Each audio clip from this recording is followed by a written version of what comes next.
Chapter 1 Assassinate Me? You have already chosen your path to it. Damn it, how can Theonorov this body possess martial prowess whatsoever? Ye Udeot spritly sprinted forward. Beatsov sweatus large a soybean cascaded down his forehead, soaking his satire. Young master, you cannot escape, stop obediently. Behind him, a group of menacing brute his wielding lonk nifs pursue him relentlessly. Am I to stopan beslaughtered by you? At that moment, Ye Woodio spotted a river ahead. Salvation. Without hesitation, Helipede in Tothwater. Theriver was frigid, sending an involuntary shiver through him as his body trembled in the chill. Upon reaching the opposite bank, Ye Woodio continued his flight. His steps wary and steady, as though he might collapse in imminent. Chase, Hicano Tinder Muchler. The elder has commanded the thee must be killed. The leading Brutabello a dashwatch T Wudeosh Vikurivanish from sight. Time passed, thoth Hekud noddle how long. At last, Udeo cold no longer holden. He leaned against a larga tree, gasping for breath, his just thieving violently.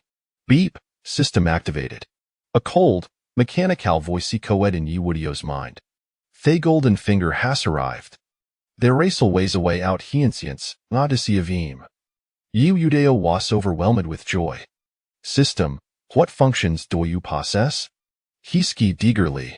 Beep, the system is the martial god lottery system. The host Marakarj with silver Tadralot and obtain various martial arts, skills, elixirs, and divine weapons. The mechanical Vwasa continued. Silver? Ye Woodio and Ward lamented. Huasfa Ian for his life you wear wood have fine silver? Beep, the host haste received a novice gift pack. Woodio Lakita claim it? The system's voicer sounded Donsmarie. Quick, claim editance. Ye Uday replied without hesitation. Beep, congratulations, the host thus obtained the ultimate golden bell shield with rebound effect. A golden bell shield that can rebound? This is a valuable elite. Those pursuing him possess mere rudimentary skill she could simply use the golden bell shield to strike them down. Ye Udeato aka deep breath tokolmi zekelerate heart. System. Activate golden bell shield. Heffel to powerful force surge into his body. Soon, a layer of golden bell appeared around him. The bell radiate the dazzling light. Ancient Sanskrits were lingu beneath surface. Ye Udea reached out to touch the golden bell. Find in jits texturera markablirial. Steady. A glint off murderous intent flickered in Ye Woodea's eyes. After being hunted for so long, it was no wistern to become the hunter. As the golden bell dissipated, Ye Woodeo stood quietly in place. Before long, a group of ferocious Brutus got up to him. Greed and malice gleamed in their eyes. Young master, why have ye stopped running? Eri una boleto continue? One a brute mocked. Ha ha, heist nothing but a waste eno tevena firstelvel practitioner. He sin durance must be juito consuming to mana precious herbs, giving him slight libitur physica fitness tan the average person, another brutekimidin, followed by laughter from the others. Ye Ude erased his middle finger at them. Did my father na treat you well? Ta think that upon his passing, ya would seek to kill metroliapaco fung great fuel wolves. The leading Brutus nor Ted Codley. The elder has decreed that if we kill you, each fuzz will bear warded with F50 tail soft silver and a martial arte. For a future, young master, I twould but best defy at your end. With that, Thebru swung us large a knife towards Wudao. Golden bell shield. Ye Woodia shouted. A massive bell, as afford from gold, materialized before him.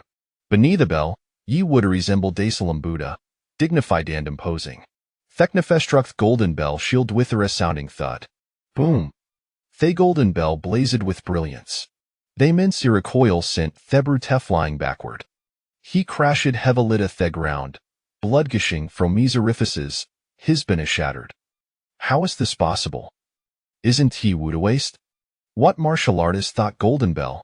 The remaining henchmen stood dumbfounded, staring at Hugh in shock. Wasn't the supposed Toby a non-practitioner? How had a Sudan Libby come so formidable? The glanced at their leader, Halematushan less on the ground, and panic settin. What now? Shold Wezerinder? Watery wa frayed off, everyone, attack together. I refusedo Believ can defeat us all. One Bruta brandished his knife.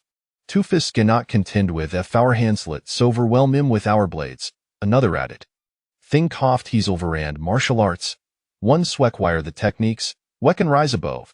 Somioni inside a group. Theathers joined in, their fee are temporarily overshadowed. Kill. Er salute glint flashiden their Isis they cargidati wudao. Derito persuim? You havial reedy chosen io your patho death. You udeozai es bremed with murderous and tintash pushadoff the ground with great force. Thede Brazander beneath his feet were resent flying. Hessurged forward like Iana released from its bow. All was student his bethwers and sprawling, bleeding from thyrorifices, lifeless. Thellus brut, narrowly eviding death, quivered in terror. You were Reedman. Thebrutes mental defense scrumbled entirely. Hacknell hunt the ground, his head bobbing like emulet. Young master, spare my life, Ehavian 8-year-old mother and a hung grey killed a thungudo shomercy. Boom. With a thunderous sound, you day stewed amid Therinof blood, resembling a Jodoff slaughter. You obstructed my path. Then, you deo zerdung the corpse and found 12 a tail soft silver. System, how much silver is required to draw lots? Beep, 10 tail soft silver can be exchanged for a normal draw. 100 tails can be used for an intermediate draw. 1,000 tails for an advanced draw. 10 house and tails for a Kinglevel draw. 100,000 for an Impera level draw. Ye would not a dansade. System, recharge 10 tail sand proceed with the normal draw. Beep, congratulations. The host Hashdrant he first 4-layer soft 9 sons divine art. Wudio alike to claimeth the system will directly impart the first 4 layers. Ye Wudio immediate tell us sit down, silently reciting, system, claimeth 9 sons divine art. In an instant, a torrent of patterns and mental formula surged into Ye Wudio's mind. Hugh hoy strong may best strong the breeze, carasis the mountain ridge Hugh hoy saragant may bear rogant, the bright moon illuminates to great trive. Rumble. A wavy of scorch engineered Europe ted from Ye Wudio's meridians. All ashid and injurious and ailments vanished. Buzz. Ye Ude irradiate an intense heat. Vaporos sephramished. One set he systema completeth the impartation oft he first 4-layer soft 9 sons divine art. Ye Udeo reached the 9th level off the postnatal realm. With just on a more step, Hugh dat tainty covet denaterium zot be countless martial artists. Ye Wudeo opinidices, delight evident in his face. Suth exist the 9th level off the post-natal realm. Having gashot Cody I declarating. While Ethers must invest considerable time mind training, he only needy dammer quartero fan whore. Gurgle, gurgle. At that moment, ye Udea stomach begin to rumble. Imaba thungria need to fin semething toa. Chapter 2 Dislike reason, then kill. Ines malvillage. Inconspicuous eatery. Before you Udeo lays a viral steaming buns, a platoff pickled vegetables, and a bolo fair aromatic wild boar meat. Hidiv are devarathan voraciously, belching contented liashelef the village. Gutu toff the way, beggar. A lava carriage toward Wudao. The driver swung his whip, bellowing loudly. Seeing the figuria had done moving, a flicker of brutality flashed in driver's eyes. Crack.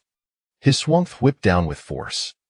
The carriage accelerated instantly, heading straight for Ye Wudao. Ye Udeo Frona Dan sidestepped. Era the people line this world sound reasonable? However, the driver hadn't went intention offletting a Wudiof. Just as the carriage paused them, the driver Sudan lie lashed it with whip, striking like Evanomus naked towards seeking death. Ye Udea swift lyriacadu tan firm la grasped whip. With a powerful tug, he yanked the driver from the carriage. Thud. The driver crashed to the ground. Ah, my leg, the driver in agony, his leg broken. The driver glared at Ye Wudao, cursing, you doomed beggar. How dare you fight back? Do you know who I am? As your job brutality well adupe within Ye Wudao. Since a the people line this world dislike her reasoning. Thenal to skill. Ye Udeo launched a powerful kick, striking the driver fiercely. Bang! The driver wasn't flying, crashing heavily at the ground. His chest caved in, and he ceased to breathe. Just then, the carriage came to a halt. The carriage door slowly opened, revealing a graceful woman. The woman wore a silk dress of emerald green, adorned with golden flowers. She was as beautiful as a blooming flower. Behind her stood a Ugentelman clad in fine garments. The Ugentelman held a folding fin in hand, His gaze fixed intently on Thuman, filled with adoration. Thumanithus' skirt parted drew byred lips, her voici delicatessa spur. Thank you, young master. I am truly terrified.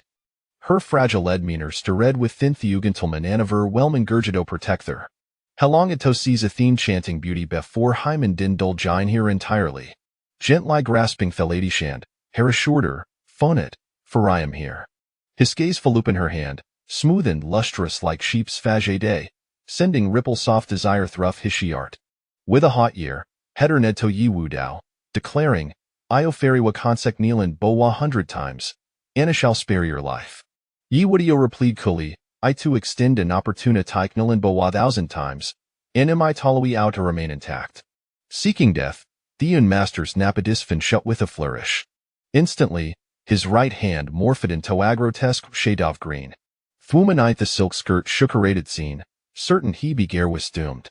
Experience seeth ching imo handoff z family, Theon masterlin jed forward like Yanra Lu said from Abo, charging at wu dao. The ching imo hand struck do nupen ye woodio with ferocity, stirring gay tempestine its wake. Ye ude ordaliated with a punk, unleashing gator ronto femins powery kintoraging flood. Boom. Theon master wassen thirtling away. How is this possible? The woman gasped, covering her moot in disbelief. Theon master crad la this shitter dry tarm, his facey a mask go fast astonishment. Humph. It did no texpecti out of possess a strength careless. However, having made a contact with me ching imo hand, you were no poisoned, he smirked, a triumphant grin curling in a corner soft his mouth. Ye would erase Denibi brow, a mocker-ridden singe in his expression. Poisoned? I bejerperden, but I am impervious to Waltons. With that, he lifted his right hand, revealing a arm wholly unscathed. How can't this be? Theorung master stared woody ashand, Heisy swide with shock, the smugness draining from his face. Today, Sielingyun hasmeth his match. We must depart. Sielingyun spat through clenched teeth, preparing to leave. Ye Woodio chuckled coldly, saying, Leave? What delusions fill our mind? Today, your demise inevitable. Sielingyun's expression shifted, and Hethriatened, you fool, donnet bees a reckless I am off the steamed family from the capital. Ye Woodio replied nonchalantly, what nonsense the sea family? I haven ever heard of it. I twould but best defy maturandon lie than will I find peace. You cannot. Before Sielingyun cold finish, ye Woodio surjedeward him. Boom. Sielingyun's but I crumpleto the ground. Heisy's Woodiopin, unblinking Gindiath. Ye Woodio turn it to Thuman. A glint off coldness flicker in his eyes now. It is Jordern. Do not call me Anna closer. She pleaded, retreating in fear. I fi spare him. I will do anything you deasy. She trembled. Harrius filled with her. Very well, ye Woodio replied softly. Up in hearing this, a flicker of hope ignited within your perhaps through assassins for survival. Ye Udeo flashide knowing, smiley and said, then disrobe. A hint of humiliation crossed her eyes, but for the sake of her life, she set aside her pride. Once she skipped this place, she would immediately seek vengeance against the Udeato Vidide's disgrace. Slowly, she began to loosen her garments, allowing them to fall away and reveal her fair skin. At that moment, several flying needles suddenly appeared in her hand. With a swift motion, she hurled the needles toward Wu Dao. The needles surged through the air, slicing with a sharp whistle. Golden Bell Shield. The sound of clang and Jekko as the needles swirled thwarted with the protective barrier. Unoblito harmy Woodio and Thes lightest. Ye Wudao grinned, looking Gathwoman with derision. Ia Gerdamidi Ormaker, Aru? You. How cool do you? Thuman see swiddened in disbelief as he gazed at the Wudao. Those needles shad cost their a fortune, capable of peer sinjavin a typical innate level master. Ye Deo charged dather, delivering gaw powerful blodo here abdomen. She clutched hers to match, groaning in agony. Standing before her without a hint of hesitation, Ye Wudeo struck down on her head with a force. Thuman lalafless, Harry Swidiapin, unyielding Gindiath. She could not comprehend Weheshhoud notice her for her body, choosing instead to endure life so swiftly. Ye Udeashin swandered over her form, his expression on of disdain. Not a single valuable possession on her. Thephilus agreeable, Butilas, she's a short-lived wretch.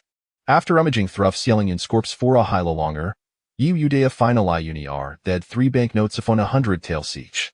Henna Deeden satisfaction thighs wasmerlikite, asmal rewardendeed. Let us shop a foursome a thing of worth. Chapter 3. Encountering a stunning beauty system. Recharge 300 taels of silver notes, Yu Wudao silently intoned within his heart. However, he did not hear the prompt sound from the system. System? Yu Wudao called out again. His heart filled with confusion. Ding! The mechanical voice reverberated in Yu Wudao's mind. This system only accepts silver or gold, not silver notes. What a bother, silver notes cannot be used directly, Yu Wudao replied with a hint of dissatisfaction. Left with no other choice, he pocketed the silver notes. His gaze fell upon a carriage not far away. The horse was tall and robust, its coat gleaming like satin, muscles well-defined, and its hooves strong and agile. It was evidently a rare steed. Yu Wudao approached the carriage, unfastened the door, and with a nimble leap, he landed firmly atop the horse's back. Dragon and Tiger Gang. Your king has returned. Yu Wudao tightened the reins, and the horse reared its head, neighing as if in response to his call. Meanwhile, in Nanling City, within the grand hall of the Dragon and Tiger Gang, a frail man knelt on one knee.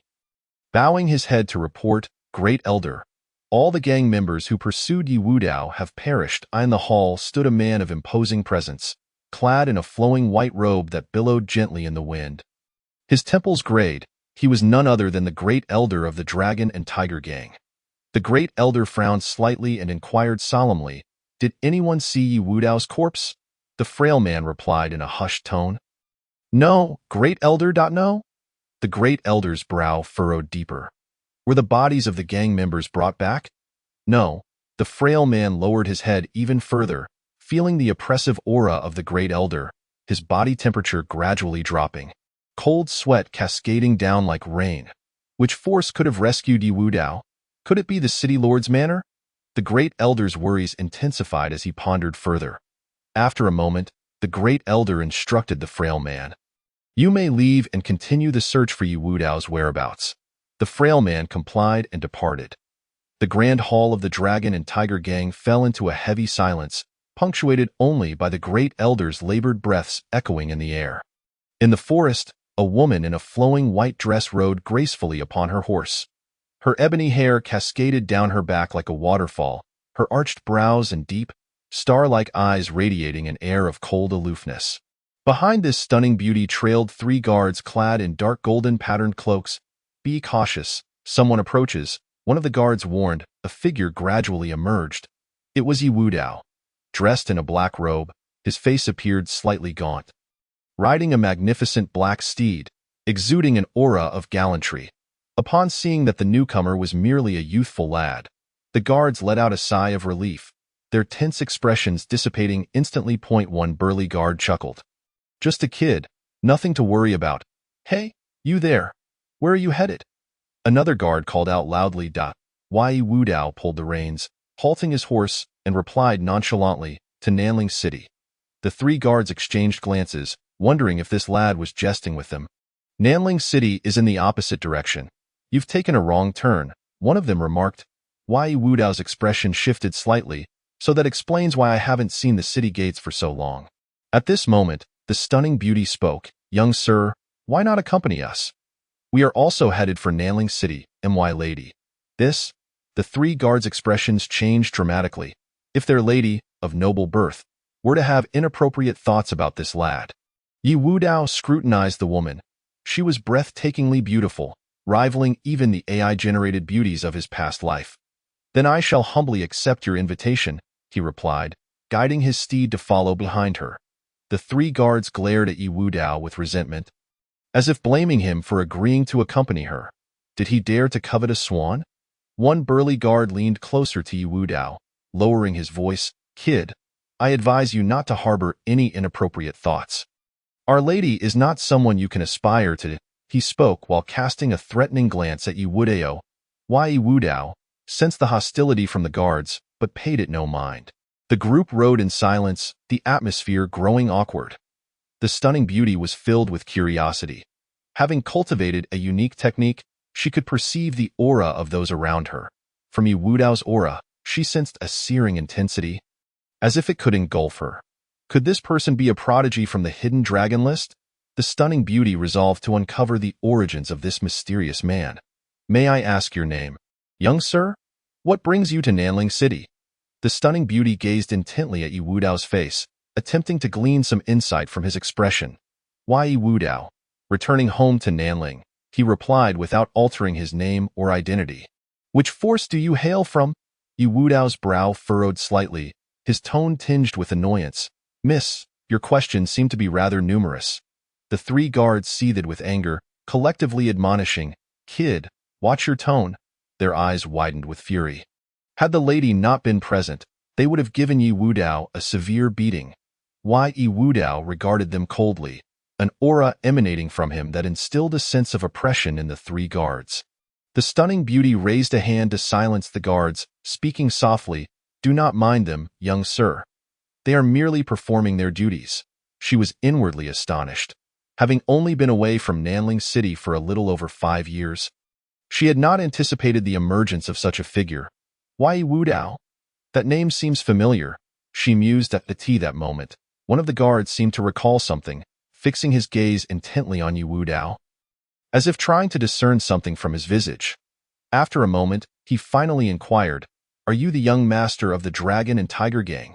Yi Wudao maintained a tranquil demeanor, responding coolly, It seems you possess some knowledge. A mocking smile spread across the guard's face, tinged with contempt. Ha. So it's you. You are quite the infamous waste in the city. The other two guards, upon hearing this, also came to the realization. Their expressions filled with disdain. I thought who it could be. Turns out it's young Master Yi. One guard sneered. Why Yi Wudao regarded them with a frigid gaze, his aura exuding a chilling malice, as if the very air around them had solidified. The guards suddenly felt an involuntary shiver run through their bodies, bewildered, pondering if the weather had turned cold. Why Yi Wudao spoke slowly, his voice as icy as a winter's night. Do you wish to die? The three guards stared at him in disbelief, as if hearing an utterly ludicrous joke. One guard scoffed. You, a waste, think you can kill us? With those puny arms and legs? You must have lost your mind. Another guard chimed in. Sounds like your brain is waterlogged. The three erupted into raucous laughter, their eyes brimming with scorn. Yet, the killing intent emanating from Yi Wudao intensified. The guards gradually sensed something amiss, their laughter fading. They gazed at Yi Wudao, a surge of inexplicable fear welling up within them. Chapter 4. A beauty as a curse. At that moment, the stunning beauty soared into the air. Swish, swish, swish. A sharp pain pierced the throats of the three guards. Instinctively, they clutched their necks, tumbling off their horses. The stunning beauty lightly tapped her foot on the horse's back, alighting with the grace of a dragonfly and the elegance of a butterfly. Returning to her own mount, clang! The sword was sheathed in an instant. The stunning beauty addressed Yi Wudao, Young Master Yi, let the lives of these three guards serve as an apology. Why Yi Wudao cast a profound glance at the stunning beauty, recognizing her ruthless heart. Since they are dead, I shall not pursue the matter further. Dust was stirred by the hooves as the two continued their journey toward Nanling City. Half an hour later, the towering walls of Nanling City gradually came into view. Constructed of blue stone bricks, the walls appeared exceptionally formidable. Young Master Yi, we shall part ways here. The stunning beauty reined in her horse. Yi Wudao also halted, replying, Miss, until we meet again. The stunning beauty smiled faintly, softly stating, We will meet again. With a swift tug of the reins, she galloped toward the city. What a beautiful woman! Indeed, I have never seen such exquisite beauty. Who could she be? Judging by her attire and demeanor, she must be of noble birth. If I could marry such a woman, I would willingly sacrifice 10 years of my life. A young man clad in splendid garments revealed an infatuated expression. The stunning beauty having become his dream companion. At that moment, a burly man with a beard glared at Yi Wudao, a flicker of jealousy in his eyes. Kid, who was that woman just now? Yi Wudao thought to himself, truly, a beauty brings disaster. He looked at the burly man coolly and replied, Who do you think you are? Scram. The burly man was taken aback for a moment, then anger surged in his expression. You little brat, are you seeking death? Today, I will break your legs. The surrounding townsfolk, upon hearing these words, cast sympathetic glances at Yi Wudao. This young man is in for a misfortune. After all, that is Wang Dawang, who, as rumor has it, just broke through to the 5th level of postnatal martial arts last month. Yi Wudao dismounted and stood face to face with Wang Dazhuang. Seeing this, Wang Dazhuang assumed Yi Wudao was frightened and mocked. What's wrong? Are you scared now? It's too late, however. Yi Wudao did not respond. Instead, he swiftly closed the distance between them. His movement was so rapid that in the blink of an eye, he stood right before Wang Dazhuang. With one hand, he pressed down on Wang Dazhuang's shoulder. Bang! Wang Dazhuang collapsed to the ground, his face turning crimson as he struggled to rise. Yet, Yi Wudao's hand bore down on his shoulder like a mountain, rendering him immobile. The onlookers gaped, mouths agape, unable to believe their eyes. They had initially thought Wang Dazhuang was bound to win, considering he was a 5th-level martial artist. But now, it appeared that Yi Wudao was the true master. Looking down at Wang Dazhuang, Yi Wudao coldly remarked, "Weren't you quite arrogant?" Wang Dazhuang gritted his teeth and replied, "What do you want?" The corners of Yi Wudao's mouth curled slightly as he replied indifferently, "I merely wish to break your legs." With that, Yi Wudao pressed down with force. The sound of cracking echoed from Wang Dazhuang's knees. Ah! Wang Dazhuang let out a pained scream, feeling as if his knees had shattered. Tears and sweat streamed down his face, filled with fear and regret. "I was wrong. I truly was wrong. Please, spare me." Wang Dazhuang cried out in desperation, filled with remorse for provoking Yi Wudao. A flicker of murderous intent flashed in Yi Wudao's eyes. Had it not been for the potential repercussions from the city lord's mansion for killing someone here, he would have certainly slain this brute. "Do not let me see you in Nanling City again. Now, begone!" Yi Wudao released his grip, and Wang Dazhuang breathed a sigh of relief, feeling as though he had escaped with his life. Subsequently, Yi Wudao rode into the city. At this moment, the sun was leaning westward, casting a vibrant evening glow across the horizon. Just then, 2 members of the Longhu gang emerged from a shop. "Hey, look, isn't that the young sub-leader?" One of the gang members pointed at the figure on the horse. The other member quickly turned to look. "Yes, that useless Yi Wudao. Let us follow him. The elder has issued a bounty, offering 10 taels of silver for information about Yi Wudao." The 2 hurriedly trailed behind. Yi Wudao halted his horse in front of a tavern, glancing up at the sign that read "Fragrant Full Tower." "This will do. I need to fill my stomach first." He tied his horse to a post at the entrance and then entered the tavern. Upon seeing Yi Wudao, the tavern attendant rushed over with enthusiasm, exclaiming, "Welcome, esteemed guest." Following the attendant, Yi Wudao took a seat at a table by the side. He scanned the surroundings and noticed that the tavern was bustling with patrons. Every seat occupied, and the atmosphere lively. "Esteemed guest, what would you like to eat?" the attendant inquired while wiping the table. "The signature dish from the previous table," Yi Wudao replied. "Certainly," the attendant responded, calling out to the kitchen. "One signature dish for the esteemed guest." Outside, the 2 Longhu gang members saw Yi Wudao enter the fragrant full tower. They exchanged glances and hurriedly ran towards the Longhu gang's headquarters. Meanwhile, at the city lord's mansion, a stunning woman dismounted her horse. The guards exchanged looks, all flashing in their eyes at her beauty. One of them asked, "Who are you?" The woman replied with a melodious voice, "My name is Zhao Yingying." The guards' expressions changed, and they hurriedly bowed, saying in unison, "We greet you, miss." The woman nodded slightly and instructed, "Please take care of my horse." "Yes." The guards led the horse away. Zhao Yingying entered the city lord's mansion, calling out, "Father." "Yingying is back." A composed man emerged from the inner hall, dressed in a deep purple robe adorned with sparkling pearls, exuding an air of authority. "Yingying, you have finally returned," Zhao Hong said, gazing at Zhao Yingying with paternal affection. His eyes brimming with joy. At the dining table, Zhao Hong and his daughter sat across from each other. Suddenly, Zhao Yingying asked, "Father, do you know about the Longhu gang?" Zhao Hong set down his chopsticks and replied, "The Longhu gang is the largest gang in the city." "Yingying, have they caused you trouble?" Zhao Yingying shook her head, smiling, "No, father.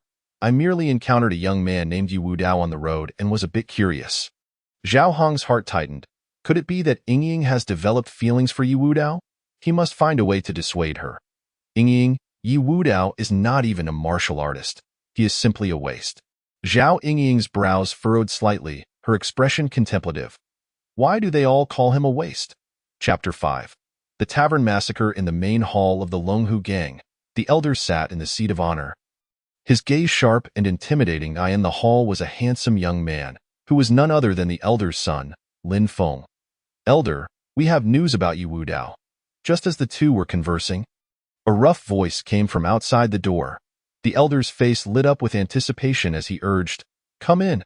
A burly man clad in coarse garments entered, bowing before the elder. "I have seen the elder and young Master Feng." The elder gestured for him to rise, eagerly inquiring, "Where is Yi Wudao?" The man replied in a hushed tone, "Elder, Yi Wudao is dining in the fragrant full tower." A cold smile flickered across the elder's face, laced with an eerie undertone. "Young sub-leader, if you do not return to Nanling City, I would have no means to deal with you. Who would have thought you would walk into my trap?" A glint of murderous intent flashed in Lin Feng's eyes. "Why, Yi Wudao, in the past, you flaunted your strength before me. Today, you are doomed. Father, allow me to lead people to kill Yi Wudao." The elder cast a profound look at Lin Feng, instructing Fenger, "Go ahead, but do not be careless." Lin Feng set off with 6 elite gang members towards the fragrant full tower. Upon entering, Lin Feng's gaze landed on a table by the side where a handsome young man sat. "The Longhu gang is conducting business. All bystanders, leave," Lin Feng commanded coldly. The once boisterous tavern fell silent in an instant. Patrons hurriedly set down their bowls and chopsticks, fleeing in haste, fearful of being caught in the crossfire. "You haven't settled your bill yet?" The tavern owner and attendants were left dumbfounded by this sudden turn of events. In a corner of the tavern, Yi Wudao remained seated, unfazed, devouring his meal. "Why, Yi Wudao? Young sub-leader," the young man sneered, facing imminent danger and still eating. "You truly have guts." Why, Yi Wudao did not even lift his head but instead poured himself a drink and savored it after finishing. He chuckled, "Lin Feng, are you so eager to meet your demise? Impudent! How dare you disrespect young Master Feng?" Lin Feng's followers immediately shouted at Yi Wudao. Why, Yi Wudao scoffed. "Oh, as a mere sub-leader, I cannot even speak to the son of an elder?" Lin Feng burst into laughter, finding it amusing. "Sub-leader, take that title with you to the grave." With a sudden wave of his hand, he commanded, "Charge. Whoever kills him will be rewarded with 50 taels, with such a generous bounty." The gang members surged forward like hungry wolves, lunging at Yi Wudao. One of them shouted, "Just a waste, die!" His eyes bulged with rage as he charged at Yi Wudao, his fist swinging like a hammer aimed at Yi Wudao's head. Just as the gang member reveled in his perceived victory, Yi Wudao extended his right hand. Slap! Yi Wudao's seemingly effortless motion easily grasped the gang member's fist. Crack! The gang member's strong fist crumbled in Yi Wudao's grip as if it were mere tofu. "Ah!" The gang member's wail echoed throughout the tavern, leaving the others, including Lin Feng, stunned and frozen in disbelief. They could hardly believe their eyes. Was this truly the rumored waste, Yi Wudao? Yi Wudao looked at the gang member writhing in agony and smiled gently, saying, "Is this what you call a punch? Watch closely with that." He delivered a punch to the gang member's head, boom, accompanied by the sound of splattering flesh and shattering bone. The gang member's head exploded like a crushed watermelon. Yi Wudao stood there, covered in red and white matter, his face splattered with blood. His gaze was cold and merciless, resembling a demon risen from hell, instilling fear in all who beheld him. This gruesome scene sent the other gang members into a panic. Retreating in terror, "How is this possible?" Lin Feng stared in shock at Yi Wudao. In his mind, Yi Wudao was merely a waste. How could he possess such formidable strength? "I comprehend your intentions. You have been concealing your true abilities." Yi Wudao, how profound your thoughts are. Lin Feng's expression darkened considerably. He had initially believed Yi Wudao to be a pliable and easily manipulated individual, only to discover the depths of his hidden prowess. Lin Feng felt a wave of regret wash over him. Had he known, he would have let his father intervene directly, thereby avoiding such a passive predicament. Why, Yi Wudao's gaze was icy, his tone calm as he addressed the assembly. "It is time for you to depart." With that, he charged towards the henchman, Yi Wudao's fists fell upon the henchmen like a tempest, each strike imbued with terrifying force, rendering them to a state of blood and flesh. Under the relentless assault of Yi Wudao, the henchmen fell one after another. Lin Feng took a deep breath, forcibly suppressing his fear. He had no choice but to fight with all his might. He abruptly drew the long sword from his waist, the blade carving a silver arc through the air, as if slicing through reality itself. Die? Lin Feng's eyes were filled with an insatiable ferocity, fixated upon Yi Wudao as though he intended to devour him whole. With a powerful push from his feet, he shot forth like a released arrow. Yi Wudao did not evade. He summoned his strength directly. A golden bell manifested instantaneously, enveloping Yi Wudao within its confines. Lin Feng's sword struck the golden bell. Boom! The sound of the bell reverberated. Lin Feng was jolted back, retreating 5 steps before regaining his footing. His palms were bruised, and the long sword slipped from his grasp. Embedding itself into the ground nearby, Yi Wudao wore a disdainful smile as he remarked, "I offered you a chance, yet you proved to be ineffectual." In the reflections of Lin Feng's terrified eyes, Yi Wudao's figure appeared before him like a flash of lightning. With one hand raised, he exerted an overwhelming pressure, descending upon Lin Feng like a mountain. Boom! Yi Wudao forcefully pressed Lin Feng's head down towards the ground. In an instant, Lin Feng's skull was crushed. The innkeeper peeked out from behind the counter. Gazing at the scene of carnage and dismemberment, he felt his stomach churn violently. The employees of the inn were paralyzed with fear, akin to frightened livestock, not daring to take a single step forward. Suddenly, Yi Wudao's gaze swept over them. The innkeeper and his staff promptly bowed low, fervently knocking their heads against the ground, pleading, "Hero, spare us. We shall send someone to collect the payment from the Longhu gang tomorrow." Yi Wudao uttered a single sentence before striding out of the inn. Chapter 6. Blood spattered in the Longhu gang's great hall once Yi Wudao departed. The fear within the inn's employees gradually dissipated. Wait, did he mention going to the Longhu gang? Indeed, I just heard the members of the Longhu gang refer to him as the young master. Yet, wasn't the young master of the Longhu gang known to be a useless individual? Meanwhile, Yi Wudao arrived at the Longhu gang. The entrance was adorned with exquisite carvings, depicting a majestic dragon and a fierce tiger. Seemingly poised to leap forth from the door, "The young master has arrived," one of the gang members shouted upon spotting Yi Wudao. Nearby, another member scoffed dismissively, "What young master? Merely a useless fool." The gang was currently under the control of the Grand Elder. Yi Wudao was but a lost dog. Yi Wudao walked directly toward the entrance, ignoring the idle chatter surrounding him. "Halt! No outsiders are permitted entry." 2 gang members crossed their arms defiantly, blocking Yi Wudao's path. Their eyes filled with contempt. Yi Wudao offered a cold smile, saying, "Why seek death?" The 2 gang members were sent flying. Boom! Accompanied by the sound of 2 heavy impacts, the gang members crashed to the ground. Motionless. Other members rushed over to assess the situation. Gasp! Upon witnessing the horrific state of their comrades, they couldn't help but intake a sharp breath. Blood flowed from their mouths, noses, and ears. The gang members stared at Yi Wudao in terror. Was this truly the useless individual they had known? How had he become so formidable in such a short time? Not only was he agile, but his methods were also ruthlessly efficient, something entirely uncharacteristic of a mere fool. Meanwhile, Yi Wudao had already entered the Longhu gang. The members dared not impede him, merely trailing behind. Within the great hall, the higher-ups of the Longhu gang were assembled. Everyone present. Yi Wudao's cold voice resonated in their ears. All eyes in the hall turned towards the entrance. Yi Wudao? This useless being dares to return to the Longhu gang. Has he lost his mind? The Grand Elder's expression shifted upon seeing Yi Wudao. "Where is Fenger? What have you done to him?" Yi Wudao smiled slightly, replying softly, "I naturally killed him." A profound silence fell over the hall. Suddenly, a bald, burly man leaped to his feet.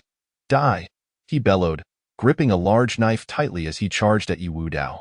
The strike was swift and vicious, accompanied by a chilling gust, as if intending to cleave Yi Wudao in two. However, with Yi Wudao's cultivation at the 9th level of the acquired realm, How could he possibly be harmed by this brute? Yi Wudao deftly sidestepped the attack, then retaliated with a powerful punch. The bald man found himself enveloped in darkness, an indescribable pain surging through him. Boom! He crashed heavily to the ground, convulsing uncontrollably before falling silent. This scene caused everyone in the hall to rise in shock. Impossible. Wang Lu is a master of the 6th level of the acquired realm. Could it be that Yi Wudao has reached the 7th level? The Grand Elder's face darkened, stating, "It seems everyone has underestimated you." The 2nd Elder had already aligned himself with the Grand Elder. Now was the perfect opportunity for him to strike. "You shall pay with your life." The 2nd Elder lunged at Yi Wudao like an arrow. Yi Wudao sidestepped the 2nd Elder's attack and countered with a punch. The wind from his fist howled, carrying with it an overwhelming force as it barreled towards the 2nd Elder. Alarmed, the 2nd Elder crossed his arms defensively over his chest. Bang! Yi Wudao's fist collided violently with the 2nd Elder's arms, producing a resounding thud. The 2nd Elder staggered back several paces, coughing up blood, his complexion turning pale. How can this be? The 2nd Elder was utterly astounded. Yi Wudao's strength surpassed his own. With a single punch, he had been injured. Yi Wudao did not grant the 2nd Elder a moment's respite. Closing in and delivering another punch, bang! This blow struck directly at the 2nd Elder's chest, caving it in. The 2nd Elder coughed up blood, his eyes dimming, his breath extinguished. The 2nd Elder is dead? Yi Wudao's ferocity was astounding. The crowd in the hall was paralyzed with shock, none daring to utter a word. The Grand Elder regarded Yi Wudao with a complex expression in his eyes. How is this possible? You are indeed at the 9th level of the acquired realm. Yi Wudao beckoned the Grand Elder forward, stating, "Come and meet your demise." The Grand Elder's expression darkened considerably, declaring, "Even if you are at the 9th level, our strengths are equal. However, my combat experience will allow me to dominate you. You have likely fought so few battles over the years that you could count them on your fingers." Yi Wudao chuckled, choosing not to respond. The Grand Elder was correct. Although he possessed the strength of the 9th level, his combat experience was indeed lacking.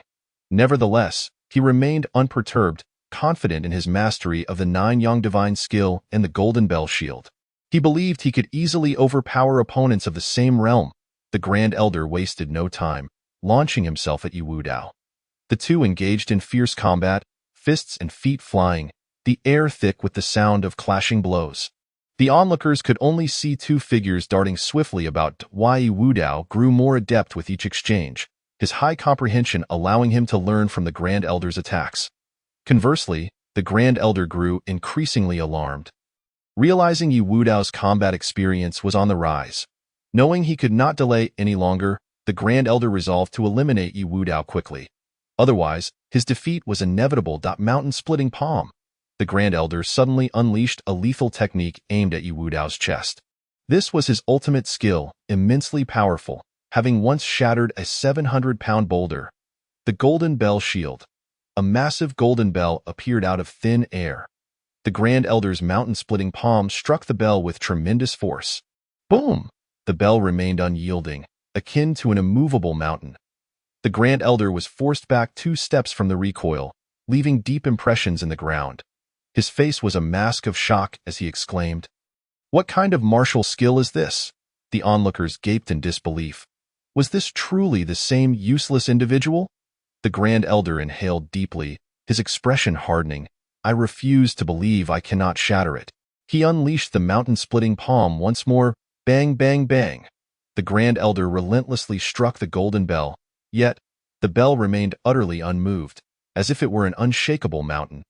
After 3 strikes, the Grand Elder ceased his attempts. He felt a sharp pain radiating from his palm, his heart brimming with astonishment. This was an unprecedented situation for him.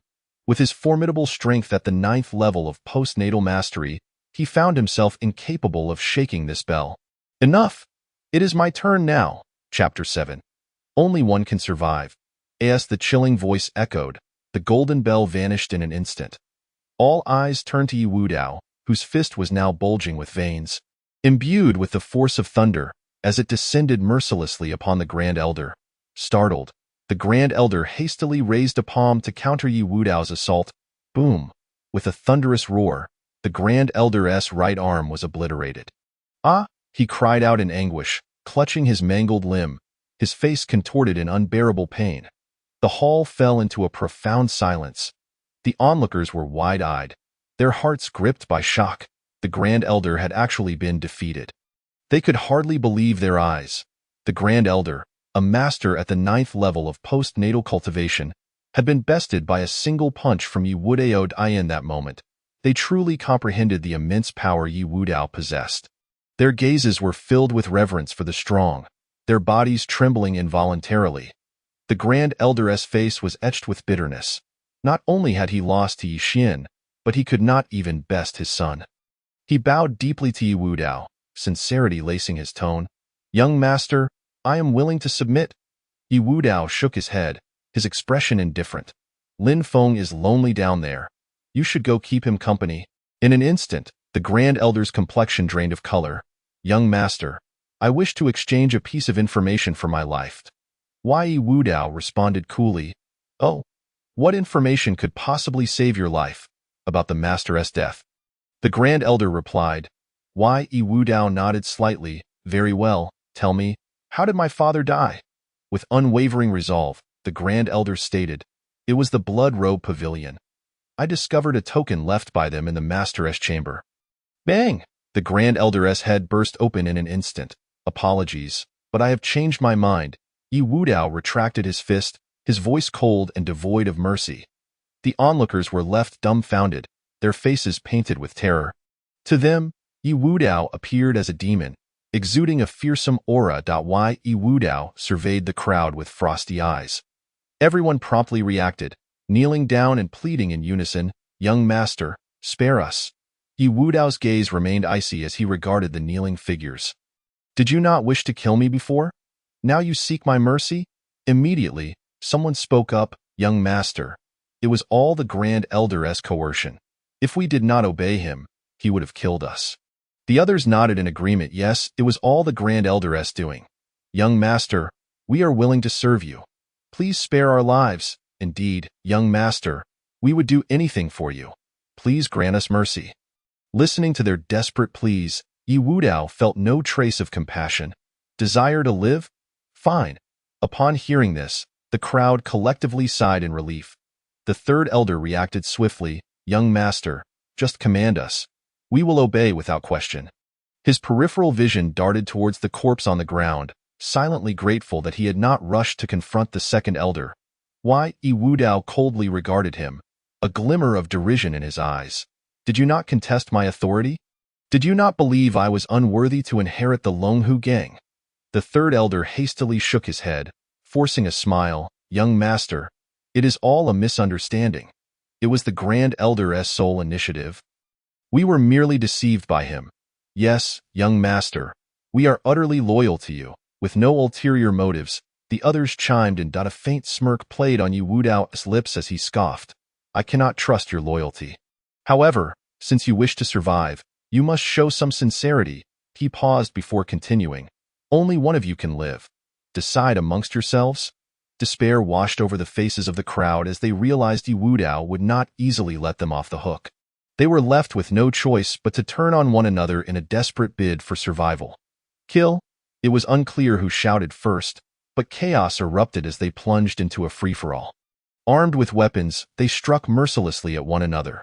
The hall quickly filled with cries of agony. In that moment, a flash of cold light surged towards the 3rd Elder.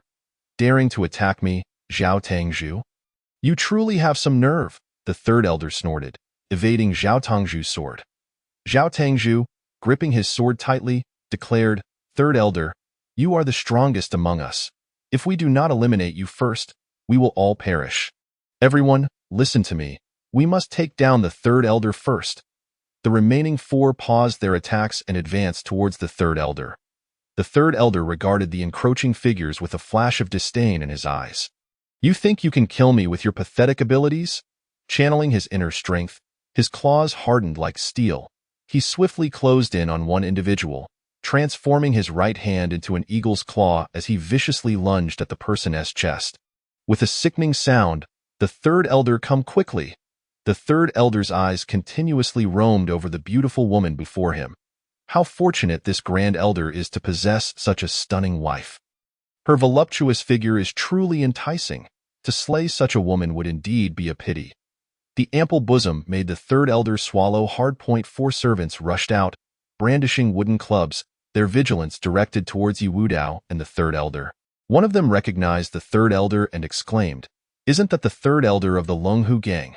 Upon hearing this, the beautiful woman's expression shifted to one of alarm as she said, "Third elder, could this be a misunderstanding?" The third elder leered, replying, "There is no misunderstanding. The grand elder and Lin Feng have already been sent down by the young master." Impossible. The woman's face was filled with horror, and she instinctively took 2 steps back. She turned her gaze towards Wu Dao, her voice sultry. "Might the young master spare my life?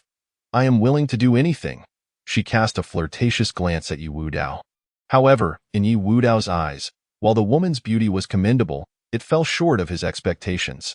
Having been exposed to myriad videos in his past life, black silk, white silk, flesh-colored stockings, twin tails, and various role plays, how could he feel pity at a woman's plea for mercy?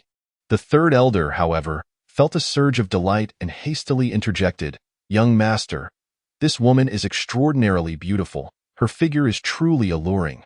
Would it not be a waste to kill her?" Wu Dao coldly regarded the third elder and retorted, "If you are so fond of her, why not exchange your life for hers?" The third elder's expression changed. This harbinger of death was quick to take lives at the slightest provocation. "I will kill her now." The third elder gritted his teeth, raising his hand as if to strike the beautiful woman. "How dare you?" The woman's face paled, her voice sharp with panic. "If you kill me, the heavens will not spare you." "Lin Tian?" The third elder's hand froze mid-air, his expression shifting. He turned to Wu Dao, asking, "Young master, what should we do?" Wu Dao asked indifferently, "Where has the grand elder's youngest son gone?" The third elder pondered for a moment before responding. 2 years ago, the grand elder spent a fortune to send Lin Tian to the Wuliang sword sect. Wuliang sword sect? The name alone suggested it was no ordinary place. Wu Dao raised an eyebrow and inquired, "What is the strength of the sect master of the Wuliang sword sect?" The third elder's expression grew serious as he answered, "Young master, 3 years ago, the sect master of the Wuliang sword sect broke through to the innate realm. And now he has likely advanced even further in the span of 3 years. He may have reached the mid or even late stages of innate." Wu Dao speculated that he was likely not a match for the sect master and decided to wait until he himself reached the innate stage before confronting him. A family should remain intact. Kill her. Following the command, the third elder struck down without hesitation. "No." The beautiful woman let out a piercing scream. The third elder's palm descended like a mountain, instantly extinguishing her life. Her body fell limp to the ground, eyes wide open in death. Gazing upon her lifeless form, the third elder could not help but feel a pang of regret. Such a beauty, gone so swiftly, was indeed a waste. The servants knelt down, crying out, "Spare us, young master." Wu Dao waved his hand in annoyance, asking, "Where's the grand elder's room?" "Why, young master, I know," one servant stammered. "Lead the way." The servant quickly rose and guided Wu Dao towards the grand elder's chamber. They arrived at the door of the grand elder's room. Wu Dao glanced at the servant and said, "You may leave." The servant breathed a sigh of relief and hurriedly departed. The room was lavishly decorated. Wu Dao meticulously searched the space, and at last, he discovered a large chest beneath the bed. Upon opening it, he found merely 3,000 taels of silver and a martial arts manual titled Kaishan Palm. Wu Dao frowned. Why was there only 3,000 taels? He picked up the manual and skimmed through it. Rubbish, system. Collect everything into the system space. Instantly, the contents of the chest vanished. Wu Dao exited the room, the pungent scent of blood permeating the courtyard. The third elder stood amidst the bodies, drenched in blood, resembling a demon emerging from a sea of carnage. Upon seeing Wu Dao, he respectfully said, "Young master." "They are all dead." The two departed. Third elder, "Why is there only 3,000 taels in the gang's coffers?"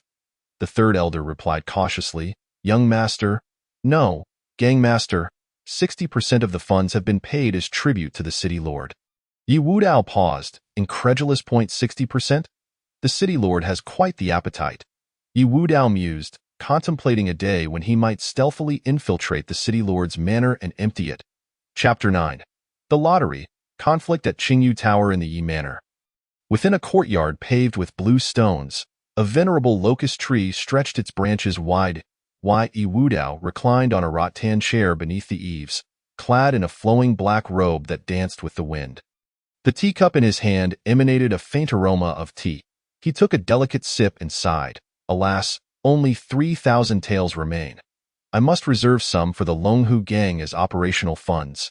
System, recharge 2,000 taels. No sooner had he spoken than a cold mechanical voice echoed in his mind. Recharge successful. The remaining balance in the host's account is 2,000 taels. System, initiate 2 high-level draws. Ding, congratulations, host. You have obtained the perfect level Abid Sonda. Ding, congratulations, host. You have obtained the Snow Drink Mad Blade. Ding, congratulations, host. You have obtained the perfect level Abid Sonda. Ding, congratulations, host. You have obtained the Snow Drink Mad Blade. The series of system notifications filled Yi Wudao with uncontainable excitement. Ha ha ha, system, you are truly remarkable. The Abid Sonda, known as the knife technique from hell, emerged from the world's foremost martial arts. Even the Ironbone God General, Zhu Wushi, dared not contend with this technique. The Snow Drink Mad Blade, a divine weapon of the Nye family in Fengyun, was indeed extraordinary. System, claimed the Abid Sonda. In an instant, Yi Wudao received a surge of unfamiliar memories. This memory was a martial arts technique, the Abid Sonda. Yi Wudao's aura transformed, taking on an eerie quality. The Abid Sonda, a demonic style of blade technique, could drive one's mind with hatred after cultivation, bearing significant side effects. Many who merely touched upon its threshold were driven mad by its influence. However, with the system's aid, Yi Wudao need not worry excessively. After a brief interval, Yi Wudao opened his eyes, which now burned with an infernal fire. Just then, a rapid knocking on the door shattered the tranquility. Yi Wudao opened the door to find a rotund figure standing outside. The plump man had a pallid face, and his luxurious robe was adorned with exquisite patterns, complemented by a jade belt encrusted with gemstones. Yi Wudao smiled slightly. Ah, it's you, Fatty Shin. Fatty Shin shot Yi Wudao a glare, his tone laced with displeasure. Old Yi, you actually made me wait so long. His expression then shifted, breaking into a beaming smile. UVE truly kept a low profile, managing to take control of the Longhu gang. Fatty Shin scrutinized Yi Wudao up and down, seemingly baffled by how this childhood friend had suddenly become so formidable. With unwavering confidence, Yi Wudao declared, the Longhu gang is but a trifling matter. I could subdue it with a single hand. Fatty Shin inwardly marveled, realizing that old Yi had indeed changed, now possessing a more audacious demeanor. Fatty Shin recalled the matter at hand and said, I heard that a new batch of girls has arrived at Qingyu Tower. Shall we? A lewd grin crept onto Fatty Shin's face. Yi Wudao's eyes immediately lit up. Let us go. I am free, and I wish to enjoy some melodies at the brothel, at Qingyu Tower. The madam's face lit up with surprise. Young Master Yi and young Master Shun have arrived. Fatty Shin pinched the madam's ample backside. I heard there's a new batch of girls? Bring a few pretty ones over. We'll wait for you in the room. The two ascended to a private chamber on the second floor. The room was lavishly adorned, and shortly after, the madam led 4 young women into the chamber. They wore silk gowns of various hues, their embroidered chests delicately crafted, clad in red cloth shoes, their faces flushed and smiles demure. Exuding an air of submission, the madam quietly exited the room. Just as Yi Wudao and the girls were enjoying themselves, the door creaked open once more. A man in a deep purple brocade robe, with triangular eyes entered, flanked by 2 burly guards with stern expressions. Fatty Shin blinked and asked, Lu Fengming, what brings you here? Lu Fengming ignored Fatty Shin and grinned at Yi Wudao. Yi Wudao, I heard your father has passed away? The atmosphere in the chamber froze instantly. The 4 girls turned pale. Fatty Shin slammed the table in fury. Lu Fengming, you're seeking death. Immediately, the 2 guards stepped forward, positioning themselves protectively in front of Lu Fengming. Yi Wudao grasped Fatty Shin's arm to restrain his anger. Lu Fengming, it seems your news is quite outdated. What news? Lu Fengming inquired, puzzled. Fatty Shin, brimming with pride, proclaimed, the Longhu gang is now under old Yi's command. Lu Fengming, upon hearing those words, widened his eyes and erupted into a fit of laughter. Ha ha ha, how is that even possible? You expect to intimidate me with this worthless fool? Yi Wudao calmly tapped his fingers on the table and replied, Lu Fengming, I offer you a chance. Leave behind your left arm and then get out. A disdainful expression crossed Lu Fengming's face as he scoffed. What are you even worth? You used to have your father, Yi Xian, protecting you, but now that he is dead, do you still dare to act arrogant before me? He commanded, go on, break his left hand. In an instant, a fierce grin appeared on the faces of the two guards, who replied in unison, rest assured, young Master Yi, it will be swift. However, before they could make a move, Yi Wudao swiftly shifted his stance and kicked the two guards, sending them flying out over the balcony of the second floor. Plummeting to the ground below, bang bang, the two guards crashed onto the floor of the first level, lying motionless as they lost consciousness. The patrons and young women on the first floor were utterly astonished. Ah, someone is dead. A voice broke the suffocating silence, sending shockwaves of fear through the onlookers, who stared wide-eyed at the fallen guards, their faces etched with terror. The young women, pale with fright, screamed and scrambled to hide in the corners. Trembling uncontrollably in the private chamber, the smug expression on Lu Fengming's face instantly froze. Stammering, he exclaimed, How is this possible? How have you become so powerful?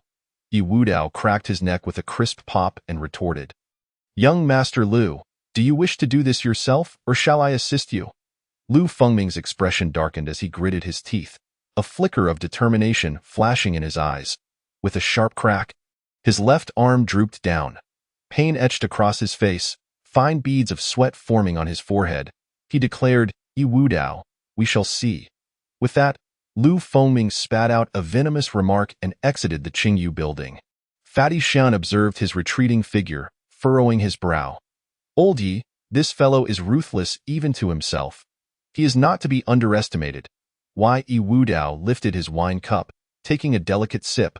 Just right, if the Lu family seeks trouble, I will have a legitimate reason to eradicate them. A chill ran through Fatty Shan's heart. Fortunately, he was a friend of Yi Wudao rather than an enemy. Chapter 10. The Lu family bows down. Schemes unfold. Lu Fengming dragged his injured body back to the Lu family estate. He pushed open the study door, revealing a middle-aged man clad in an opulent black brocade robe, seated behind a desk.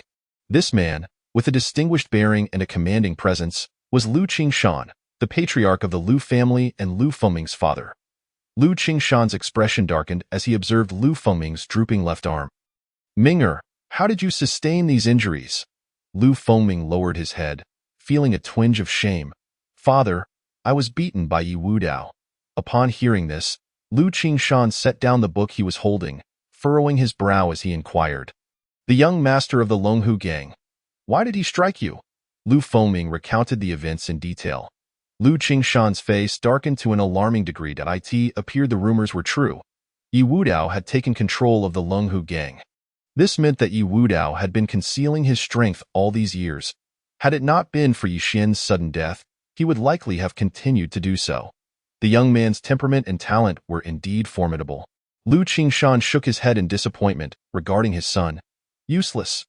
All you do is squander your days in indulgence. Why did you provoke Yi Wudao? Maintaining an indifferent demeanor, Lu Fengming replied, Father, I simply cannot stand him. With Yi Xian dead, I thought it the perfect opportunity to teach him a lesson. Lu Qingshan was nearly driven to the brink of fury, grabbing a book from the table and hurling it at Lu Fengming. You ungrateful wretch!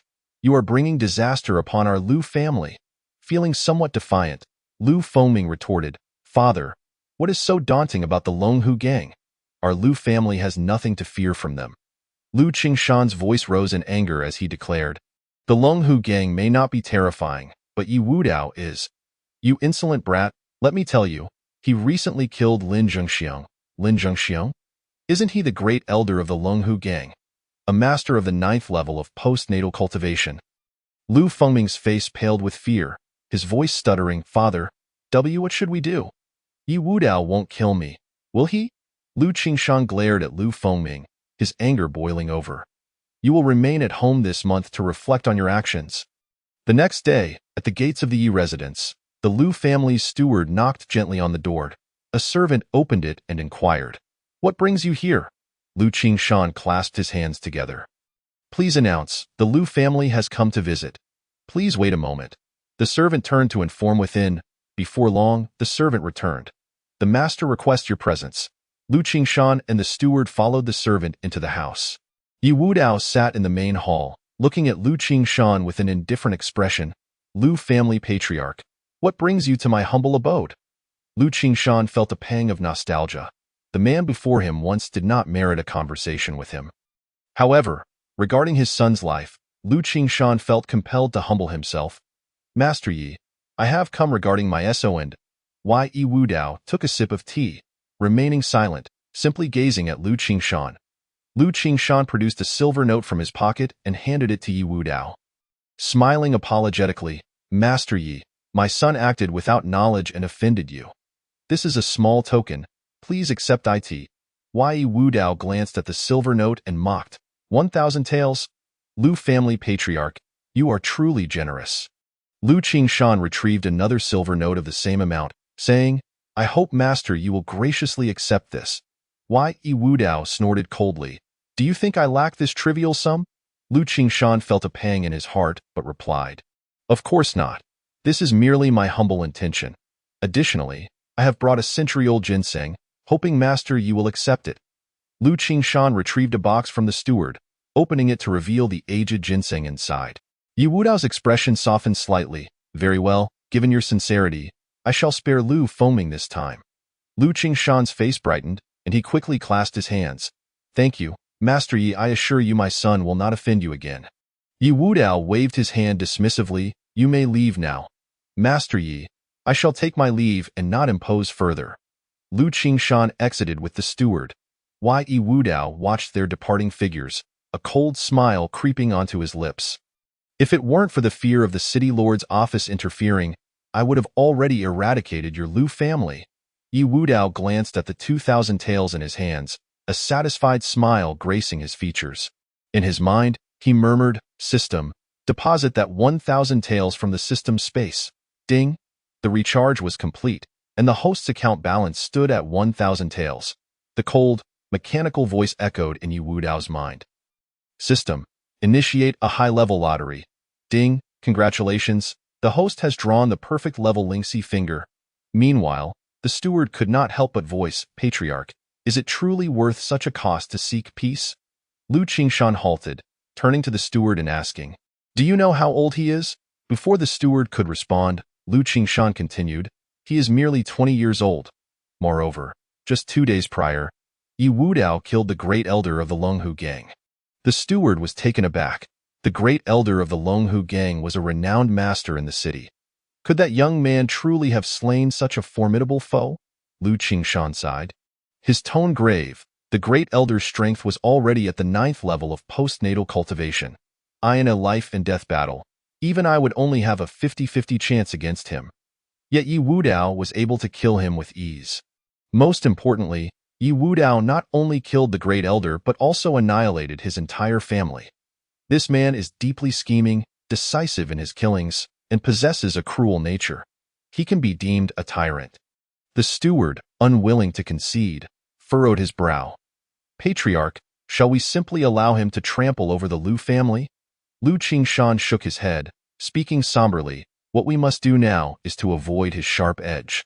When the opportunity arises, we will seek retribution. By the way, how did your investigation go regarding the matter I asked you to look into?" The steward quickly replied, "Patriarch, I have discovered Lin Tian's whereabouts. 2 years ago, he officially joined the Wuliang sword sect and caught the attention of the sect's master, who took him as a disciple." Lu Qingshan's eyes widened in surprise. "The Wuliang sword sect? That is a sect with innate masters. If an innate master from the Wuliang sword sect intervened, Yi Wudao would undoubtedly face death." Contemplating this, Lu Qingshan revealed a sinister smile. "Immediately dispatch someone to inform the Wuliang sword sect." Yes, Patriarch. Lu Qingshan secretly chuckled to himself. You wish to oppose my Lu family? This time, I will ensure you understand that there are always greater powers beyond your own. Chapter 11. Iron Bull. Born with divine strength in the city of Nanling, at a certain tavern on the second floor, a handsome young man and a round-faced plump fellow were merrily indulging in meat and wine. Suddenly, a commotion erupted outside. What is happening? Shin the Fat frowned. Rising to approach the railing, he turned to the young man, exclaiming, Old Yi, come quickly. Your people from the Longhu gang are being beaten. Yi Wudao sprang to his feet and rushed to the edge of the railing. Peering down, he beheld a burly, dark-skinned man towering over 4 members of the Longhu gang, who lay sprawled on the ground like fledglings. The gang members rolled about in agony, groaning in pain. Onlookers, witnessing the scene, recoiled in fear, wary of being caught in the fray. Yi Wudao leaped down from the second floor, landing gracefully before the dark-skinned giant. Stop! Upon hearing Yi Wudao's command, the giant turned and regarded him. What is going on? Yi Wudao inquired. The giant scratched his head, appearing somewhat embarrassed. One of the Longhu gang members raised his head and shouted, Gang leader, this man ate 10 bowls of noodles at the stall and didn't he pay?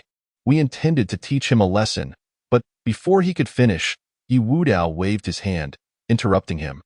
Why did you eat without paying? He asked the dark-skinned giant. Realizing he was no match for the person before him, the giant lowered his head and replied softly, I have no money. It was stolen.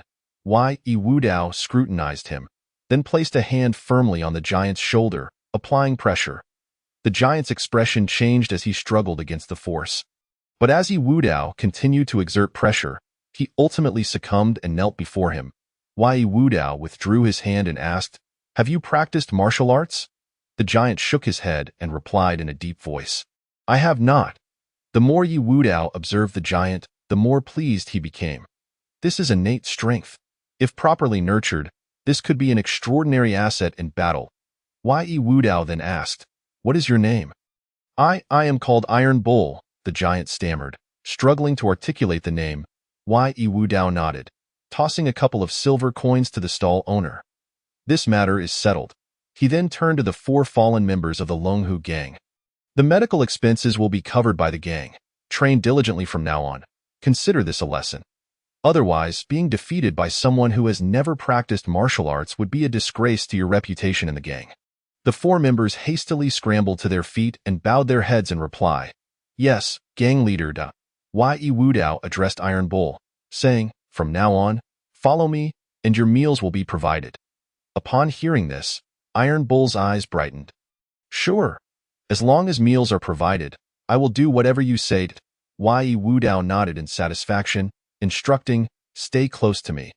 Iron Bull followed closely behind, resembling an iron tower. Throughout the journey, Yi Wudao observed Iron Bull closely. He noted that despite Iron Bull's imposing stature, his demeanor was remarkably simple and even somewhat naive. Have you truly never practiced martial arts? Yi Wudao asked again. Iron Bull shook his head, his deep voice resonating. I really have not. That I have always been strong since childhood, able to eat several large bowls of rice. Yi Wudao felt a surge of joy within. It seemed he had stumbled upon a treasure. At the Longhu gang's training ground, various weapons were displayed. Swords, spears, halberds, axes, and hooks, all readily available. In the corner lay 3 testing stones. Yi Wudao pointed to the stone on the left and said, This stone weighs 200 jin. Try lifting it. Iron Bull stepped forward, extending his robust arms, and effortlessly lifted it. All right, put it down, Yi Wudao instructed, pointing to the ground. Iron Bull set down the stone and then attempted to lift the even larger 500 jin stone. Veins bulged from his wrists, his back muscles rippling from exertion, and beads of sweat formed on his forehead. Yet, he ultimately succeeded in raising the stone. After 3 breaths, Iron Bull lowered the stone, panting heavily. A glimmer of approval flashed in Yi Wudao's eyes as he remarked, Not bad. You possess such immense strength without any martial training. Iron Bull scratched his head, smiling shyly. Yi Wudao then pointed to the largest stone. This is 1,000 jin stone. Give it a try. Iron Bull took a deep breath, wrapped his arms around the stone, and exerted himself fiercely. His face reddened, but the stone merely trembled slightly. This stone is too heavy. I cannot lift it, Iron Bull admitted helplessly. Wei Wudao nodded, stating, that is normal. You have yet to begin practicing martial arts. He reached into his robe, retrieving the Kai Shan Zhang manual from his storage space and tossing it to Iron Bull. This is the Kai Shan Zhang. Take it and practice. Iron Bull carefully accepted the manual, a look of excitement spreading across his face. Thank you, gang leader, he exclaimed, overwhelmed with gratitude. Wei Wudao nodded, saying, all right, go practice. Iron Bull took the manual and found a quiet corner to begin studying earnestly. At the City Lord's mansion, a man clad in armor knelt on one knee. City Lord, Lin Jingxiong is dead. Zhao Hong's expression shifted. Could it be that the Blood Robe Tower had struck again? The aura of innate strength emanated uncontrollably, pressing down on the armored man, making it difficult for him to breathe. What happened? How did Lin Jingxiong die? The armored man, sensing the overwhelming pressure, trembled as he replied. City Lord, it was the young master of the Longhu gang who killed Lin Jingxiong. Zhao Hong breathed a sigh of relief. It was not the Blood Robe Tower's doing. Yet, upon further reflection, he found something amiss. The young master of the Longhu gang, that would be Yi Wudao, the waste who isn't even a martial artist? Zhao Hong's face twisted in disbelief as he stared at the armored man. Is your information accurate? Are you sure there is no mistake? The armored man hurried to explain, City Lord. I also found it hard to believe when I first heard the news, so I personally want to verify it. The Longhu gang is indeed under Yi Wudao's command now. Zhao Hong inquired, did you find out how Yi Wudao killed Lin Jingxiong? The armored man replied, it is rumored that Yi Wudao personally killed Lin Jingxiong. However, I suspect he must have used poison and collaborated with the third elder of the Longhu gang to eliminate Lin Jingxiong and the others in one fell swoop. Zhao Hong nodded. He too found the rumor hard to believe. After all, he had seen Yi Wudao 2 years ago, and he was nothing but a waste. Lin Jingxiong was a postnatal level 9 martial artist, capable of killing Yi Wudao with ease. Therefore, using poison must have been the only viable method. Zhao Hong waved his hand, stating, leave the internal matters of the Longhu gang alone, as long as they deliver tribute on time. That will suffice. Yes. Chapter 12. Lu family delivers news. Wuliang Sword Sect sends personnel in Mount Wuliang. Shrouded in mist, 2 disciples of the Wuliang Sword Sect stood guard at the mountain gate. Who approaches? They called in unison, swords in hand. A man clad in a rain cape was seen climbing the mountain. The man paused, clasping his fists, and said, I am Lu Qiqi from the Lu family of Nanling City. Here to seek an audience with Lin Tian on urgent matters. The 2 disciples exchanged glances. A person from Nanling City. Could he be an acquaintance of senior brother Lin Tian? One of the disciples spoke. Please wait here. I will inform senior brother Lin Tian. After a brief moment, a young man emerged from the mountain gate. Dressed in a white robe, he was handsome, radiating an otherworldly aura. The young man was Lin Tian. Lu Qiqi? Lin Tian regarded the rain-clad figure before him with a hint of confusion. I don't believe I know you. Lu Qiqi slightly bowed, explaining, it is understandable that Brother Lin does not recognize me.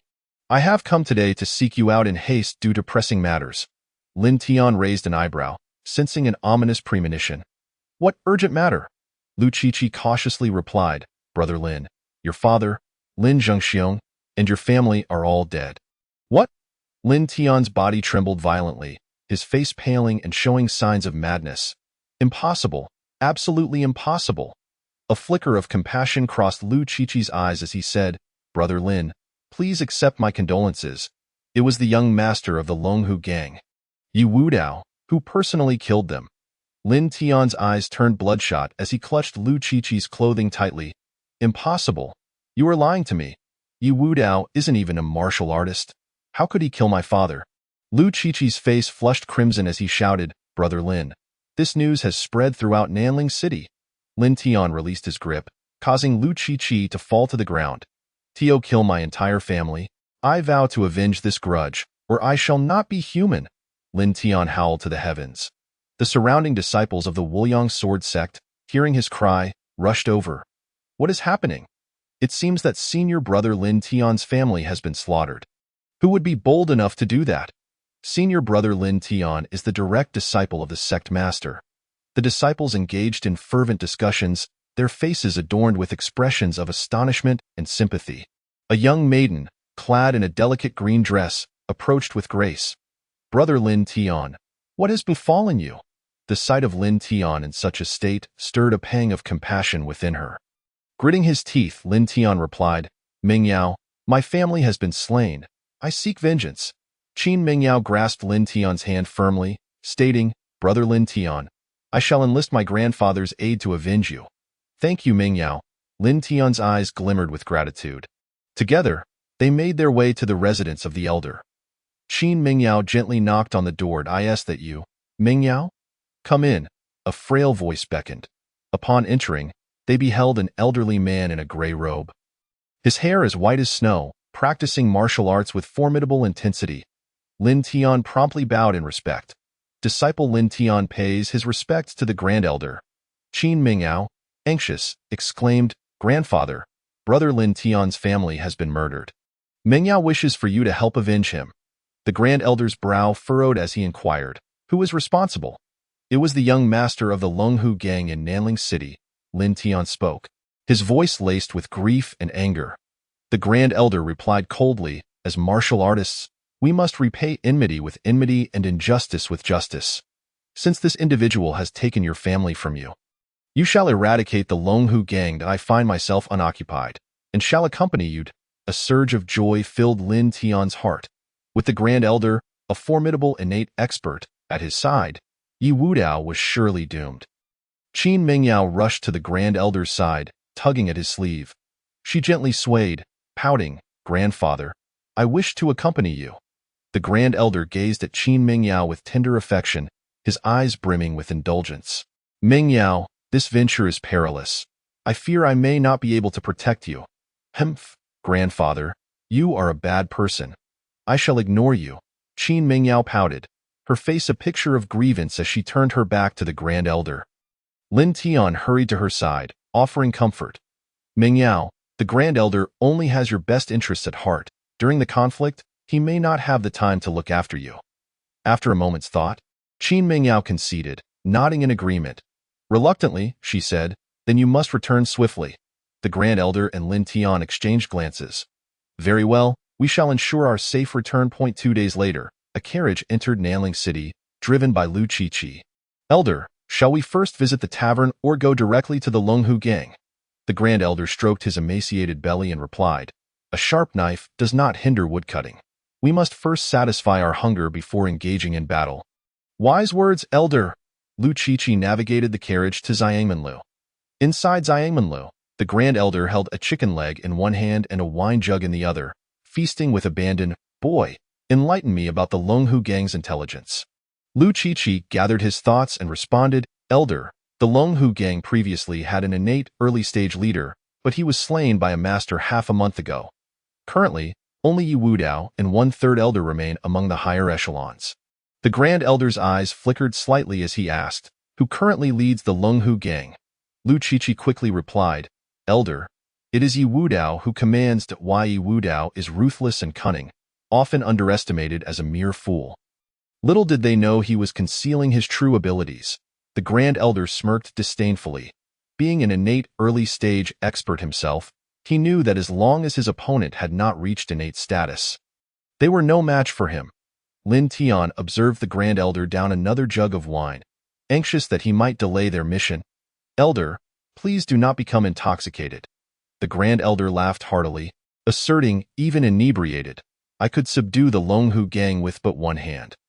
Within the Longhu gang, a member rushed in, exclaiming, Leader, Bossly requests an audience. Yi Wudao, reclining in a chair, slowly opened his eyes. Let him enter. A man nearing 50 entered, diminutive in stature but with eyes that gleamed with shrewdness. The man bowed respectfully. I pay my respects to Leader Yi. Yi Wudao inquired. What brings you here, Bossly, Leader Yi? I have just heard at Xiangmenlu that someone is plotting against the Longhu gang. Yi Wudao sat up straight, his interest piqued. Do you know their identities? Bossly recalled. One among them is from the Lu family. while the other two seemed to be from the martial world. The Liu family? A hint of coldness flickered in Yu Wudao's eyes. It appeared they had grown weary of life. You may leave now. And from now on, the protection fee for Xiangmenlo shall be reduced by 50%.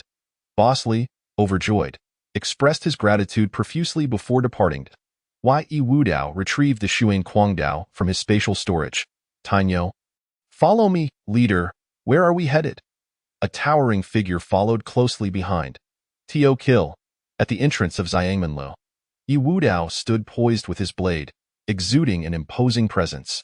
Tainyo stood beside him, hands on his hips, bellowing. Members of the Liu family, step forward.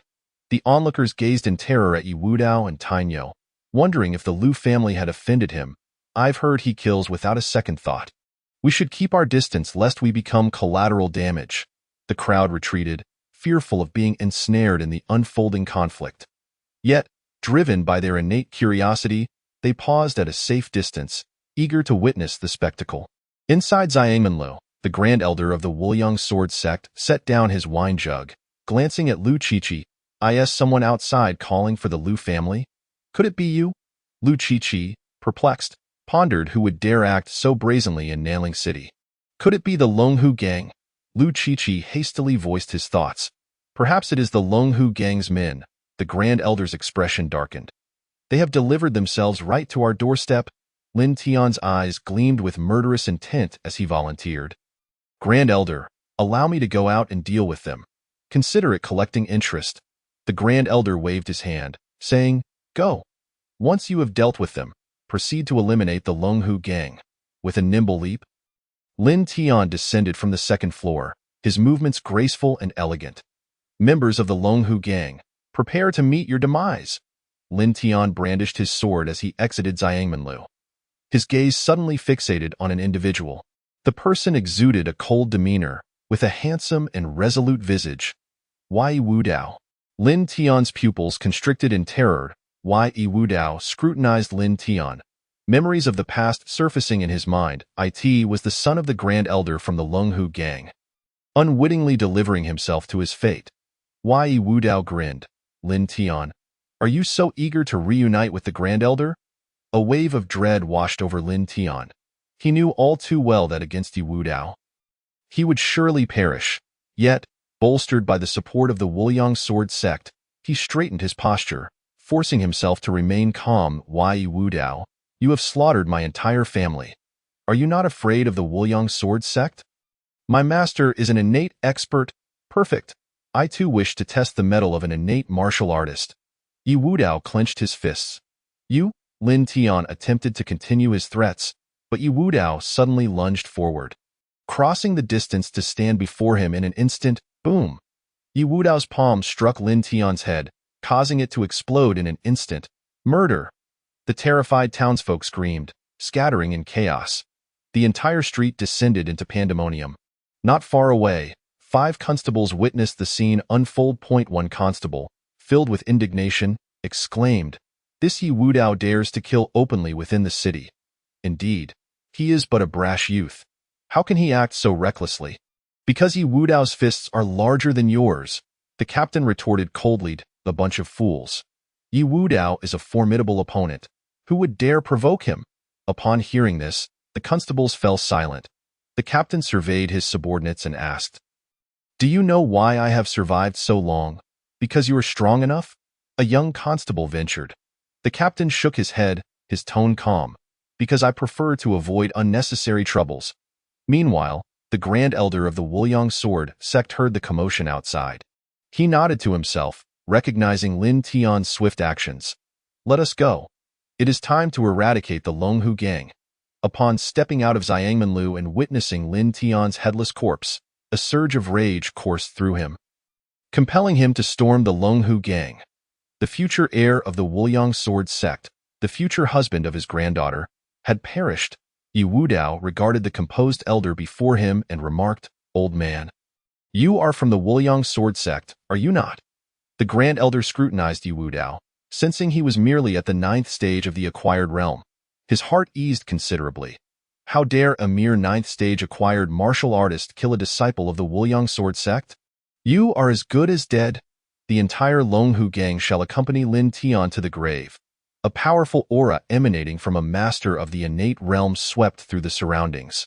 If an ordinary postnatal 9th-level warrior were to confront such a formidable being, they would likely find themselves bereft of the courage to engage in battle. However, a flicker of excitement flashed in Yu Wudao's eyes. Innate? It seems not so formidable after all. Die. The elder wielded his long sword with a tremor. The blade gleamed fiercely, propelled by a cutting aura, as it lunged toward Yu Wudao. Golden Bell Shield. A massive golden bell appeared around Yu Wudao's form. Bang! The elder's sword struck the bell, producing a crisp sound of impact. The tremendous recoil forced the elder to stagger back 2 steps, nearly causing him to lose grip on his sword. How is this possible? The elder's expression darkened considerably. He was, after all, an innate warrior. Yet he could not breach the defense of a mere postnatal 9th-level warrior. At that moment, Yu Wudao spoke. I possess a blade capable of severing the innate. With a hum, a chilling aura of murder enveloped the AI art. As Yu Wudao's blade descended, a terrifying black blade light obscured the elder's vision entirely. In that instant, the heavens and earth seemed to dim, everything turning dull and lifeless. I shall not be defeated, the elder roared, unleashing surging true energy that formed a protective shield before him. Yet, Yu Wudao's strike was overwhelmingly powerful. The black blade light was unstoppable, effortlessly cleaving through the true energy shield. Too weak. Yu Wudao sheathed his blade. The elder of the Wuliang sword sect had been cleaved in 2, collapsing to the ground in a gruesome demise. Demon monster! Lu Qiqi nearby trembled uncontrollably. He fell to his knees, exclaiming, "Spare my life! It was all Lu Qingshan who forced me into this. I am innocent." Yu Wudao cast a disdainful glance at him. Such a person was unworthy of his hands being soiled. Tainyo, eliminate him. Tainyo chuckled, striding towards Lu Qiqi. His robust hand descended upon Lu Qiqi's head. Bang! Lu Qiqi's skull burst open like a watermelon. Tainyo withdrew his hand, eagerly looking towards Yu Wudao. Boss, how is my mountain opening palm? Yu Wudao regarded the lifeless Lu Qiqi with a hint of exasperation. You haven't even begun to grasp it. Return and practice diligently. Yes, boss. Tainyo scratched his head, feeling a tad embarrassed. Yu Wudao gestured for Tainyo to search the bodies. Tainyo promptly began rummaging through the corpses. Boss, I found 1,000 taels in silver notes and 10 taels in silver. Tainyo presented the silver and notes to Yu Wudao. Yu Wudao accepted the notes, saying, You may keep the 10 taels. Thank you, boss. Tainyo's face brightened, anticipating a late-night snack. Yu Wudao gazed into the distance, towards the Lu family's location. Let us proceed. There are still those to be eliminated. Chapter 14. The Lu family's flight and the ambush by the Longhu gang. Lu Qingshan stood at the entrance, his expression urgent as he inquired, What is the situation? The steward rushed in, breathless, struggling to articulate. Master, the members of the Wuliang sword sect are all dead. Lu Qingshan's face paled at the news. How can this be? It seems I have underestimated Yu Wudao. This individual has the audacity to slay even innate warriors. In the entirety of Nanling City, it appears only the city lord could contend with Yu Wudao. Lu Qingshan felt a weight in his heart. He could no longer remain in Nanling City. He immediately instructed the steward, gather the valuables and prepare to leave at once. The steward acknowledged and hurried inside. The Lu residence became a whirlwind of activity. A palpable desire for survival filled the hearts of all present. Under the pressure of impending death, none of the Lu family dared to be the slightest bit negligent. Soon, they were ready. Lu Qingshan let out a sigh of relief. He issued a command, leading everyone out. The Lu family's convoy surged through the city gates. The sound of hooves and wheels echoed in the empty streets. Bystanders turned their heads, curious about the imposing procession. That the Lu family? What has transpired? Why are there so many people? Are they fleeing Nanling City? Those well-informed remarked. I heard that Yu Wudao, the leader of the Longhu gang, has killed members of the Lu family. Could it be that they are afraid? Impossible. The head of the Lu family is a renowned expert in the city. How could he fear Yu Wudao? Some were skeptical. Hemph. What is the head of the Lu family compared to the elder of the Longhu gang? Yu Wudao is the ruthless killer who slayed the elder. Others scoffed. Lu Qingshan, seated in the carriage, grew increasingly anxious as he listened to the murmurs outside. "Steward, hasten our pace. We must leave this place swiftly."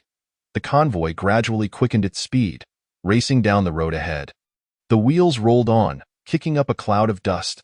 Several miles outside Nanling City, the steward suddenly narrowed his eyes and shouted, "Everyone, halt!" The crowd quickly tightened their reins, the hooves of the horses rising high before crashing down. Creating a commotion, Lu Qingshan, startled, exclaimed, "Steward, what is wrong?" The steward's countenance was grave as he pointed ahead. "Master, look over there." Lu Qingshan lifted the carriage curtain, and his pupils constricted at once. 100 men clad in black, wielding long knives, stood silently 100 meters ahead. They resembled a pack of hungry wolves, poised to pounce on their prey. Leading them was a handsome young man in black, none other than Yi Wudao, the leader of the Longhu gang. The entire Lu family convoy remained on high alert, gripping their weapons tightly as they gazed warily at the Longhu gang members approaching. "Lu family head, where might you be headed?" Yi Wudao mocked, a cold smile on his lips. Lu Qingshan's face darkened like water. "Yi gang leader, I wonder why you obstruct our path." Yi Wudao chuckled derisively. "Lu family head, do you truly believe you can escape?" Lu Qingshan felt a sinking sensation in his heart. He understood that this time, it would likely end poorly. Yet, he clung to a sliver of hope. "Why, Yi gang leader, I offer 8,000 taels of silver in exchange for the lives of all Lu family members." "What say you?" Yi Wudao shook his head, a glimmer of disdain flickering in his eyes. 10,000 taels. Lu Qingshan gritted his teeth, feeling a pang of discomfort in his heart. Why Yi Wudao remained silent, merely watching Lu Qingshan intently. "Why Yi Wudao, do not be greedy!" Lu Qingshan shouted vehemently. Why Yi Wudao burst into laughter. "Lu family head, you are mistaken. If I kill you, wouldn't all of Lu family's possessions belong to me?" Lu Qingshan was momentarily speechless, a wave of helplessness washing over him. "Master, shall we fight him?" a Lu family disciple declared through clenched teeth. "Indeed, master, if we can take down Yi Wudao, victory will be ours." Since Yi Wudao has left them no path to survival, they had no choice but to fight with all their might. Hearing their leader's command, the Lu family roared, "Kill!" to annihilate them. For the Lu family, charge! The Lu family surged with righteous fury. In this battle, they had to exert every ounce of strength, for otherwise, only death awaited them. Yi Wudao withdrew a stack of silver notes from his bosom. Waving them in the air, Longhu gang disciples, heed my command. For every Lu family member killed, a reward of 10 taels of silver. With such a generous incentive, the morale of the Longhu gang surged. Like starving wolves, they charged towards the Lu family. The two sides were soon engulfed in chaotic combat. Blades glimmered, and blood flowed freely. The Longhu gang had the numerical advantage and were merciless in their pursuit of wealth. In no time at all, the Lu family found themselves hard-pressed to defend. "Third elder, those 3 Lu family elders are yours to handle." Yi Wudao instructed the third elder beside him. "Understood." The third elder lightly sprang into action, employing lightness skills to dart towards several elders of the Lu family like a swift swallow.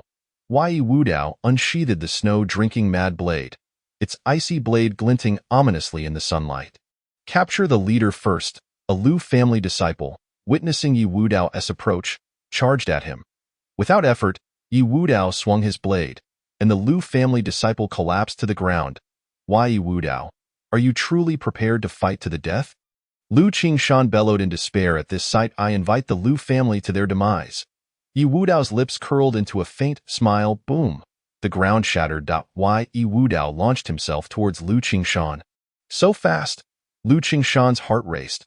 His body barely had time to react before Yi Wudao's blade sliced through his neck. A head flew into the air. Lu Qingshan could hardly believe that he had not lasted even a single exchange. "The master is dead." The voices of Lu family disciples were filled with despair. "Father!" Lu Fengming cried out in anguish, his eyes ablaze with fury. He sent a Longhu gang disciple flying before rushing towards Yi Wudao. Yi Wudao swung his blade horizontally, and Lu Fengming's head was severed cleanly. "We surrender." the Liu family disciples dropped their weapons. Soon, more Liu family disciples and guards followed suit, relinquishing their arms. Kill them all. Leave no survivors, Yi Wudao commanded coldly. You monster! I curse you. May you meet a wretched end. The Liu family cried out in terror, but the members of the Longhu gang showed no mercy. Soon, every member of the Liu family was slaughtered. Subsequently, all the gang members gazed at Yi Wudao with eager anticipation. Yi Wudao approached the Liu family's convoy and lifted the lid of a box. Instantly, a dazzling silver light flashed. As the crowd focused their attention, they beheld the box brimming with glistening silver coins.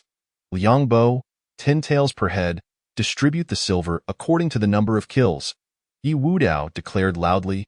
Yes, gang leader.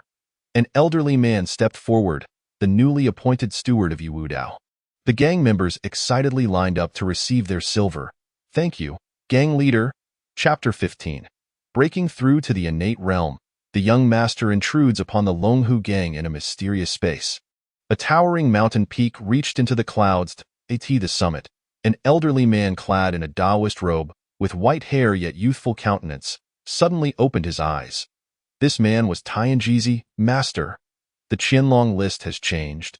A middle-aged man hurriedly approached, bowing to Tianjizi. Tianjizi stood up and walked towards the grand hall. Inside the hall, 3 enormous lists hovered in the air, each recording the names and rankings of the heroes and legends of the world. Tianjizi's gaze fell upon the list on the far right. There, at the 42nd position, a new name, Yi Wudao, stood out prominently. Following Yi Wudao's name was a description: gang leader of the Longhu gang, postnatal 9th layer, grand elder of the Wuliang sword sect, early innate. Tianjizi stroked his beard and remarked, I did not expect such a prodigy to emerge in the martial world. What a pity. Only 10 years remain. The 300-year deadline is approaching. By then, those blessed with great fortunes will be unable to escape Dian Nanling City. Within the Longhu gang, Liangbo respectfully reported, gang leader, the tally is complete. Yi Wudao reclined in his chair, casually inquiring, how much? Liangbo glanced at the ledger in his hands, responding, 8,000 taels of silver, 13,000 taels in banknotes, along with some jewels and paintings. Yi Wudao nodded, inwardly reflecting. The Liu family truly lives up to its reputation as a prominent family. Indeed wealthy. All right, you may leave for now. Yi Wudao waved his hand, signaling Liangbo and the others to withdraw. Yi Wudao silently commanded, System, recharge all the silver here. Ding, recharge complete. The current balance in the host's account is 8,000 taels of silver. Yi Wudao continued, System, conduct 3 high-level draws. Ding, congratulations, the host has drawn 1 blood bodhi. Hearing this, Yi Wudao's heart soared with joy. The blood bodhi is a rare treasure. Consuming it would undoubtedly allow him to break through to the innate realm. Ding, congratulations, the host has drawn the perfected level of finger-flicking skill. Yi Wudao nodded. The finger-flicking skill was indeed a commendable martial art. Ding, congratulations, the host has drawn the perfected level of Lingbo Weibu. Upon hearing this, a satisfied smile graced Yi Wudao's face. He was just in need of a light-footed skill, and the Lingbo Weibu arrived at the perfect moment. It is time to break through to the innate realm. Yi Wudao entered a secret chamber and sat cross-legged. System, extract the blood bodhi. A beam of light descended upon Yi Wudao, transforming into a blood-red miraculous fruit. This fruit was the renowned blood bodhi from the world of Fengyun. Yi Wudao picked up the blood bodhi, examining it closely. It was entirely blood-red, exuding a faint metallic scent. He placed the blood bodhi into his mouth. It slid down his throat, instantly transforming into a warm current. In an instant, a powerful force erupted within Yi Wudao's body. The sound of thunder roared in his ears as the 9-yang divine skill within him ignited with fiery intensity, operating frantically. His body absorbed the energy of the blood bodhi continuously. Seconds turned into minutes, and soon, sweat-drenched Yi Wudao. A quarter of an hour later, Yi Wudao opened his eyes, which seemed to burn with a fiery blaze. Radiant and striking, he rose to his feet and unleashed a punch with great force. The air compressed, producing a deep, resounding boom. Innate realm. This gang leader has succeeded. Yi Wudao reveled in the surging power within him and then executed the Lingbo Weibu. his figure vanishing from the spot in an instant. What incredible speed! Yi Wudao marveled within. The Lingbo Weibu was indeed top-tier light-footed skill, elusive and ghostly. Meanwhile, in Nanling City, within a noodle shop, a slender man took a bite of noodles and remarked, "Have you heard?" His bald companion, visibly displeased, slammed the table. "Speak clearly. What have you heard?" The slender man grinned mischievously, responding, "The Liu family has fled." The bald man wore a skeptical expression. "Impossible. Absolutely impossible. The Liu family is vast and prosperous. How could they suddenly flee?" The slender man shrugged and explained. "It is said that the head of the Liu family sought to deal with the Longhu gang, but before the hired help could arrive, Yi Wudao had already killed him. Hence, the Liu family was frightened. But Yi Wudao is scarcely over 20. How could he be so formidable?" The bald man gasped. Just then, a pair of powerful hands suddenly landed on the slender man's shoulders. "Kid, how does one get to the Longhu gang?" The slender man jumped in surprise, his body instinctively tensing. Turning around, he saw a robust figure standing behind him, resembling a towering iron tower, exuding an overwhelming sense of oppression. The slender man hurriedly stood up, his face brimming with ingratiation. "Sir, I will lead you there." The giant nodded in satisfaction. "Very good, you are quite perceptive." He then turned to a young man dressed in a gold-trimmed embroidered robe. "Young master, this person knows the way to the Longhu gang." The young master nodded slightly, speaking softly, "Let us proceed. I wish to see if this Yi Wudao is indeed worthy of being taken into my Morong manor as a servant." As Sister Yingying has claimed, soon, they arrived at the entrance of the Longhu gang. The young master waved his hand, signaling the slender man to leave. The slender man, feeling as though a great burden had been lifted, dashed away. 2 members of the Longhu gang shouted sternly, "This is the base of the Longhu gang. No idlers are allowed." The giant's expression darkened as he stepped forward, extending his hand to firmly grip the necks of both men. Crack! The necks of the 2 gang members were instantly snapped. The giant turned to the young master, bowing respectfully. "Young master, please enter." Meanwhile, a gang member hurriedly raced towards the residence of the third elder. "Third elder, someone has intruded upon the gang." Upon hearing the news, the third elder's expression darkened. "Let us go out and see who dares to be so bold." The third elder led a group of gang members outside. Upon seeing the giant's iron tower-like physique, the third elder's brow furrowed in concern. He sensed a dangerous aura emanating from the giant. Steeling himself, the third elder cupped his fists and inquired, "May I ask what brings you two to the Longhu gang?" The young man regarded the third elder with an indifferent gaze. "Who are you?" The third elder slightly bowed, displaying utmost respect. "I am the third elder of the Longhu gang." The young man nodded and stated, "I have come to find your young master." Hearing this, the third elder cautiously asked, "Might I inquire if you are a friend of the young master?" At this moment, the giant bellowed, "What qualifications does a mere gang's young master have to be friends with the young master?" His roar echoed like a thunderous bell, leaving many gang members' ears ringing. The third elder's heart sank. He realized he was up against a formidable opponent. He silently rejoiced for not having acted rashly earlier. Otherwise, he would likely have met the same fate as the grand elder. The third elder forced a smile. "I kindly request the young master to move to the main hall for a detailed discussion." The young man smiled faintly, yet his voice was as cold as frost. "No need. Kill him, and Yi Wudao will surely appear." Tai Nu, take action. Chapter 16. Killing Tai Nu, battling Morong K. Tai Nu, kill him. Tai Nu stepped out from behind the young master. His body shimmered with a bronze hue, muscles rapidly bulging. His already formidable physique swelled further, resembling a giant. The third elder's pupils constricted sharply, a horizontal training expert. His voice trembled not only with fear but also with an unmistakable reverence. "Flee!" The third elder exploded into motion at an astonishing speed. Trying to escape, Tai Nu grinned ferociously, stomping his foot against the ground. Boom! The earth shattered, debris flying. Tai Nu's body shot forth like a cannonball.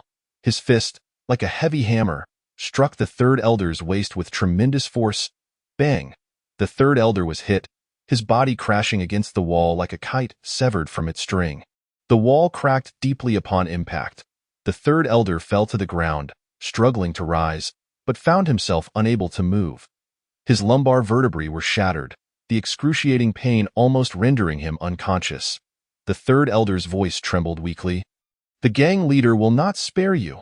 The iron slave strode towards the third elder, his foot firmly planted upon the elder's head, gazing down upon him from a position of superiority. "Old man, I await you in the netherworld." The third elder felt a sense of defiance he had never experienced before. Throughout his life, he had cowered before the strong and bullied the weak. In this moment, he finally regained a semblance of dignity. Boom! The third elder's head burst like a fragile watermelon beneath the crushing weight of the iron slave's foot. "Run! Summon the leader!" The onlookers, horrified, watched the scene unfold. Their faces drained of color. Suddenly awakened from their stupor, they fled into the night. At that moment, Yi Wudao was practicing his swordsmanship in his courtyard. The snow-drinking mad blade danced with the ferocity of a tempest. The blade shimmered with a chilling light, as if it sought to tear the very fabric of space apart. "Bang, leader, the third elder has been killed," came the terrified shouts from outside. Yi Wudao halted his practice, his breath contained. Opening the door, he inquired, "What has happened?" Several members of his faction, their expressions frantic, reported, "Two individuals have entered the gang. One, a giant of a man, has slain the third elder." Yi Wudao's handsome visage darkened at once. "Let us return and investigate." Meanwhile, the young master and the giant were ensconced within the grand hall of the Longhu gang. The young master reclined in a chair, leisurely sipping tea, while the iron slave stood tall behind him like a steadfast tower. Guarding him, Yi Wudao entered the hall, fixing his gaze upon the young master, and coldly demanded, "Who are you?" The young master set down his teacup and replied, "I am Morong K, ranked 33rd on the hidden dragon list." Yi Wudao interrupted sharply, "What nonsense is this, Morong K? I have never heard of you." "Impudence!" the iron slave exclaimed, his voice filled with fury. He turned to Morong K and asked, "Young master, should I teach this arrogant brat a lesson?" Morong K replied nonchalantly, "Go ahead. Let him understand that there are always greater powers beyond his own. But do not kill him." The iron slave strode confidently toward Yi Wudao, extending a hand toward him. This seemingly simple gesture concealed immense power. If caught, even a stone would be crushed. "You wish to compare strength?" Yi Wudao smiled faintly, extending his own hand to meet the giant's. Their hands collided in midair, producing a resounding thud. The iron slave's face registered surprise. "What a lad! This strength is no less than my own." Unable to contain himself, he remarked, "Boy, I never expected you to be a master of physical cultivation as well." Yi Wudao replied coolly, "You oversized fool, is this all the strength you possess?" The iron slave's expression darkened as he retorted, "Boy, do not be arrogant. I was merely testing you. Now, I shall show you my true strength." He launched a fist toward Yi Wudao's face, akin to a tiger descending a mountain. Unstoppable, Yi Wudao deftly sidestepped the blow, causing the iron slave to lurch forward a few steps before regaining his balance. Yi Wudao taunted, "Oversized fool, you are too slow. With such speed, do you truly believe you can hit me?" The iron slave's countenance soured. "Boy, do not be smug. I possess even more formidable techniques." With that, he unleashed a series of punches aimed at Yi Wudao. These blows were swifter than before, the wind from his fists howling with a fierce momentum. Yi Wudao's body shifted gracefully, evading the iron slave's onslaught. "Oversized fool, do you wish to continue this charade?" Yi Wudao smirked derisively. The iron slave ground his teeth and declared, "Boy, if you have the guts, do not dodge. Merely evading is no skill." Yi Wudao beckoned with a hand, saying, "Very well, I shall not dodge. Come at me." The iron slave grinned maliciously, his veins bulging as he swung a fist with all his might toward Yi Wudao. This punch contained his full force. A triumphant expression crossed the iron slave's face, as if he could already envision Yi Wudao gravely injured. However, Yi Wudao extended his left hand, effortlessly deflecting the blow. "How is this possible?" The iron slave gasped in shock. The force behind his punch would have overwhelmed even a novice in the innate realm. Yet Yi Wudao had countered it with ease. With such feeble strength, you dare to boast before me? Yi Wudao delivered a kick to the Iron Slave's knee. Crack! The Iron Slave's kneecap shattered instantly. Yi Wudao drew the snow-drinking mad blade from his back. Whoosh! The blade flashed, severing the Iron Slave's head. Just then, a rapidly spinning teacup hurtled towards Yi Wudao. The teacup spun through the air like a cannonball, aimed directly at Yi Wudao's face. In an instant, Yi Wudao's gaze sharpened, and his long blade cleaved through the air like lightning. A crisp sound echoed as the teacup was sliced in two mid-flight. You dare to kill the Iron Slave? Morong Kei's voice was cold as ice. He regarded the snow-drinking mad blade in Yi Wudao's hand, a flicker of astonishment crossing his features. Surrender your blade and kneel. Bowing 100 times in submission to me. Morong Kei's tone dripped with arrogance and confidence. He believed that under his oppressive aura, Yi Wudao would inevitably yield. Why? Yi Wudao scoffed. You expect me to submit? It seems you've consumed too much dung. Morong Kei's expression darkened, taken aback by Yi Wudao's blatant insolence. A surge of fury welled within him. In a flash, he appeared beside Yi Wudao, his hand slicing down like a sword. Yet, his palm merely struck the afterimage of Yi Wudao. What an impressive technique, Morong Kei thought, a glimmer of greed flickering in his eyes as he gazed at Yi Wudao outside the hall. Your agility is commendable, however, it will soon belong to me. Chapter 17. The blade's intent strikes. Morong Kei followed closely behind Yi Wudao, bursting forth from the grand hall. Your talent is remarkable, given time. You might surpass me. Alas, today you shall perish at my hands. Though Morong Kei's words bore a hint of praise, they were laced with a chilling intent to kill. No, it is you who shall die. At that moment, Yi Wudao abruptly lifted his head. His eyes, devoid of any light, appeared as deep and foreboding as the gates of the underworld. The snow-drinking mad blade trembled continually, emitting a deep, resonant hum, as if yearning for blood. This is the blade's intent. Morong Kei's eyes widened in disbelief. How is this possible? He has comprehended the blade's intent. In an instant, Morong Kei realized that this young man was an extraordinary prodigy, capable of standing shoulder to shoulder with his elder brother. Warriors possessing blade's intent, and those without were two entirely different realms. The warrior with blade's intent had touched upon the essence of swordsmanship, able to unleash its full might. In contrast, a warrior lacking blade's intent, no matter how proficient, could never harness the true power of their technique. Nevertheless, a fierce battle spirit surged within Morong Kei as a genius. He too harbored his own pride. What if you possess blade's intent? Today, I shall still slay you. A ruthless glint flashed in Morong Kei's eyes. His internal energy surged like a torrent, funneling into his fingertips, which gleamed like translucent jade. Return to origin finger, Morong Kei shouted, unleashing a powerful thrust of his finger toward Yi Wudao. The air seemed to tear as the force of his attack generated an invisible wave that radiated outward. In response, Yi Wudao raised the snow-drinking mad blade high. The snowy white blade shimmered with an ominous black aura, as if tainted by endless desolation and despair. Yi Wudao's blade descended. A terrifying black arc sliced through the void, completely obscuring Morong Kei's vision. Terror filled Morong Kei's eyes. He had never encountered a blade so fearsome. Crack! Morong Kei's return to origin finger was effortlessly shattered. He realized, to his horror, that his body was ensnared by the blade's intent, rendering him immobile.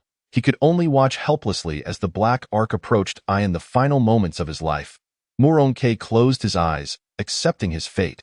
His thoughts drifted back to the past. Brother, sister Ying, little Kei is leaving. As the black arc swept past, Morong Kei's life came to a close. On a towering peak that pierced the heavens, Tianjizi suddenly opened his eyes. What is happening? Has there been a change in the hidden dragon list? Tianjizi strode purposefully towards the grand hall. Upon his arrival, he noticed that the 33rd position on the Qianlong list had been replaced by Yi Wudao. Accompanying the name was a brief introduction. Leader of the Lunghu gang? A formidable figure at the early stage of innate mastery from the Wuliang sword sect, who had slain Morong Quebec. Tianjizi stroked his beard, muttering to himself, this Yi Wudao has indeed slain Morong Quebec. Murong Ke, although a prodigy ranked 33rd on the Qianlong list, had many who could vanquish him in the martial world. Yet, few dared to lay hands on him, primarily due to the formidable presence of his brother, Murong Wuhan. With exceptional talent, Murong Wuhan had already reached the later stage of innate mastery at the tender age of 23 and had even comprehended the essence of sword intent. He had once dispatched 3 late innate masters with a single stroke, ascending to the 4th position on the Qianlong list in no time. Murong Wuhan's reputation soared, attracting numerous challengers, yet most were swiftly defeated, with few managing to withstand even a single move. Furthermore, there were tales of martial women proclaiming that they would only marry Murong Wuhan in this lifetime.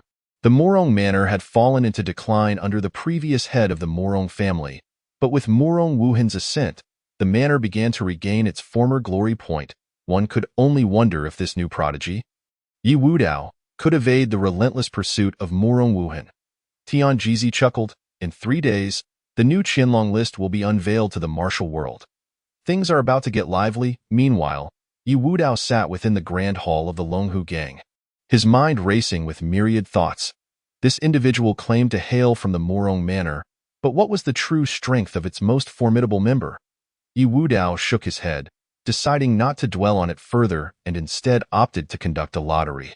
System, how much silver do I have remaining? Ding. The host currently possesses 5,000 taels of silver. The system's voice echoed in his mind. Yi Wudao continued. System, initiate 5 high-level draws. Ding. Congratulations. The host has drawn the 5th layer of Zhiyang Divine Skill. System infusion of the 5th layer. Ding. Congratulations. The host has drawn the perfected level disguise technique. Ding. Congratulations. The host has drawn the perfected level bone shrinking technique. Ding. Congratulations. The host has drawn the 6th layer of Zhiyang Divine Skill. System infusion of the 6th layer.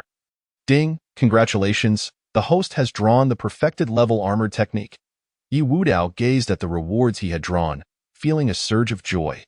With the disguise technique and bone shrinking technique, it seemed he could adopt various identities while traversing the martial world. System, claim the rewards. In an instant, Yi Wudao felt a powerful force surging within him. His entire body's meridians expanded significantly, with true qi flowing forth ceaselessly. His aura skyrocketed, directly breaking through to the mid-stage of innate mastery. At that moment, Yi Wudao's physique began to expand rapidly, his height soaring from 1.7 meters to over 1.9 meters in an instant. This. The armored technique? Yi Wudao felt his body becoming exceptionally resilient. Akin to steel, he approached the training ground, took a knife, and aimed it at the back of his hand. Clang! The knife struck his hand, producing a sound reminiscent of metal clashing. With determination, Yi Wudao swung the knife forcefully towards his arm. Clang! Another crisp sound echoed. This time, the blade actually broke. Yi Wudao observed a faint white mark on his arm, yet he was unharmed.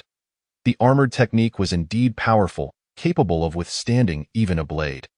Yi Wudao experimented a few more times, discovering that his body was truly indestructible.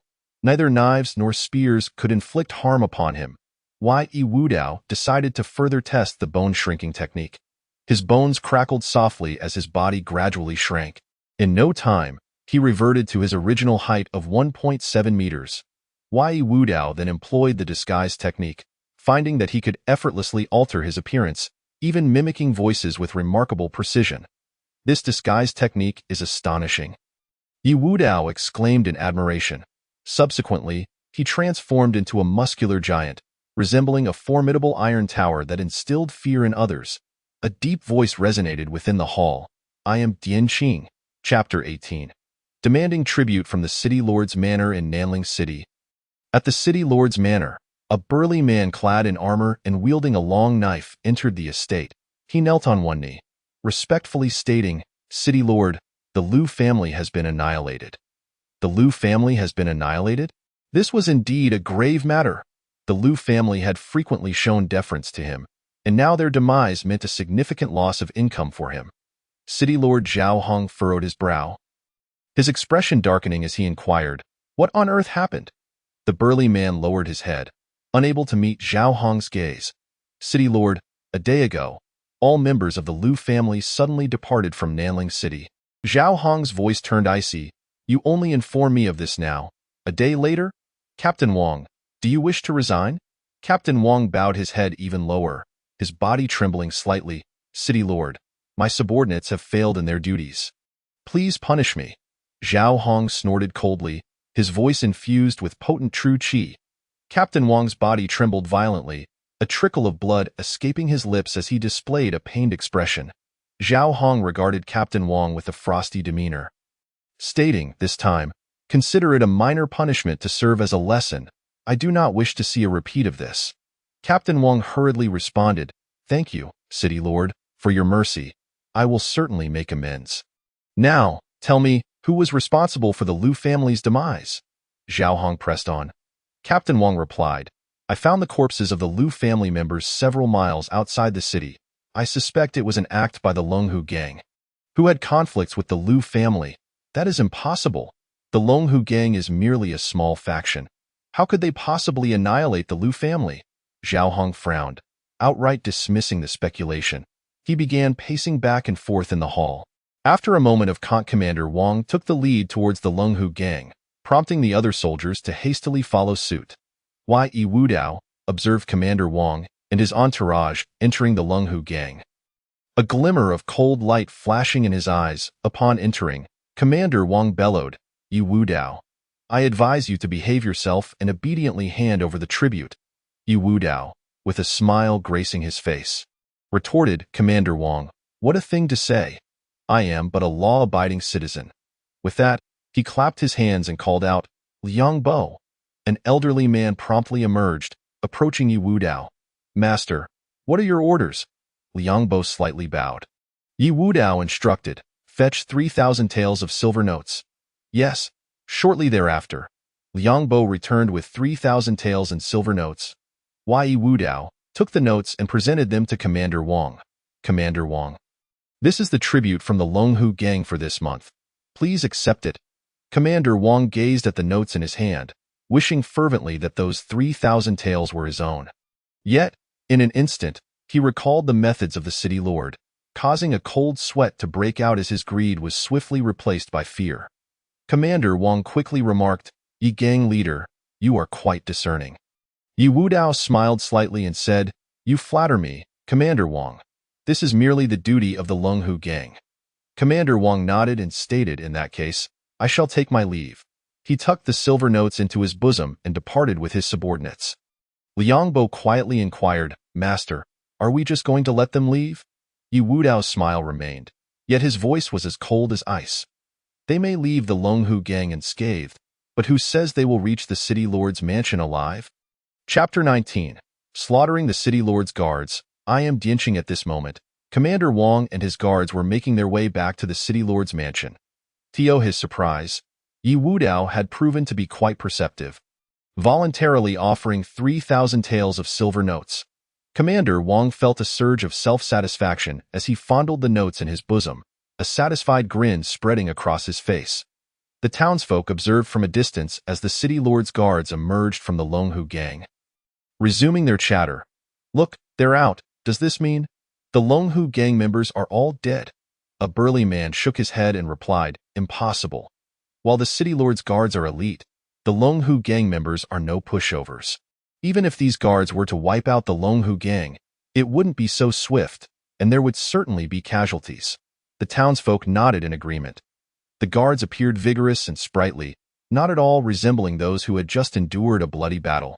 Rather, they seemed to have merely strolled around and exited with ease.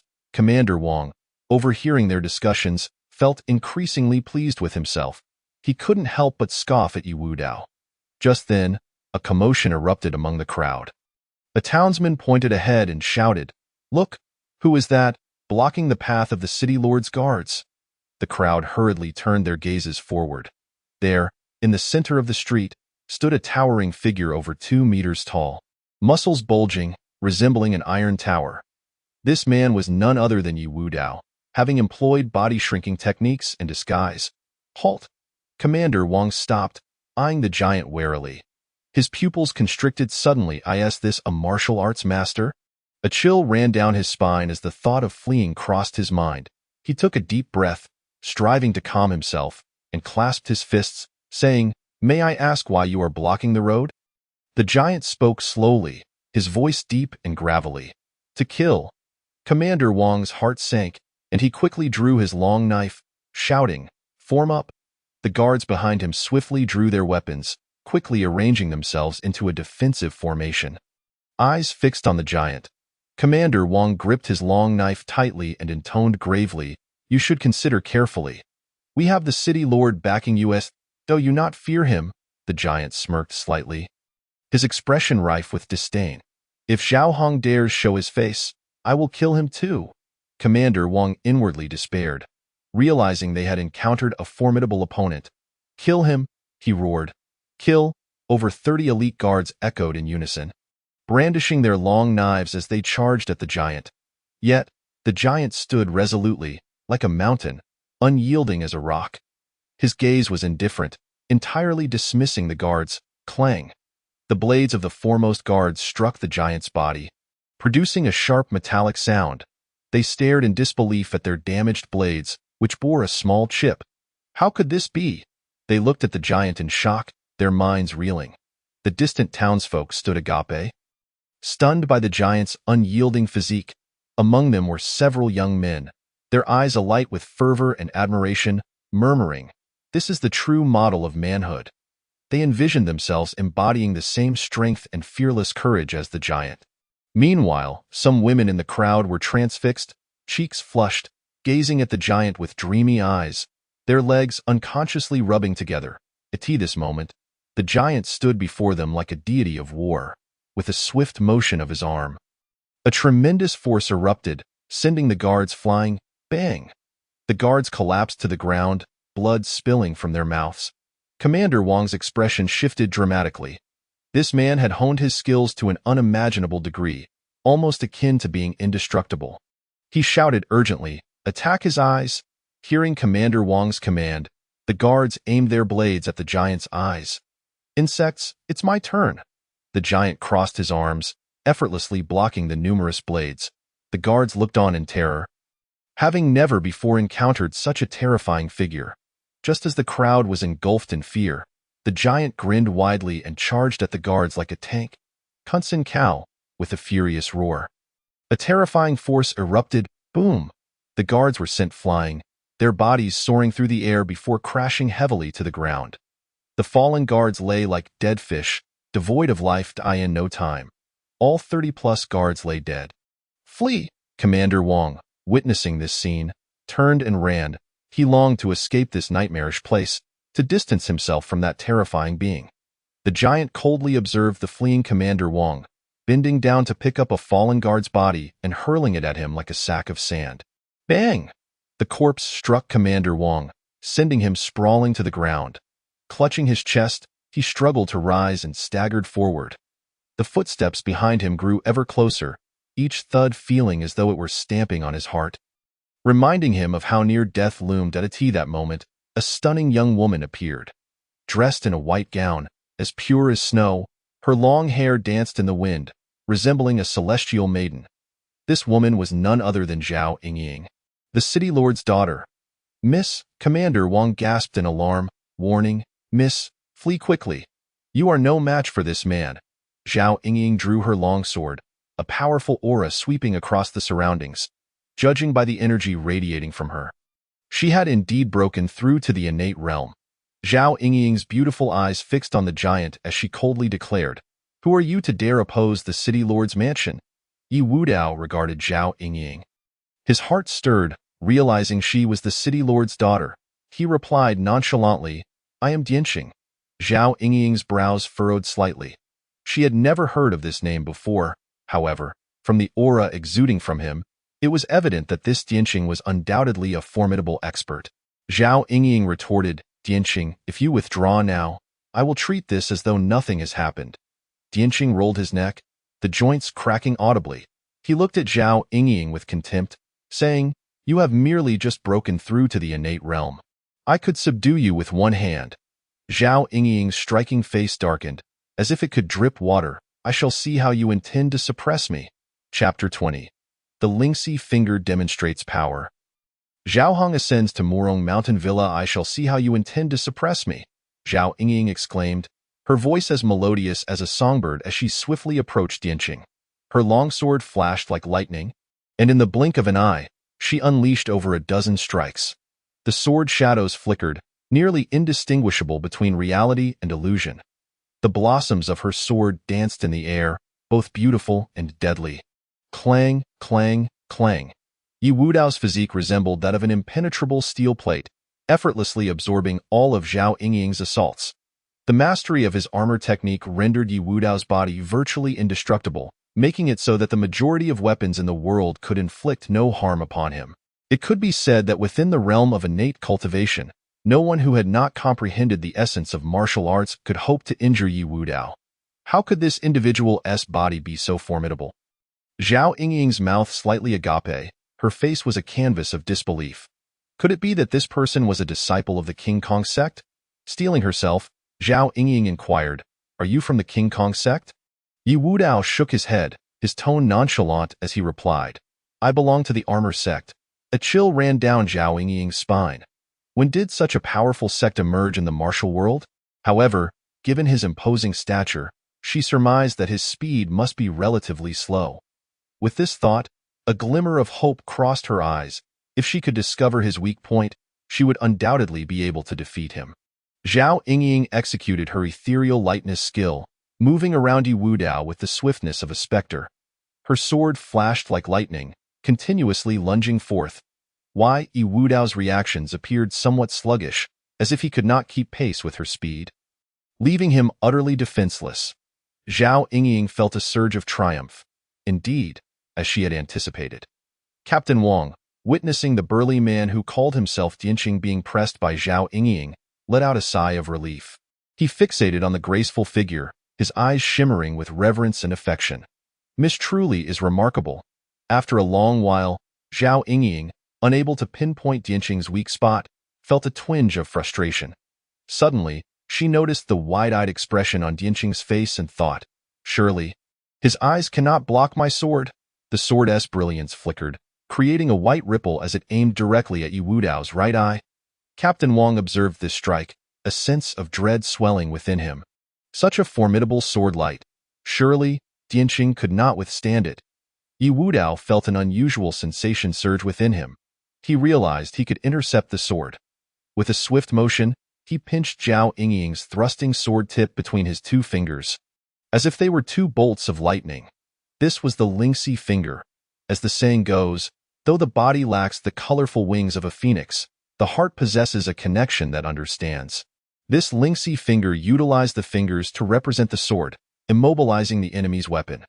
The sword tip was mere inches from Yi Wudao's eye, yet it could advance no further. Silence enveloped the surroundings. The sound of a falling pin could be heard. It was unbelievable. Zhao Yingying's delicate face instantly stiffened. How could her full force strike be caught by Dianqing's two fingers? Captain Wang was equally astonished. Staring blankly at this scene, muttering the word, "Monster!" Zhao Yingying suddenly felt that the man before her was unfathomable, evoking a sense of dread reminiscent of facing the elusive young Master Wuhan. An inexplicable fear washed over her. At that moment, Yi Wudao spoke, his voice devoid of warmth. "Your swordsmanship is rather lacking." Just as Zhao Yingying was about to retort, she suddenly felt a powerful force emanating from Dianqing's fingers. To her horror, she discovered that her treasured sword had been shattered. The sword tip swiftly grazed her neck, leaving a crimson trail. Blood gushed forth, and Zhao Yingying's body gradually slumped to the ground. Her beautiful face bore an expression of shock and terror, her eyes remaining wide open even in death. Captain Wang was filled with dread. Run, however. A large hand unexpectedly clamped down on his shoulder. "Captain Wang, the 3,000 taels belonging to our leader are not so easily taken." The cold, deep voice caused Captain Wang's heart to momentarily freeze. "So it was you behind this mischief." Regret flooded Captain Wang's heart. Yet it was far too late. He was dead. His last thought before dying was that Dianqing was indeed Yi Wudao. Yi Wudao searched Captain Wang's body and retrieved the 3,000 taels and silver notes, abandoning the corpse as he departed. Shortly thereafter, Zhao Hong arrived at the scene. Gazing upon Zhao Yingying's lifeless body, a chilling wave of murderous intent surged within him. Yingying, who has slain my daughter? Zhao Hong cried out in anguish. The formidable aura of his late innate stage cultivation erupted instantaneously. Surrounding objects were overturned, debris swirling in the air. Zhao Hong's gaze fell upon the distant commoners, and in a flash, he appeared before them. Speak, who killed Yingying? Zhao Hong's expression darkened, his eyes glinting with intense malice. Several commoners, terrified, immediately knelt, pleading for mercy. Spare us, Lord of the city. Spare us. Zhao Hong struck down with the palm, instantly killing one of the commoners. I do not wish to hear idle chatter. Zhao Hong roared. You have 3 breaths to speak. Fail to do so, and you shall accompany my daughter in death. The remaining commoners trembled in terror. Their bodies shaking uncontrollably, under the weight of impending doom, one finally spoke. Lord, it was a man of extraordinary strength, impervious to blades and arrows. Impervious to blades and arrows? Only those who have honed their physical bodies to the utmost could achieve such a feat. Zhao Hong furrowed his brow, murmuring to himself, could it be that band of brutes from the King Kong sect? Why would they wish to harm my daughter? Zhao Hong's complexion turned ashen. His fists clenched tightly, veins bulging. Regardless of the reason, this matter would not end here. Those who dared to slay Yingying would not escape the wrath of young Master Wuhan. With that, Zhao Hong departed from Nanling City, hastening his journey to Murong Manor. Murong Manor, built against the mountains, exuded a majestic aura, resembling a colossal beast perched amidst the hills, surveying the land below. Who goes there? A guard at the entrance called out loudly. Zhao Hong clasped his fists, stating, I am Zhao Hong, here to pay my respects to young Master Wuhan. The guard scrutinized him from head to toe, inquiring, what business do you have? Zhao Hong suppressed the sorrow in his heart, replying, I have come to implore young Master Wuhan to aid in avenging my daughter. The guard paused momentarily, then pressed further, who is your daughter? My daughter is Zhao Yingying, Zhao Hong declared. You? What did you say? Miss Yingying is dead? The guard's expression shifted dramatically. Zhao Hong's face turned pale, grief overwhelming him. The guard regarded Zhao Hong with a flicker of sympathy in his eyes, saying, Please follow me. I will take you to see young Master Wuhan. Zhao Hong followed the guard through a series of corridors until they arrived at a grand hall. The hall was resplendent, exuding opulence. A young man clad in deep purple robes sat upon a throne. His handsome features belied a chilling coldness in his gaze. Zhao Hong approached, bowing respectfully, Young Master Wuhan, I beseech you to seek justice for Yingying. Chapter 21. The 33rd on the Hidden Dragon list. Young Master Wuhan, I implore you to seek justice for Yingying. Upon seeing Murong Wuhan, Zhao Hong hurriedly approached to pay his respects, his voice thick with tears. Hearing this, Murong Wuhan felt a sense of foreboding gnaw at him. He rose, urgency flashing in his eyes. Who are you? What has happened to Yingying? Zhao Hong took a deep breath, responding, Young Master Wuhan, I am Zhao Hong, the Lord of Nanling City and the father of Zhao Yingying. Pausing, he gritted his teeth and continued, Yingying was killed by members of the King Kong sect. What did you say? Yingying, she is dead? Murong Wuhan's voice emerged as if forced through clenched teeth. The celestial-like maiden had perished? Murong Wuhan felt as though his heart had been pierced by an invisible blade, an overwhelming sorrow flooding his being. King Kong sect. Murong Wuhan managed to utter those 3 words, his voice laced with unbridled murderous intent. The Longyang sword seemed to resonate with its master's emotions, emitting a low hum, boom. The temperature within the hall surged dramatically, the air thick with a searing heat. Murong Wuhan's rage and bloodlust transformed the grand hall into a furnace. After a considerable time, the oppressive heat gradually dissipated. Uncle, why would members of the King Kong sect wish to kill Yingying? Could they be your enemies? Murong Wuhan's icy voice echoed within the hall.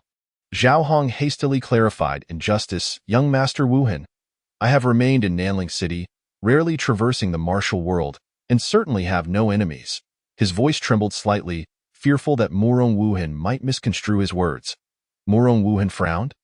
Inquiring, Uncle, is it possible that an enemy from your court hired members of the King Kong sect to commit murder?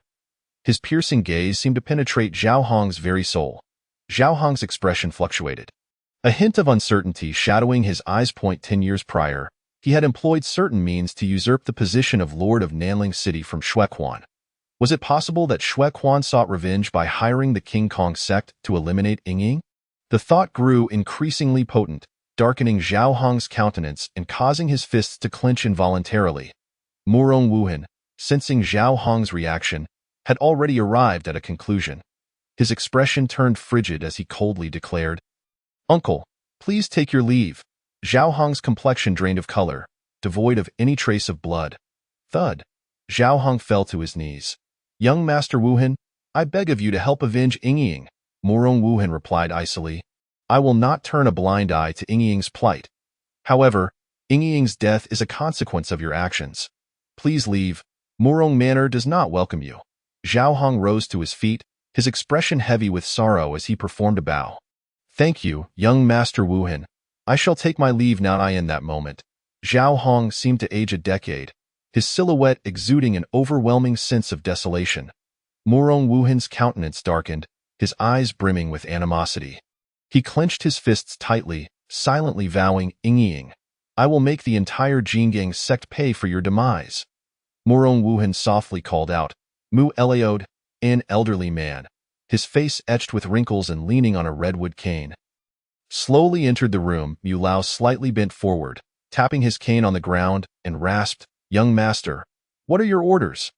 Murong Wuhan's expression remained stern. "Accompany me to the Jinggang sect." "Yes, in the capital at Fengyu Tower." A crowd had gathered at the entrance. Among them were martial artists wielding weapons, dressed in an array of attire. Some fierce, some scholarly, and others enigmatic. There were also elegantly attired young masters, their noble demeanor and graceful comportment unable to conceal the curiosity in their eyes. Alongside ordinary citizens drawn to the commotion, it seemed everyone was awaiting something significant. Suddenly, the door to the pavilion swung open. A young man emerged, holding a piece of paper. The paper in his hands appeared to possess an irresistible allure. Capturing the attention of the crowd, the young man surveyed the onlookers and proclaimed loudly, "The changes pertain to the Qianlong list." A voice from the crowd inquired, "I wonder which prodigy has made advancements this time." The young man affixed the Qianlong list to a nearby wooden board. Quickly, the crowd surged forward, eager to glimpse the alterations on the list. Names were arrayed on the Qianlong list, each representing a prodigy, brilliant stars in the martial world and coveted targets for many. "Look, everyone, glance at the 33rd place." Upon hearing this, the crowd's gaze converged on the 33rd entry. It was an unfamiliar name. "Yi Wudao? Who is this? Do any of you recognize him?" The crowd exchanged bewildered glances, all expressions revealing their ignorance. "It seems he was not on the previous Qianlong list. Was he? Has he truly surpassed the 67 behind him?" A murmur of astonishment rippled through the crowd as they turned their attention to Yi Wudao's introduction. Yi Wudao, leader of the Lunghu Gang. The later stage of the post-heaven 9th level. He reversed the blade intent to slay the early-stage Grand Elder of the Wuliang Sword Sect and killed Murong Quebec. Someone incredulously questioned, "Post-heaven 9th level? A martial artist of that caliber has made it onto the Qianlong list?" Immediate clarification followed. "It's not that a post-heaven 9th level has made the list. It's that he killed a pre-heaven expert while at that level. How is that even possible?" Some found it utterly unbelievable. At that moment, a burly man interjected resolutely, "No, the intelligence from Fengyu Tower has never been erroneous. Moreover, the most crucial point is that this individual has comprehended blade intent." A nearby noble youth asked skeptically, "Blade intent? What is that?" Suddenly, a girl in a green dress seized his ear, twisting it sharply, causing the noble youth to yelp in agony. The girl, not in the least bit appeased, retorted, "This is what you get for frequenting brothels. Blade intent is a form of comprehension in the realm of intent. Mastering blade intent signifies that this individual will at least become a master-level powerhouse in the future." The noble youth grimaced, pleading, "Sister, I was wrong. I promise I won't visit brothels again." The crowd witnessed this scene, shaking their heads in amused disbelief. Suddenly, a man pointed at Yi Wudao's introduction and exclaimed, "Look, This man killed Morong K.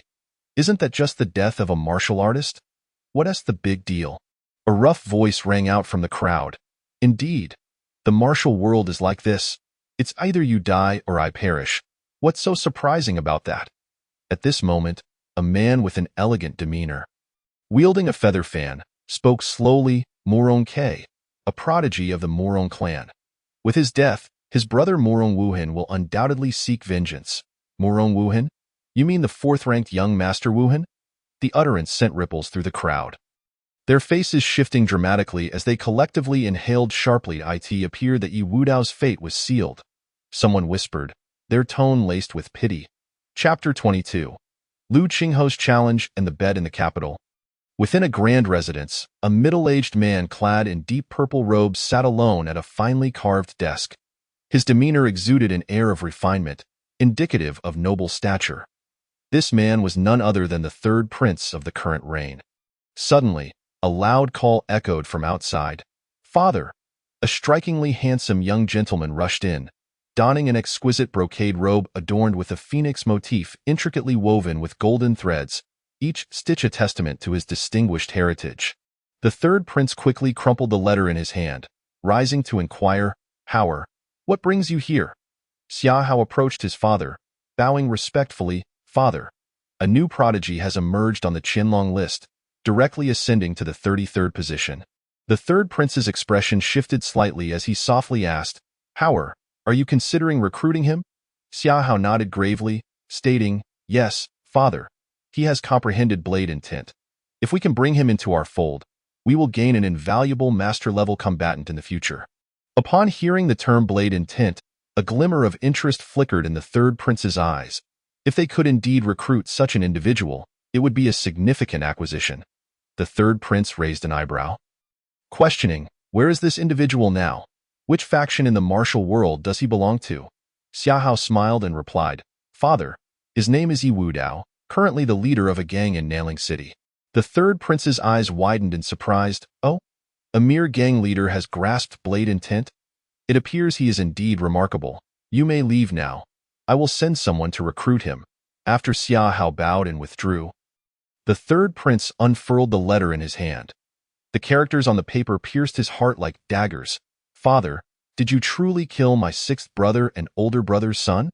In the crown prince's residence, a middle-aged man stood with his hands clasped behind his back, dressed in splendid robes. His white hair like snow accented his visage, yet it did not diminish his authority. The middle-aged man was the crown prince of the current reign. A man in black robes respectfully inquired, "Your Highness, a new prodigy has appeared on the Qianlong list. Should we send someone to recruit him?" The crown prince shook his head slightly, nonchalantly replying, "No need. He is merely a pre-heaven level warrior. By the way, how is the plan progressing?" The man in black replied quietly, "Your Highness, the demon sect has agreed to participate in the plan, but they have made a request." The crown prince nodded, aware that there is no such thing as a free lunch in this world. "What is their request?" His tone remained calm, devoid of any discernible emotion. The black-clad man lowered his head, unable to meet the crown prince's gaze. "The demon sect wishes to acquire a city as their territory once the plan succeeds." A glint of cold light flashed in the crown prince's eyes, internally cursing the demon sect's audacity. However, he understood that without the demon sect's assistance, his plan stood little chance of success. Taking a deep breath to steady himself, he concluded, "Tell them this crown prince agrees. The plan is set for 6 months from now." The black-clad man respectfully stated, "Your Highness, I will convey your message immediately." The crown prince waved his hand, and the man in black turned to leave. A fragrant smoke wafted from the incense burner, filling the room with a tranquil ambience. The crown prince's gaze shifted to a portrait hanging on the wall, a depiction of a young man, every detail seemingly carved with meticulous care, appearing lifelike. The crown prince stared at the portrait, a surge of complex emotions welling up within him. "Father, is martial prowess truly so paramount?" He extended his hand, gently caressing the smiling face of the boy behind the frame, tenderness and longing gleaming in his eyes. "Here, wait another 6 months. Father will surely avenge you against that old wretch in Nanling City." At the entrance of the Longhu gang, a young man stood proudly, wielding a dagger. The youth possessed a striking appearance, his face chiseled with a resolute demeanor that exuded confidence. 4 members of the Longhu gang lay on the ground, howling in agony, while dozens of others surrounded the young man, their expressions hostile and filled with animosity. Tainyo glared fiercely at the young man, growling, "Who are you?" The young man replied coolly, "I am Lu Qingho, here to see your leader." Tainyo assessed the youth, noting his formidable aura, indicating he was no ordinary fighter. Just then, a figure appeared unexpectedly before the crowd. "Greetings, leader." All members of the Longhu gang immediately bowed and shouted in unison. Their eyes sparkled with fervor, as though Yi Wudao were their deity. Yi Wudao had become the spiritual pillar in their hearts. They believed that as long as he was present, no obstacle was insurmountable. Yi Wudao nodded slightly, signaling to his followers, his gaze calm and profound. He spoke quietly, "You may all return now." The crowd dispersed in unison, leaving only Yi Wudao and El Qingho standing in place. Yi Wudao turned to El Qingho and inquired, "What brings you to me?" El Qingho gripped his short halberd tightly, its blade gleaming with a cold light, and replied, "I am El Qingho, ranked 34th on the Qinlong list. I originally intended to challenge Moron K, but to my surprise, he was slain by you. Yi Wudao raised an eyebrow and remarked, "So you intend to challenge me?" Without hesitation, El Qingho nodded, his gaze resolute as he declared, "A warrior must constantly engage in battle to grow stronger." Yi Wudao pondered inwardly, realizing he was dealing with a martial enthusiast. He spoke calmly, however, "Why should I accept your challenge?" El Qingho's expression darkened, a hint of dissatisfaction creeping into his voice. "What kind of attitude is that? Are you afraid to accept my challenge?" Yi Wudao fixed his gaze on El Qingho, a slight smile curling at the corners of his mouth as he softly replied, "You wish to challenge me? Very well, but let us raise the stakes to make it interesting." El Qingho raised an eyebrow in confusion and asked, "What stakes?" 1,000 taels. Yi Wudao extended a finger. His expression serene, El Qingho's face changed abruptly. He instinctively patted his pocket, discovering he had only 10 taels of silver, which he had painstakingly saved. El Qingho's expression grew troubled as he hesitantly proposed, "You are already the leader of a faction. Do you truly lack silver?" "Indeed, I do lack it, as I have many to support." "Enough talk, will you fight or not?" Yi Wudao nodded impatiently. El Qingho felt a bit awkward. His expression awkward, "I do not possess that much silver. Could we perhaps change the stakes? For instance, if I lose, I will serve as your subordinate for a year." Yi Wudao nodded and replied, "That works. Come with me to the training ground." Chapter 23. The defeat of El Qingho. At the center of the training ground of the Longhu gang, Yi Wudao stood with his hands clasped behind his back. His robes billowing in the wind, El Qingho gripped his short halberd tightly, his muscles taut, and his eyes radiating fierce combat spirit. "Come." Yi Wudao beckoned El Qingho with a flick of his fingers. Boom! The ground erupted beneath them. El Qingho's body launched forward like an arrow released from its bow, his halberd striking down upon Yi Wudao with ferocity. Under such a lethal blow, even a martial artist at the early innate stage would likely perish on the spot. Yet, Yi Wudao remained remarkably composed. With a slight tilt of his body, he effortlessly evaded the attack. Bang! The halberd carved a deep fissure into the ground, extending several meters. Yi Wudao's expression remained unchanged as he gently pushed forward with his palm. The force of his palm surged like a tidal wave towards El Qingho. As the palm wind passed, the air seemed to compress, forming an invisible pressure. El Qingho felt an overwhelming force surging toward him, compelling his body to retreat involuntarily, leaving deep marks on the ground behind him. A glimmer of shock flashed in El Qingho's eyes. So powerful. Yi Wudao's strength is certainly beyond 33rd place. The Wind and Rain Tower has underestimated his true prowess. Seeing Yi Wudao repel El Qingho with a single move, Iron Bull led the crowd in a roar. "Long live the leader!" The gang members echoed the cheers, their eyes fervently fixed on Yi Wudao, who resembled a god of war. El Qingho's expression grew serious as he tightened his grip on the halberd. "I must give my all." Boom! El Qingho's body exuded a powerful aura, forcing the surrounding gang members to retreat in haste. 8. Desolation Halberd Technique. Heaven-Splitting Strike. El Qingho shouted as he unleashed his strongest move. A razor-sharp beam of halberd light surged towards Yi Wudao, threatening to tear everything apart. How formidable!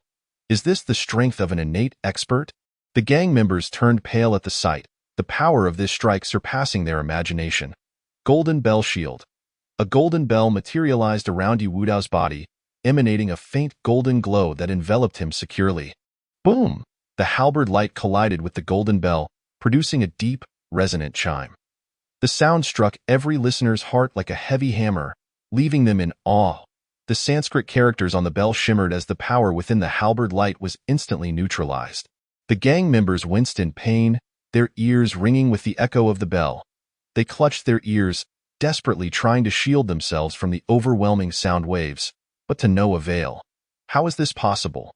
El Qingho could hardly believe his eyes. This man not only comprehended the essence of the sword, but had also cultivated his martial arts to such an advanced level. What extraordinary talent! El Qingho realized he had already lost. He could not contend with Yi Wudao. However, as a martial enthusiast, El Qingho still wished to witness the strike that had defeated Morong Quebec. Thus, El Qingho mustered his courage and said, "You are merely strong in defense.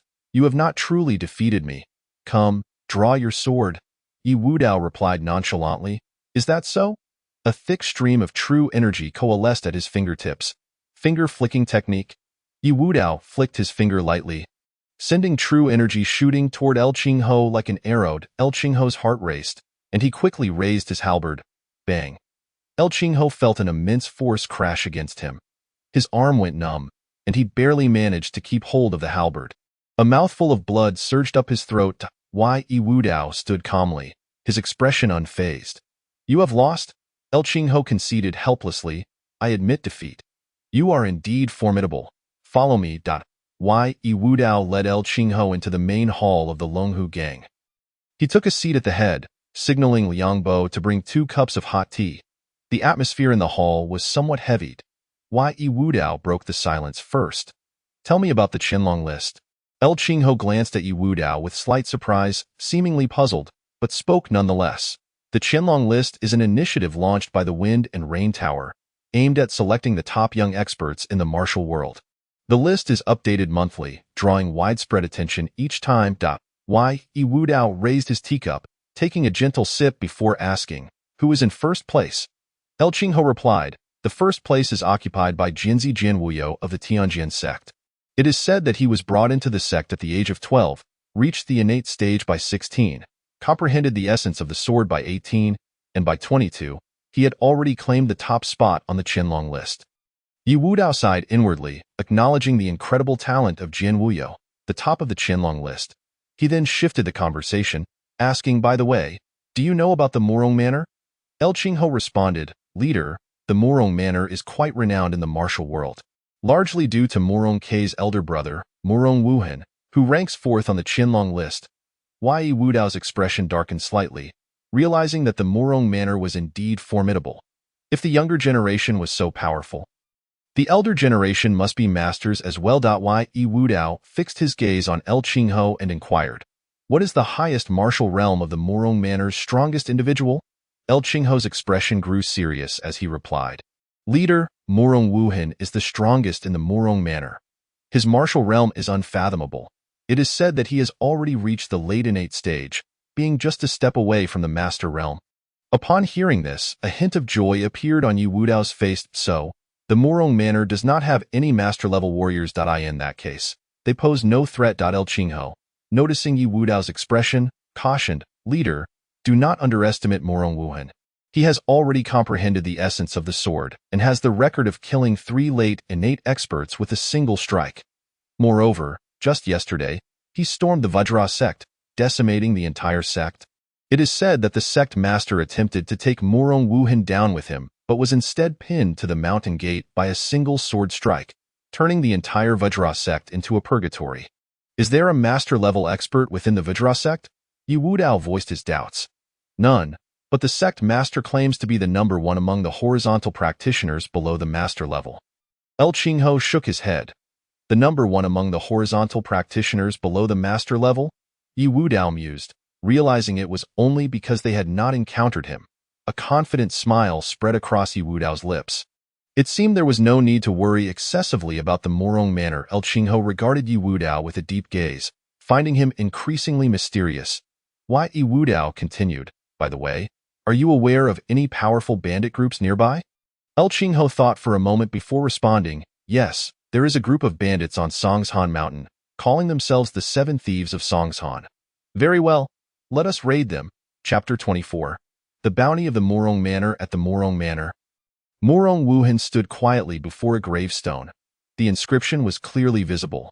Grave of my brother, Morong Quebec. Morong Wuhan gently traced his fingers over the characters on the gravestone. Behind him stood a man wielding an iron fan. He was handsome, dressed like a scholar, and appeared graceful and free-spirited. However, the sharp and fierce light in his eyes commanded respect, making him hard to underestimate. This man was known in the martial world as the Deadly Scholar. Morong Wuhan turned to face the Deadly Scholar, expressing his displeasure. Deadly Scholar, do you truly intend to obstruct me?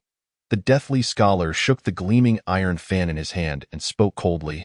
Master Morong Wuhan, it is not every day that the martial world witnesses the emergence of such an extraordinary talent. Do you think that you would simply slay someone of such caliber, who is capable of defying the heavens in mere days? Is quite inconceivable, but he killed my brother. Morong Wuhan articulated each word with a piercing intensity, laden with boundless hatred. In matters of skill, if one cannot measure up, there is nothing more to discuss. The Deathly Scholar stated bluntly. Instantly, Morong Wuhan's countenance darkened. His long sword trembled slightly, emitting a sound that reverberated through the air, stirring the very soul. He fixed his gaze upon the Deathly Scholar, a glimmer of cold light flashing in his eyes. It seems you wish to engage me in battle. In response to Morong Wuhan's demeanor, the Deathly Scholar erupted into a hearty laugh, the sound echoing throughout the quiet estate, shattering the previously tense atmosphere. A hint of mockery played upon his brow as he waved his iron fan and declared, I rank second on the hidden dragon list, while you are fourth. Do you truly believe you can defeat me? In an instant, Morong Wuhan's figure sprang into motion, his long robe dancing in the wind. Today, I shall show you whether the fourth can surpass the second.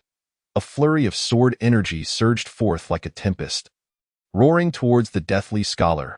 The Deathly Scholar found the situation amusing, a smile tugging at the corners of his mouth as his form blurred, colliding head-on with Morong Wuhan's sword energy. In the courtyard of Morong Manor, sword energy crisscrossed as the two figures darted swiftly about. The entire estate was enveloped in a chilling aura. Sword energy and fierce winds clashed, causing the surrounding flora to scatter and fall in the aftermath. After several rounds of fierce confrontation, the two retreated to a distance of several dozen paces. Morong Wuhan's breath intensified, his sword intent blazing like a raging inferno. The very atmosphere of Morong Manor seemed engulfed in volcanic flames. The oppressive heat felt akin to being trapped in a furnace. Observing this scene, the Deathly Scholar remarked with a faint smile, it appears that the true contest is about to commence. Suddenly, the Deathly Scholar's aura took on a desolate quality. An overwhelming wave of sorrow sweeping through the manor like a flood unleashed. This sorrowful intent even began to affect Morong Wuhan's state of mind, reminding him of his childhood when he knelt before his father's corpse, weeping bitterly and vowing to restore the glory of the Morong family. Morong Wuhan's sword quivered in his grasp, and it seemed as though the temperature of the air had slightly diminished. The people within the manor felt the weight of this oppressive sorrow, collapsing to the ground in despair. By the time Morong Wuhan regained his composure, the Deathly Scholar stood before him, gently tapping Morong Wuhan's shoulder with the jade fan in his hand. Morong Wuhan, you think I called you Master Wuhan out of sincerity? The words fell upon him like a bucket of cold water, sending a shiver through Morong Wuhan's entire being. He inhaled deeply, his knuckles whitening from the force of his grip. Very well, I shall not personally lay a hand on you, Wu Dao. Old Mu. Morong Wuhan's icy voice echoed within the manor. Old Mu appeared before Morong Wuhan, bowing respectfully. What are your commands, master? With deliberate precision, Morong Wuhan declared, in the name of Morong Wuhan, a bounty shall be issued to the martial world for the head of Yi Wu Dao. The one who succeeds shall receive 10,000 taels of silver and a martial art of innate mastery. Understood, master, I shall attend to it immediately. Old Mu vanished from the manor. The deathly scholar observed Old Mu's departure and murmured softly, "It seems the martial world is about to become lively once more." A spark of excitement flickered in his eyes, as though he welcomed the impending bloodshed. INAT shed in the wilderness. Two men sat at a table, cups in hand, engaged in lively conversation. One of the men exclaimed with enthusiasm, "Have you heard? Murong Wuhan has issued a bounty. Whoever can kill Yi Wudao shall receive 10,000 taels of silver and a martial art of innate mastery." The stout man looked astonished and asked, "Are you referring to the Murong Wuhan who ranks fourth on the hidden dragon list?" The first man nodded solemnly. "Indeed, that very one. Why, Yi Wudao killed his brother. And now Murong Wuhan seeks vengeance." The stout man furrowed his brow in confusion. "But I recall that Murong Wuhan's brother was also a genius on the hidden dragon list. Is Yi Wudao also one? You may find it hard to believe, but Yi Wudao ascended the hidden dragon list only after slaying Murong Quebec. Moreover, according to intelligence from Fengyu Tower, he has already mastered Blade Intent at the post-heaven realm." Blade Intent? Another prodigy of the highest order. The stout man couldn't help but exclaim. Such talent is destined to stir the martial world into a bloody tempest and become a master of their generation. Suddenly, a thunderous sound of galloping hooves echoed from behind. Two magnificent steeds charged forward. Raising a cloud of dust. One rider donned a blue garment, handsome and imposing, gripping the reins with one hand while the other held a short dagger. The other, clad in black robes, bore a long sword on his back, his countenance strikingly handsome yet cold, exuding an air of authority. They were none other than Yi Wudao and El Qingho. The stout man speculated inwardly. Such formidable presence, could these two be innate masters? His companion whispered, "That man in black seems to be Yi Wudao." They exchanged glances, each recognizing the shared thought in the other's eyes, and quietly slipped away from the tea shed. Yi Wudao and El Qingho entered the tea shed, and the proprietor hurried over, inquiring, "What may I get for you, esteemed guests?" Yi Wudao replied nonchalantly, "Just bring us something to eat." The proprietor complied and retreated to prepare the meal. Moments later, he returned with a tray holding several small dishes and a steaming plate of white buns. "Your meal is served." Yi Wudao glanced over the spread and casually tossed a few pieces of silver. No need for change. With that, he seized a bun and took a hearty bite. El Qingho followed suit, saying, "Master, we should be nearing Song Mountain." Chapter 25. The Siege. Bloodcloak Tower's assassins appear. "Master, we are close to Song Mountain." Yi Wudao nodded slightly and drained his cup of tea. Suddenly, a group of men, brimming with hostility, approached the tea shed, wielding an array of weapons. Swords, spears, halberds, axes, hooks, and forks. A veritable arsenal. The tea shed proprietor's face turned ashen at the sight.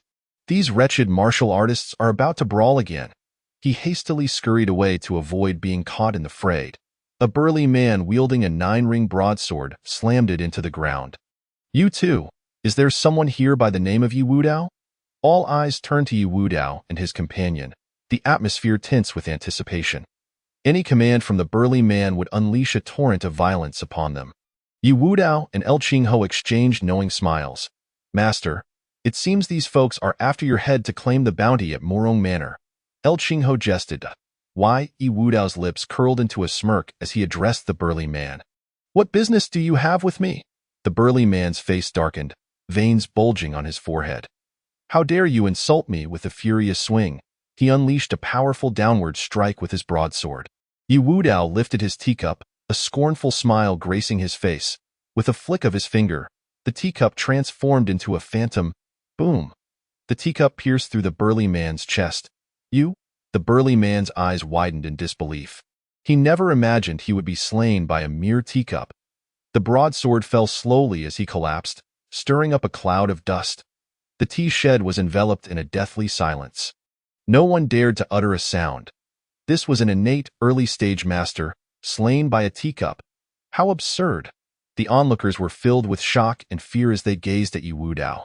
Some trembled, paralyzed by terror, contemplating escape. Yet, at that moment, someone shouted, "Charge!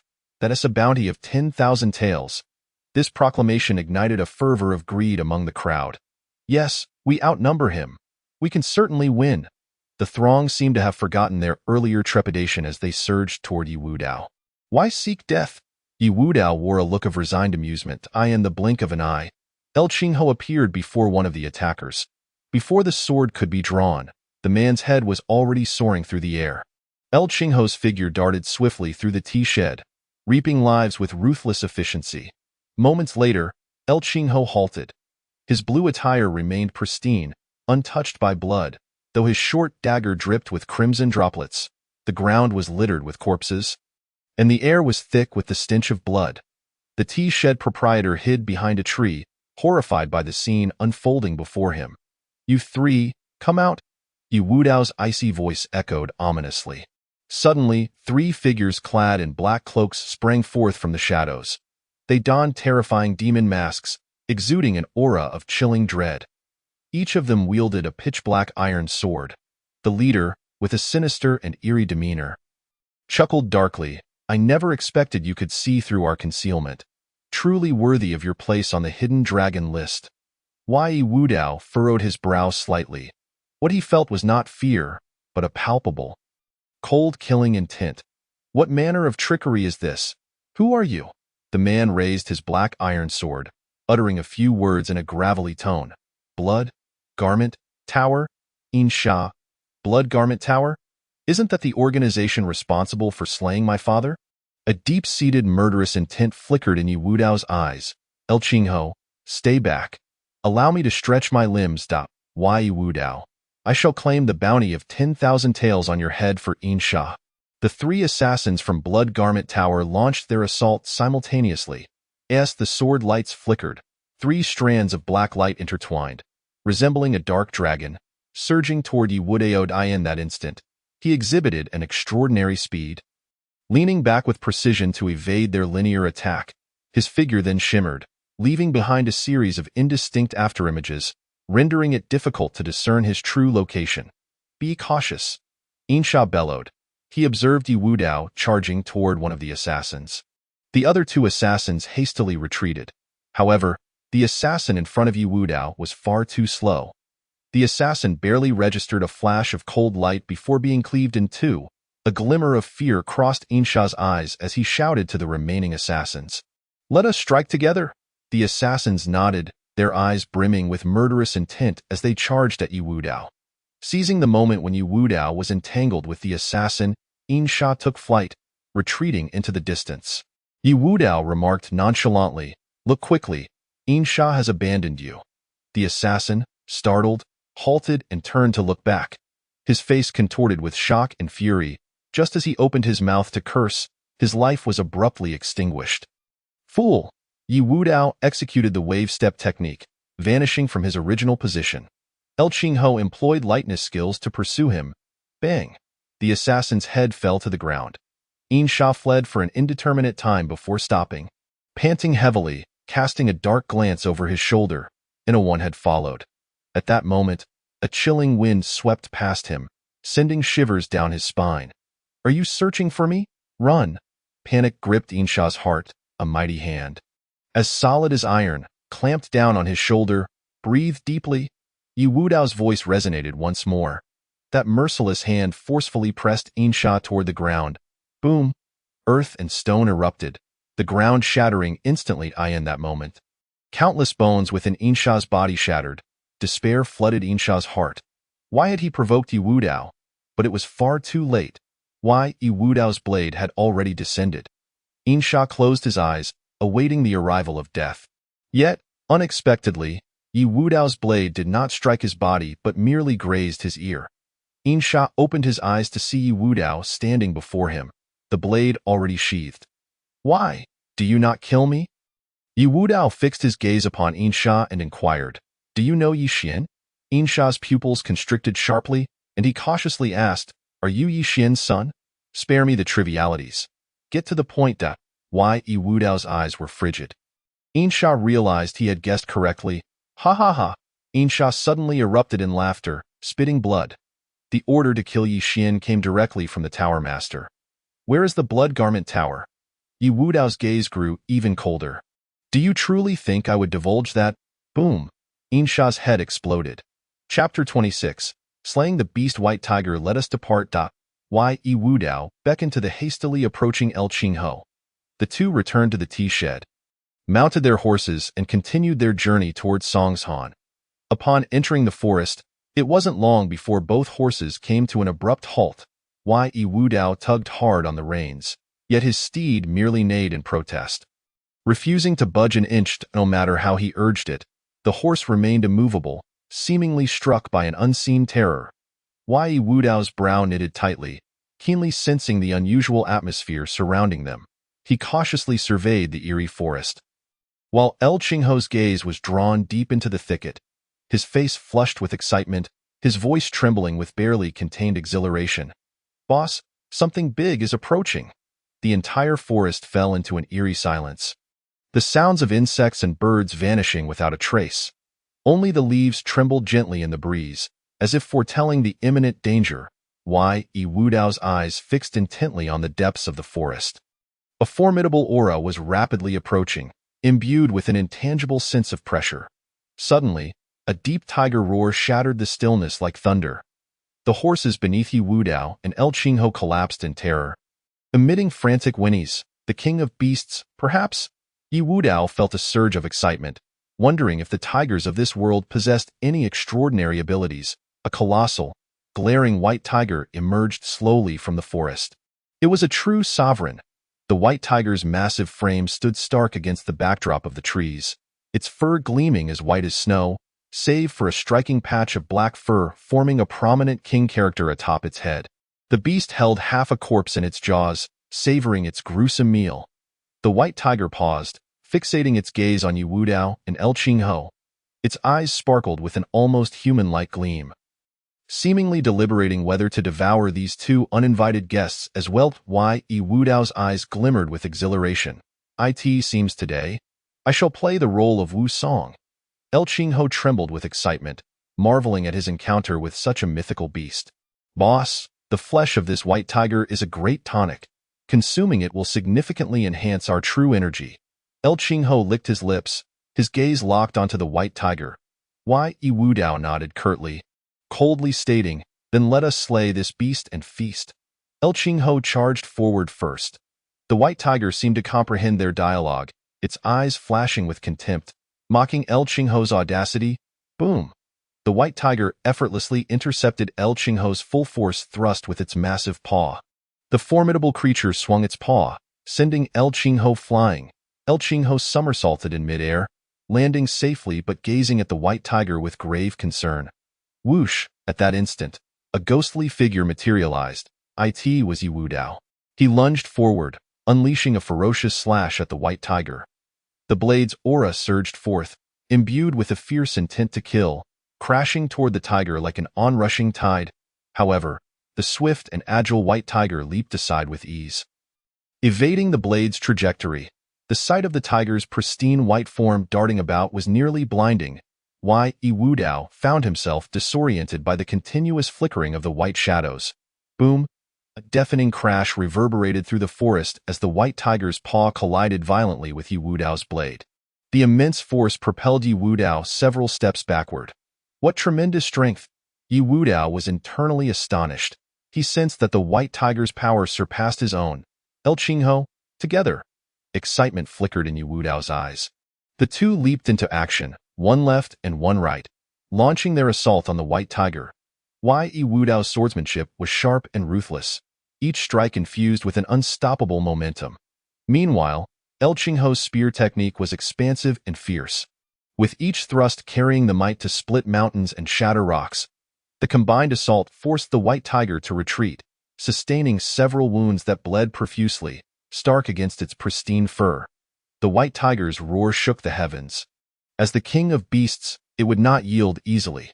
Its massive claws, seemingly forged from steel, struck El Qingho away. El Qingho arced through the air, crashing heavily against a tree. Pain lanced through him as he clutched his chest, leaning against the tree, his face pale.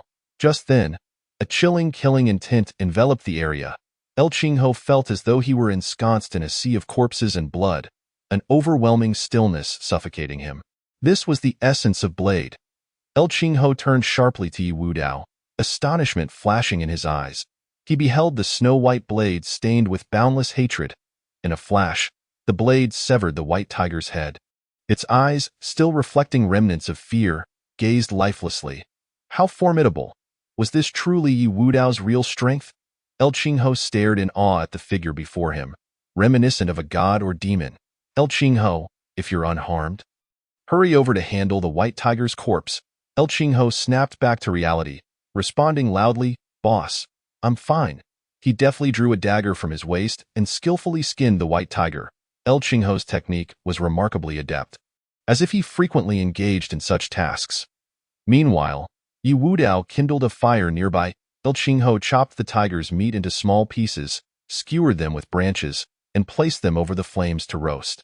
Before long, the tantalizing aroma of the meat filled the air, provoking a ravenous appetite.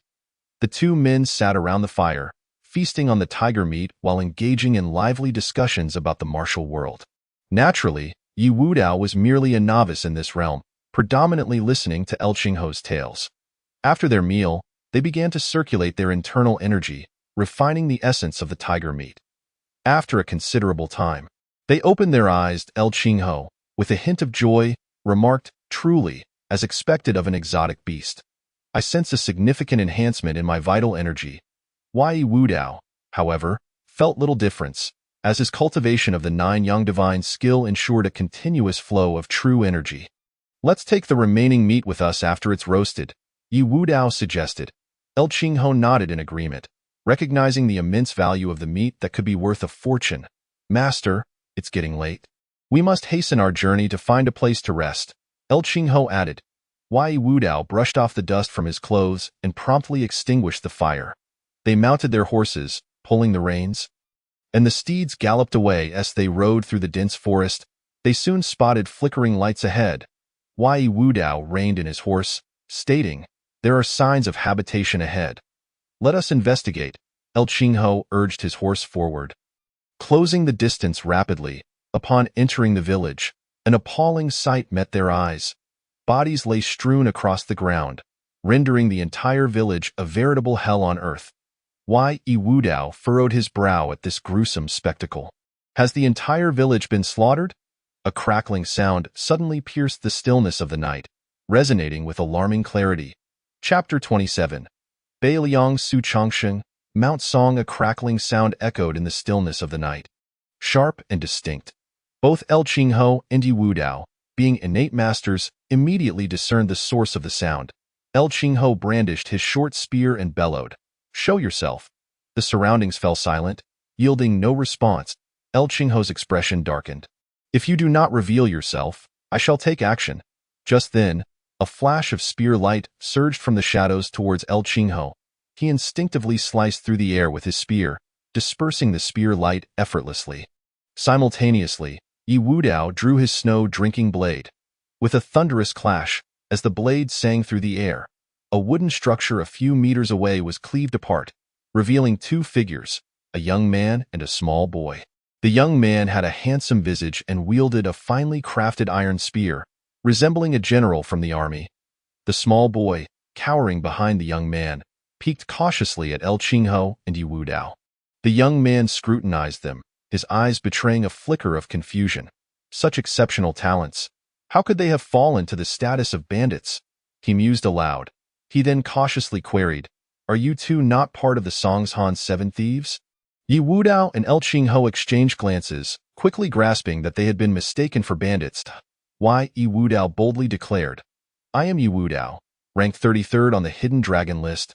El Qingho, not to be outdone, proclaimed, "I am El Qingho, ranked 34th on the Hidden Dragon list."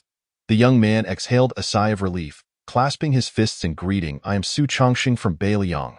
I apologize for the misunderstanding." In the dimly lit room, Yi Wudao, El Qingho, Su Changsheng, and the small boy sat on the ground. Yi Wudao turned to the boy and gently inquired, "So, was this village slaughtered by the Songshan 7 Thieves?" The boy appeared bewildered, clearly unaware of who the 7 thieves were. "Big brother, they were 7 people dressed entirely in red. They stormed into the village and killed everyone they saw. I hid in a cupboard and barely escaped." He stammered, his voice trembling with fear. Su Chongxing patted the boy's head, his expression filled with anger. These bandits are utterly devoid of conscience, committing such heinous acts without cause. El Qingho shook his head, interjecting, these 7 individuals are not without reason. Wai Wudao, intrigued, asked, oh, does this village have enmity with them? El Qingho continued to explain, the 7 thieves of Songshan practice a sinister technique known as the killing chi formula. This method is exceedingly malevolent, using slaughter as a catalyst to propel their internal force breakthroughs. As long as they continue to kill, their power will augment. Upon hearing this, Yi Wudao frowned. Such a perverse technique. They must possess formidable strength. El Qingho countered, not necessarily.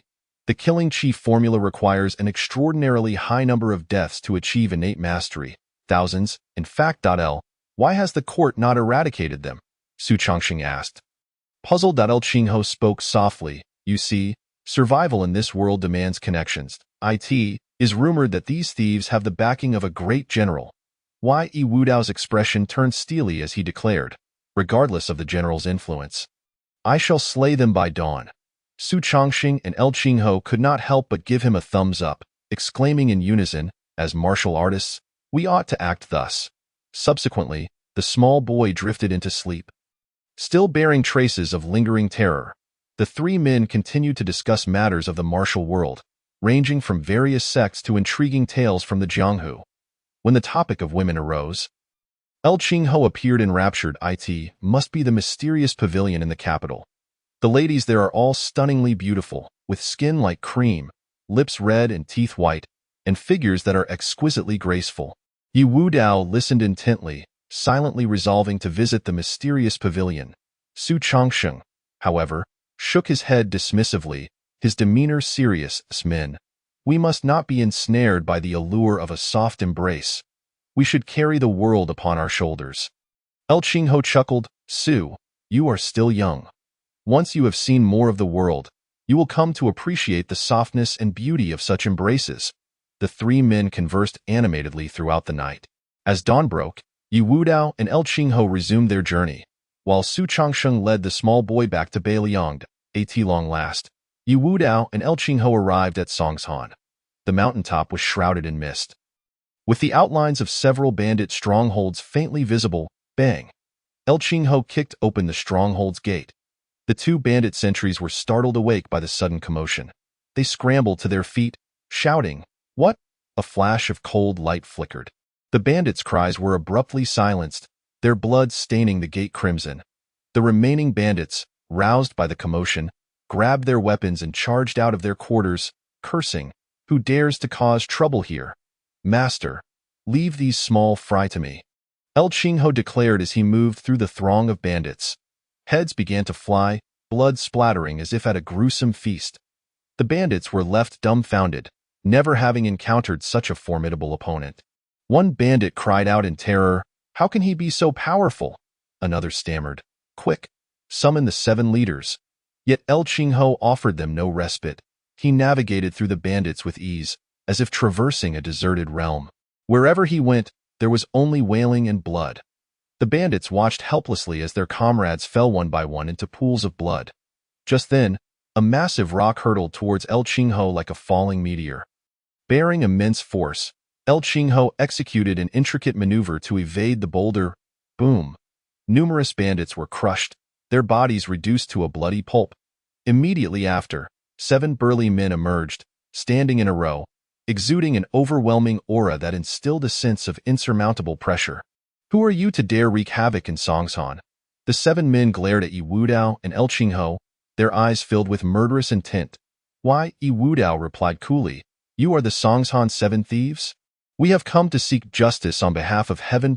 One of the burly men, wielding a mace, flashed a look of disdain, his lips curling into a mocking smile. 2 Brash youngsters, do you think you can play the hero? A man beside him added, Big brother, you just broke through to innate mastery last month. Who would have thought that today 2 greenhorns would come seeking you out? It seems they wish to test your newfound strength. The other 5 echoed eagerly, their voices brimming with excitement and anticipation. Yes, big brother, show us your prowess and let us witness the might of innate mastery.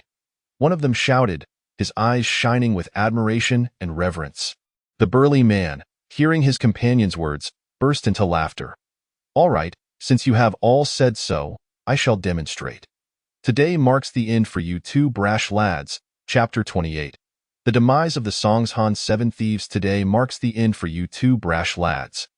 The burly man leaped into the air, wielding his mace with ferocious intent, its whoosh echoing as it hurtled towards Yi Wudao and El Qingho. A flicker of disdain crossed Yi Wudao's eyes. How audacious for a mere early innate warrior to boast such bravado, he calmly declared. "El Qingho, this one is yours." El Qingho stepped forward, his short spear sweeping out with sudden ferocity. Bang! The short halberd and the spiked club collided fiercely, igniting a shower of sparks. Amidst the dazzling display, the robust man's body was sent flying, as if severed from its tether by an overwhelming force. The spiked club slipped from his grasp with a resounding thud. It struck the ground, producing a dull sound. Could it be that the elder brother had lost? How could this be possible? The remaining 6 bandit leaders wore expressions of disbelief, their mouths agape, as if they could fit an egg inside. They had assumed that with their elder brother's innate martial prowess, the young man before them would surely falter within a single exchange. Yet, the reality proved to be devastatingly cruel. Their elder brother had indeed succumbed in the clash. One bandit, trembling with fear, ventured to speak. Could it be that he is also an innate expert? This suggestion heightened the vigilance of the others, who exchanged anxious glances, rendered speechless. The burly man rose from the ground, his face a canvas of rage, his eyes seemingly ready to unleash flames. He glared at El Qingho with a menacing intensity, his teeth gritted as if he yearned to devour him whole. "You, so it turns out, are a formidable practitioner of external arts. That last encounter was merely a lapse on my part." He retrieved the spiked club from the ground and charged at El Qingho once more. The other 6 bandits suddenly grasped the truth. He was indeed a practitioner of external arts. No wonder his strength was so formidable. It made sense, considering he appeared to be in his early 20s. How could he possibly be an innate expert? The elder brothers were correct. As long as the elder brother unleashed his true energy, this young man would surely meet his demise. However, the truth struck them like a resounding slap to the face.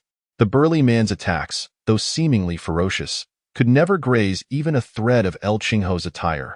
El Qingho remained as calm as a placid lake, wielding the short halberd with the grace of the wind, forcing the burly man to retreat repeatedly. With a single thrust, El Qingho sent the man staggering back several dozen paces. He struggled to regain his balance, his hands shaking uncontrollably, his face a portrait of shock and terror. Trembling, he inquired, Who on earth are you?" El Qingho's gaze was cold and indifferent as he proclaimed, "I'm El Qingho." Upon hearing this name, the burly man felt a flicker of familiarity, yet he could not recall why. Clang! One of the bandits dropped his weapon, his face turning as pale as if coated in white powder. You are El Qingho, ranked 34th on the Hidden Dragon list?"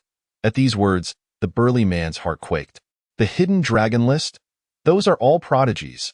Each one listed has a terrifying record of slaying innate experts. Indeed, it is you, the 7 thieves of Songhan, have wreaked havoc for far too long. Today, I shall enact justice on behalf of the heavens. El Qingho's eyes glimmered with an unquenchable thirst for vengeance. The burly man's expression fluctuated between fear and despair as he stammered. You cannot kill us. Do you not know who stands behind us?" At that moment, Yi Wudao stepped forward, declaring, "Even if you are backed by the emperor, today you cannot escape death." No sooner had Yi Wudao finished speaking than El Qingho sprang into action. The short halberd in his hand pierced through the burly man's chest in an instant. Blood gushed forth. The burly man staggered a few times before finally collapsing lifelessly to the ground. "Elder brother, avenge our elder brother! Charge at him!" The remaining 6 bandits, witnessing this, were stricken with grief, their minds consumed by thoughts of vengeance. They rushed towards El Qingho in a frenzy. Within mere moments, all 7 of the Songhan bandits lay dead, their bodies strewn haphazardly across the ground. Subsequently, the 2 began to scour the entire mountain stronghold. Upon entering the dungeon, a putrid stench assaulted their senses, prompting nausea. The dungeon was dark and damp, housing numerous young women. They were tattered and disheveled, their eyes vacant, resembling mere shells of humanity. Some lay on the ground, staring blankly at the ceiling, their gazes filled with despair. Others curled in the corners, their bodies trembling incessantly. These accursed bandits! El Chingho's heart burned with fury as he swiftly opened all the cell doors. The women merely glanced at him, their expressions devoid of life, offering no response, oh not fear. We are here to rescue you, El Chingho urged. Yet, the women remained unresponsive, as if they had lost all hope for survival. Yi Wudao understood that the only thing sustaining these women was the desire for vengeance. Thus, he spoke, "Ladies, the bandits have been vanquished. Their bodies lie outside." Like a thunderclap, Yi Wudao's words reverberated in the women's ears. They trembled violently, turning their gazes towards him, their eyes now filled with shock and skepticism. Then, their expressions hardened with ferocity. They are truly dead?" A slightly older woman asked, her voice quaking. Can we go confirm?" Of course, Yi Wudao nodded. The women supported one another, rushing towards the exit. Upon witnessing the lifeless bodies of the bandits, they halted, their bodies trembling uncontrollably. Suddenly, one woman let out a piercing scream, seizing a weapon from the ground and frantically hacking at the corpses. The others followed suit, joining her in a frenzy of vengeance. Time lost all meaning as they vented their fury. Eventually, a semblance of calm returned. Some women set down their weapons and knelt before Yi Wudao and El Chingho. Bowing deeply, "Thank you, noble sirs, for avenging the lives of over 300 women from our village." Others followed suit, expressing their gratitude through bows. "They are all but wretched souls." Yi Wudao inhaled deeply, speaking slowly. "Ladies, you must descend the mountain, leave this place, and begin anew." El Chingho nodded in agreement, remaining silent. Gradually, the women ceased their weeping. They wiped away their tears and stood tall. "Farewell, noble sirs." The women began their descent down the mountain, each step resolute. Yi Wudao and El Chingho watched their retreating figures until they vanished from sight. Then, the two turned once more to delve deeper into the stronghold. They meticulously searched every room, leaving no corner unexamined. As they beheld the wealth before them, Yi Wudao smiled, declaring, "A double victory. This journey was worthwhile. From this day forth, the 7 thieves of Songshan shall trouble us no more." Chapter 29. Invitation to the auction the following day. Yi Wudao and his companion returned to the Lunghu Gang.in, the training arena. The gang members trained shirtless, sweat cascading down like rain. They practiced the first level of the iron cloth shirt technique. Of course, this was merely the public narrative. In truth, they were honing the first level of the armored technique. Previously, when Yi Wudao had disguised himself as Dianqing, he had claimed to be from the armored sect. To avoid drawing unnecessary attention, he had renamed the first level of the armored technique as iron cloth shirt during the instruction. Observing the diligent training of the gang members, Yi Wudao nodded in satisfaction. It was impossible to make them impervious to blades and spears, but if a few emerged among the 100, he would be content. As for concerns over betrayal, a glint of coldness flickered in Yi Wudao's eyes. For traitors, the solution was simple: eliminate them. After all, no matter how formidable they were, they could not surpass him, who was bolstered by the system at that moment. Liang Bo approached Yi Wudao, whispering, "Gang leader, the 10,000 taels of silver have been converted into pure silver." Yi Wudao nodded slightly, entering his chamber. "System, deposit all the silver in the room." Ding, deposit successful. The host's account currently holds 13,000 taels. Yi Wudao gazed at the account balance exceeding 10,000, a surge of ambition swelling within him as he resolved to conduct a grand lottery. System, initiate a king-level lottery. Ding. Congratulations to the host for acquiring a peacock feather, capable of slaying a master. Hiss. Yi Wudao could not help but gasp in astonishment. This peacock feather truly deserved its reputation as the world's premier concealed weapon. Capable of slaying even masters. System, conduct 3 advanced lotteries. Ding. Congratulations to the host for obtaining a bottle of golden wound medicine. Ding. Congratulations to the host for acquiring powerful diamond fingers. Ding. Congratulations to the host for obtaining the purple mist divine skill. System, Claim rewards. Yi Wudao felt a surge of power coursing through him. He quickly sat cross-legged. After a while, he opened his eyes, a glimmer of purple energy flashing within. Surprisingly, he had not broken through to the late innate stage. Yi Wudao furrowed his brow. Just then, a knock sounded at the door. Gang leader, there is a woman claiming to be from the Wanbao Chamber of Commerce seeking your presence. Liang Bo's voice came from outside. The Wanbao Chamber of Commerce. Yi Wudao felt a stir of curiosity, wondering what business they had with him. He made his way to the grand hall of the Longhu gang. Inside, a woman in a red dress sat elegantly in a chair. The crimson fabric accentuated her skin, which was as white as snow, resembling flawless jade, evoking an irresistible desire to reach out and touch. Yi Wudao's gaze shifted to the gray-robed elder standing behind her. In an instant, he felt a surge of tension, as if facing a formidable adversary. This individual emanated a palpable aura of threat. Could he be a master? Yi Wudao's pupils constricted. He steadied himself, approached, and took a seat at the head. Inquiring, "May I ask who this young lady is?" The woman in the red dress gazed at Yi Wudao with eyes as clear as water and softly spoke, "I am Shen Shuiying. May I inquire what brings Miss Shen to me?" Yi Wudao, the leader of the guild, was informed, "The Wanbao Merchant Association is hosting an auction next month, and I am here to deliver an invitation." With a gentle wave of her hand, the invitation floated towards Yi Wudao like a delicate butterfly. He reached out to accept it, noticing the golden embroidery adorning the invitation, which read, "Invitation to the Wanbao Merchant Association Auction, Yushui City, September 8th. Yi Wudao tucked the invitation away and replied, "Miss Shen, I shall certainly attend the auction on time next month. Then I shall await your esteemed presence." Shen Shuiying smiled faintly. The carriage moved slowly along the cobblestone path. Inside, Shen Shuiying reclined against the soft blue silk cushion. "Tu Lao, what do you think of Yi Wudao?" The old man in the gray robe pondered for a moment before responding, "Miss, he is no ordinary man. When he first met me, his breathing was somewhat erratic. Yet it quickly steadied, indicating that while he perceives me as a threat, he does not fear me. Moreover, Yi Wudao has already reached the mid-stage of the innate realm. Combined with his blade intent, his strength is sufficient to place him among the top 10 of the Qianlong ranking." Tu Lao's voice was deep and resonant. "However, for him to reach my level, he will need at least another decade." A flicker of pride flashed in his eyes. Shen Shuiying's lips curled into a slight smile, her brows revealing a hint of joy. "So, it seems Yi Wudao is a person of great potential." At the Wuliang Sword Sect, Qin Mingyao knelt outside the grand hall.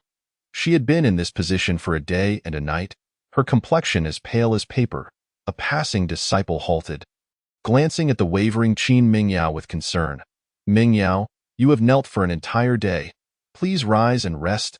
Yet, Qin Mingyao remained resolute, shaking her head defiantly. "No, I will not rise unless the sect leader intervenes."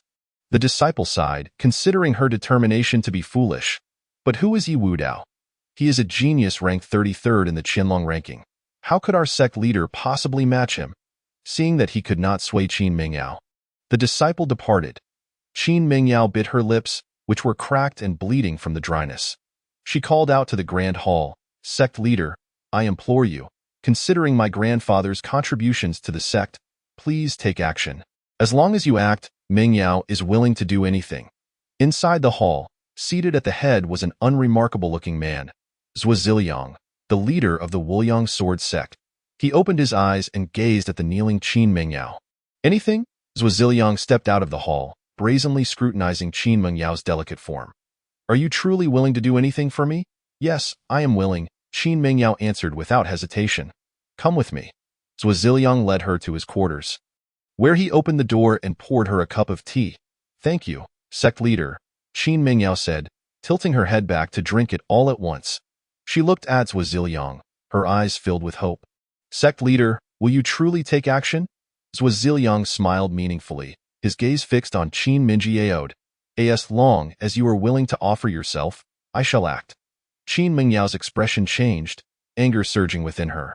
Yet, thinking of her grandfather and brother Lin Tian, she gritted her teeth and reluctantly agreed. A glimmer of resolve flashed in her eyes. "All right, I will comply. But but you must ensure that Yi Wudao is killed. Zhuo Ziliang regarded her with satisfaction, nodding. Excellent, I will fulfill my promise. His hand reached towards Qin Mingyao's face, caressing her skin gently. Qin Mingyao shut her eyes, enduring his touch as tears streamed down her cheeks. 5 minutes later, Zhuo Ziliang left the room, feeling quite satisfied. Inside, Qin Mingyao lay on the bed, her clothes disheveled. Chapter 30. This blade shall sever you. Zhuo Ziliang was fervently digging in a secluded area of the back mountain. At last, his efforts unearthed a hard object, a sword. The ancient sword nurturing technique. I hope you do not disappoint me. Zhuo Ziliang carefully extracted it, his eyes brimming with anticipation. He dusted off the blade and slowly withdrew the long sword from its sheath. As the sword emerged, it seemed as if a dragon soared forth from the blade, ascending into the skies.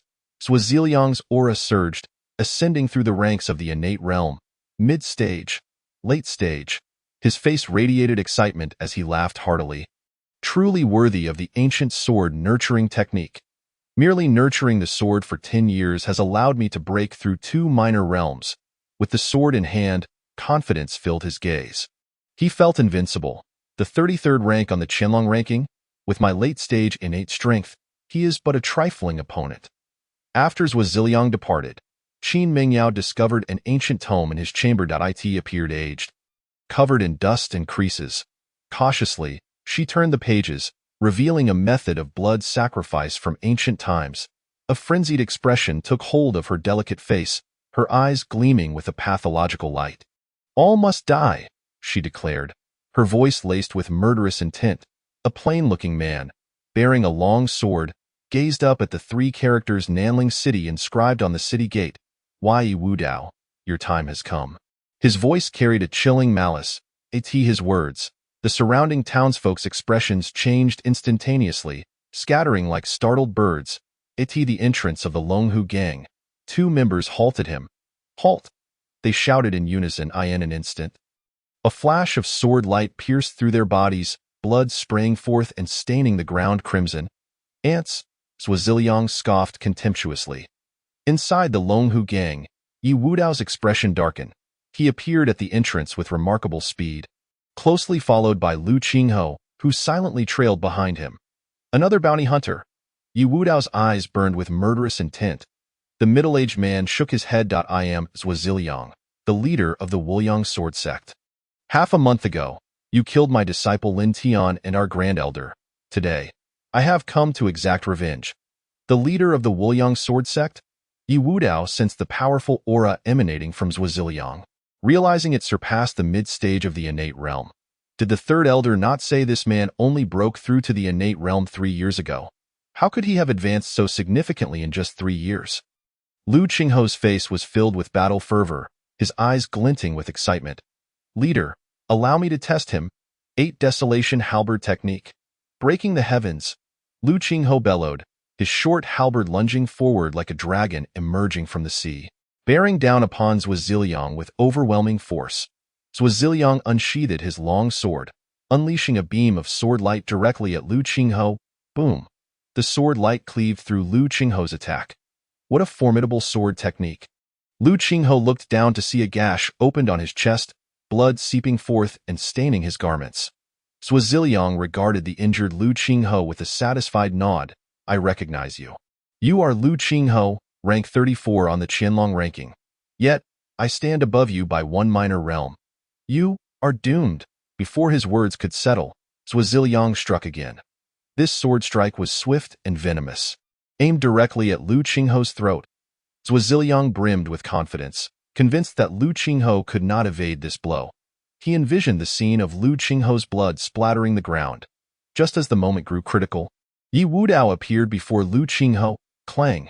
Zhuo Ziliang's long sword was deflected by the Shuane blade, a powerful shock coursing through his arm. Yi Wudao gestured to Lu Qingho. You are no match for him. Step back. Lu Qingho understood the truth in Yi Wudao's words. The disparity in strength between him and Zhuo Ziliang was insurmountable. Leader, be cautious. Lu Qingho retreated to safety. Yi Wudao's gaze met Zhuo Ziliang's. A flicker of battle intent igniting within. Zhuo Ziliang was taken aback. His strike had been so easily thwarted by Yi Wudao. However, he quickly rationalized that his previous strike had been casual, not employing his full strength. Zhuo Ziliang derided, "You possess great courage, but I am a late-stage innate powerhouse. Under my sword, you are certain to perish." His aura surged forth, his eyes fixated on Yu Wudao, as if seeking to unearth fear from his visage. Yet, he was met with disappointment. Yu Wudao's expression remained calm as he replied coolly, "For the deaths of 2 of my Longhu gang members, you shall pay with your life."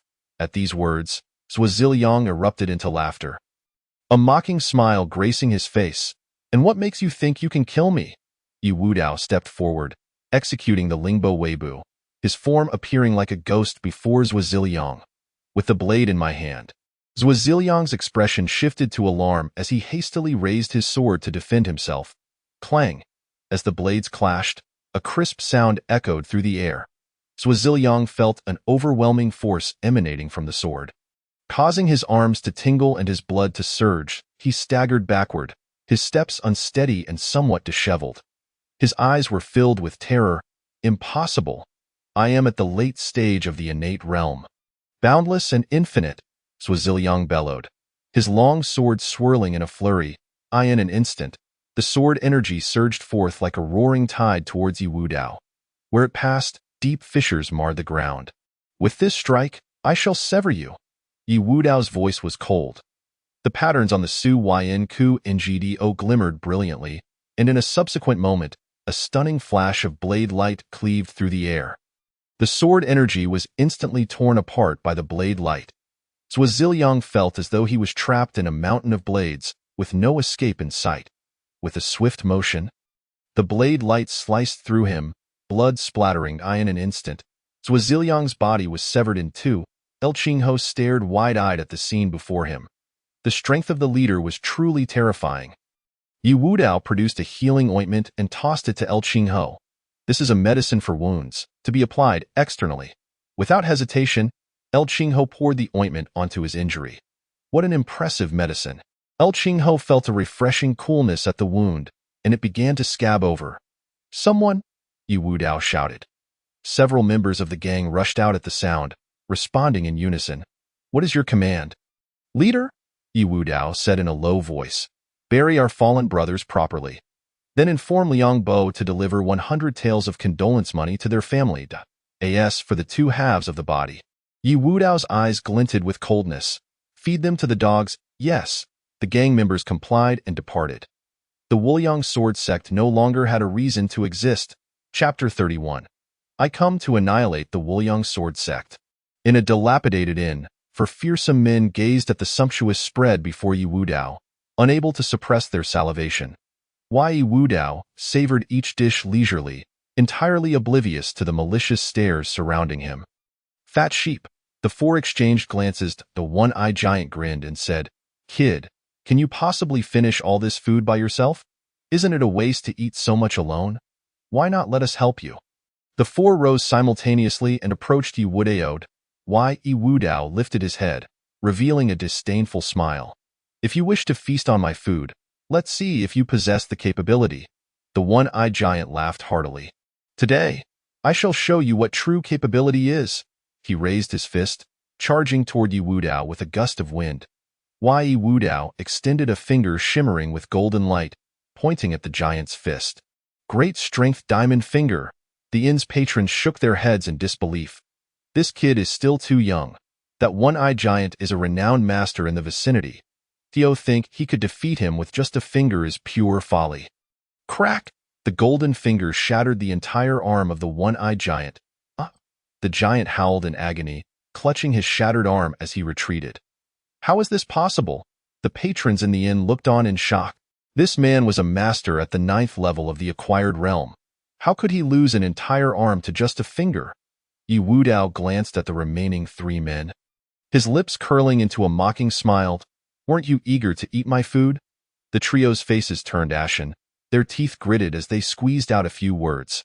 "Today, we concede, and we hope you will show mercy and spare our lives." Yu Wudao extended a finger, coldly stating, "Each of you must produce 1,000 taels, and you may leave." The 3 men exchanged glances, their expressions shifting. 1,000 taels? This is outright robbery.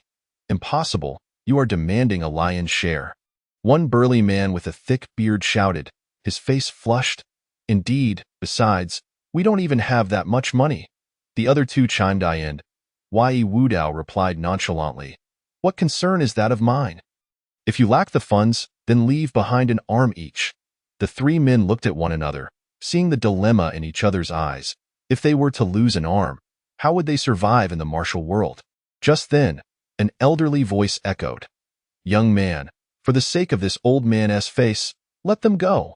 The crowd turned to see an elderly gentleman in fine robes, slowly rising from a corner of the inn, supported by a cane.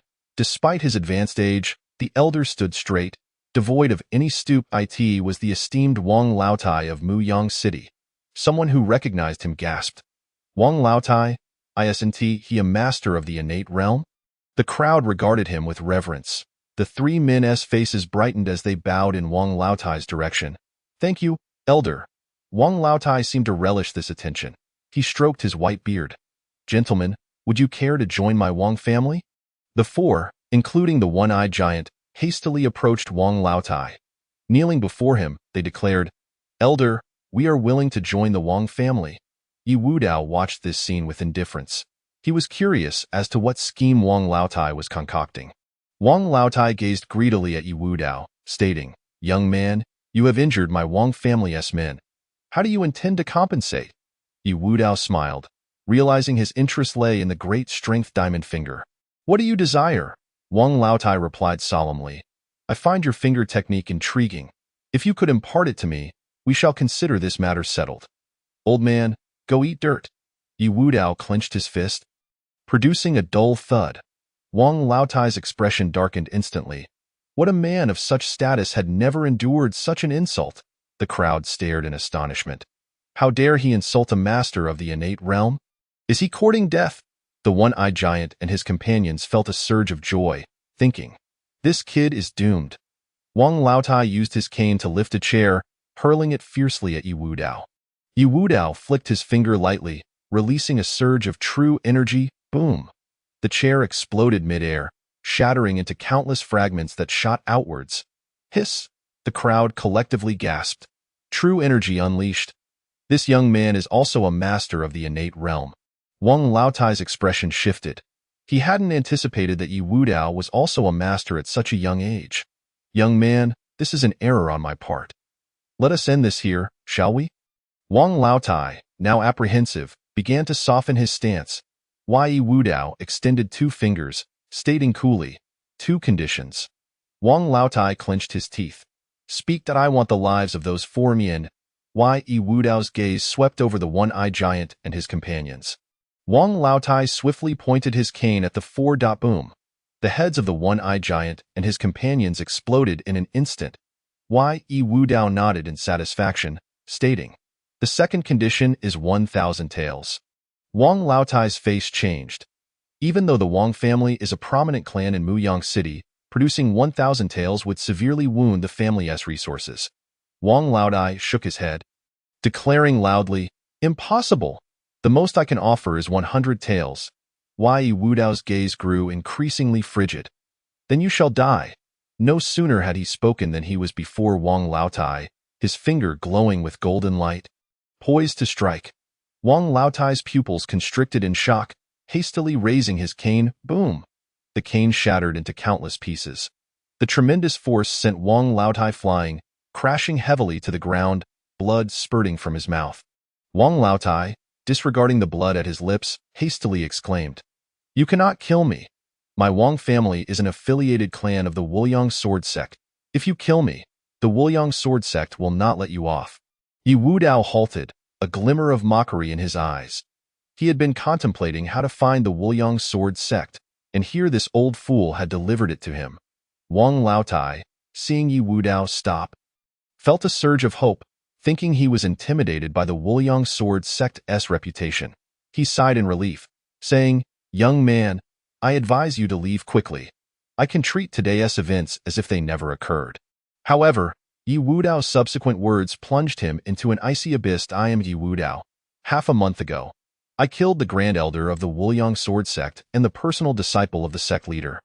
Yesterday, A man named Ziliang sought vengeance and was cleaved in two by me. Today, I have come to annihilate the Wuliang Sword Sect. Chapter 32. The Descent of Celestial Beings. Hiss! The crowd gasped in shock. The Wuliang Sword Sect was a dominant sect in this region, renowned for its might. Within the sect, masters abounded, with 2 innate realm experts guarding it, their strength unfathomable. And this young man claims what? Not only has he slain those 2 innate masters, but he also dares to declare his intent to annihilate the entire Wuliang Sword Sect. Such a murderous intent. A chill surged upon the crowd, sending shivers down their spines. At that moment, one individual seemed to have an epiphany and exclaimed, "Yi Wudao, the rising star of the Qianlong rankings?"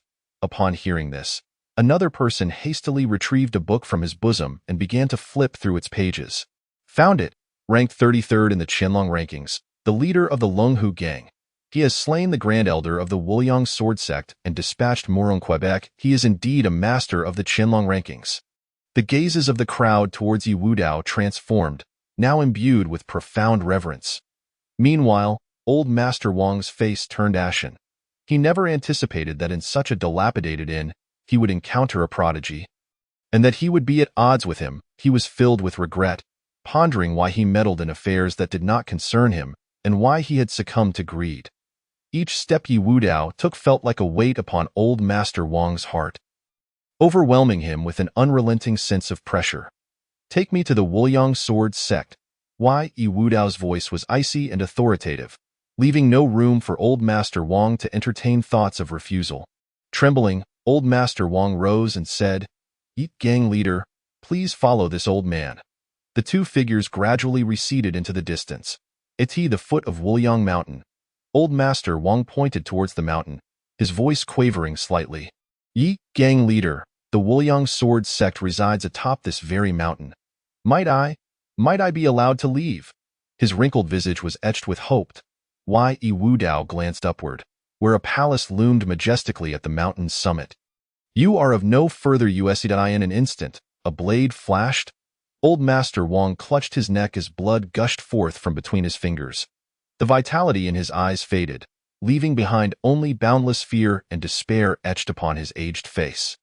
Yi Wudao ascended the mountain with deliberate calmness, as if he were not there to enact vengeance, but merely to admire the scenic beauty of the landscape. Upon the mountain stood a colossal stone tablet inscribed with the words Wuliang Sword Sect. The crimson lettering blazed vividly under the sun, radiating an almost blinding intensity. What a potent scent of blood! Yi Wudao's nostrils flared slightly. He then executed the Lingbo Weibu, arriving at the Grand Hall. A strong wave of bloodlust assailed him. In the center stood a woman clad in a green dress, like a solitary flower blooming amidst a sea of blood. Her hair flowed unkempt, and her dress was stained crimson. On either side of the hall lay the lifeless bodies of Wuliang sect disciples, sprawled haphazardly across the floor. Their blood seemed drawn by some mysterious force, converging towards a central formation within the hall. The woman in green turned, her expression devoid of warmth as she coldly regarded Yi Wudao, her voice frigid as she inquired, "Who are you?" Something felt amiss. A shiver of unease coursed through Yi Wudao. He promptly activated the Lingbo Weibu and departed Wuliang Mountain. Just as he left, a crimson beam of light surged from the Grand Hall of the Wuliang Sword Sect, piercing the heavens. The bloodlight cleaved the sky like a sharp axe, creating a gash in the firmament. Yi Wudao was taken aback. He never imagined such an occurrence would transpire. The rift in the sky widened, and from it emerged an anomalously youthful figure, entirely draped in blood. His crimson hair danced wildly in the air, and a sinister smile adorned his face. Yi Wudao stared in shock at this spectacle. Could this bizarre youth be the harbinger of apocalypse? He hastily employed the Lingbo Weibu to flee into the distance. The strange youth hovered in midair, laughing boisterously. "Ha ha ha, I have finally arrived. Once I harvest this world, I shall surely ascend to the next realm." He turned his gaze towards the woman in green atop Wuliang Mountain, asking with arrogance, "State your wish, and I shall fulfill it." With eagerness written all over her face, Qin Mingyao replied, "Master, can you resurrect the dead?" The excitement on the youth's face instantly froze. He furrowed his brow and said, "Change your wish, Qin Mengyao's eyes dimmed, her expression heavy with disappointment as she lowered her head. Clenching her fists, she was filled with regret. If only she possessed power, her grandfather and brother Lin Tian would not have perished. And she would not have been sullied by that beast, Zhuo Ziliang. With this thought, her resolve solidified. She suddenly raised her head and declared to the strange youth, "Master, I desire power." The blood-colored youth's lips curled into a sinister smile. "Very well, I shall grant you that." He pointed a finger, and a stream of bloodlight surged towards Qin Mingyao. She closed her eyes, accepting the bloodlight, her body enveloped in its glow. Strange patterns began to spread across her form. Qin Mingyao's aura surged dramatically. Late stage postnatal, early stage innate, mid stage innate, late stage innate, early stage master. In mere moments, Qin Mingyao leaped from a postnatal warrior to a formidable master. She reveled in the torrent of power within her. Excitement flooding her heart. "Thank you, master, for bestowing me with strength," she said with utmost reverence. The blood-colored youth waved his hand dismissively. "Hurry, leave. This place will soon become a battlefield." "Yes." Qin Mingyao sprinted down the mountain without delay. In the capital, within the royal palace, a man adorned in a dragon robe sat upon the dragon throne, gazing into the distance with profound and enigmatic eyes as if he could see through all. "Celestial beings," he murmured, and with that, he vanished from the palace, on a distant isle. An elderly man was fishing. He glanced towards Wuliang Mountain and sighed. "Very well, I shall refrain from intervening. I in front of a wooden cabin." An elder practicing swordplay halted his movements. His hair was as white as snow, his skin bronzed, and his flowing beard billowed in the wind. He looked towards Wuliang Mountain, crushing the wooden sword in his grasp. "Sword, come!" he bellowed. An ancient sword flew forth from the cabin, hovering before him. Gently caressing the sword, he murmured, "Old friend, it seems we shall fight together once more today." He transformed into a beam of swordlight and vanished. In the western Lioli temple, an elder monk clad in robes sat in meditation. Suddenly, he opened his eyes. Joining his palms together, he bowed his head and chanted, "Umitba." As his voice resonated, the monk's figure disappeared. On a towering mountain, a burly middle-aged man, brandishing a uniquely shaped long knife, stood resolutely at the cliff's edge. He gazed at the rift in the sky, excitement gleaming in his eyes. The long knife on his back trembled slightly, as if yearning to be drawn. Have celestial beings descended? Chapter 33. The Sword Sage and Blade Emperor appear. A blinding sword light cleaved the air, shooting straight towards Wuliang Mountain. The rippling sword intent was visibly palpable. The space seemed unable to withstand this force, fractures beginning to form. Someone approaches.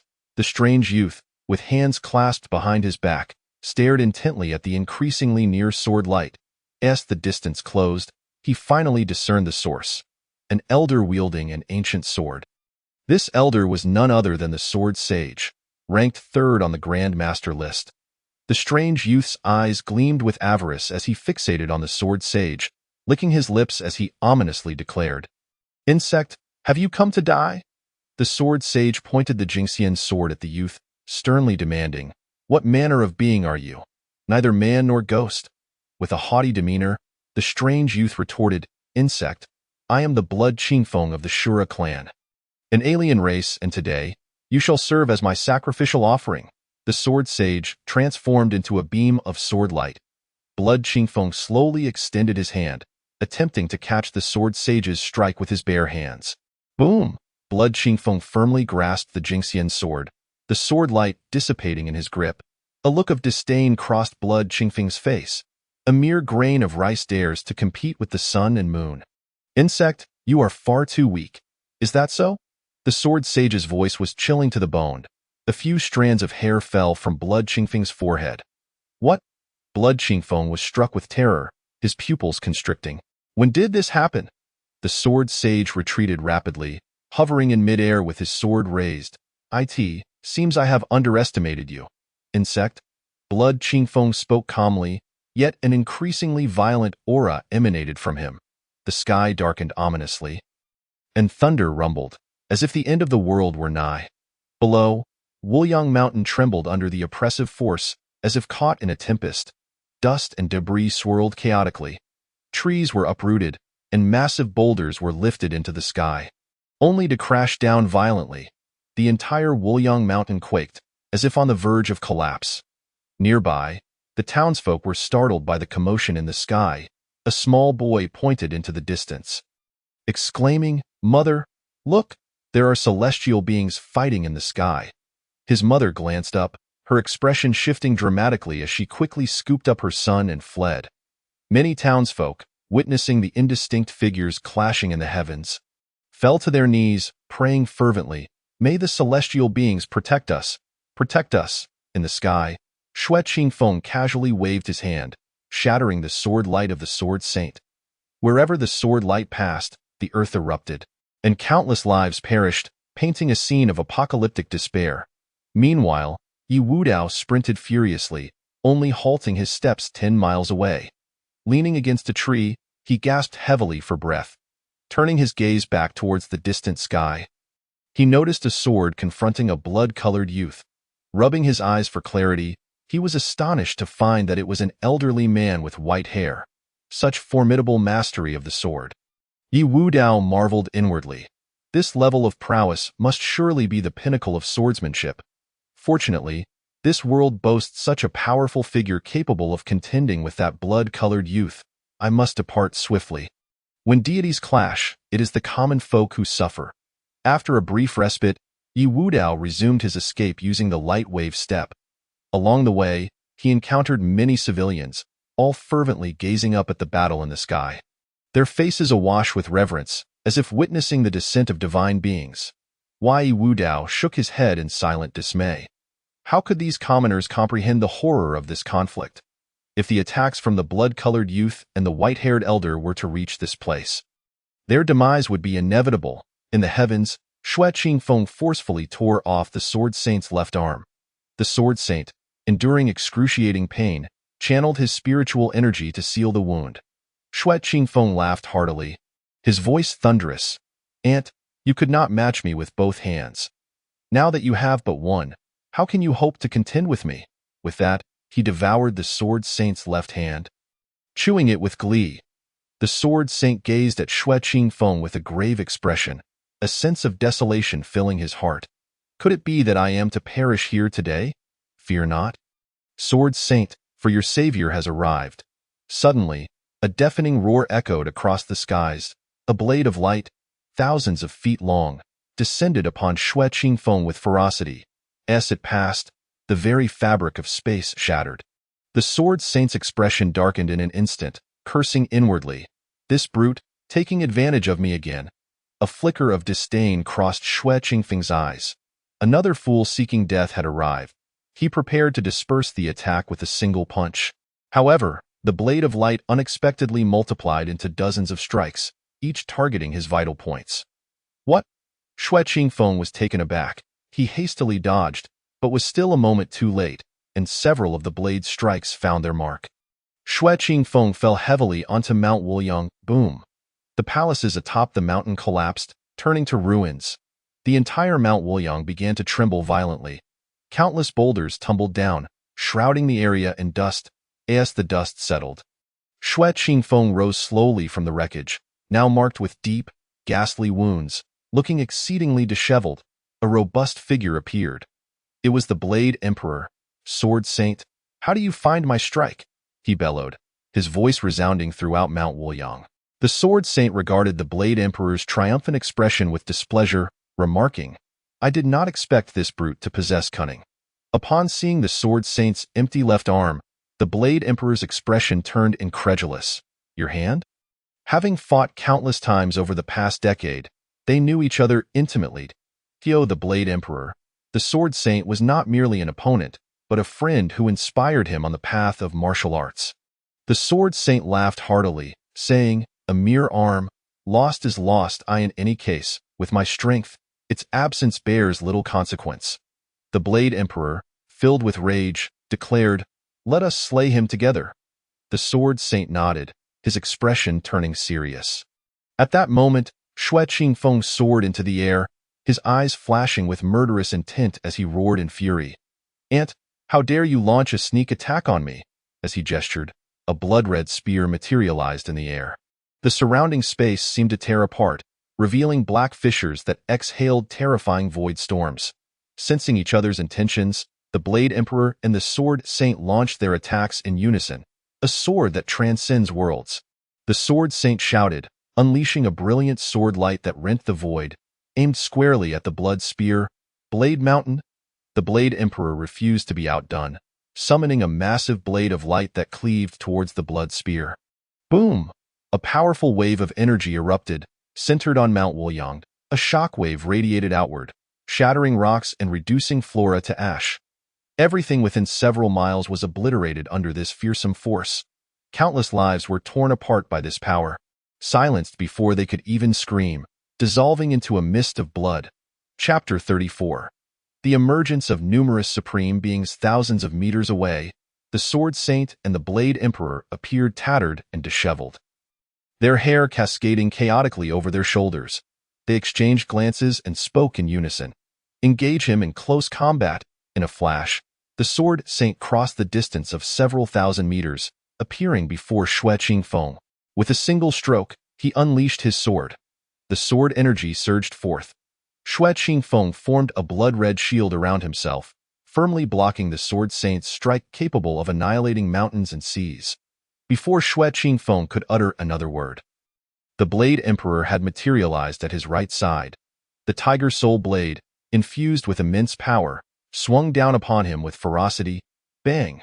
Xue Qingfeng was cleaved in two, blood spraying forth. Once again, the Blade Emperor proves his might. The Blade Emperor cast a triumphant glance at the Sword Saint. However, the Sword Saint's pupils constricted in alarm. Be cautious. He witnessed Xue Qingfeng's bisected form swiftly rejoining. A glint of malice flickered in Xue Qingfeng's eyes. Get lost! He unleashed a punch, sending the Blade Emperor flying 1,000 meters away. The Blade Emperor spat out blood. Stabilizing himself in midair, he was filled with shock. How could he still be alive after being cleaved in two? Ants, you dare to repeatedly harm me! Xue Qingfeng roared, his voice echoing like thunder across the heavens. His face contorted with rage, his eyes glimmering with a hunger for vengeance. I have played long enough. It is time for you to die. Xue Qingfeng pointed at the Sword Saint, a brilliant red light flashing from his fingertip, exuding boundless might. Crack! The Sword Saint's sword energy defense shattered like fragile glass, instantly breached. Moreover, that single finger pierced through the Sword Saint's body. How is this possible? The Sword Saint gazed down at his chest, where a gaping hole had formed, blood pouring forth. He felt his strength waning, his body growing weak, murmuring, "Is this what it feels like to die?" A flicker of unwillingness crossed the Sword Saint's eyes. Having pursued the pinnacle of swordsmanship all his life, he found himself at the brink of death here.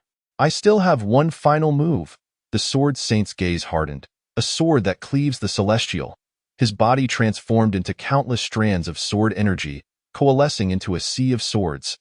This sea of swords surged with overwhelming momentum, charging towards Xue Qingfeng with the power to obliterate the heavens and earth. What?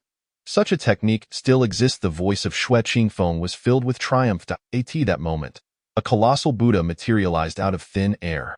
The Buddha radiated a dazzling golden light, evoking an irresistible urge to prostrate oneself in veneration. Perched upon the palm of this Buddha sat an elderly monk. The old monk spoke. The Buddha's voice resonated, booming like a great bell. Lay down your murderous blade and achieve Buddhahood in an instant.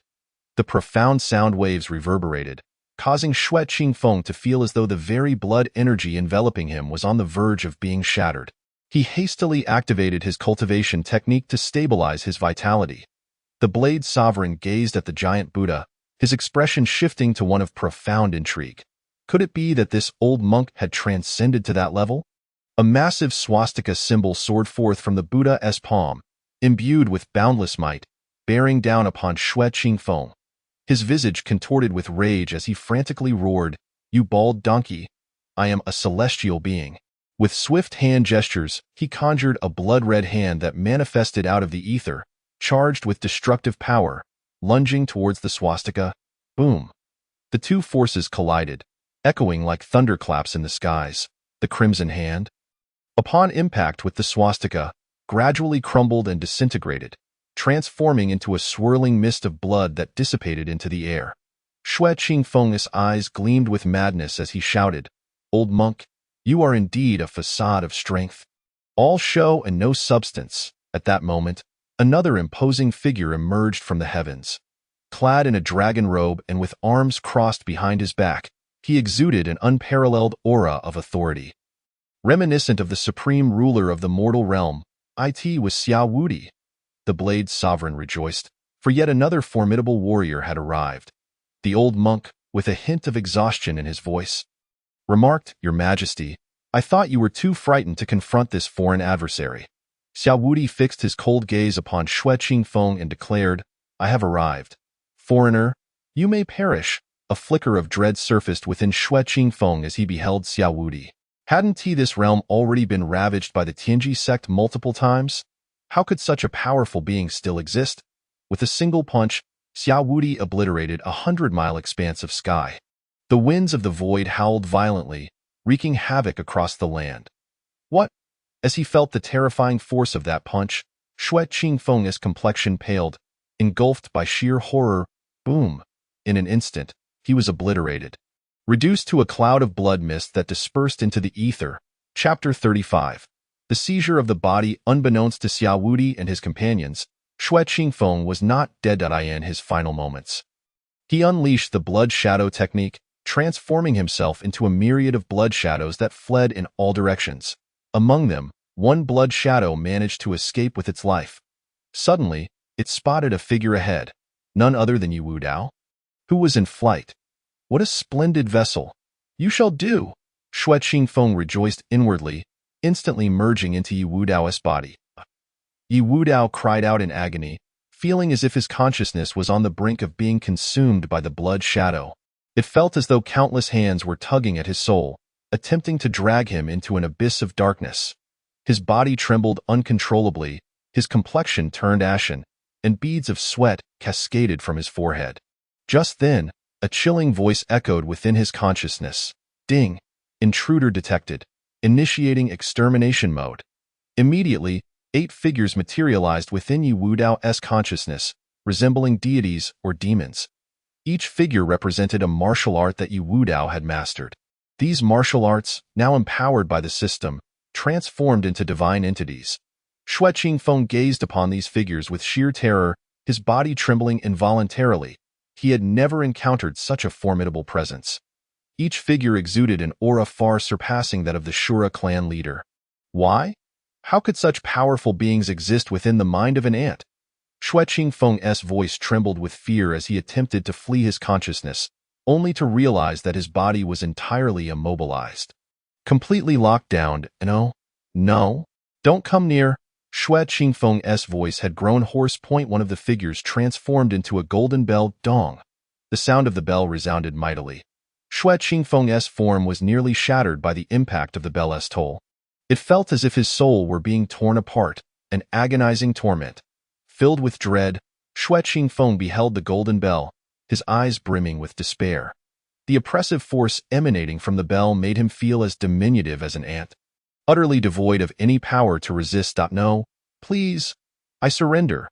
Xue Qingfeng cried out in desperation, yet his pleas went unanswered. A great sun appeared from nowhere, unleashing a torrent of flames that incinerated Xue Qingfeng to ashes. The 8 figures infused the residual energy into Yu Wudao's dantian. Boom! In an instant, Yu Wudao erupted with a formidable aura, his cultivation breaking through to the late innate stage. Shortly thereafter, his power surged once more, propelling him directly into the early master stage. Why? Yu Wudao's eyes sparkled with delight and incredulity as he marveled. Why seize the body of anyone else when you chose me? Do you truly consider the system to be mere decoration? Let us test the power of a master. Yu Wudao narrowed his gaze, directing it towards an ancient tree several dozen meters away. The tree stood tall and robust, its trunk so thick that several people would be needed to encircle it. Ha! Yu Wudao bellowed, unleashing a fierce punch. This strike harnessed all of his strength.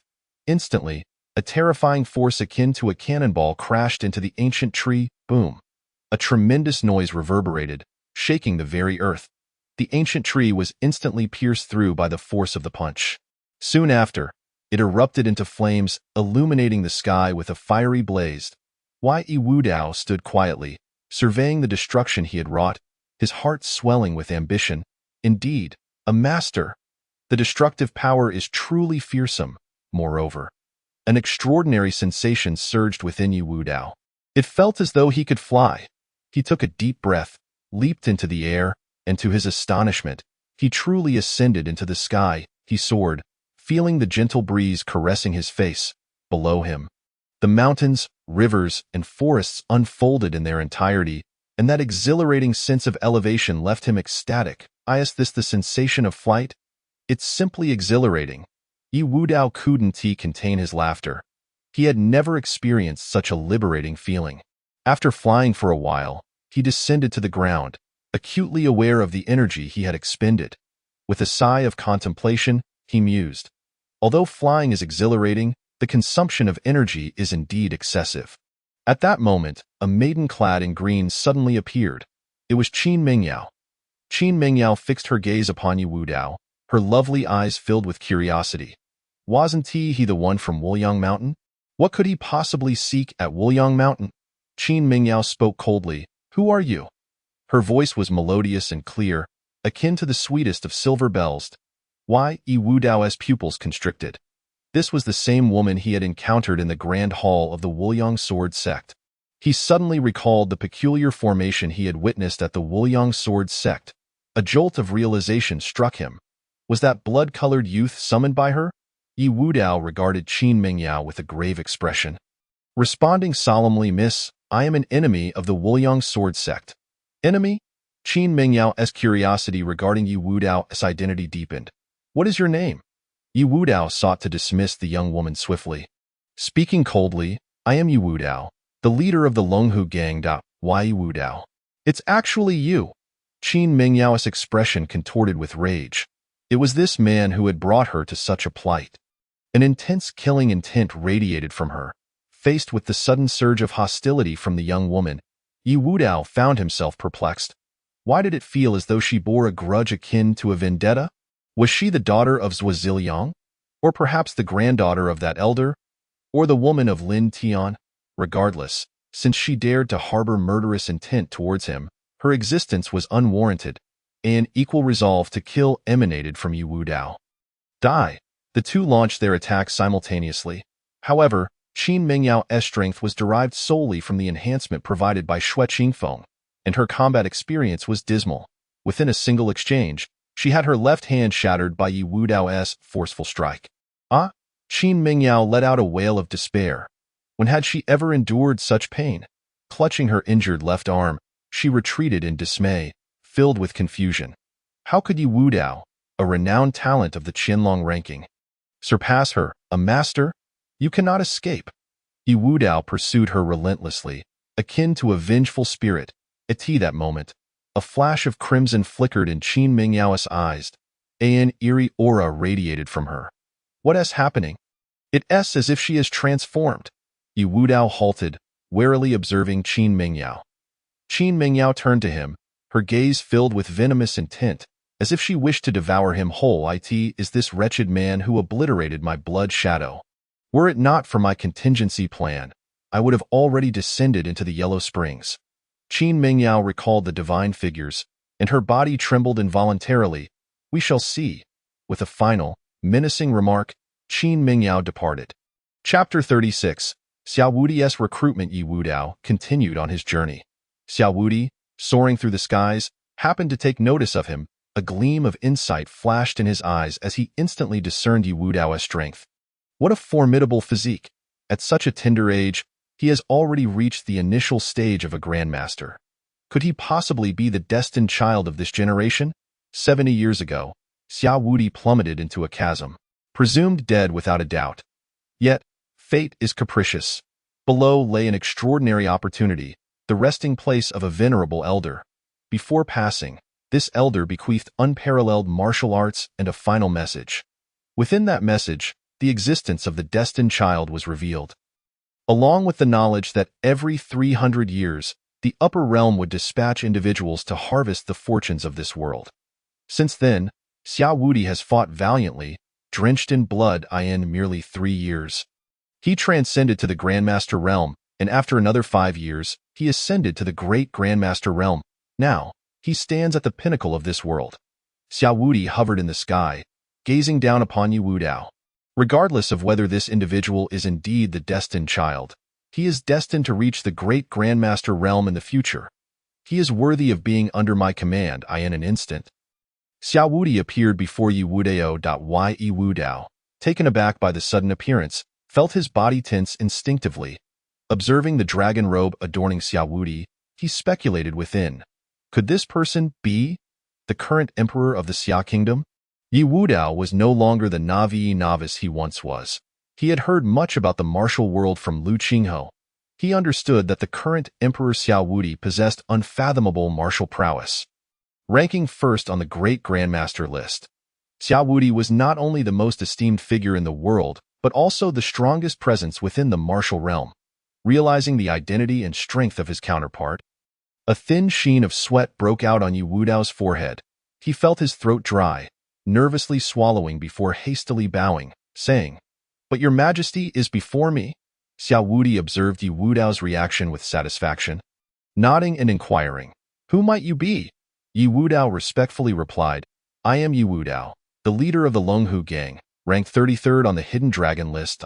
33rd on the Hidden Dragon list? Xiao Wudi scrutinized Yi Wudao deeply, a knowing smile gracing his lips as he remarked, "You are rather modest. I suspect even the first on the Hidden Dragon list would struggle to surpass you." Yi Wudao was taken aback, his eyes darting as he clasped his fists, responding with trepidation. "Your Majesty, you flatter me. I am not one to seek conflict. It is always others who seek to harm me, forcing me to retaliate, hence my lower ranking on the Hidden Dragon list." Xiao Wudi laughed heartily, a glimmer of appreciation flashing in his eyes. "A fine excuse for being forced to act. I see potential in you. It would be a pity for someone of your caliber to remain merely a leader of a small gang. Have you any interest in entering the court to serve?" Entering the court? Yi Wudao's thoughts stirred. As an official, he could amass wealth and use it to enhance his strength through lotteries. However, Yi Wudao also harbored concerns. Could Xiao Wudi have ulterior motives?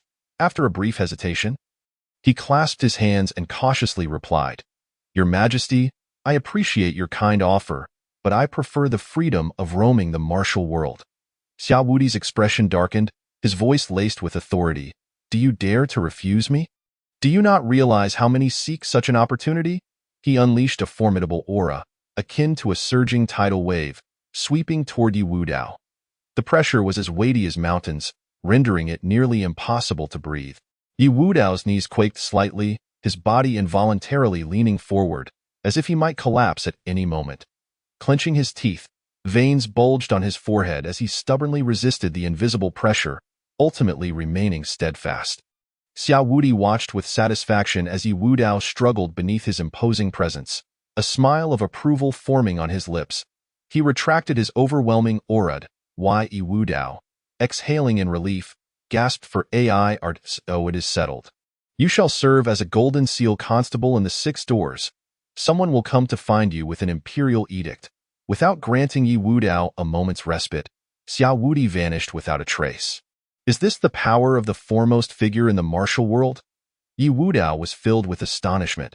He had completely failed to perceive how Xiao Wudi had disappeared, as though he had evaporated from existence. Leaving no trace behind, Yi Wudao, initially perturbed by his ascension to Grandmaster, now regained his composure. "I must exercise greater caution and continually enhance my strength. If you wish for me to serve as an official, then do not blame me for becoming a corrupt one." A sly smile crept across Yi Wudao's face. Longhu Gang. The scorching summer sun poured down upon the training grounds, casting short, distorted shadows of the Longhu Gang members. Lu Qinghe stood at the edge of the training field, idly observing the gang's training, his heart filled with a sense of ennui. Suddenly, Lu Qinghe's eyes brightened as he waved and called out toward the entrance of the training ground, "Leader." Upon seeing their leader return, the members of the Longhu Gang hastily halted their activities and bowed to Yi Wudao, their eyes filled with reverence and fervor, as if Yi Wudao were their deity. "Leader!" Tainyo dashed excitedly to Yi Wudao, exclaiming, "I have perfected the first layer of iron cloth." Yi Wudao's heart soared with joy. It appeared Tainyo's talent was indeed remarkable. He nodded and said, "Follow me." Yi Wudao led Tainyo to a secluded courtyard, where he began to instruct him on the second layer. Tainyo's eyes widened as he earnestly observed Yi Wudao's movements, then began to imitate him. Well done, Yi Wudao praised. "Your comprehension is quite high." Tainyo scratched his head, a bit bashful, and said, "It is all thanks to the leader's excellent guidance." His face beamed with a simple smile. And receiving Yi Wudao's acknowledgement was his greatest honor. Yi Wudao chuckled and replied, "There is no need for modesty. Your talent is indeed exceptional. I have a century-old ginseng here that will aid your cultivation. Take it and use it. As he spoke, Yi Wudao retrieved the century-old ginseng from his system space and handed it to Tainyo. Tainyo accepted the ginseng, his eyes gleaming with excitement. He understood the immense value of a century-old ginseng. For a martial artist, it was a priceless treasure. "Thank you, leader." Tainyo's voice was choked with emotion, tears welling in his eyes. No one had ever shown him such kindness.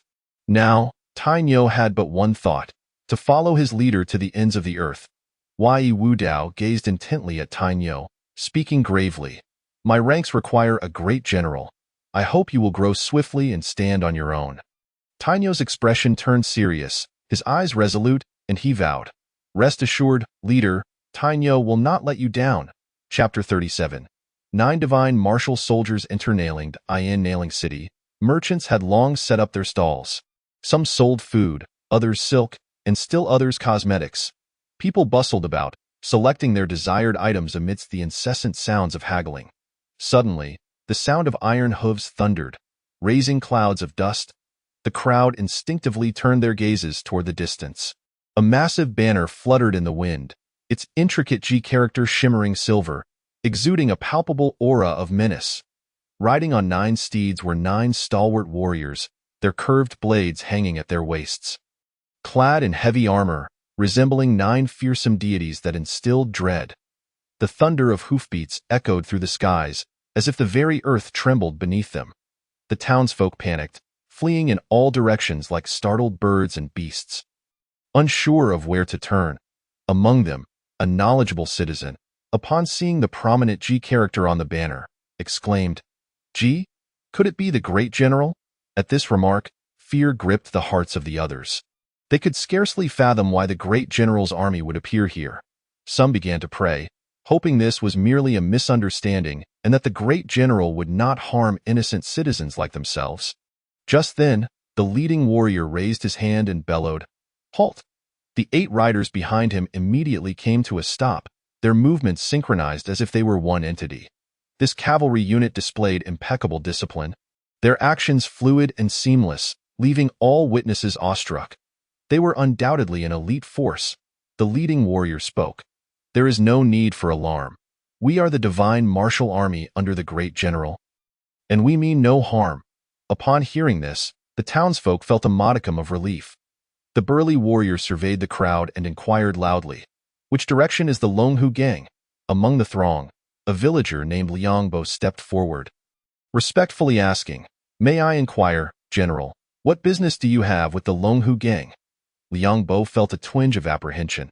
He was uncertain why these soldiers sought the Longhu gang, but he summoned his courage to ask. The burly warrior, seated atop his horse, looked down at Liangbo and replied in a low voice, "We have come at the great general's behest to invite Yi Wudao to the capital." "Yi Wudao to the capital?" Liangbo's expression shifted, unease gnawing at him. Gathering his composure, he asked, "May I ask what the great general seeks with our leader, Yi?" The warrior's countenance darkened, a wave of menacing energy emanating from him. "The affairs of the great general are not for someone of your insignificant stature to question." Liangbo's face paled instantly, his body trembling involuntarily as he fell to his knees. He understood he could not press further. Doing so could invite danger. The surrounding townsfolk felt the oppressive aura and instinctively recoiled in terror. "Run!" In an instant, exclamations filled the air. The once bustling street became eerily desolate. Liangbo respectfully remarked. I dare not. The robust man looked down upon him with disdain, thinking this insignificant character was utterly oblivious to the power and authority of the great general. Just then, a furious roar resounded. Stop! The 9 divine martial soldiers turned to look. A towering, dark-skinned figure charged towards them like a fierce tiger. It was none other than Tainyo. The commander of the divine martial army regarded Tainyo with a nod of approval, exclaiming, "What a formidable warrior! If he were nurtured within our ranks, he would undoubtedly become a mighty general." Tainyo rushed to Liangbo's side, helping him up and anxiously inquiring, "Liangbo, are you all right?" Liangbo, panting heavily and wiping the cold sweat from his brow, managed a faint smile and replied, "Tainyo, I'm fine, just a bit weary." Tainyo turned, his eyes blazing with rage as he fixed his glare upon the 9 divine martial soldiers, bellowing, "What do you intend to do to Liangbo?" The commander of the divine martial army scrutinized Tainyo with a glimmer of admiration in his eyes. "You, my good sir, possess exceptional skills. Would you be interested in joining the divine martial army?" Tainyo shook his head, resolutely declining. "I have a good life in the Dragon and Tiger Gang. Why would I join the military?" The commander's expression shifted slightly. He had not anticipated that Tainyo was affiliated with the Dragon and Tiger Gang. He thought to himself that he must demand Tainyo from Yi Wudao upon their meeting. The commander then stated, "We are here to find Yi Wudao. Might you guide us?" Liangbo quickly tugged at Tainyo's sleeve, shaking his head to signal him not to comply. The commander of the divine martial army cast a cold, piercing gaze at Liangbo, his eyes glacial. "Old man, are you challenging my patience?" Liangbo felt an invisible pressure almost suffocating him. He hurriedly said, "General, you misunderstand. I merely..." Suddenly, the war horses ridden by the 9 divine martial soldiers neighed loudly. They were abruptly forced to the ground by an unseen force, unable to move. "What is happening? Get up!" The 8 divine martial soldiers exchanged bewildered glances, not comprehending the situation, desperately urging their steeds to rise. Meanwhile, the commander's expression darkened. He surveyed the surroundings warily and shouted, "Who dares to meddle with us? Are you not seeking me?" Yi Wudao appeared before them like a specter, accompanied by Lu Qingho. What incredible speed! A chill crept into the commander's heart. He fixed his gaze on Yi Wudao and inquired, "You are Yi Wudao?" Yi Wudao nodded slightly, shifting his stance as his figure instantly transformed into several phantoms. In the blink of an eye, he materialized before Liangbo and Tainyo.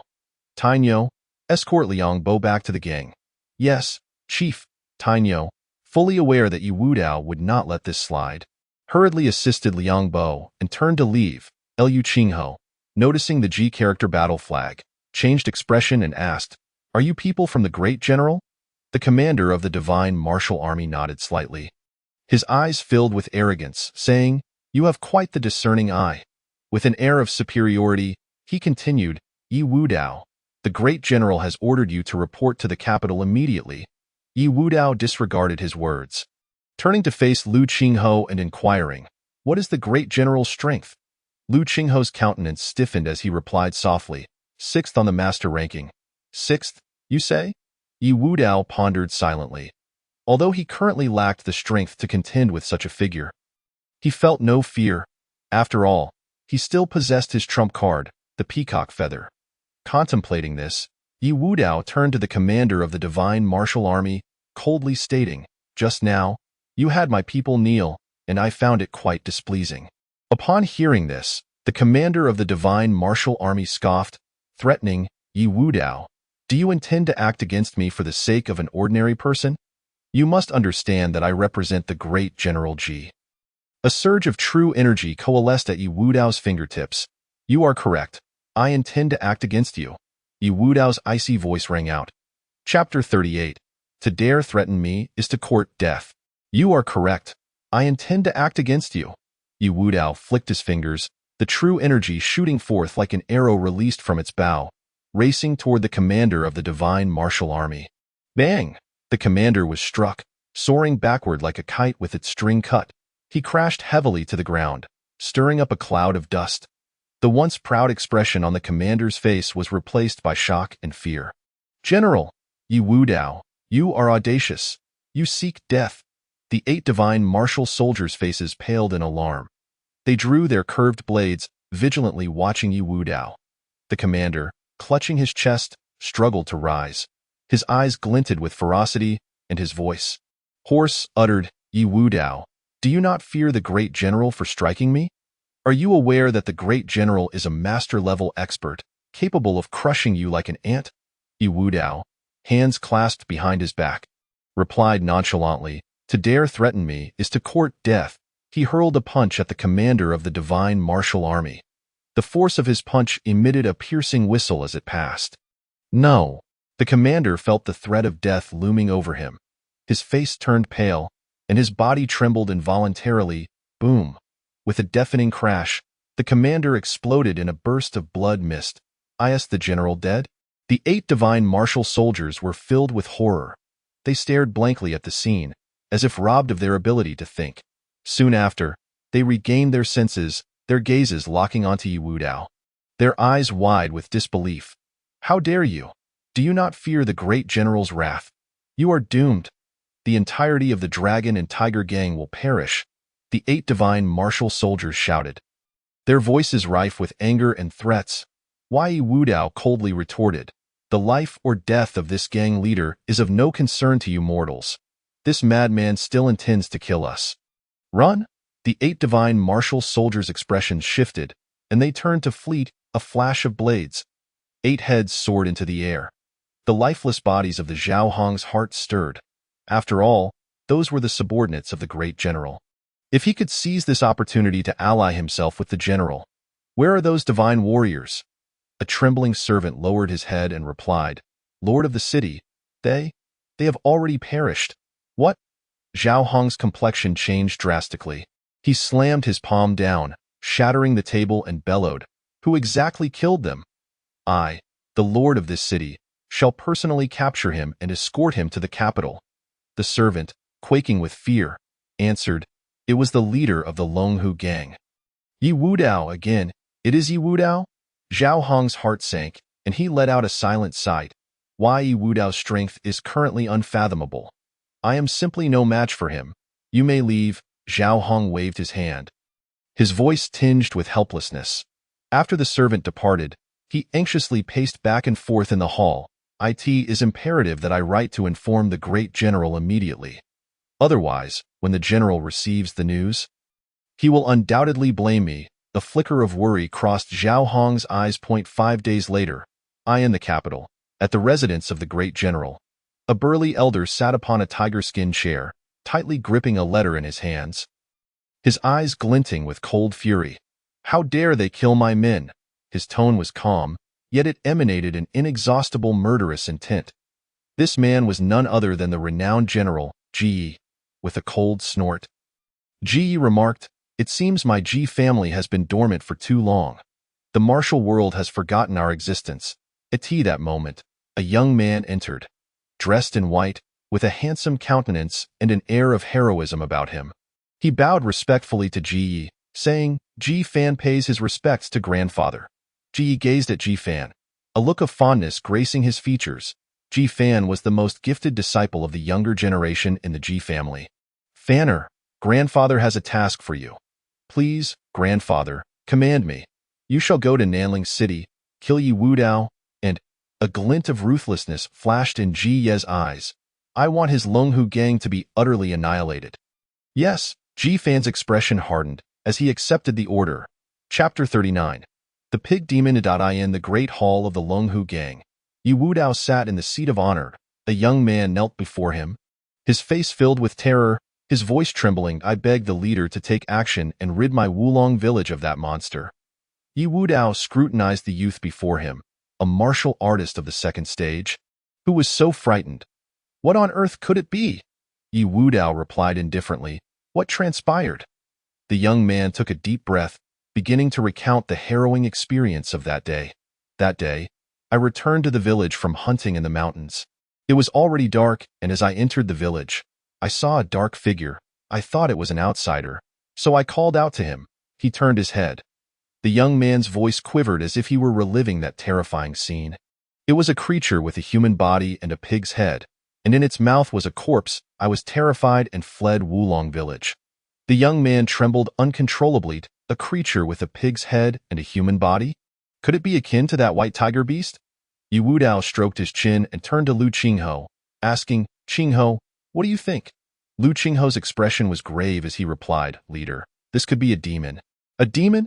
There are actually demons in this world. As a transmigrator, Yu Wudao was well aware of the terror that demons embody. Beasts that absorb the essence of the sun and moon, after years of cultivation, gain intelligence and formidable power, are thus deemed demons. Such entities, whether in strength or wisdom, should not be underestimated. Lu Qingho continued, demons possess intelligence equal to that of humans. Even the weakest demon cannot be matched by an innate realm martial artist. Yu Wudao's expression grew serious as he stated, Wulong village is not far from here. If that pig demon is not eliminated, it may come to Nanling City, which would spell disaster for the entire city. Lu Qingho's face was etched with concern as he said, But, leader, there is no one in Nanling City who can confront that pig demon. Why? Yu Wudao asked in a deep voice, Can a grandmaster handle a demon? Yes, Lu Qingho nodded. In that case, you shall accompany me to Wulong village. We will eliminate that pig demon. Yu Wudao suddenly unleashed an overwhelming aura. Lu Qingho's pupils contracted sharply, utterly astonished.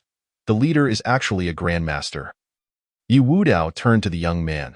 Lead the way. The young man, overwhelmed with gratitude, repeatedly bowed and expressed his thanks. Thank you, leader. He then turned to lead the way, his steps noticeably lighter. Lu Qingho closely followed behind Yu Wudao, never having imagined that Yu Wudao had achieved the Grandmaster realm at such a young age. With such talent, should he not falter along the way, he would undoubtedly ascend to the ranks of the great masters in the future. Yu Wudao and Lu Qingho followed the young man to Wulong village. The village lay in utter silence, shrouded in darkness.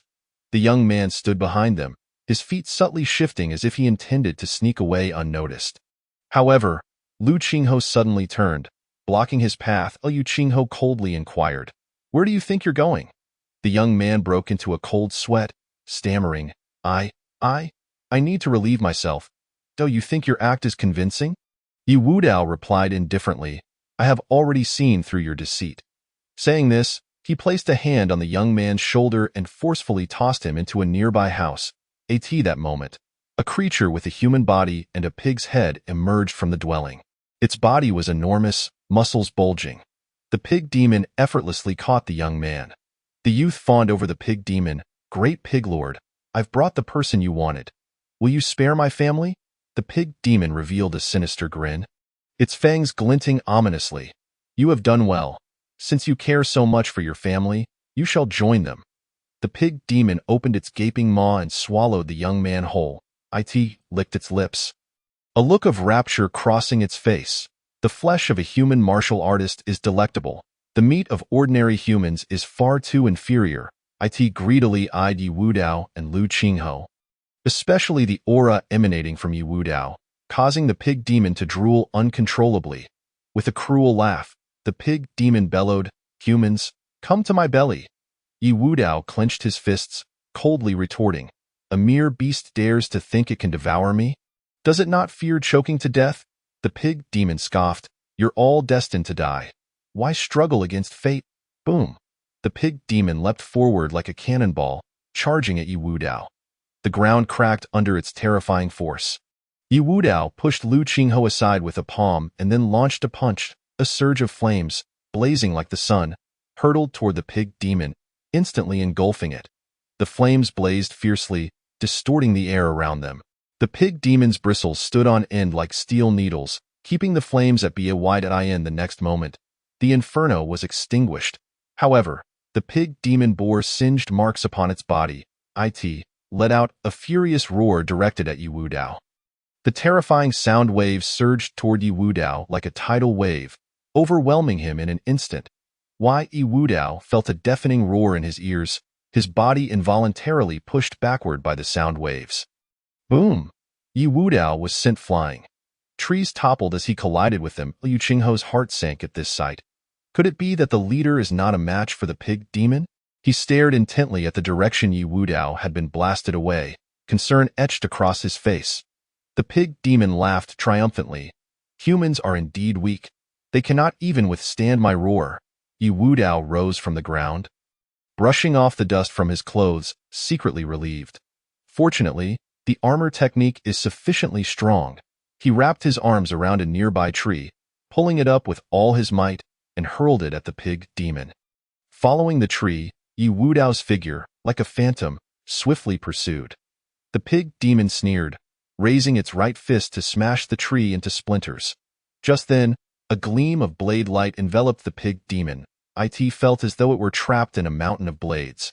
Surrounded by sharp edges, with no escape in sight, at that critical moment, the pig demon, relying on its keen reflexes, tilted its body slightly to the right. Boom. The pig demon felt a powerful force strike from the side. It looked closely and realized it was its own arm. The pig demon let out a wail, clutching its severed limb. Retreating hastily, blood dripped from its severed arm, staining the ground red. What the hell? Lu Qingho exclaimed, filled with astonishment at the scene before him. Just moments ago, the leader had been sent flying by the pig demon, and now, he had seemingly transformed into a war god, directly severing the pig demon's arm. The pig demon's eyes blazed with fury as it bared its sharp fangs. Damn human! I will make you pay dearly. Yi Wudao brandished his snow-drinking blade, glinting with cold light, pointing it at the pig demon. Beast! Come forth and meet your death. Wow, what a gigantic pig! Chapter 40. Lu family's Lu Qingshan, a finger to obliterate the pig demon. Wow, what a gigantic pig! A woman clad in elegant white garments emerged gracefully from the forest. This ethereal figure possessed a statuesque physique and striking beauty, her flowing dress accentuating her exquisite form. Barefoot, she delicately tread upon the carpet of fallen leaves. What a stunning lady! Yi Wudao could not help but be captivated by her pristine, jade-like feet. They were flawless, with toes as round and lustrous as pearls, the tops of her feet pale as jade, and her ankles slender and graceful, just as Yi Wudao became entranced by her feet. The white-clad woman moved. With a light step, she swiftly appeared before the pig demon. "Do not be afraid," she said, gently tapping the demon's forehead with her fingertip. In an instant, it fell lifeless, devoid of any struggle. "That is the soul-shocking finger!" Lu Qingho exclaimed in shock. He hurriedly positioned himself behind Yi Wudao, as if seeking some semblance of safety. Regaining his composure, Yi Wudao inquired, "What is the soul-shocking finger?" "It is a unique technique of Lu Qingcong, capable of directly obliterating an enemy's soul." Lu Qingho's voice trembled slightly. The existence of such a terrifying technique sent waves of astonishment through Yi Wudao's heart. At that moment, the white-clad woman turned to face him, her beautiful eyes locking onto his dot. Yi Wudao involuntarily shivered, his body instinctively entering a state of alertness, just as he was about to ask her identity. A question inexplicably slipped from his lips. "My lady, do you not fear getting your feet dirty by walking barefoot?" Lu Qingho stared at Yi Wudao in disbelief. Even now, at such a critical moment, their leader was attempting to flirt. What a lecher! The lady's delicate features instantly hardened, a hint of anger flashing in her enchanting gaze. With a swift step, she closed the distance between them. Her jade-like fingers converged like a blade, aiming directly for Yi Wudao's chest. Golden bell shield, crack! The shield fractured, a gaping fissure appearing. Yi Wudao's heart sank. Her technique was astonishingly powerful, effortlessly shattering his defenses. He swung his blade in response. The white-clad woman leapt into the air. Boom! Dozens of towering trees behind her collapsed in response. She perched gracefully upon a branch, her figure light and poised, her eyes warily fixed upon Yi Wudao, with a note of surprise in her voice. She asked, "Who are you?" Yi Wudao maintained his composure, replying coolly, "I am Yi Wudao, the leader of the Lunghu gang, ranked 33rd on the Qianlong list. And you are?" Upon hearing this, the lady felt a twinge of disbelief. This man possessed strength on par with her own, capable of suppressing even the top ranker of the Qianlong list, yet he was merely ranked 33rd. Could this be the legendary case of a pig masquerading as a tiger? He certainly had concealed much. With a huff, she replied, "I am Lu Qingshan." Lu Qingho hastily inquired, "What is your relation to the esteemed Lu Qingsong?" The lady proudly responded, "He is my grandfather." Liu Qingho's heart jolted. So she was the granddaughter of Lu Qingsong. No wonder her prowess was so formidable. Lu Qingshan regarded Yi Wudao, a thought blossoming within her mind. Her grandfather had urged her to venture out for training, and this man appeared seasoned, his strength commendable. Perhaps it would be wise to stay by his side. Lu Qingshan boldly stated, "Leader Yi, does your gang require additional assistance?" Yi Wudao was taken aback. What could this lady's intentions be? Did she intend to feign interest in joining the Longhu gang to get closer to him, only to later employ the soul-shocking finger to take his life? With this suspicion in mind, he replied with a hint of disdain, "The Longhu gang could use a servant for menial tasks. Miss Lu, would you be interested?" Lu Qingshan's face displayed her displeasure. This man dared suggest she perform such a lowly role. Yet upon further reflection, she considered that as a newcomer to the realm, following him would allow her to learn much. Taking a deep breath, she declared, "I am willing to."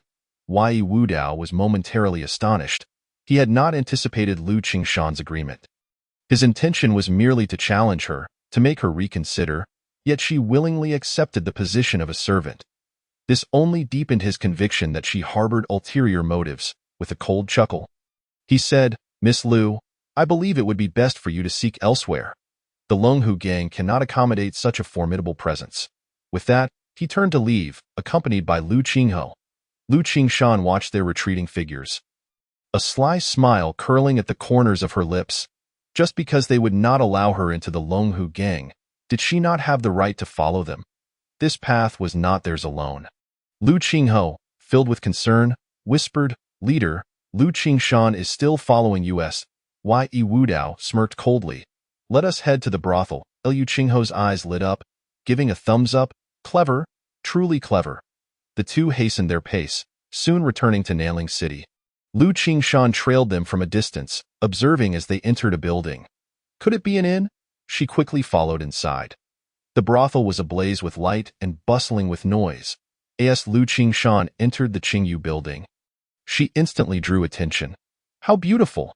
Some men began to drool at a richly dressed young man, displeased with the woman in his arms, abruptly pushed her away and strode directly toward Lu Qingshan. "Why, lady, might I have the pleasure of sharing a drink with you?" he inquired. Lu Qingshan shot him a disdainful glance, retorting, "Get lost." Her gaze swept past the young man to the couples embracing in the room. So this was the infamous brothel. That shameless Yi Wudao had dared to come to such a place.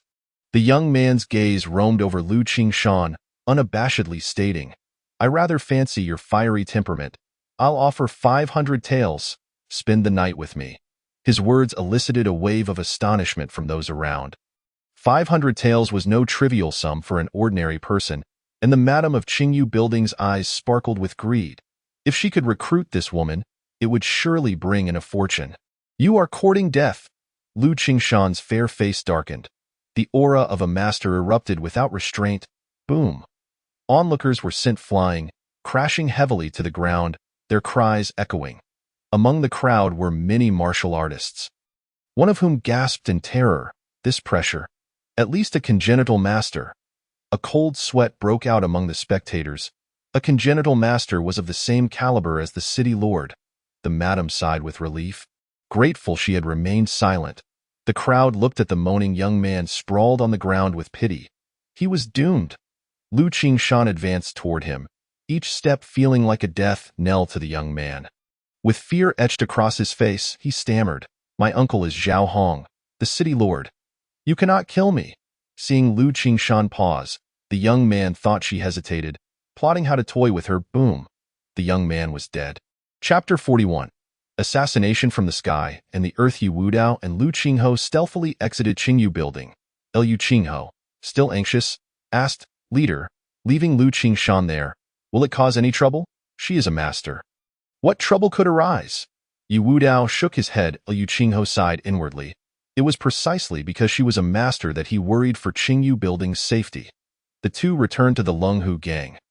Yi Wudao sensed a hint of murderous intent and furrowed his brow. However, this aura was subtle. Vanishing in an instant, it appeared that someone from another faction had infiltrated their ranks. With a faint smile playing on his lips, Yi Wudao entered the main hall. Liang Bo, have the kitchen prepare a sumptuous feast. Yes. Shortly thereafter, the table was laden with a variety of dishes. Just as Lu Qingho intended to dig in, Yi Wudao halted him. Yi Wudao turned to a nearby servant, saying, I don't believe I have seen you before. Are you new? The servant, a seemingly honest middle-aged man, replied nervously, Leader. I just started 2 days ago.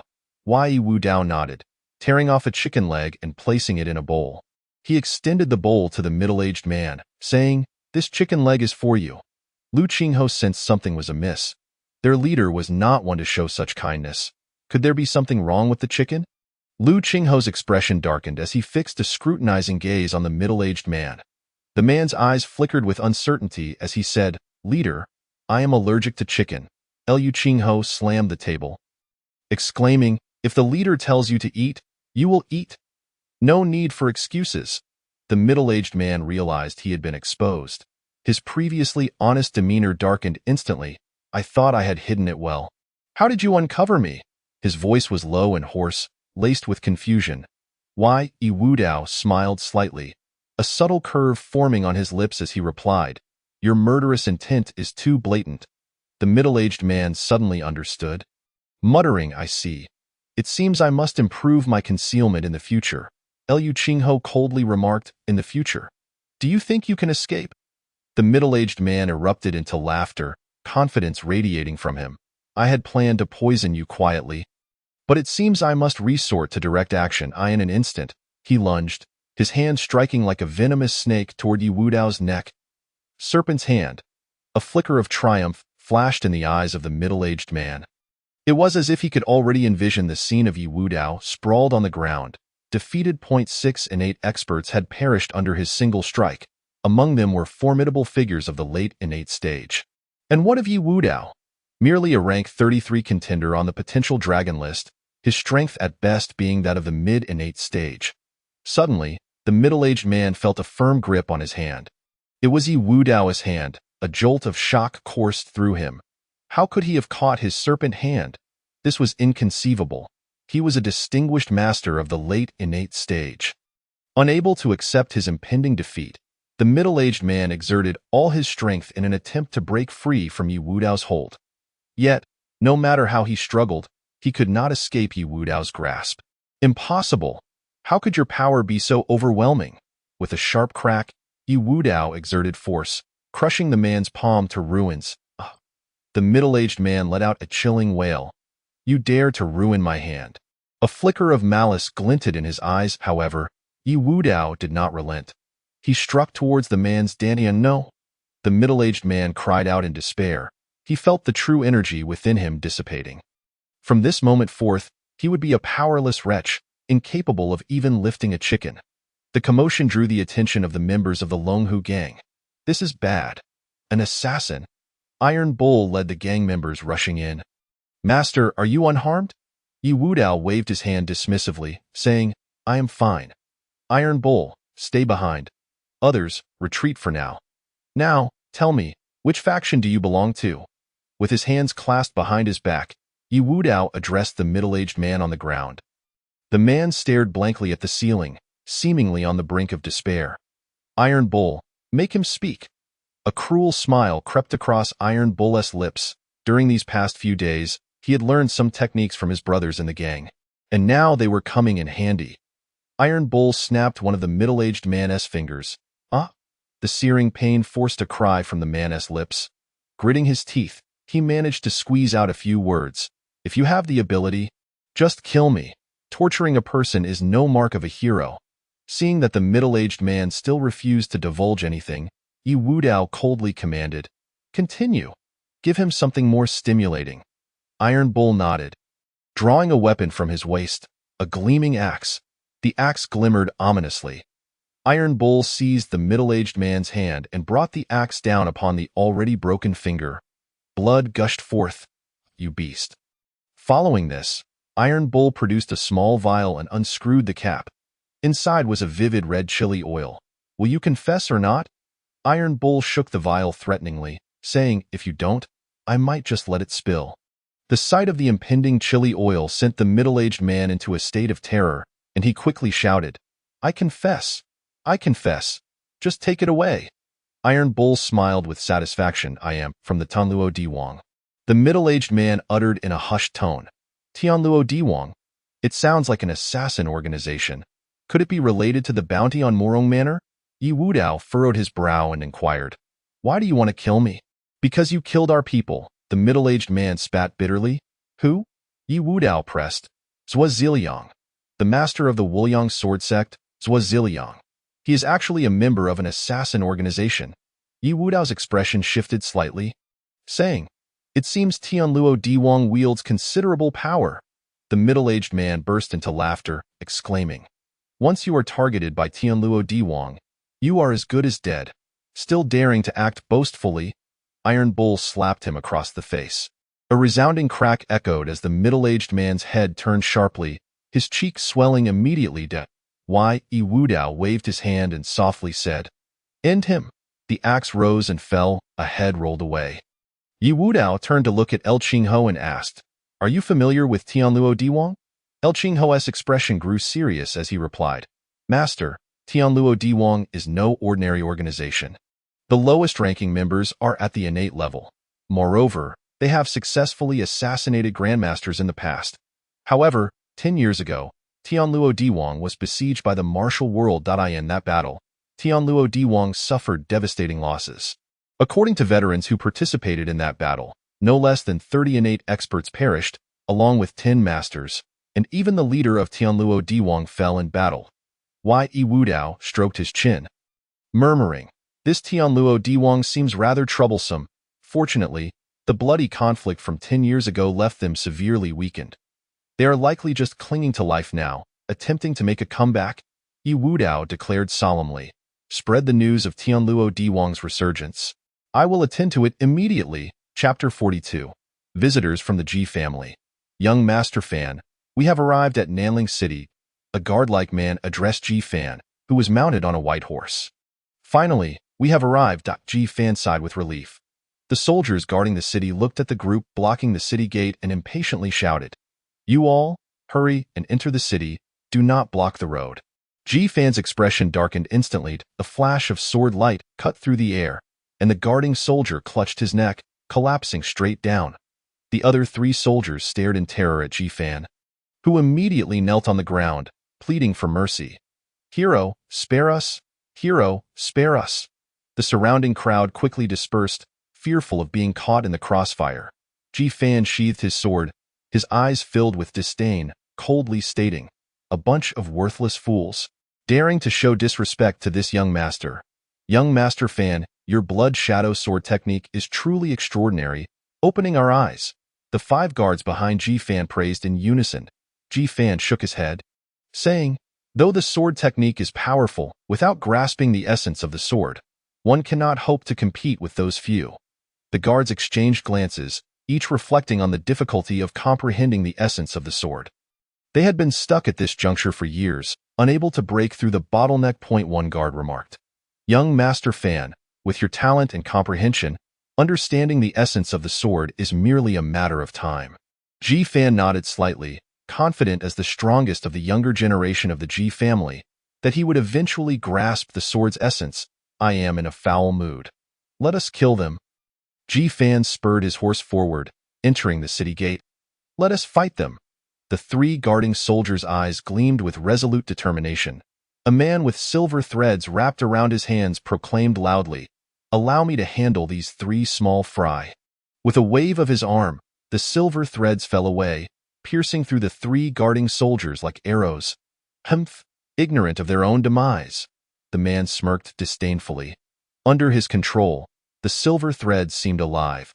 Coiling back around his hands, at the entrance of the city lord's mansion, 2 guards noticed 6 riders approaching. The leader exuded an air of nobility, and his handsome visage was striking. The 5 guards behind him were all stout and fierce-eyed. Clearly no ordinary characters. The 2 guards exchanged glances, understanding immediately that the visitor was of distinguished status. They respectfully inquired, May I ask who you are? Ji Fan replied nonchalantly, uttering 4 words, The Ji family of Kyoto. The guards' hearts sank in shock. They had not expected the Ji family to send someone so soon. Their demeanor grew increasingly respectful. "It is indeed a distinguished guest from the Ji family. Please, come in." They stepped aside, allowing Ji Fan and his guards to enter the city lord's mansion. One guard hurriedly ran to the hall to inform Zhao Hong. The other guard led Ji Fan and his 5 guards into the hall. Zhao Hong greeted Ji Fan with a beaming smile. His expression was radiant as he respectfully bowed. "I have the honor of meeting young Master Ji." Ji Fan nodded slightly and walked toward the main seat. He sat down with an air of calm, as if he were born to occupy that position. "You should know my purpose for coming." "Yes, indeed, young Master Ji, you have come to kill Yi Wudao." Ji Fan's gaze sharpened as he coldly replied. "Yi Wudao has offended the dignity of the general. He must be eradicated with ruthless measures. This is also an opportunity to demonstrate the Ji family's might to all." Zhao Hong nodded repeatedly, saying, "Young Master Ji speaks rightly. I will take you to the Lunghu gang immediately." He turned to a guard behind him and instructed, "You go inform the Lunghu gang to prepare for young Master Ji's arrival." The guard acknowledged and hurried off. Ji Fan picked up a teacup and took a delicate sip, saying, "After the deed is done, I shall speak well of you before the general." Zhao Hong's heart leapt with joy, and he quickly replied, "Thank you, young Master Ji. It is but my duty." Zhao Hong and Ji Fan arrived at the Lunghu gang, only to find the main gate tightly shut. A body lay sprawled before it, the very guard who had come to notify them.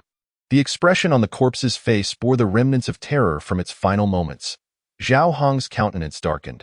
This guard represented the city lord's mansion. Yi Wudao has gone too far, Zhao Hong pondered inwardly, devising a way to salvage his image in young Master Ji's eyes. With a face of righteous indignation, he declared, "Young Master Ji, Yi Wudao has utterly disregarded your presence. I shall storm into the Lunghu gang." "Zhao City Lord, please do as you wished." Ji Fan's countenance was equally grim. Just then, a woman clad in white, her delicate feet bare, suddenly appeared. "Are you here to seek Yi Wudao?" Lu Qingxian inquired softly. Her voice was crisp and melodious, akin to a celestial serenade, enchanting all who heard it. Ji Fan gazed at Lu Qingxian, his heart racing like a startled deer. He had never encountered such a breathtaking beauty, as if she had stepped forth from a painting. Could this be what they call love at first sight? Ji Fan nearly drooled. The 5 guards also stared at Lu Qingxian with fervent eyes. Ji Fan straightened his attire, stood tall, and said, "I am Ji Fan of the Ji family from the capital. May I inquire your esteemed name, fair maiden?" Upon seeing the lewd expression on Ji Fan's face, Lu Qingxian felt a surge of disdain. "You are unworthy to know my name." Ji Fan's smile froze instantly, his expression darkening considerably.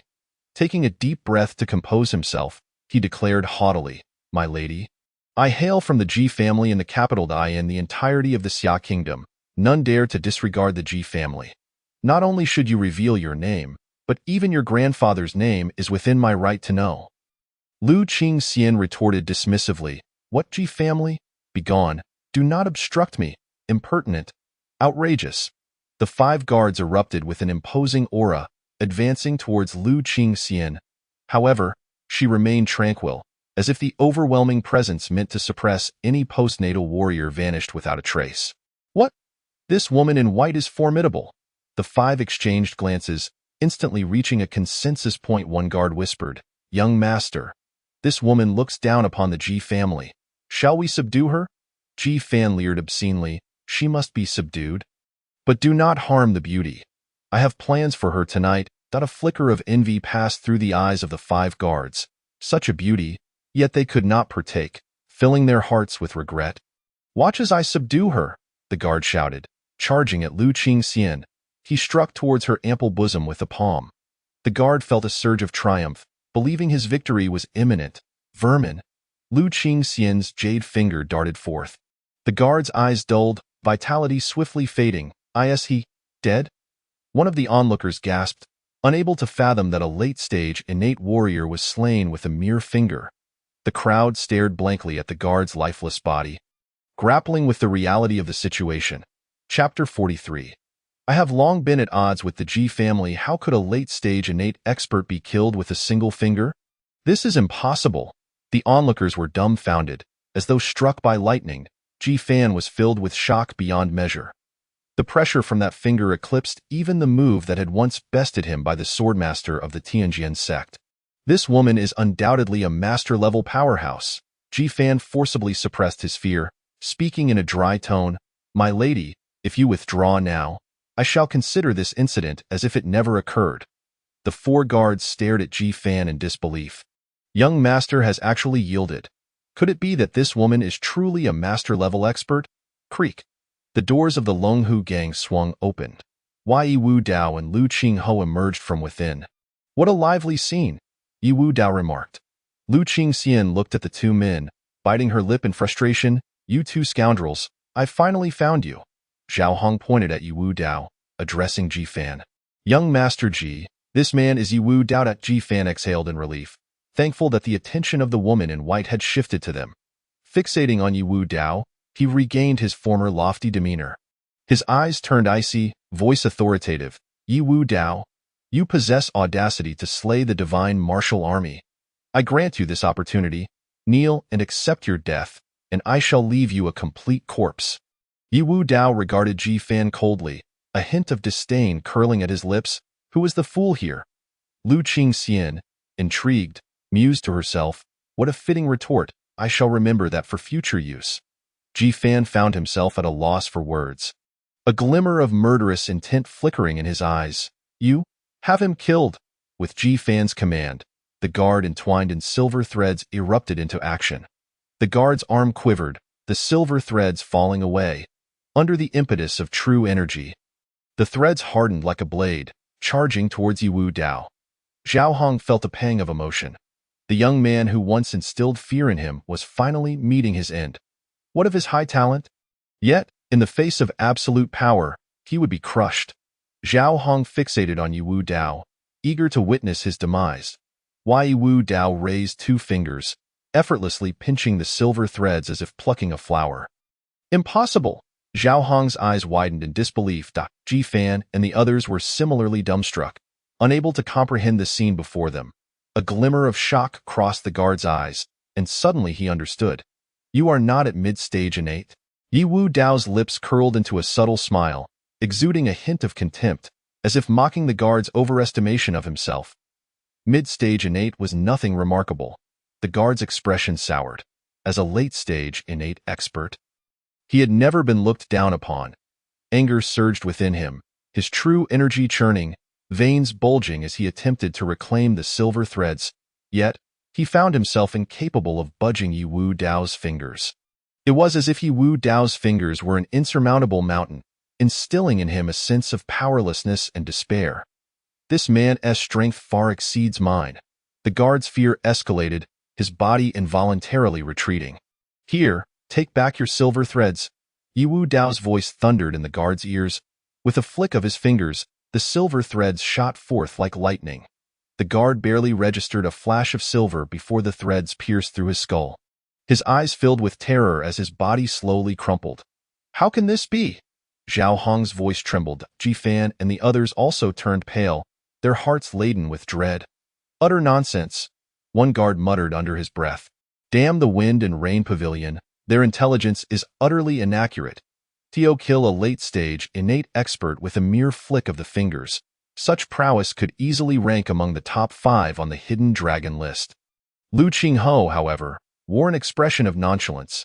He had long known that Yi Wu Dao was a master-level expert, and slaying a late-stage innate warrior was naturally expected.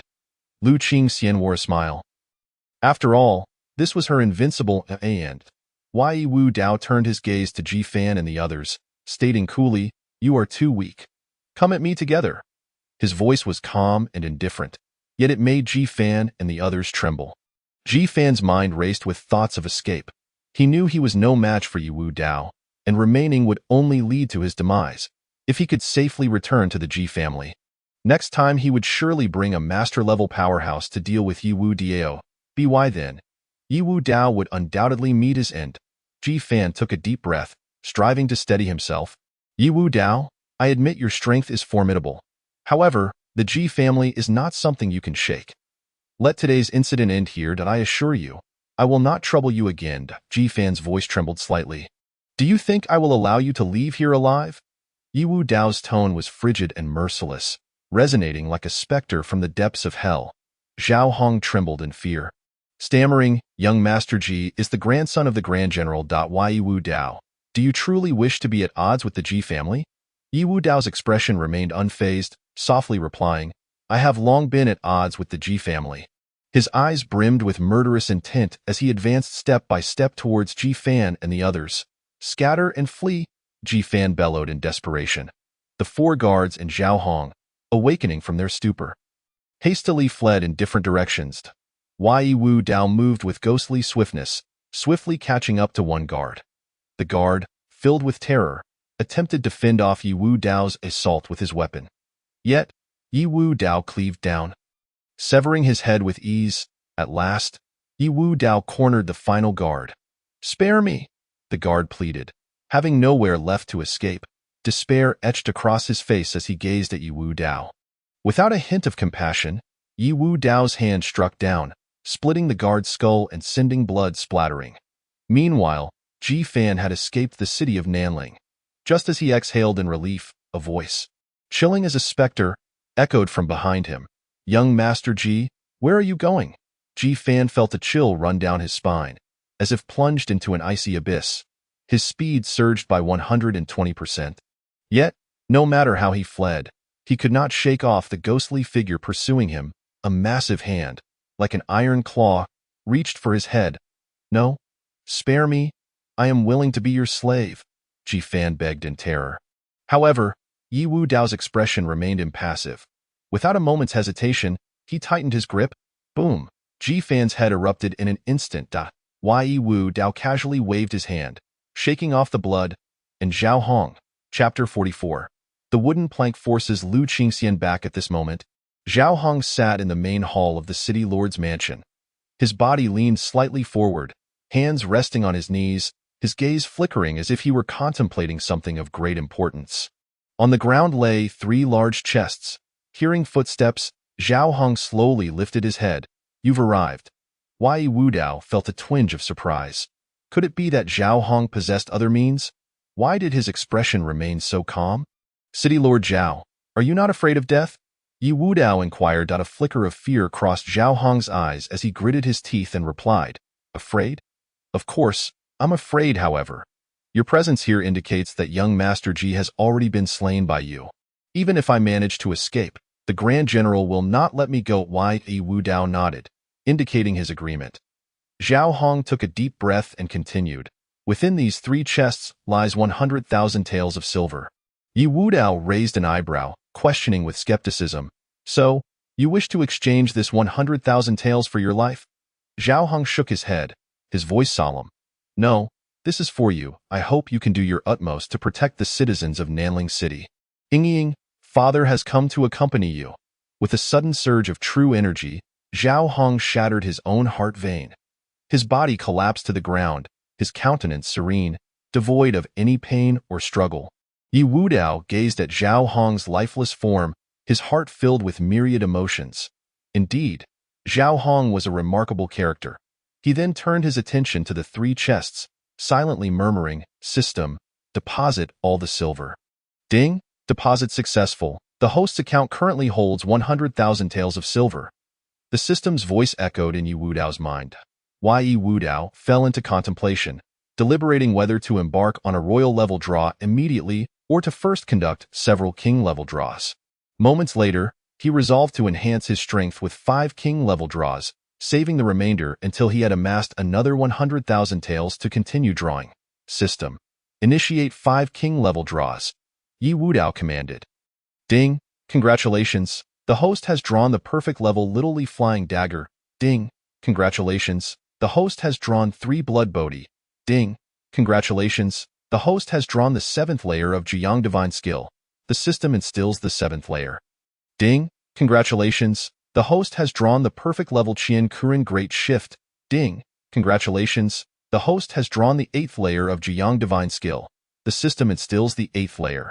A satisfied smile emerged on Yi Wu Dao's face. These were indeed valuable items.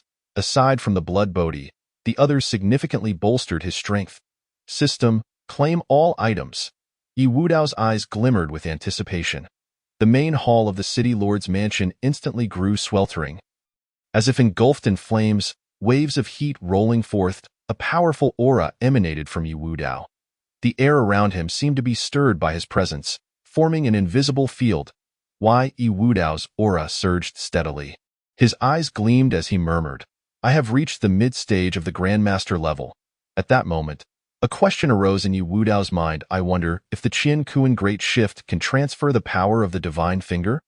He decided against taking unnecessary risks, shaking his head. The might of the Divine Finger was too formidable. One misstep could lead to demise. Yi Wudao mused, "I shall give the 3-blood Bodhi to Lu Qinghe. His strength is too weak at present, and my enemies are growing ever stronger. He is becoming increasingly less useful." Subsequently, Yi Wudao returned to the Longhu Gang and the main hall. Lu Qingxian sat with a frosty demeanor, while Lu Qinghe, bruised and battered, sat in another chair, head bowed in silence. Upon observing this, Yi Wudao thought, Lu Qingxian indeed possesses a fiery temper. He strode directly to the main seat and took his place. "Lu Qingxian, what brings you to the Longhu Gang?" Lu Qingxian snorted coldly, fixing her furious gaze upon Yi Wudao, her beautiful eyes ablaze with anger. "Why, Yi Wudao? You must give me an explanation for deceiving me into entering the brothel." Yi Wudao wore a perplexed expression, raising an eyebrow with a mischievous smile. "Wait a moment, when did I deceive you? Was it not you who sneaked in on your own?" Lu Qingxian was momentarily speechless.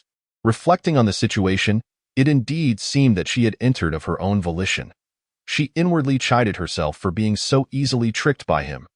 Yi Wudao's lips curled into a slight smile. Perhaps it was time to test the little flying dagger.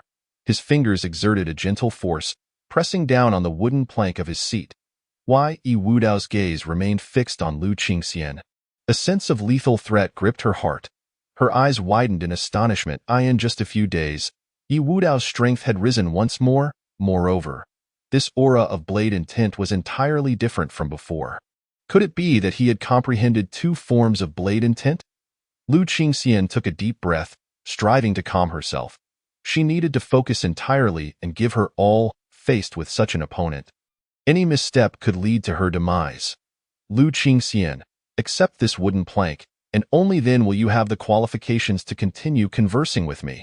Yi Wudao's voice exuded an air of arrogance. As if looking down upon the world, little flying dagger never misses its mark. With a swift motion of his arm, the wooden plank seemed to traverse space, appearing before Lu Qingxian in an instant. Lu Qingxian's heart raced. Such speed! This velocity was beyond her capacity to evade. She immediately unleashed her ultimate skill, the Divine Finger of Surprise. Powerful true energy swiftly gathered at her jade-like fingertip. With a sharp cry, she thrust her finger forward. Boom! The wooden plank shattered under the force of Lu Qingxian's finger, disintegrating into countless splinters. The tremendous force sent her staggering back 3 steps. Her delicate face turned pale, a trickle of crimson escaping her lips, yet her gaze remained resolute, firmly locked onto Yi Wudao, showing no sign of retreat. Lu Qinghe stared in astonishment at the unfolding scene, murmuring, "The leader's prowess has advanced once more." He clenched his fists, realizing he needed to grow stronger to keep pace with his leader. Indeed, Yi Wudao was thoroughly satisfied with the power of the little flying dagger. Merely using a wooden plank had forced Lu Qingxian back. Had he employed a flying dagger, she would undoubtedly have met her end. Yi Wudao regarded Lu Qingxian, who had yet to regain her composure, and spoke coolly. "Lu Qingxian, would you be willing to join my Longhu Gang?" "I am willing." Lu Qingxian gazed at the domineering figure before her, her heart racing, and bashfully lowered her head. Responding softly, Yi Wudao felt a surge of pride within. This display of force should have successfully subdued Lu Qingxian. Henceforth, the Longhu Gang would gain another formidable warrior. Yi Wudao reached into his bosom, retrieving 3 blood Bodhi, and casually tossed them toward Lu Qinghe. Lu Qinghe hurriedly extended his hands to catch them. "Leader, what are these?" A flicker of confusion crossed his eyes. Yi Wudao smiled faintly, replying softly, "Blood Bodhi. Consume them, and they will aid you in breaking through your bottleneck." Chapter 45. The black shop Lu Qingho gazed at the blood bodhi in his hands, a wave of intense anticipation swelling within him. He no longer hesitated and swallowed all 3 blood bodhi. In an instant, a torrent of searing heat surged through his heart. Lu Qingho felt his entire body ablaze with energy. As if boundless strength was surging within him, he closed his eyes, adjusted his breathing, and guided this power through his meridians. As time passed, his aura gradually stabilized. Unbeknownst to him, he had broken through his bottleneck. Lu Qingho opened his eyes, a glimmer of brilliance shining within. Late stage of innate. Lu Qingho knelt on one knee, respectfully stating, "Thank you, leader. Qingho is willing to go through fire and water for you." Without hesitation, Lu Qingxian's beautiful eyes were fixed on Yi Wudao, anticipation shimmering within them. However, Yi Wudao paid her no mind. He had no surplus spiritual herbs to offer her. Why? Yi Wudao spoke softly. "Rise." Lu Qingho bowed deeply 3 times before standing upright. Yi Wudao turned his gaze toward the entrance, calling out loudly, "Liangbo?" Footsteps approached, and Liangbo clasped his fists in greeting, respectfully saying, "Leader, what are your orders?" Yi Wudao pointed at Lu Qingxian, stating, "This is Lu Qingxian. From today onward, she shall join the Longhu gang as the Grand Elder, second only to me in rank. Announce this to all, and ensure no one behaves disrespectfully." Liangbo hurriedly bowed to Lu Qingxian. "Greetings, Grand Elder." He cast a discreet glance at Lu Qingxian, finding her presence captivating. This lady exuded an ethereal grace. Every frown and smile evoked a sense of affection. Could it be that this Grand Elder was destined to become the future leader's wife? Lu Qingxian appeared somewhat unaccustomed to the situation. Her charming face flushed as she gently insisted, "No need for such formality. Please rise." Yi Wudao looked at Lu Qingho, instructing, "Qingho, take some time to acclimatize to your new realm. Tomorrow, we shall set off together to Morong Manor." Lu Qingho was momentarily taken aback, asking, "Leader, do you mean?" Yi Wudao nodded slightly, a flicker of murderous intent crossing his eyes as he replied calmly, having allowed him to live for so long. "It is time to send him on his way." Lu Qingho felt a chill run down his spine and quickly responded, "Understood." "And me?" Lu Qingxian inquired softly, a hint of expectation in her beautiful eyes. Yi Wudao glanced at her, stating coolly, "You may come along." Lu Qingxian broke into a smile. "Leader, there is an inn ahead." Lu Qingho pointed forward and spoke loudly. Upon hearing this, Yi Wudao reined in the reins and lifted his gaze. Not far ahead, a wooden inn stood at the roadside, its rooftop banner flapping in the wind. Yi Wudao nodded slightly and said in a low voice, "Let us take a rest." With that, he lightly kicked the horse's belly, urging it toward the inn. Lu Qingho and the others followed closely behind. As the trio approached, the innkeeper warmly welcomed them with a broad smile, saying, "Esteemed guests, please come inside." Yi Wudao and his companions chose a table near the window. The innkeeper enthusiastically served them wine and dishes. Yi Wudao silently sipped his drink, his expression contemplative. Lu Qingho lowered his head, occasionally glancing at Yi Wudao and Lu Qingxian. Yi Wudao dipped his finger in the wine and swiftly wrote the words "black shop" on the table. Lu Qingho nodded slightly, a flicker of vigilance in his eyes. Lu Qingxian appeared somewhat excited, her curiosity piqued by this unusual encounter. Yi Wudao whispered, "They have arrived." Suddenly, 9 burly men burst forth from the inn's kitchen, each exuding a fierce demeanor. One of the men fixated on Lu Qingxian, saliva dripping from his mouth. "What a beauty! Indeed, I've never seen such a lovely woman." Another man chimed in, his lewd gaze roving over Lu Qingxian. "Heh, I can't wait to have some fun." Yet another man leered, his tone dripping with lasciviousness. "I never expected today to bring such fortune. Not only a fat sheep, but also such a beauty delivered to our doorstep." The other men joined in, their crude remarks completely disregarding the trio. Yi Wudao remained unfazed, calmly stating, "Kill them." Lu Qingho rose and strode toward the 9 men. "Haha, are you joking?" One of the men scoffed. "Our boss is an innate realm expert. Killing you is as easy as slaughtering a chicken." The 9 men regarded Lu Qingho with disdain, completely dismissing him. One of them turned to the leader and said, "Boss, why bother you? I alone can handle this little brat." The leader nodded, saying, "Finish him quickly." The designated man brandished a large knife and advanced toward El Qingho, a savage grin on his face, as if he could already envision El Qingho's demise. El Qingho smirked slightly, displaying a hint of contempt, and replied, "Is that all you've got? You sound like a toad yawning, boasting so grandly. You're asking for death." The man was enraged by El Qingho's words. He swung his la. The old beggar was taken aback, every hair on his body bristling with alarm. This overwhelming sense of threat was something he had only experienced before from the master of the Tianjin sect, who ranked second on the master list. However, at that time, the Tianjin sect master had not drawn his sword. Merely the aura he exuded had suffocated him. Now, a flying dagger was already upon him. Instinctively, the old beggar sought to evade, but the speed of the blade was too swift, leaving him no time to escape. He could only muster all his strength, employing his lifelong skills in a desperate attempt to block the strike. In this critical moment, a sudden tremor coursed through his body. A formidable force erupted from within him. His palms clamped down on the dagger like iron pincers, holding it firmly in place. The dagger quivered in his grasp. As if attempting to break free from his grip at last, it ceased its tremors and lay still in the old beggar's hand. He let out a sigh of relief, a fine sheen of sweat already beading on his forehead. That strike had been perilously close. Had it not been for his quick reflexes, he might have met his end. The old beggar fixed his gaze on Yu Wudao, his eyes filled with murderous intent, and demanded, "What other tricks do you have?" A strange smile crept across Yu Wudao's face. With a casual flick of his hand, another flying dagger shot toward the old beggar. "Damn it," the old beggar muttered under his breath, his true energy coalescing into a golden dragon in an instant. This dragon appeared vivid and lifelike, as though it had come alive. With a roar, the golden dragon unleashed a terrifying force that shook the entire inn. Teacups and dishes clattered to the ground, producing a cacophony of sound. The golden dragon collided with the flying dagger. In that instant, the dragon shattered into pieces. The dagger, undeterred by the dragon's demise, continued its relentless trajectory.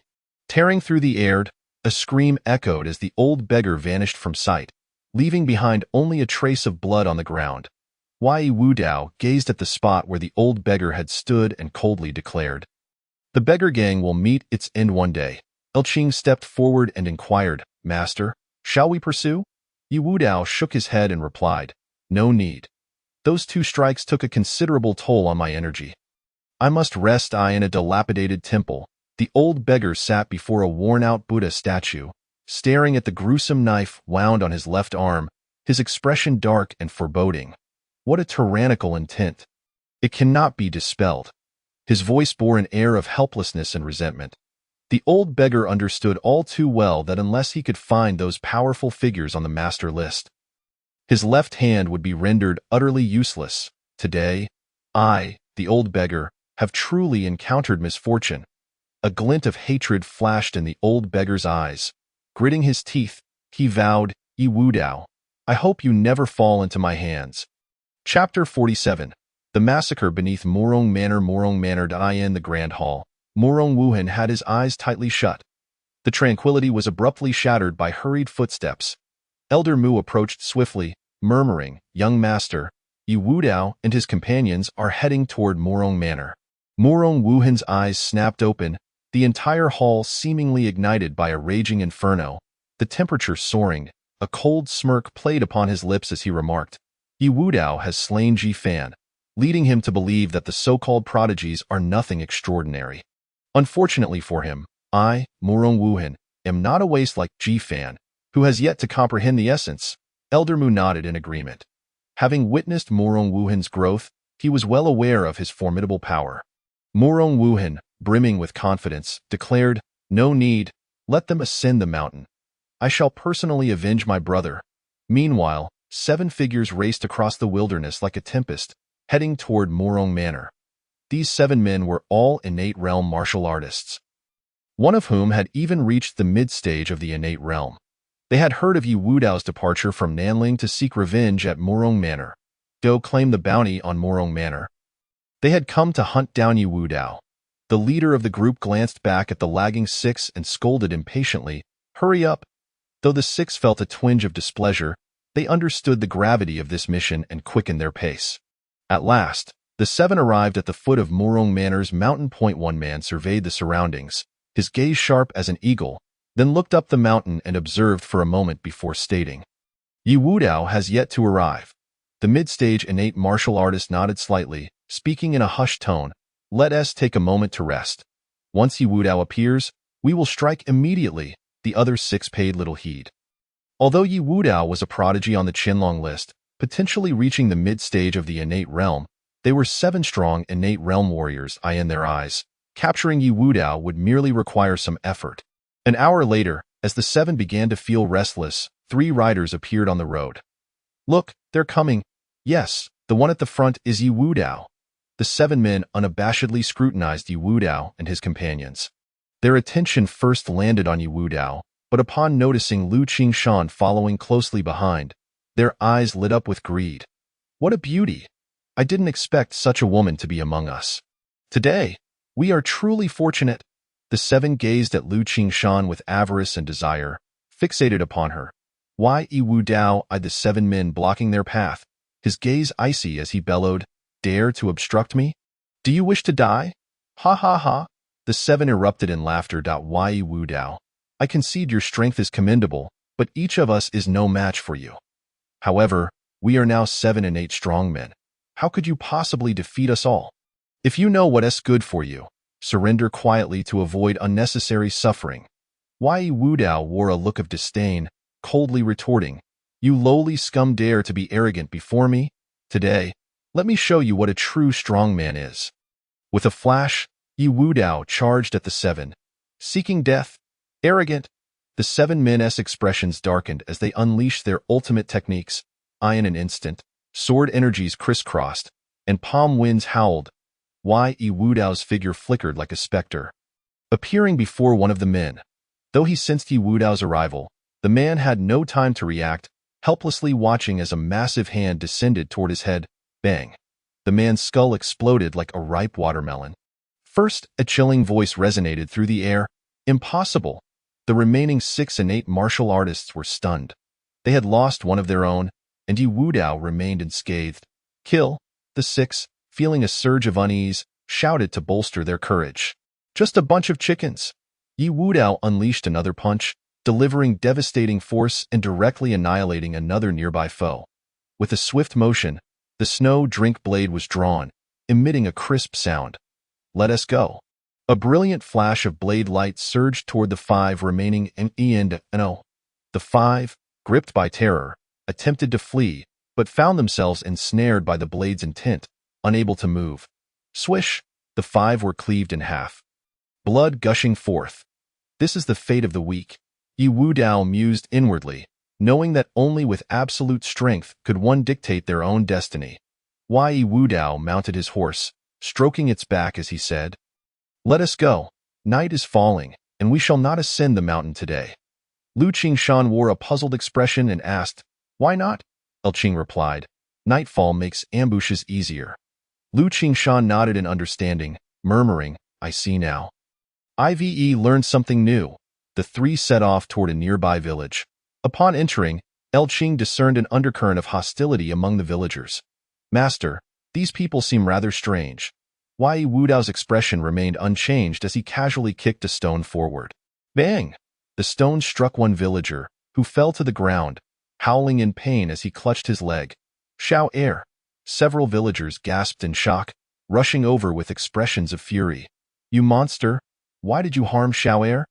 We haven't touched you, yet you broke his leg first." The villagers, agitated, began to voice their accusations. Yi Wudao observed the unfolding scene with a calm and indifferent gaze, as if watching an inconsequential farce.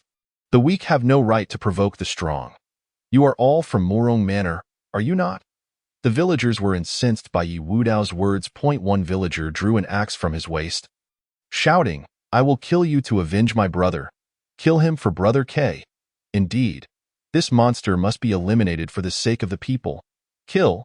The villagers, consumed by fury, swiftly brandished their weapons. dozens charged towards Yi Wudao and his companions.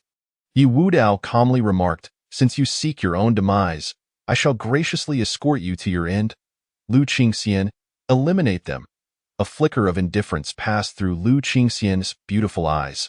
This was the first command Yi Wudao had given her, and she was compelled to execute it flawlessly. Lu Qingxian's figure wove through the villagers, extinguishing one life after another at her fingertips. Beneath the moonlight, the slaughter persisted. Yi Wudao observed Lu Qingxian amidst the carnage, a glimmer of satisfaction in his gaze. This woman is capable. Chapter 48. Murong Wuhan's defeat. The mysterious blind elder. The following day, under the bright sun, Yi Wudao and his companions approached the Murong manor. At the entrance, Elder Mu had been waiting for quite some time. His gaze fixed intently on Yi Wudao as he spoke in a low voice. "If you cannot pass my test, there is no need to meet the young master." Elder Mu's body began to transform. His muscles swelled, and the frail, elderly figure morphed into a robust, muscular man. Yi Wudao smiled slightly, saying, "Interesting, a practitioner of external strength." With a sudden stamp of his foot, Elder Mu lunged towards Yi Wudao like a cannonball. Just then, a short dagger appeared, blocking Elder Mu's path. "Your opponent is me," Lu Qingho declared, his entire being ablaze with battle intent. "Qingho, be cautious." Yi Wudao, alongside Lu Qingxian, entered the Murong manor. A servant approached, cupping his fists in greeting, and said, "Esteemed guests, please follow me." Yi Wudao chuckled. "Murong Wuhan must be seething with rage at the thought of my presence. Yet he still sends a servant to greet us." His laughter carried a hint of derision. The duo followed the servant towards the main hall. Upon entering, they beheld Murong Wuhan seated at the head of the table, his expression cold as he gazed down at Yi Wudao and Lu Qingxian. Yi Wudao appraised Murong Wuhan, commenting, "So you are Murong Wuhan? Quite handsome, indeed." Murong Wuhan narrowed his eyes, coldly stating, "Yi Wudao, it appears that killing Ji Fan has inflated your ego, leading you to believe you possess the strength to contend with me. Unfortunately, your good fortune ends here. Today is your day to die." Hearing this, Lu Qingxian rolled her eyes. This man's strength was mediocre at best, yet he was exceedingly arrogant. Merely a Yi Wudao shook his head, signaling her not to act recklessly. The strike he had just delivered had drained half of his vitality. Although he could muster one more blow, it would leave him in a state of extreme weakness, vulnerable as a lamb to the slaughter. Thus, this final strike would only be unleashed in the direst of circumstances. The one-eared elder approached the corpse of the old blind man. He bent down, examining the flying dagger embedded in the body, a flicker of surprise gleaming in his eyes. "An ordinary flying dagger," the one-eared elder murmured. "Do you think it could slay a master? Truly remarkable." Murong Wuhan, hearing the elder's words, felt a greater shock within. He gazed at the one-eared elder and could not restrain his curiosity, asking, "May I inquire who you are, esteemed elder?" The one-eared elder lifted his gaze to Murong Wuhan and replied indifferently, "I am here at the request of the old blind man to escort you away." "From which faction do you hail?" Yi Wudao interjected suddenly. The one-eared elder turned his attention to Yi Wudao and stated, "From the sect of emotionless destruction." Yi Wudao glanced at Lv Qingho, who shook his head, indicating he had never heard of it. Could it be a hidden sect? It seemed today would not be the day to eliminate Murong Wuhan. However, considering Murong Wuhan's current insignificance, there would be another opportunity to deal with him in the future. Yi Wudao's countenance turned grim as he coldly remarked, "The matters of the sect of emotionless destruction today shall not be forgotten by me." Yi Wudao. The corners of the one-eared elder's mouth curled slightly, revealing a hint of disdain as he replied, "Merely fulfilling a request, nothing more." Yi Wudao quietly observed the one-eared elder and Murong Wuhan depart. "Eliminate everyone else in the villa," Yi Wudao commanded coldly. "Understood." The villa was soon filled with wails of despair. Shortly after, Lv Qingho and Lu Qingshan returned to Yi Wudao's side. "Chief, not a single survivor remains." Yi Wudao nodded slightly, his expression calm as he said, "Go to the kitchen and see if there's anything to eat." With that, he turned and walked deeper into Murong Villa. Yi Wudao pushed open the last door. A gentle fragrance wafted towards him, invigorating and refreshing. The room was spacious and lavishly decorated, likely belonging to Morong Wu Hin. Yi Wudao began to meticulously search the room. However, after a thorough search, he found no trace of silver. Furrowing his brow, Yi Wudao pondered, could it be that Morong Wu Hin has already moved his valuables? Yet, given Morong Wu Hin's arrogant nature, he likely wouldn't have taken such precautions. There was only one possibility left. A hidden chamber must exist here. Yi Wudao began to scrutinize every detail of the room. Suddenly, his gaze fell upon a painting on the wall. There seemed to be something unusual about it. The painting depicted a landscape, but in one corner, there appeared to be a subtle indentation. Yi Wudao cautiously pressed on the recessed area. Crack! A stone slab on the wall slowly shifted, revealing a concealed entrance. Indeed, a hidden chamber. Yi Wudao stepped inside, discovering it filled with boxes of silver and various precious jewels. He mentally commanded, "System, deposit all the silver here." Ding! Deposit successful. The host's current account balance is 110,000 taels. System, transfer all items here into the system space. Meanwhile, at the foot of Morong Villa, a group of martial artists gathered, their eyes fixed intently on the villa above. A burly man with a thick beard spoke up, "Do you think it's over?" "It must be over. It's been so long without Yi Wudao coming down." "It indicates he has met his end," replied a gaunt middle-aged man in a black robe. "I believe so." A young woman scoffed, "Young Master Wu Hin is a prodigy of the younger generation. How could he possibly lose to a newcomer like Yi Wudao?" "No. Yi Wudao's strength is beyond that of mere mortals. Your information is outdated." A voice emerged from the crowd, prompting everyone to turn towards the speaker. "It was a refined gentleman. 4 days ago, Yi Wudao killed Ji Fan, who ranked 9th on the hidden dragon list." "What? That's impossible," gasped the crowd, shock evident on their faces. Ji Fan, ranked 9th on the hidden dragon list, was a formidable force at the late innate stage. This was simply unbelievable. The refined gentleman continued, "Moreover, Yi Wudao has comprehended the essence of the blade. As for the outcome of their battle, it remains too soon to declare a victor." The martial artists present fell into contemplation. Suddenly, the burly man's eyes brightened. He pointed ahead and exclaimed, "Look, that's young Master Wu Hin." The crowd hurriedly turned their gaze to the mountain, only to see Morong Wu Hin descending alongside an elderly man. At that moment, Morong Wu Hin appeared disheveled, his clothing torn and hair in disarray, presenting a woeful sight. The young woman's face lit up with joy as she remarked, as expected of young Master Wu Hin, "It seems Yi Wudao has perished at his hands." However, the refined gentleman shook his head, pondering what Morong Wu Hin's emergence from the villa signified. Chapter 50. Northern Liang Ding Ae. The refined gentleman's curiosity deepened. His gaze fell upon the elder beside Morong Wu Hin, attempting to discern any clues. Yet, the elder's profound aura rendered him inscrutable. "This man is a master," the refined gentleman thought, a chill running down his spine. It appeared that other forces had intervened in this confrontation. At that moment, the young woman rushed towards Morong Wu Hin, her eyes brimming with adoration as she softly inquired, "Young Master Wu Hin, did you win?" In close proximity to her ideal prince, her heart raced and her cheeks flushed. However, Morong Wu Hin shot her a cold glance, bellowing, "Get lost." Everyone present turned to stare. The young woman's face paled instantly, tears welling in her eyes. Without a shred of compassion, Morong Wu Hin followed the elder away, leaving the young woman standing there, utterly bewildered. The martial artists could not help but display expressions of schadenfreude. Previously, this girl had flaunted her status as a member of Shueyue Palace, exuding an air of superiority, only to be humiliated by Morong Wu Hin. Whispers filled the air, some expressing sympathy, while others remained indifferent, observing the scene with detached amusement. The young woman felt utterly mortified, wishing only to vanish into the ground. "Something's off," the burly man spoke suddenly. "Why did young Master Wu Hin leave so abruptly?" Another suggested, "Shall we investigate the situation at Morong Villa?" This proposal was met with immediate agreement from the crowd. Thus, they employed their lightness skill, racing toward Morong Villa. At last, the grand gates of Morong Villa came into view. The group halted, curiosity and anticipation swelling within them. Inside Morong Villa, Yi Wudao and his companions were gathered around a campfire.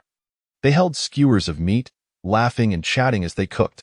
The aroma of roasting meat wafted through the air, permeating the entire villa. The burly man inhaled the fragrant air, murmuring, "It smells delightful. Someone is feasting inside." Could it be? A thought flashed through the minds of the crowd. They exchanged glances, each reflecting a hint of astonishment. Could it truly be Yi Wudao? Impossible. Enough chatter. Let us go inside and find out, the burly man stated, striding forward. The others hurriedly followed. That looks like Yi Wudao. Yes, it is him. How is he still alive? Another murmured, astonishment in his eyes. Could it be that he and young Master Wuhan fought to a standstill? The crowd gazed upon the trio, their hearts brimming with disbelief. The refined gentleman sighed with relief. Based on the current circumstances, it seemed Yi Wudao had triumphed. Otherwise, Murong Wuhan would not have abandoned his stronghold. He mused, Yi Wudao is indeed a remarkable individual. This friend of the heir may prove invaluable in the future. LV Qingho raised an eyebrow, directing an inquiring glance at Yi Wudao as he asked, "Chief, should we drive them away?" Yi Wudao shook his head, a sly smile creeping onto his lips. "Go tell them that Murong Wuhan has been defeated. Though we cannot kill him, we can spread the word of his defeat." Leaving him utterly humiliated, LV Qingho understood and rose to approach the gathering of martial artists. He stood tall and proclaimed loudly, "Esteemed friends of the martial world, young Master Wuhan has been defeated. He was rescued, forced to abandon his very stronghold." A wave of astonishment rippled through the crowd. Faces filled with shock and skepticism, they exclaimed, "Young Master Wuhan truly lost. How can this be? He is renowned as a master in the martial world. It must be true, for his stronghold has indeed fallen." The young woman was filled with trepidation, hoping that the esteemed Sir Wuhan would refrain from any foolish actions. Her gaze fell upon Yi Wudao. As she thought, "I shall not allow you to have it easy." The young woman departed from Murong Villa. After a moment of astonishment, many figures from the martial world began to believe the news. One by one, they left Murong Villa, preparing to spread the information far and wide. The refined gentleman approached Yi Wudao. He halted several meters away, cupping his fists in respect and said, "I pay my respects to the leader Yi. I am Ding Yi, hailing from Beiyang. Yi Wudao narrowed his eyes slightly and inquired, "Do you know Su Changsheng?" Ding Yi smiled and nodded, replying, "Naturally, I am indeed sent by the young master." A flicker of surprise crossed Yi Wudao's face. He had not anticipated that Su Changsheng held such significance, being the son of the king of Beiyang. He handed a skewer of meat to Ding Yi, saying, "Let us eat together." Ding Yi hurriedly accepted the skewer. Yi Wudao then asked, "By the way, how is Su Changsheng faring now?" After swallowing the skewer, Ding Yi gravely replied, "The young master was recently ambushed and is severely injured.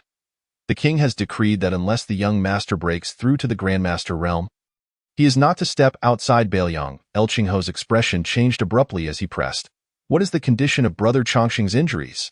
Ding Yi reassured him, "The young master's injuries are not life-threatening. However, those assassins are rather troublesome." Yi Wudao furrowed his brow and inquired in a low voice, "What troubles are there?" "Those assassins belong to the Tianluotuang." Ding Yi's expression grew serious. "Once again, it is Tianluotuang?" Yi Wudao's countenance darkened instantly. "If there was news of Tianluotuang, do inform me. I have yet to settle the score for their previous assassination attempt." Ding Yi hastily responded, "Leader Yi, I will notify you at once should any news arise." He suddenly caught sight of a corpse. "Oh, what is this?" Ding Yi's face reflected uncertainty as he approached the corpse of the old blind man. A glimmer of brilliance flashed in Yi Wudao's eyes. He had been troubled by the lack of information regarding the Mieching sect, and Ding Yi's expression suggested he knew something. Ding Yi carefully examined the corpse of the old blind man and picked up the remaining sword hilt. When he noticed the words Mieching sect inscribed on the hilt, a look of astonishment spread across his face. It truly was the old blind man of Mieching sect. This was a mid-stage Grandmaster-level expert. How could he have perished here?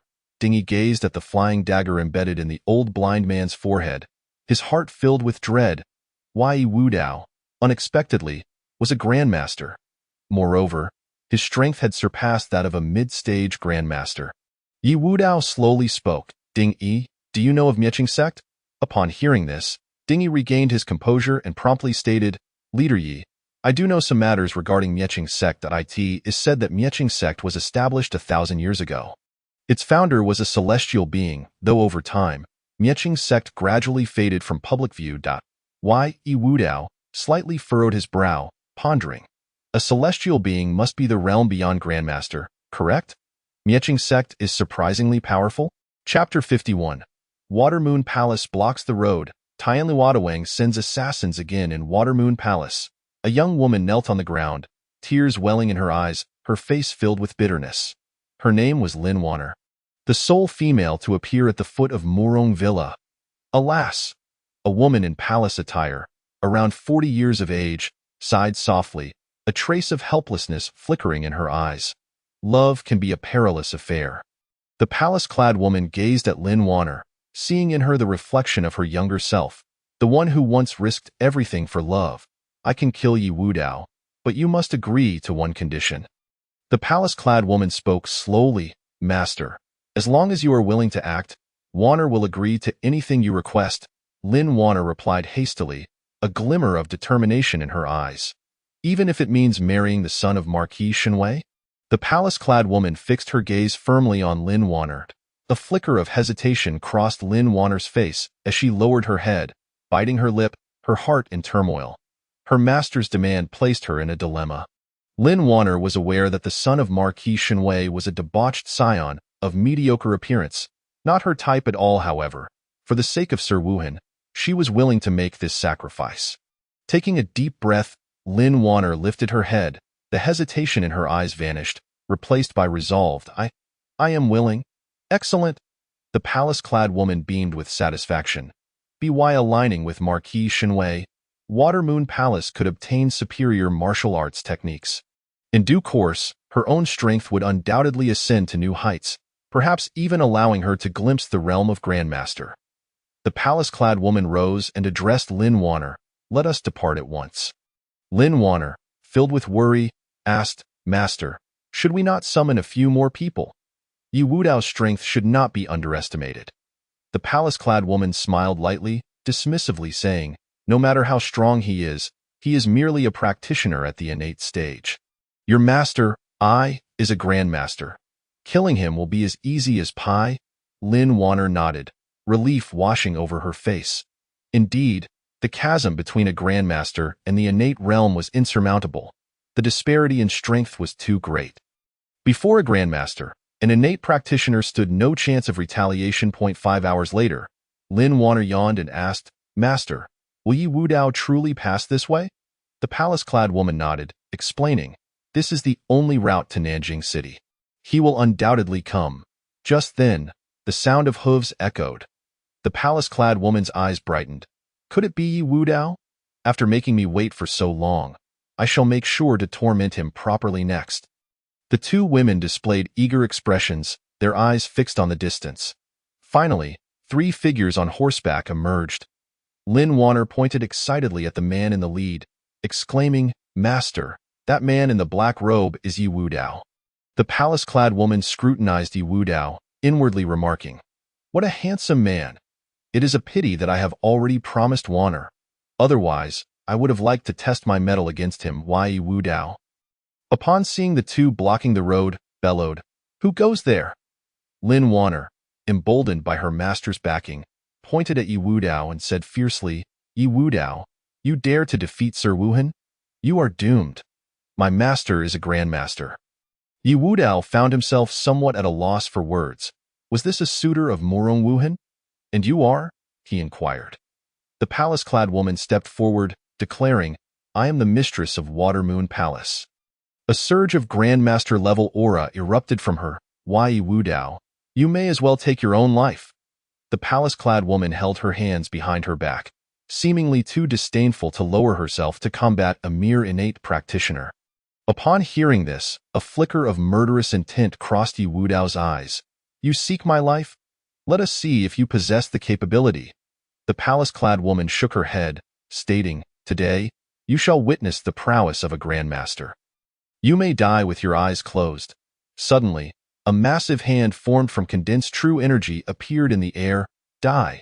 The palace-clad woman thrust her palm forward, the true energy hand descending toward Yi Wudao and his companions.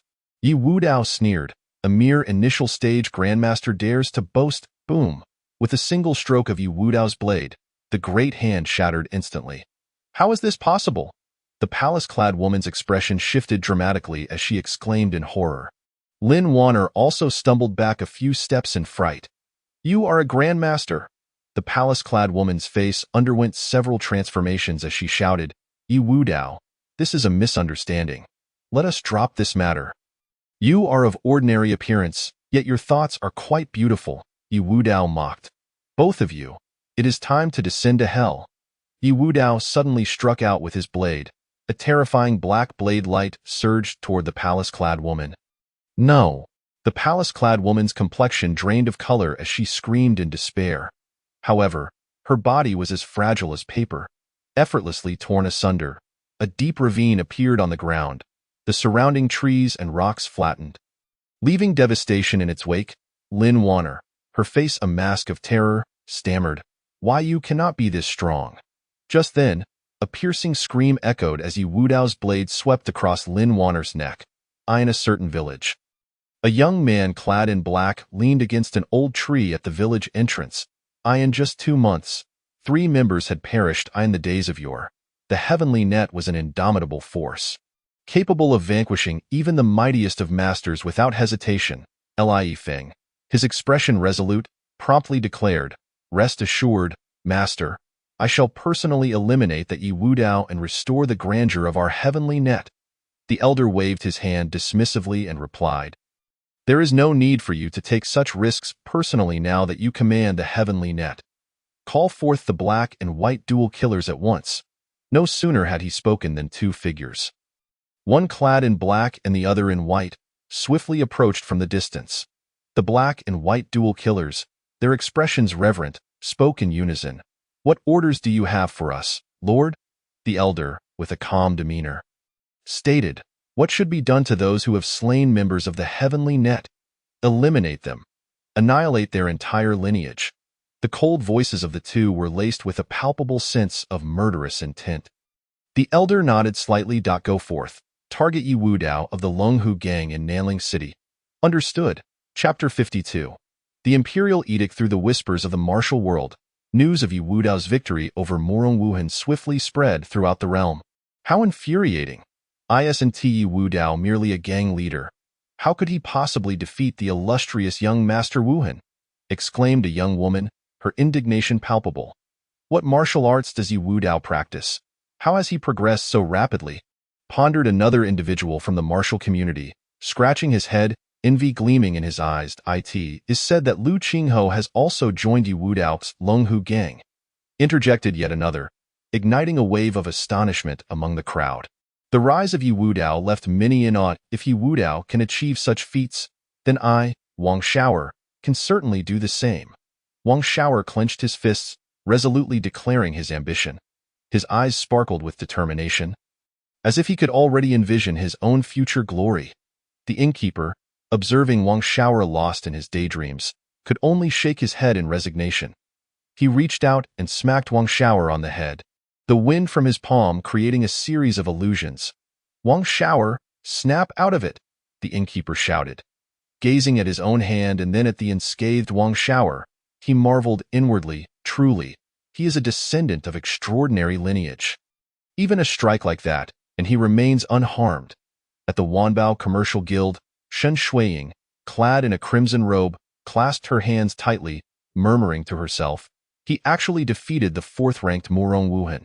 A slight smile graced her lips, reflecting her satisfaction as she softly remarked, He truly is the man I believed in. However, her brow furrowed slightly.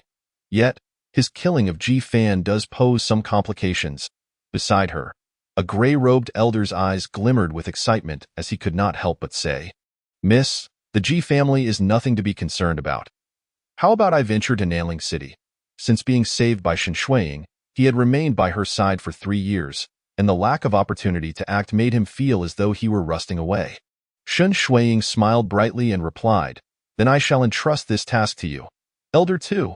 A soldier reined in the horses and softly called into the carriage, Your Excellency, We have arrived at Nanling City.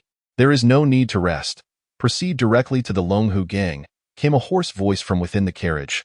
Yes, the soldier responded. Shortly thereafter, the carriage halted before the entrance of the Longhu Gang. The soldier respectfully reported, Your Excellency, we have arrived at the Longhu Gang. The pair of wrinkled hands lifted the curtain. Last, we have arrived. This journey has nearly exhausted me, the elderly eunuch murmured as he slowly descended from the carriage. Dressed in a vibrant crimson robe embroidered with exquisite patterns, clearing his throat, he straightened his back and called out loudly, People of the Longhu Gang, heed my words and swiftly come forth to receive the imperial edict. His voice reverberated like thunder above the Longhu Gang. The members of the Longhu Gang paused their tasks, their faces reflecting confusion. What is happening? Could it be that the court intends to eradicate our Longhu Gang? If that were the case, they would simply send an army. Why would there be an imperial edict? Perhaps it is a call for surrender, speculated a sharp-minded individual. The murmurs among the crowd grew more fervent. Yi Wudao emerged, his heart secretly astonished. This eunuch was indeed a master-level martial artist. The court possesses profound depth, Yi Wudao thought. He clasped his fists and spoke solemnly. May I inquire what business you have? Your Excellency? The eunuch, visibly displeased, retorted, You are Yi Wudao. Why have you not yet knelt to receive the imperial edict? His gaze exuded arrogance, clearly dissatisfied with Yi Wudao's demeanor. A flicker of murderous intent surged within Yi Wudao. Were it not for the fact that this eunuch represented the court, he would have acted long ago. He gripped his fists tightly, suppressing his inner turmoil. The eunuch, noticing Yi Wudao's refusal to kneel, wore an increasingly grim expression. He bellowed, Impudence! How dare you, Longhu Gang, show such contempt for the imperial edict?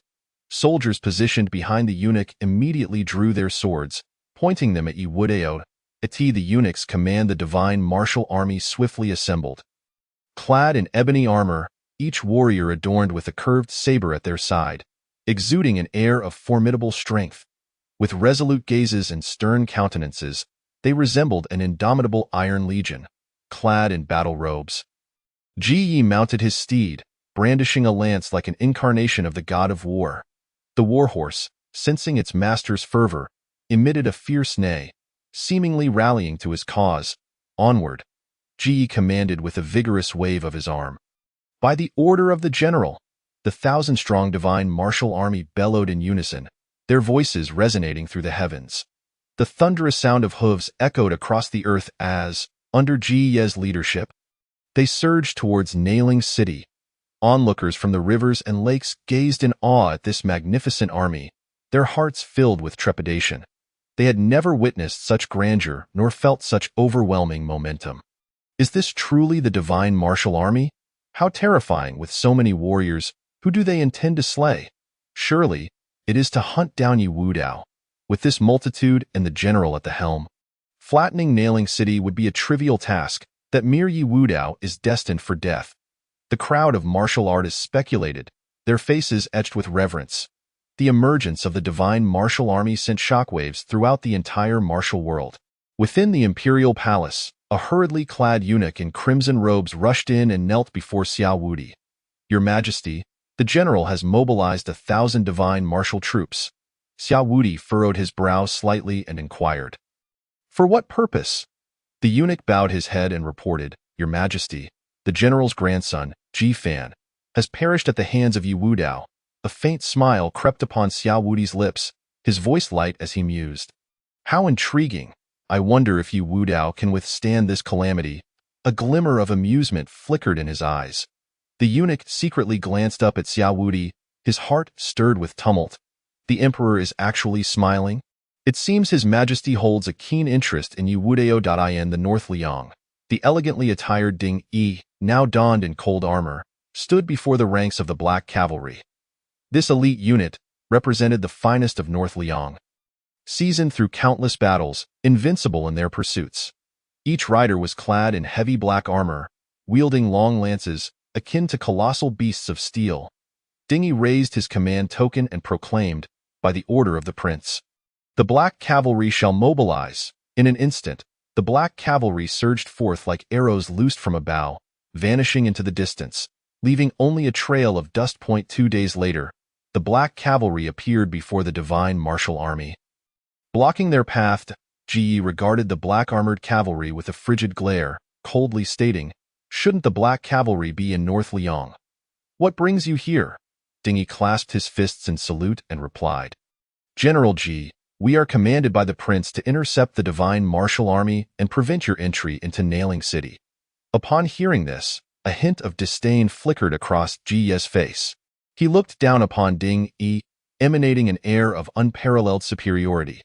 "You think your meager force can impede the path of my divine martial army? I shall grant you a chance. Withdraw at once, or I shall slay you."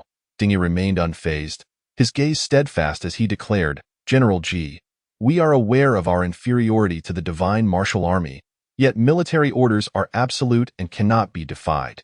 Should the general insist on our destruction, I am confident the prince will avenge us." "Very well, very well." Ge's anger morphed into mockery as he exclaimed, "A mere late-stage, innate warrior dares to threaten me." An immense aura erupted from Ge, his eyes flickering with intense murderous intent. The atmosphere grew tense to the breaking point as soldiers on both sides gripped their weapons tightly, their gazes clashing. Sparks seemingly igniting between them. "General, cease this at once." Suddenly, a middle-aged man wielding a long spear appeared. Dingy felt a wave of relief wash over him, silently thanking his stars. The Spear King has finally arrived.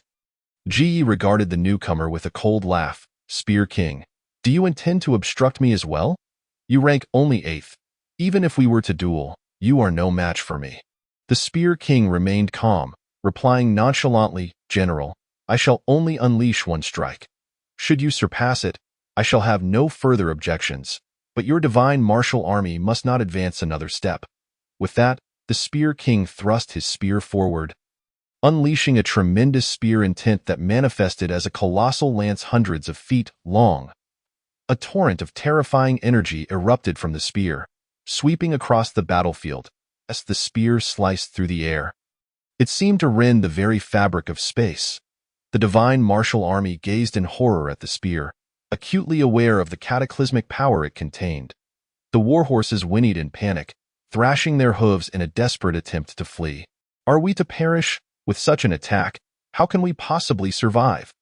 The faces of the 1,000 divine martial warriors turned as pale as ash, their hearts brimming with despair. Ge bellowed, "Though your spear technique may surpass mine, my strength exceeds yours. Break through." With both hands firmly gripping his lance, he thrust forward with all his might. Boom! The colossal spear was instantly shattered, the force of the impact sending shockwaves throughout the area. Numerous black cavalry and divine martial soldiers were hurled through the air, leaving chaos in their wake. Ge stood tall amidst the wreckage, his icy gaze fixed upon the Spear King. The Spear King clasped his fists and stated, "General indeed lives up to his reputation. Please proceed." "I shall remember today's events, divine martial army. Stand by." Ge leaped into the air, soaring towards Nailing City.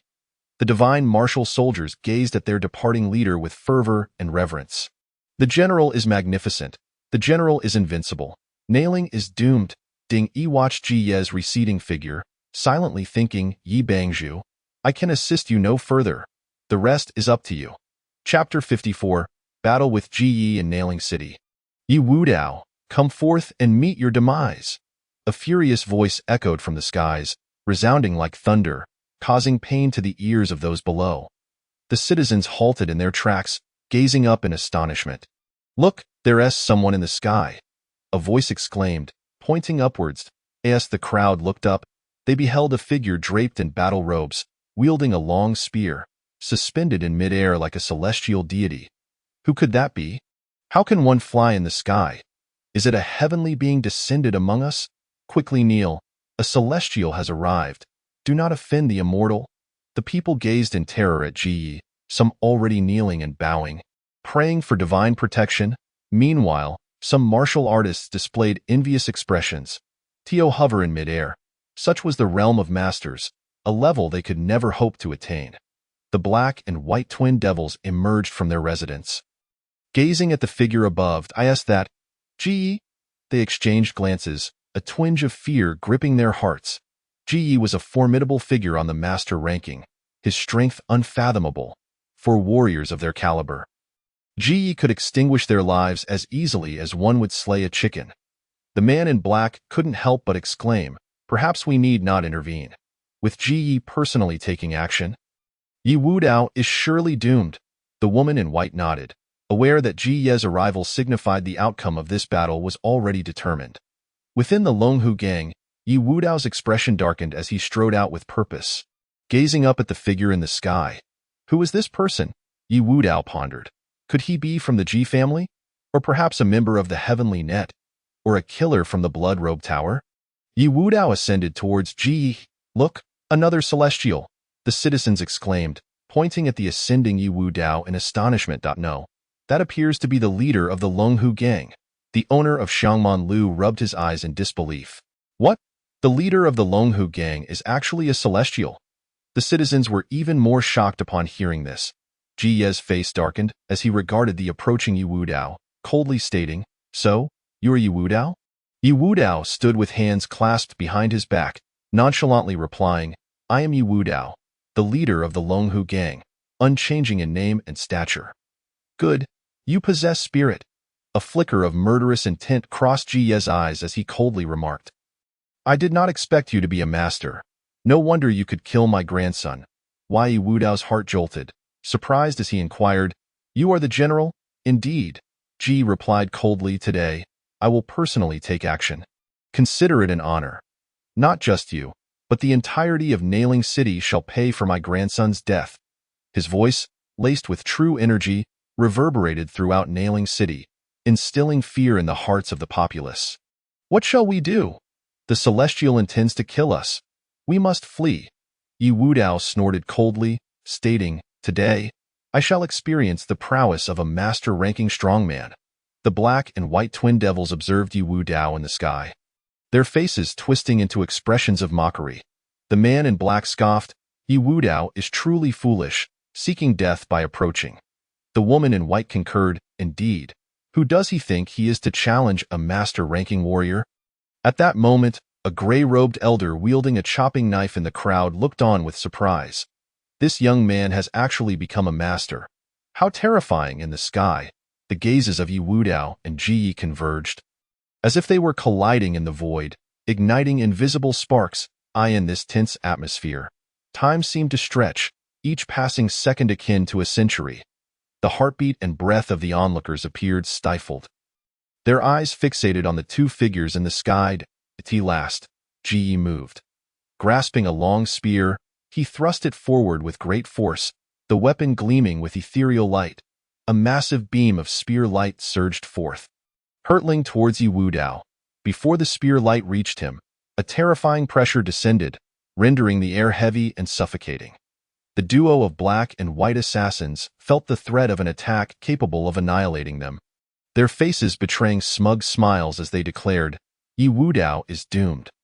The old man in gray robes scrutinized the seemingly unfazed Yi Wudao, a flicker of doubt crossing his eyes. He restrained the impulse to act. Could this young man possess some hidden trump card to withstand such an assault? Yi Wudao, wielding his long knife, suddenly slashed out. In an instant, a black blade of light sliced through the air, imbued with a fierce aura of slaughter. Boom! The clash produced a thunderous roar, deafening and numbing to the senses. The blade light shattered instantly, yet the spear light, undeterred, continued its lethal trajectory towards Yi Wudao. Ji scoffed, "Is this all you've got?" Aware that evasion was futile, Yi Wudao resolved to give his all. He secretly activated a soldier of the Divine Martial Army, shouted excitedly. Upon hearing his words, the crowd turned their heads in unison. They beheld Ji descending gracefully from the sky, landing steadily upon his steed. Observing Ji Ye's pale complexion and tattered garments, a flicker of doubt arose in the hearts of the soldiers. Could it be that the general had been defeated? They could scarcely believe their eyes. How could this formidable commander, known for his prowess on the battlefield, appear so disheveled? Ji let out a cold snort, startling the soldiers momentarily. "Divine Martial Army, follow me back to the capital." The Gun King gazed at Ji Ye's retreating figure, a faint smile gracing his lips. Ji Ye was injured. Ding Yi, upon hearing this, displayed a look of astonishment. Elder Gun King, do you mean to say Yi Wudao has defeated the general? Ding Yi inquired hesitantly, a note of incredulity in his voice.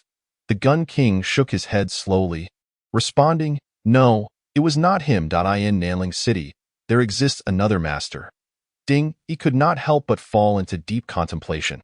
However, following this battle, the Longhu gang would undoubtedly gain considerable renown, emerging as a new force within the martial world. Ding Yi remarked, it appears that the friend the heir has made is truly extraordinary. Chapter 56. The Black and White Double Assassins Night Raid. The Black and White Double Assassins exchanged a glance, surprise flickering across their faces. They had initially believed Yi Wudao to be doomed, yet unexpectedly, a butcher had emerged from the fray. What should we do now? White Sha whispered. A glimmer of intelligence flashed in Black Sha's eyes. After a moment of contemplation, he stated, though Ji could not eliminate Yi Wudao, he is now injured, presenting us with an opportunity. We shall act tonight. White Sha nodded, her gaze resolute. Meanwhile, at the Longhu gang, Lu Qingxian and El Qingho hurried to welcome him, asking, gang leader, are you all right? Yi Wudao waved his hand dismissively, saying, it's nothing serious, merely a light injury. I shall recover in a few days. The two nodded, though concern still lingered on their faces. Inside the chamber, Yi Wudao closed his eyes, silently reciting, system, conduct a king-level lottery. Ding, congratulations, host. You have drawn the perfect life and death talisman. Upon hearing the system's prompt, a flicker of joy appeared on Yi Wudao's face. The life and death talisman. This martial art is indeed remarkable. It utilizes liquids, reversing the flow of true energy to transform yang energy into yin, allowing the true energy emitted from one's palm to become colder than ice, causing any liquid in hand to freeze upon contact within the body of the adversary. Those ensnared find themselves unable to live or die, utterly at the mercy of another. Yi Wudao continued to mentally recite. System, proceed with another royal level lottery. Ding, congratulations, host. You have drawn the perfect indestructible Vajra technique. Yi Wudao was overjoyed and promptly stated, system, I wish to acquire these two martial arts. As the system imparted knowledge, Yi Wudao felt his physical form growing increasingly stronger. His skin became as hard as steel, and his bones, tempered like refined steel, became unbreakable. In that moment, he felt a sense of invincibility, as if he could extinguish the heavens with a mere wave of his hand. Yi Wudao opened his eyes, excitement gleaming within. An intense urge surged within him to test his newfound strength. He made his way to the training grounds, inhaling deeply before he stomped his foot onto the ground. Boom! A resounding crash echoed as the earth beneath him sank several inches, leaving a deep footprint and sending dust swirling as if caught in a tempest. What immense power! Such prowess would likely surpass even the mightiest of ordinary masters. Ha ha ha ha! It is done! The training grounds fell into a stunned silence. All present stared in disbelief at Yi Wudao. After a moment, the gang members regained their senses, their faces alight with fervor. Our leader's might is unmatched across the land. Our leader is formidable, destined for eternity. Their eyes brimmed with awe and reverence, as if Yi Wudao had transcended humanity, becoming a deity of unparalleled power. El Qingho, filled with delight, inquired, Leader, have you advanced in strength again? Lu Qingxian's face was a picture of shock, her lips parting as she murmured, this fellow is progressing far too rapidly. Yi Wudao nodded slightly, responding nonchalantly, just a minor advancement. In the deep of night, the Longhu gang lay in profound silence, illuminated only by the faint flicker of lanterns in the darkness. Two figures, like phantoms, stealthily slipped in, seamlessly blending into the night. They were none other than the Black and White Double Assassins. Black Sha gestured to White Sha, signaling her to proceed. With a light step, she followed closely behind. The two adeptly navigated the Longhu gang's courtyard, arriving at Yi Wudao's quarters. Suddenly, Yi Wudao materialized before them. His gaze was icy, fixed intently upon the Black and White Double Assassins. What brings you to my Longhu gang? Black Sha's heart raced. He had not anticipated being discovered so swiftly, yet, considering Yi Wudao's injuries. His strength would be at most 80% of its original capacity. Black Sha licked his lips, a sinister smile creeping across his face. Meanwhile, White Sha clenched her fists, her eyes revealing a hint of anxiety. She understood the perilous nature of this mission, yet she had faith in Black Sha's abilities. Attack? In an instant, the two figures surged towards Yi Wudao. Just in time. Let me test my indestructible Vajra technique. A faint golden hue flickered in Yi Wudao's pupils as a surge of formidable true energy erupted from his dantian. Instantly, the strength of his body multiplied several times over. Enveloped in a radiant golden glow, he felt an overwhelming surge of power. Yi Wudao stood firm, unflinching as the fists of the black and white double assassins struck his chest. The collision echoed like two divine weapons clashing. How is this possible? Both Black and White Sha exclaimed in shock. They stared incredulously at the golden figure before them, feeling the numbing pain in their right hands, their minds reeling. Could there truly be someone capable of withstanding their assault with mere flesh? What terrifying strength! Yi Wudao regarded the astonished duo with indifference, declaring, "An ant shaking a tree." In an instant, his golden fist, imbued with terrifying physical power, struck Black Sha's chest. Black Sha's pupils dilated in horror as a sense of impending doom enveloped him. His face reflected sheer terror, instinctively raising his arms in a futile attempt to block the lethal blow. However, it was far too late. With a crack, Black Sha's arms shattered, and his chest caved in as if struck by a mountain. His body soared backward like a kite with its string cut, crashing heavily onto the ground several meters away. Pfft! Black Sha coughed up blood, mixed with fragments of internal organs, his arms hanging limply. Clearly broken, Black Sha, White Sha's eyes flashed with a mix of fear and fury as her fists rained down upon Yi Wudao once more. Yi Wudao remained rooted, offering no resistance as White Sha's blows landed upon him. So weak, with a casual wave of his hand, White Sha was sent hurtling backward. Observing the ease with which he had dispatched her, Yi Wudao felt a surge of confidence swell within him. With his current physical strength, contending with Ji Yi should pose no challenge. Perhaps he could even defeat him. Yi Wudao surveyed the fallen duo, stating coolly, "Speak. Who are you?" Black Sha gritted his teeth, enduring the pain as he forced out a few words. "Humph. Even if you kill us, we shall never divulge." Yi Wudao smiled. "Kill you? How could I bear to do that? You are both masters of considerable strength. I hope you can maintain such bravado in a moment." Chapter 57.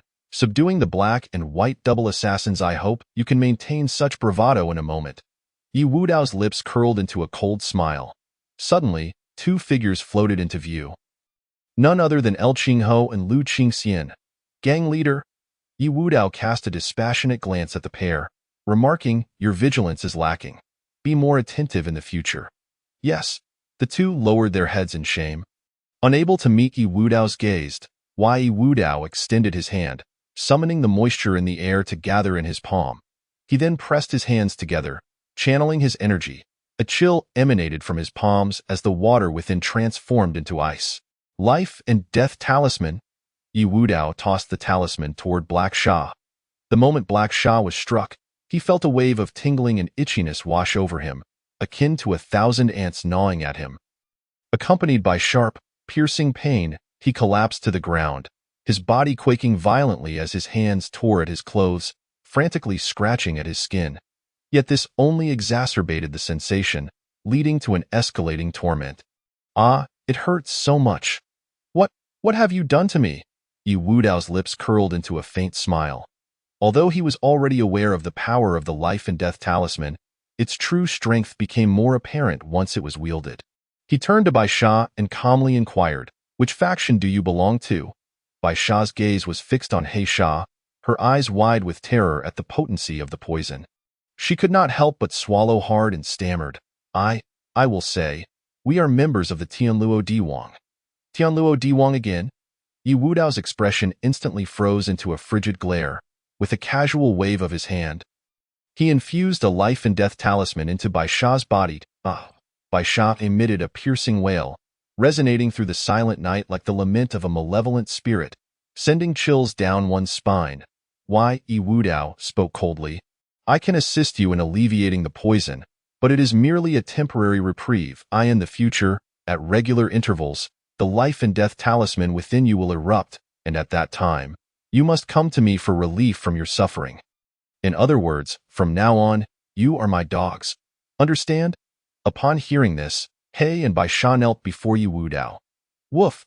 Please grant us the antidote, Master, death. As long as there remains a glimmer of hope, how many would willingly abandon it? Lu Qingshan and Lu Qingho could not help but swallow nervously. What a terrifying tactic! The two assassins had actually surrendered. Yi Wudao nodded, extending his hand forward as the moisture in the air rapidly coalesced into his palm. In the next moment, 2 blocks of ice, resembling pills, appeared in his hand. Consume these. He and Bai Sha hastily swallowed the pills. Instantly, the unbearable sensation vanished without a trace. Come see me at the Longhu Gang tomorrow, Yi Wudao declared before turning and entering the room. Lu Qingshan glared at He and Bai Sha, her irritation evident. It was their actions that had led to her reprimand by Yi Wudao. With a huff, she turned and departed, eager to return and catch up on her sleep.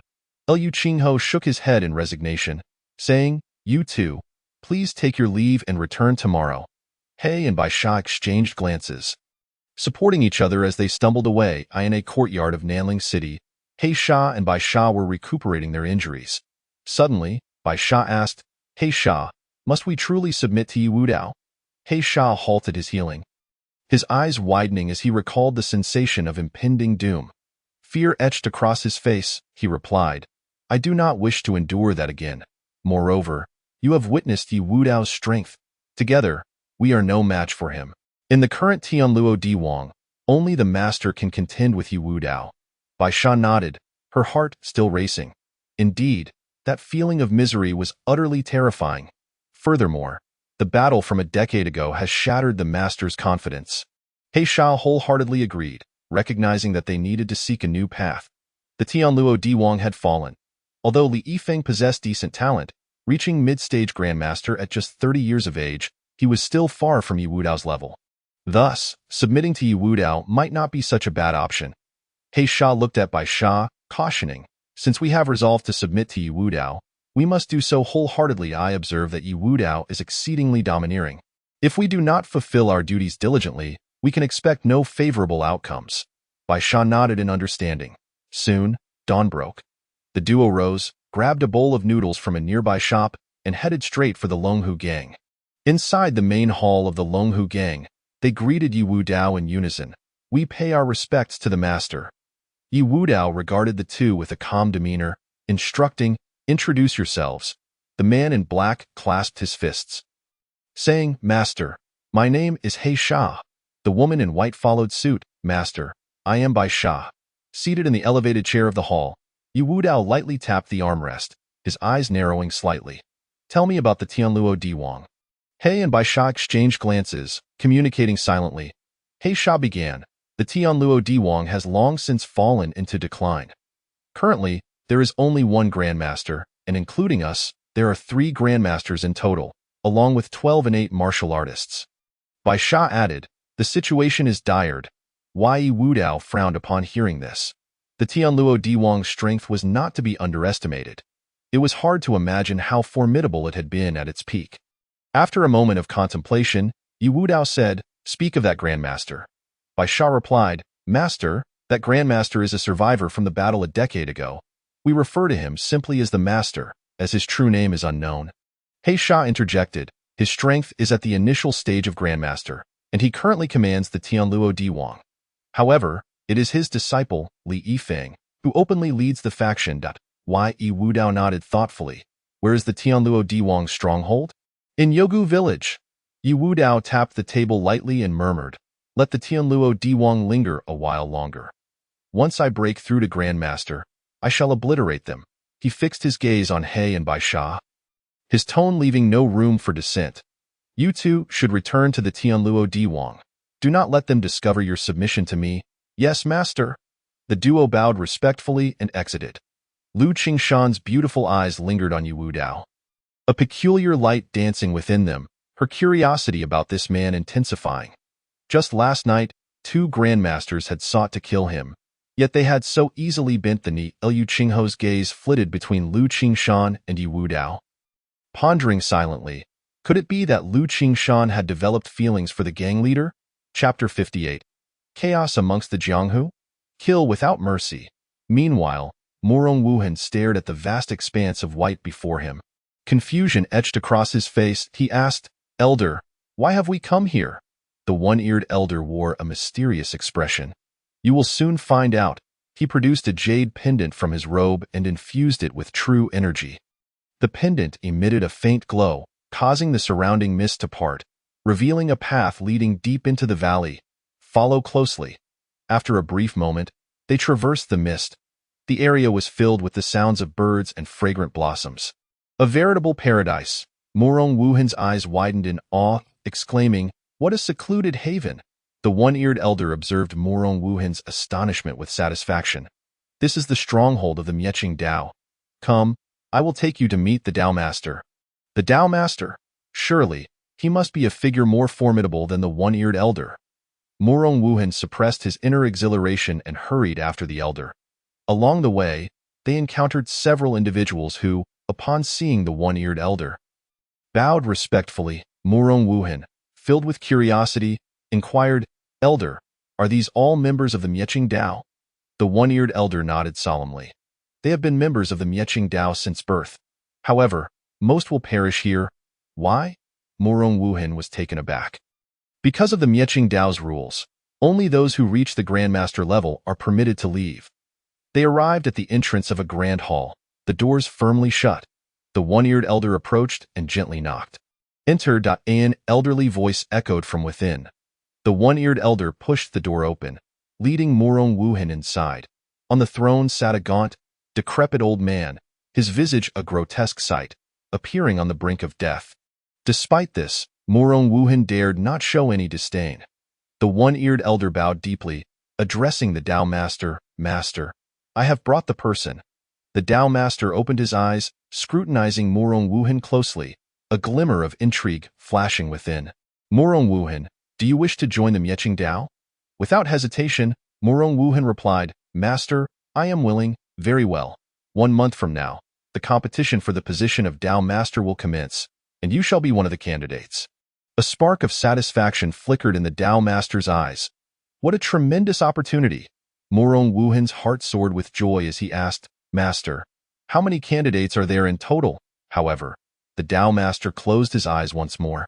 Falling silent, the one-eared elder whispered, "Let us go. Do not disturb the Master's rest." He guided Morong Wuhan out of the grand hall. Filled with anticipation, Morong Wuhan mused that once he secured the Mieching Dao, even Yi Wudao would be easily dealt with. After leaving, the Dao Master opened his eyes once again, his murky gaze brimming with greed. "Could you be the most suitable vessel for me?" The Dao Master revealed a smile that sent chills down the spine. Yet, all of this was concealed in the shadows. The followers of the sect of Emotionless were blissfully unaware, believing that each Dao Master had emerged through fair competition. Little did they know that a staggering secret lay hidden beneath. Each Dao Master was, in fact, the same individual, the founder of the sect of Emotionless. He had mastered a secret technique that allowed him to transfer his soul into different corporeal forms, thereby extending his life. A glint of cold light flickered in the Dao Master's eyes. He required a new vessel to perpetuate his reign in the Tiger and Dragon Gang. Tainyo wore a grave expression, "Gang leader." Numerous martial artists have arrived in the city these past few days. These individuals, relying on their formidable skills, have been wantonly committing murder and abducting women. Yi Wudao snorted softly, a hint of murderous intent flashing in his gaze. "Currently, Nanling City is the domain of my Tiger and Dragon Gang. Those martial artists who court death shall meet their end." Lu Qingho rose, clasping his fists. "Gang leader, I am willing to go." Lu Qingshan also stood, declaring, "Gang leader, I too wish to join."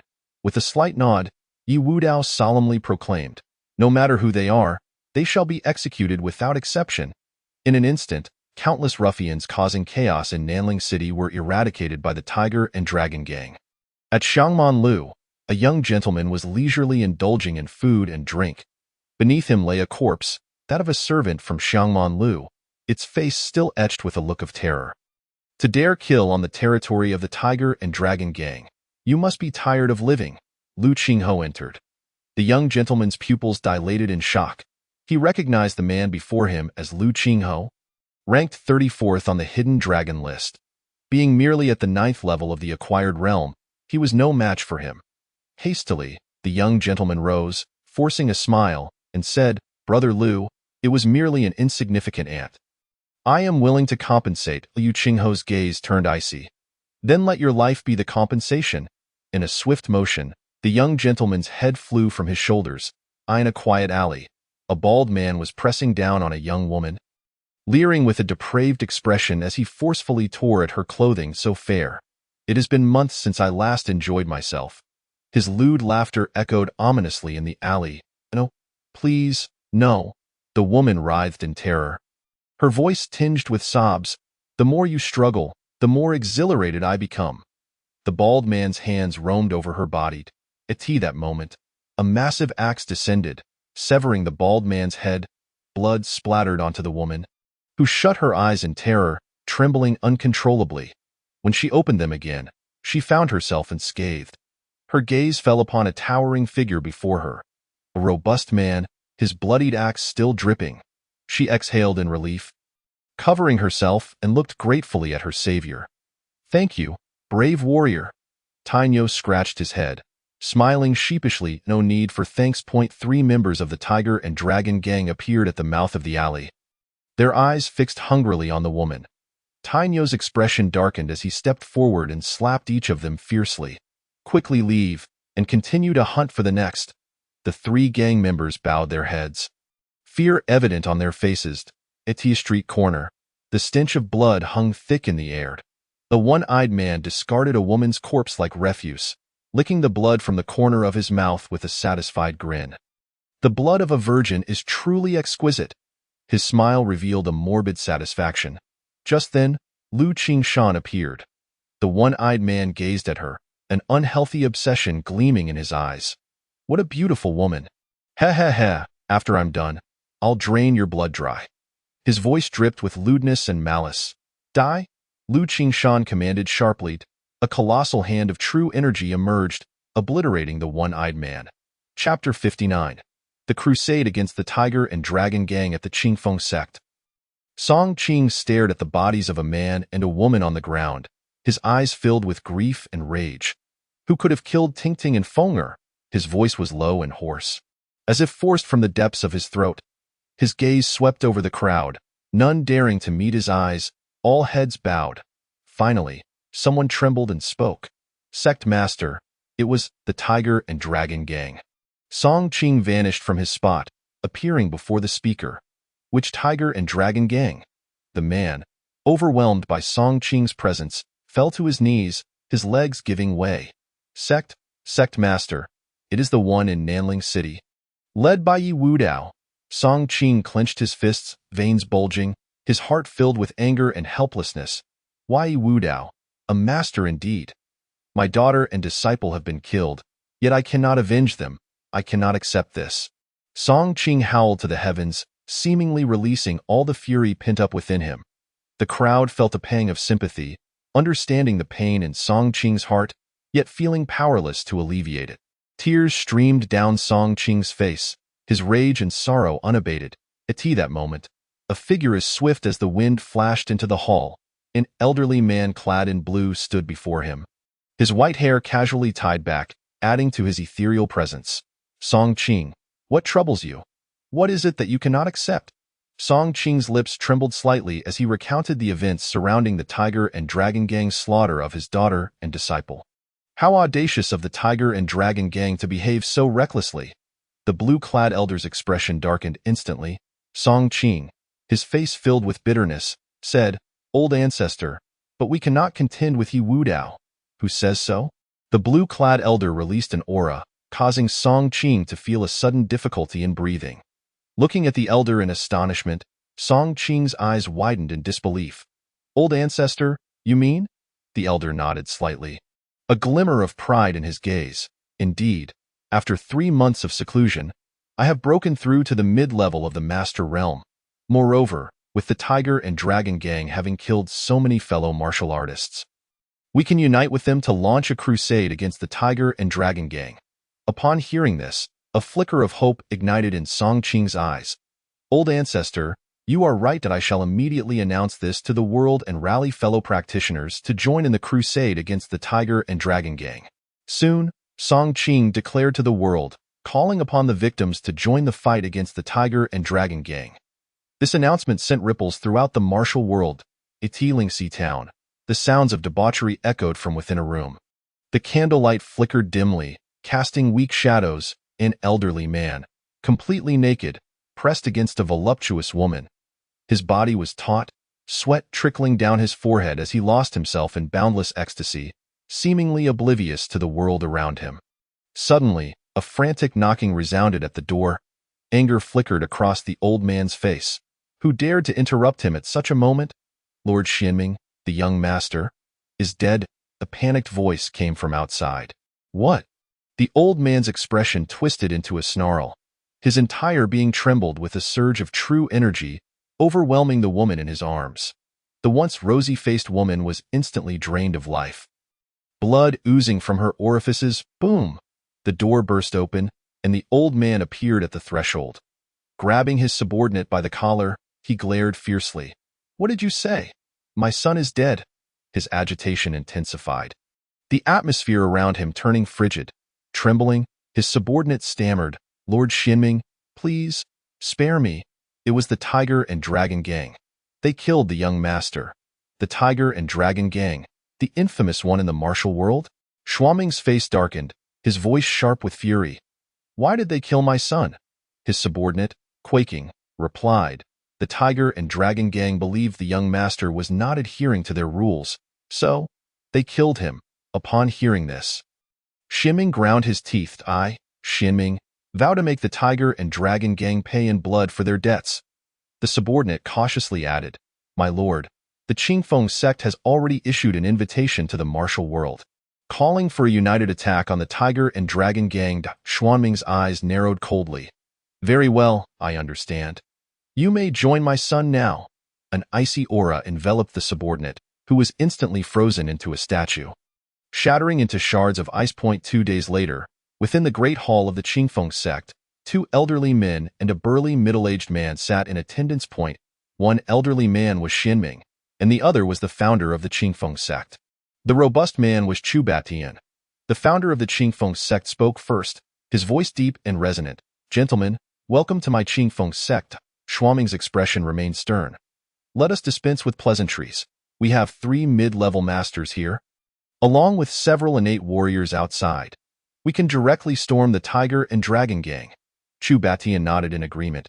Indeed, with the strength of the 3 of us, we can easily subdue Yi Wudao. The ancestral master of the Qingfeng sect furrowed his brow slightly, querying with a hint of perplexity, Chu Batian, I recall that you possess neither relatives nor descendants. What, then, is the purpose of your journey? Chu Batian's voice dripped with avarice as he responded.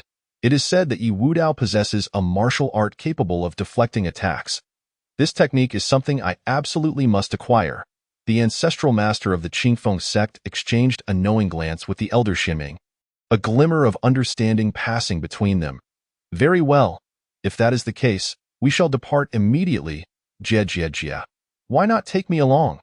A sinister laugh abruptly echoed through the grand hall, sending shivers down the spines of those present. Who dares to play tricks in the shadows? The 3 shouted in unison, turning their gazes toward the corner. Yet, there was no one there. Cowering in the shadows, unworthy of the light, Elder Xianming bellowed, striking forth with a palm.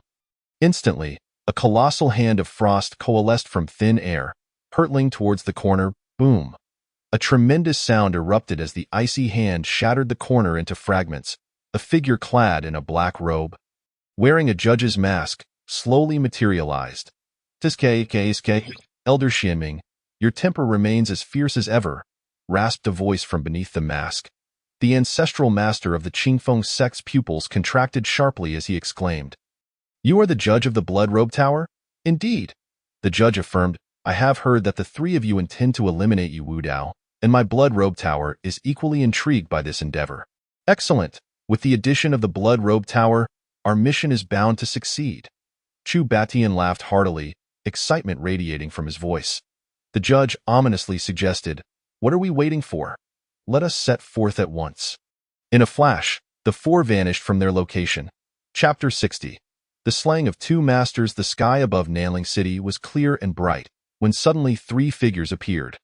They were none other than Elder Xianming, the ancestral master of the Qingfeng sect, and Chu Batian. The judge, however, remained hidden in the shadows. Yi Wudao, come forth and meet your demise. Elder Xianming's beard bristled, his eyes gleaming with ferocity as his voice boomed like thunder, resonating throughout Nanling City. The citizens were taken aback, gazing up at the sky in terror. There stood the three, as if they were celestial beings. The ancestral master of the Qingfeng sect wore a grim expression, with a flicker of murderous intent in his eyes, while Chu Batian crossed his arms, wearing a disdainful smile. Everyone, flee! Chaos erupted in Nanling City as the populace scrambled to escape, fearing the impending battle. The people from the Qingfeng sect have finally arrived. A glimmer of coldness passed through Yi Wudao's eyes as he vanished from the Longhu gang, reappearing high above Nanling City. Is just the three of you? Yi Wudao, hands clasped behind his back, surveyed the trio with a nonchalant demeanor. 3 mid-level masters are hardly a challenge. I could easily subdue you. Arrogant, seeking death, the three exclaimed in unison, their eyes flashing with murderous intent. As mid-level masters, they had never before been so belittled. Their expressions darkened instantly, their auras surging with intensity. The surrounding winds howled fiercely, causing their garments to flap wildly. The ancestral master of the Qingfeng sect, dressed in green, stood with his hands clasped behind him, coldly observing Yi Wudao. Elder Xianming's face was grim, exuding an icy aura as if he were a breeze from the netherworld. Chu Batian's form resembled an iron tower. Radiating unparalleled pressure, a multitude of martial artists stared agape at Yi Wudao in the sky. Yi Wudao is indeed bold to provoke three masters. Ha! He must know his demise is inevitable and wishes to leave a good reputation. Regardless, he is surely doomed. The martial artist spoke with derision, eagerly anticipating Yi Wudao's downfall. Yi Wudao's gaze swept over the trio, finally resting upon the green-clad elder. You are the ancestral master of the Qingfeng sect? The elder nodded slightly, acknowledging his identity. And who might the other two be? Yi Wudao inquired, turning his attention to Elder Xianming and Chu Batian. Elder Xianming, here to avenge my son, Elder Xianming declared coldly. Chu Batian, here for your martial arts. Chu Batian licked his lips, his greed becoming even more apparent. Very well, should you emerge victorious, I shall gladly offer my martial arts in exchange. Yi Wudao smiled faintly. But then his tone shifted, laden with killing intent. Of course, should you lose, your lives will be forfeit. Chu Batian laughed heartily, saying, Your words are bold. Let me test your mettle. His form gradually transformed into a golden hue. Resembling a golden statue, boy, do not perish with a single punch. Chu Batian charged at Yi Wudao like a golden meteor. Transforming into a golden being? How fortuitous. I can do that too. Yi Wudao unleashed the indestructible Vajra technique, retaliating with a punch of his own boom. At the moment their fists collided, a terrifying force erupted, compressing the surrounding air to its utmost, creating a vacuum. Chu Batian's arm was shattered, revealing ghastly white bone. Yi Wudao's fist continued its trajectory towards Chu Batian's head. Pardon. Chu Batian's complexion changed dramatically. Bang. Chu Batian's head burst apart like a smashed watermelon. Is that all? Yi Wudao stood with his hands behind his back, maintaining a serene smile. How is this possible? Elder Xianming and the ancestral master of the Qingfeng sect's expressions shifted drastically. They understood well that Chu Batian's golden body technique was formidable. He had previously engaged two mid-level masters simultaneously, utilizing his immense defense and strength to vanquish them. Yet now, Yi Wudao had obliterated Chu Batian's head with a single punch. The martial artists on the ground gaped in disbelief. Yi Wudao is incredibly powerful. How could he also master the golden body technique? Everyone was taken aback by Yi Wudao's might, and no one had anticipated such strength from him. At the city gates, two figures were present. Point one was Lu Qingxian, accompanied by an elder with hair resembling a lion's mane. Why, dear granddaughter, it appears your little suitor can effortlessly resolve this crisis without my intervention, Lu Qingcong observed with a loving smile. Grandfather, what nonsense are you talking about? Lu Qingxian blushed, lowering her head and fiddling with the hem of her garment. The ancestral master of the Qingfeng sect and elder Xinming exchanged glances, each reading the fear reflected in the other's eyes. Yi Wudao's strength was unfathomable. The two of them might not be sufficient to contend with him. Fear flickered in the ancestral master's eyes as he contemplated. The two who perished from the Qingfeng sect were not my kin. There is no need to risk my life. Elder Xinming, gritting his teeth, spoke solemnly. Old wind, with Yi Wudao's bloodthirst, he will not allow us to leave. We must strike together. Perhaps we may find a sliver of hope. A glint of determination flashed in Elder Xinming's eyes as he prepared for a desperate struggle. The ancestral master of the Qingfeng sect realized the validity of Elder Xinming's words. Judging by Yi Wudao's past actions, this individual was indeed ruthless. Very well. Let us take action, the ancestral master of the Qingfeng sect declared loudly as the wind began to gather, forming a massive vortex. Elder Xinming nodded in acknowledgement of the overwhelming force. Although the gathering took time, its power should not be underestimated. However, the wind began to dissipate, and the vortex grew increasingly thin. Old wind, what is happening? Elder Xinming turned to the ancestral master of the Qingfeng sect. His pupils dilating in shock, a throwing knife was embedded in the center of the ancestral master's brow, the blade buried deep, leaving only the handle visible. Such a swift, hidden weapon, the ancestral master murmured. His vitality waned, and his body fell helplessly from the sky like a withered leaf. When did this happen? Elder Xinming gasped, his face a mask of terror as he fixed his gaze on Yi Wudao. It was utterly horrifying. Elder Xinming had not even perceived when Yi Wudao had made his move. If Yi Wudao's direct slaying of Chu Batian had instilled fear in Elder Xinming, then the throwing knife had utterly terrified him. Flee! The sole thought in Elder Xinming's mind was to escape. Without hesitation, he turned and fled. Avenge my son. He no longer dared to entertain such thoughts. Why Yi Wudao was simply beyond his capacity to confront. Chapter 61. The frightening retreat of the capture god. How could this be possible? The multitude of martial artists stared in horror at yet another master succumbing to death. Why Yi Wudao is too powerful. Look, Elder Xinming is fleeing. The crowd, jolted back to reality, realized that if they did not escape now, when would they? They had come to confront the Longhu gang. If they waited for Yi Wudao to deal with Elder Xinming, they would surely find themselves next. Run, quickly, while Yi Wudao pursues Elder Xinming. Make your escape. The martial artists, faces filled with panic, utilized their lightness skills to flee toward the city gates. What a remarkable young man.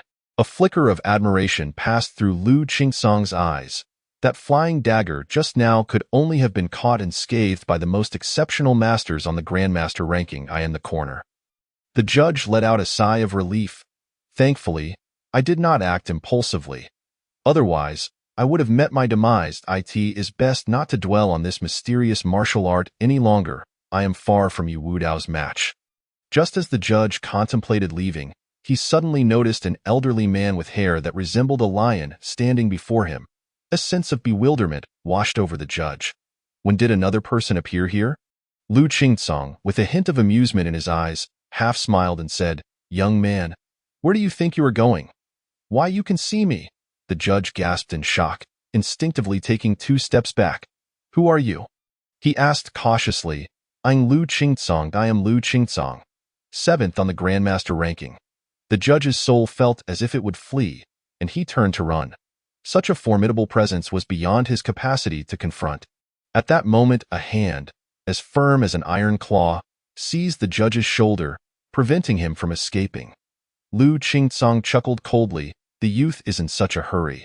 I haven't even finished speaking, and you wish to leave. As the oppressive aura intensified, the judge's body began to tremble. He pleaded, Senior, I am from the Blood Robe Tower. I implore you to spare me for the sake of the Tower Master.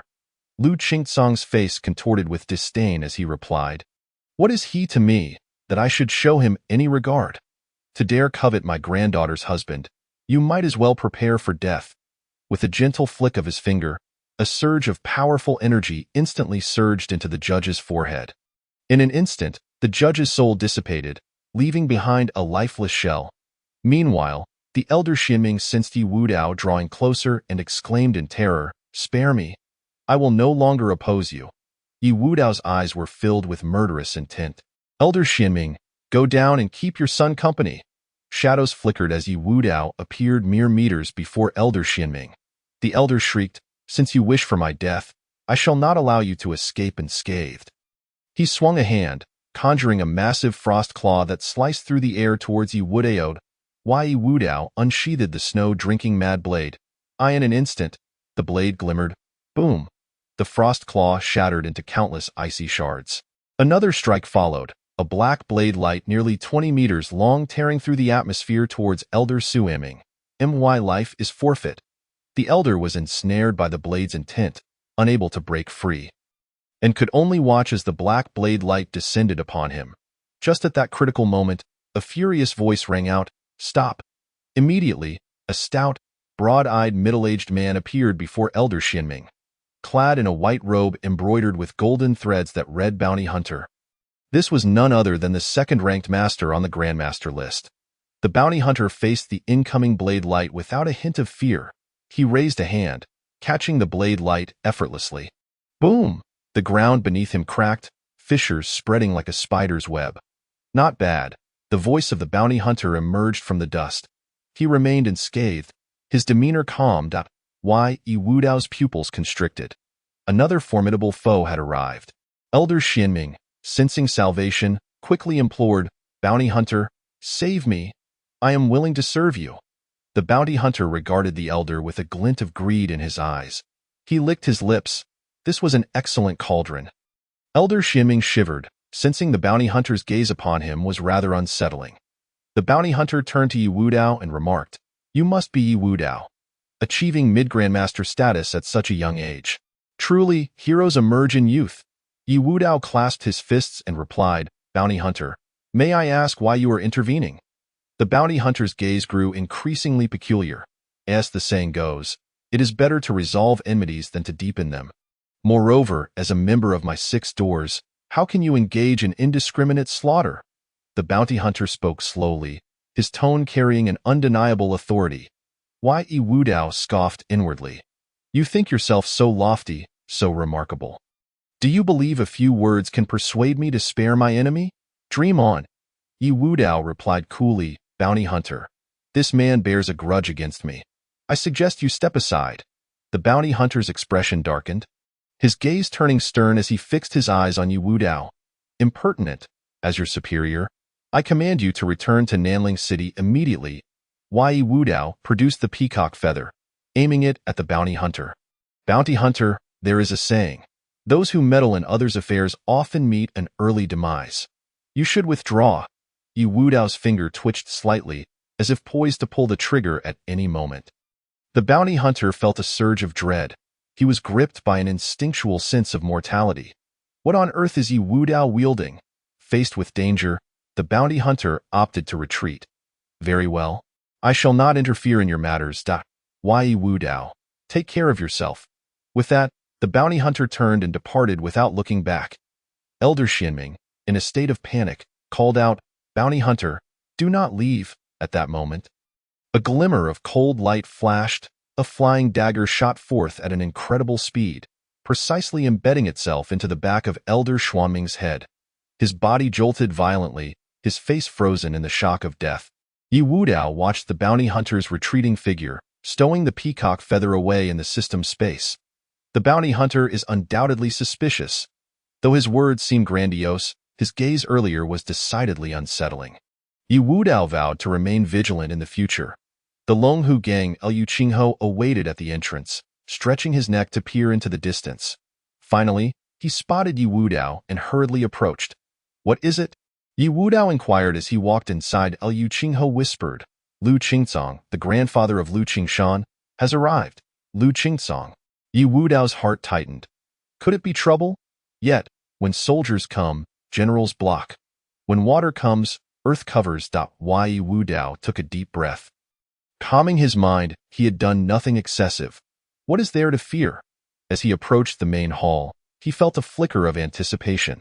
He was eager to witness the grandeur of the 7th-ranked Grandmaster. Chapter 62. The Bridal Chamber in the Longhu Gang's main hall. Yi Wu Dao's gaze fell upon an elderly man. The elder was tall and imposing, exuding a robust aura, akin to a lion at rest. Lu Qingshan stood and introduced, "Gang Master, this is my grandfather." Yi Wu Dao respectfully cupped his hands and said, "I am Yi Wu Dao, paying my respects to the esteemed elder."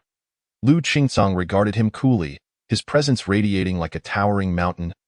Pressing down upon Yi Wu Dao, Yi Wu Dao's expression shifted slightly as he felt a tremendous weight bearing down on him. So this is the might of a grandmaster? His body began to tremble.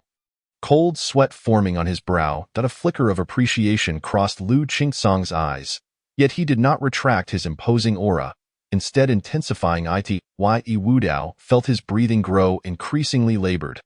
His face flushed, veins bulging on his forehead. Tio think he could defeat me solely through pressure. How underestimated I am. The indestructible diamond technique? A glimmer of golden light flashed in Yi Wu Dao's eyes. Instantly, the pressure diminished. Yi Wu Dao exhaled in relief, having finally withstood Lu Qingsong's might. Lu Qingsong nodded slightly, his evaluation of Yi Wu Dao rising a few notches. Yi Gang Master, indeed. Heroes emerge in youth. Lu Qingsong retracted his aura, his voice booming like thunder, causing the entire hall to tremble slightly. "You flatter me," Yi Wu Dao replied, breathing out a sigh of relief. Given the circumstances, Lu Qingsong did not seem to have come seeking trouble.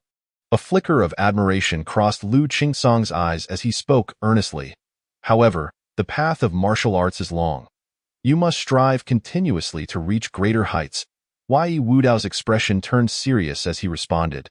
"Thank you for your guidance, esteemed elder. I shall remember your words." He paused before inquiring, "May I ask the reason for your esteemed presence at the Longhu Gang?" Lu Qingsong stroked his beard and replied, "It was Qingxian who wrote to me, requesting assistance. I did not expect to witness such a splendid show. However, I do have a matter I wish to discuss with you." Yi Gang Master. Yi Wu Dao's heart tightened, though his face remained impassive. Could it be that this elder has taken an interest in some martial art of mine?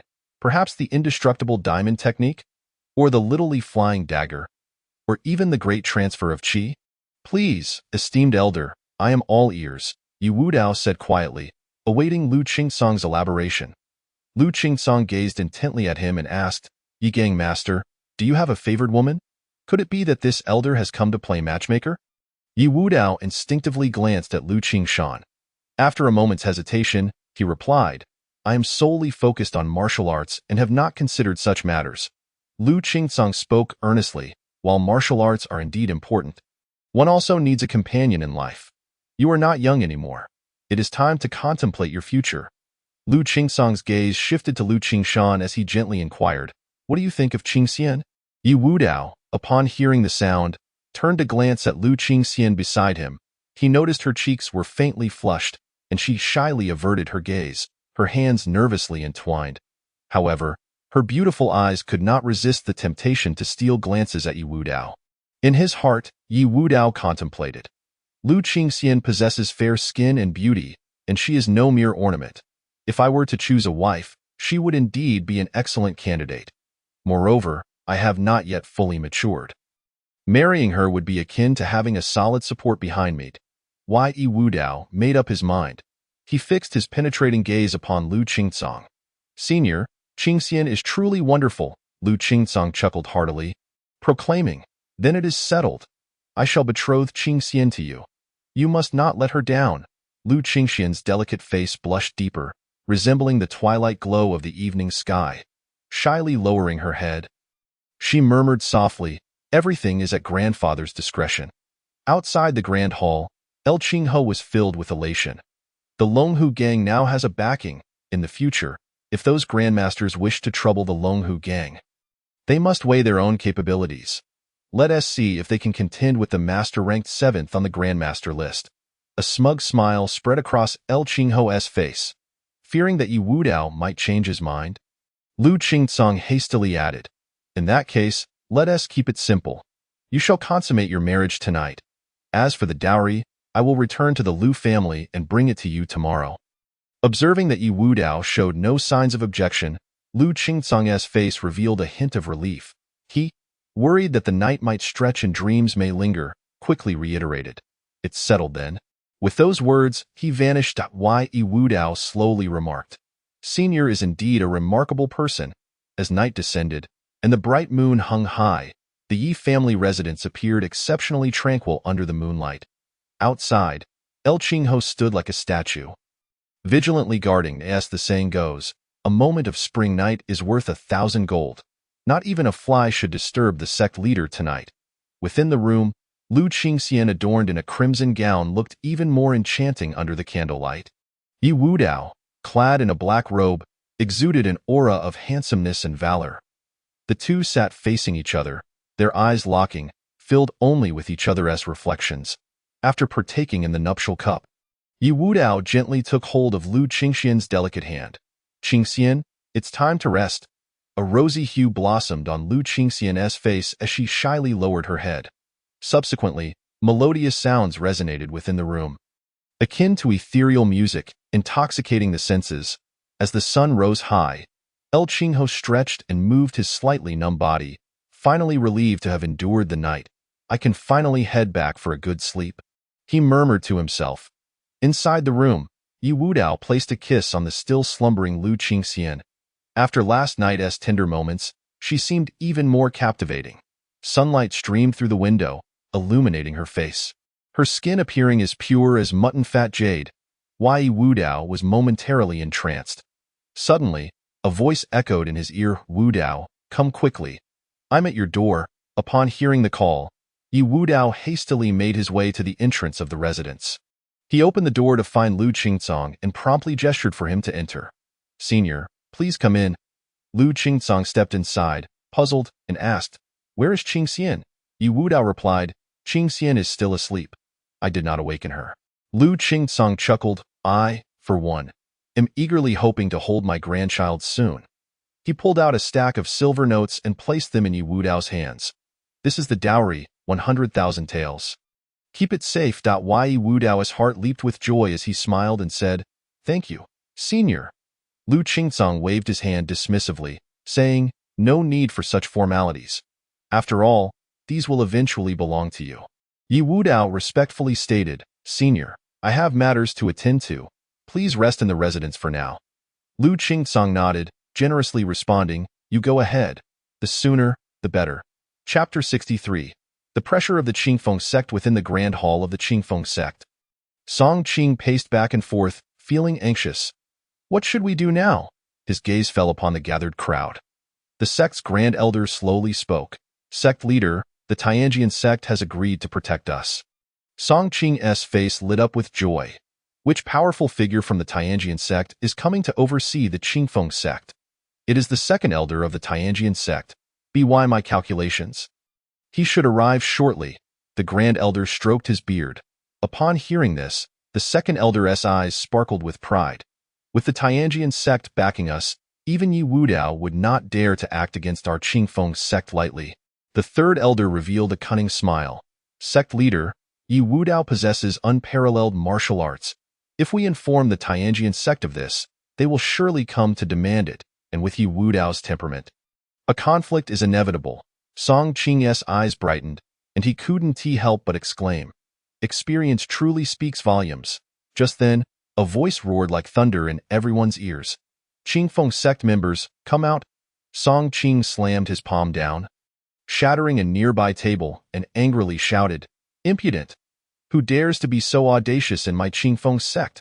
The gathered disciples outside were tense, their faces revealing fear. "Silence!" Song Qing bellowed. Instantly, the disciples fell silent. His expression darkened further as he clenched his fists, veins protruding. "Who was just shouting? Step forward." His voice carried a heavy threat.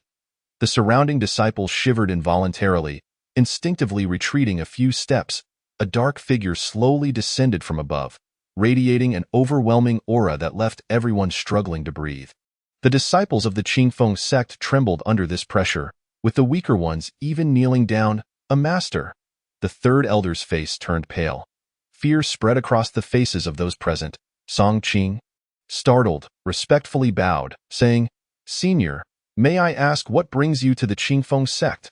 He lowered his head, not daring to meet the gaze of the dark figure. "Do not let me discover who has brought calamity to the Qingfeng sect. Otherwise, I will ensure their dismemberment." The dark figure spoke. "I am Yi Wudao. You must have heard my name, right?" "What?" The crowd's faces turned ashen, their bodies trembling uncontrollably. Why Yi Wudao has come to their doorstep. Rumors in the martial world spoke of Yi Wudao as a ruthless killer. "Yi Wudao, do you intend to continue slaughtering my Qingfeng sect?" The second elder's voice was filled with anger and fear. Song Qing felt a surge of trepidation, but as the head of a sect, he could not show weakness before others. Drawing a deep breath, he attempted to maintain a semblance of calm. "Leader Yi, since my Qingfeng sect no longer poses a threat, why not let bygones be bygones?" Song Qing kept his head lowered, avoiding Yi Wudao's piercing gaze. He thought that once the second elder from the Tianjian sect arrived, they could tempt Yi Wudao with unparalleled martial arts, and he would inevitably retaliate. A barely noticeable smile crept onto Song Qing's face. Why Yi Wudao understood the principle of eliminating the root of the problem. If they did not perish, he would remain restless. The Grand Elder's voice trembled slightly as he said, "Our Qingfeng sect has already submitted to the Tianjian sect. Do you intend to oppose them?" "Yes, you should retreat at once. The Tianjian sect is not something you can provoke," Song Qing stated, straightening his spine, though his words were filled with false bravado. "The Tianjian sect?" Yi Wudao scoffed internally, "a sect that lacks even a grandmaster. What is there to fear?" In fact, he would welcome the Tianjian sect's leader to seek him out. It would be a perfect opportunity to test the peacock feather.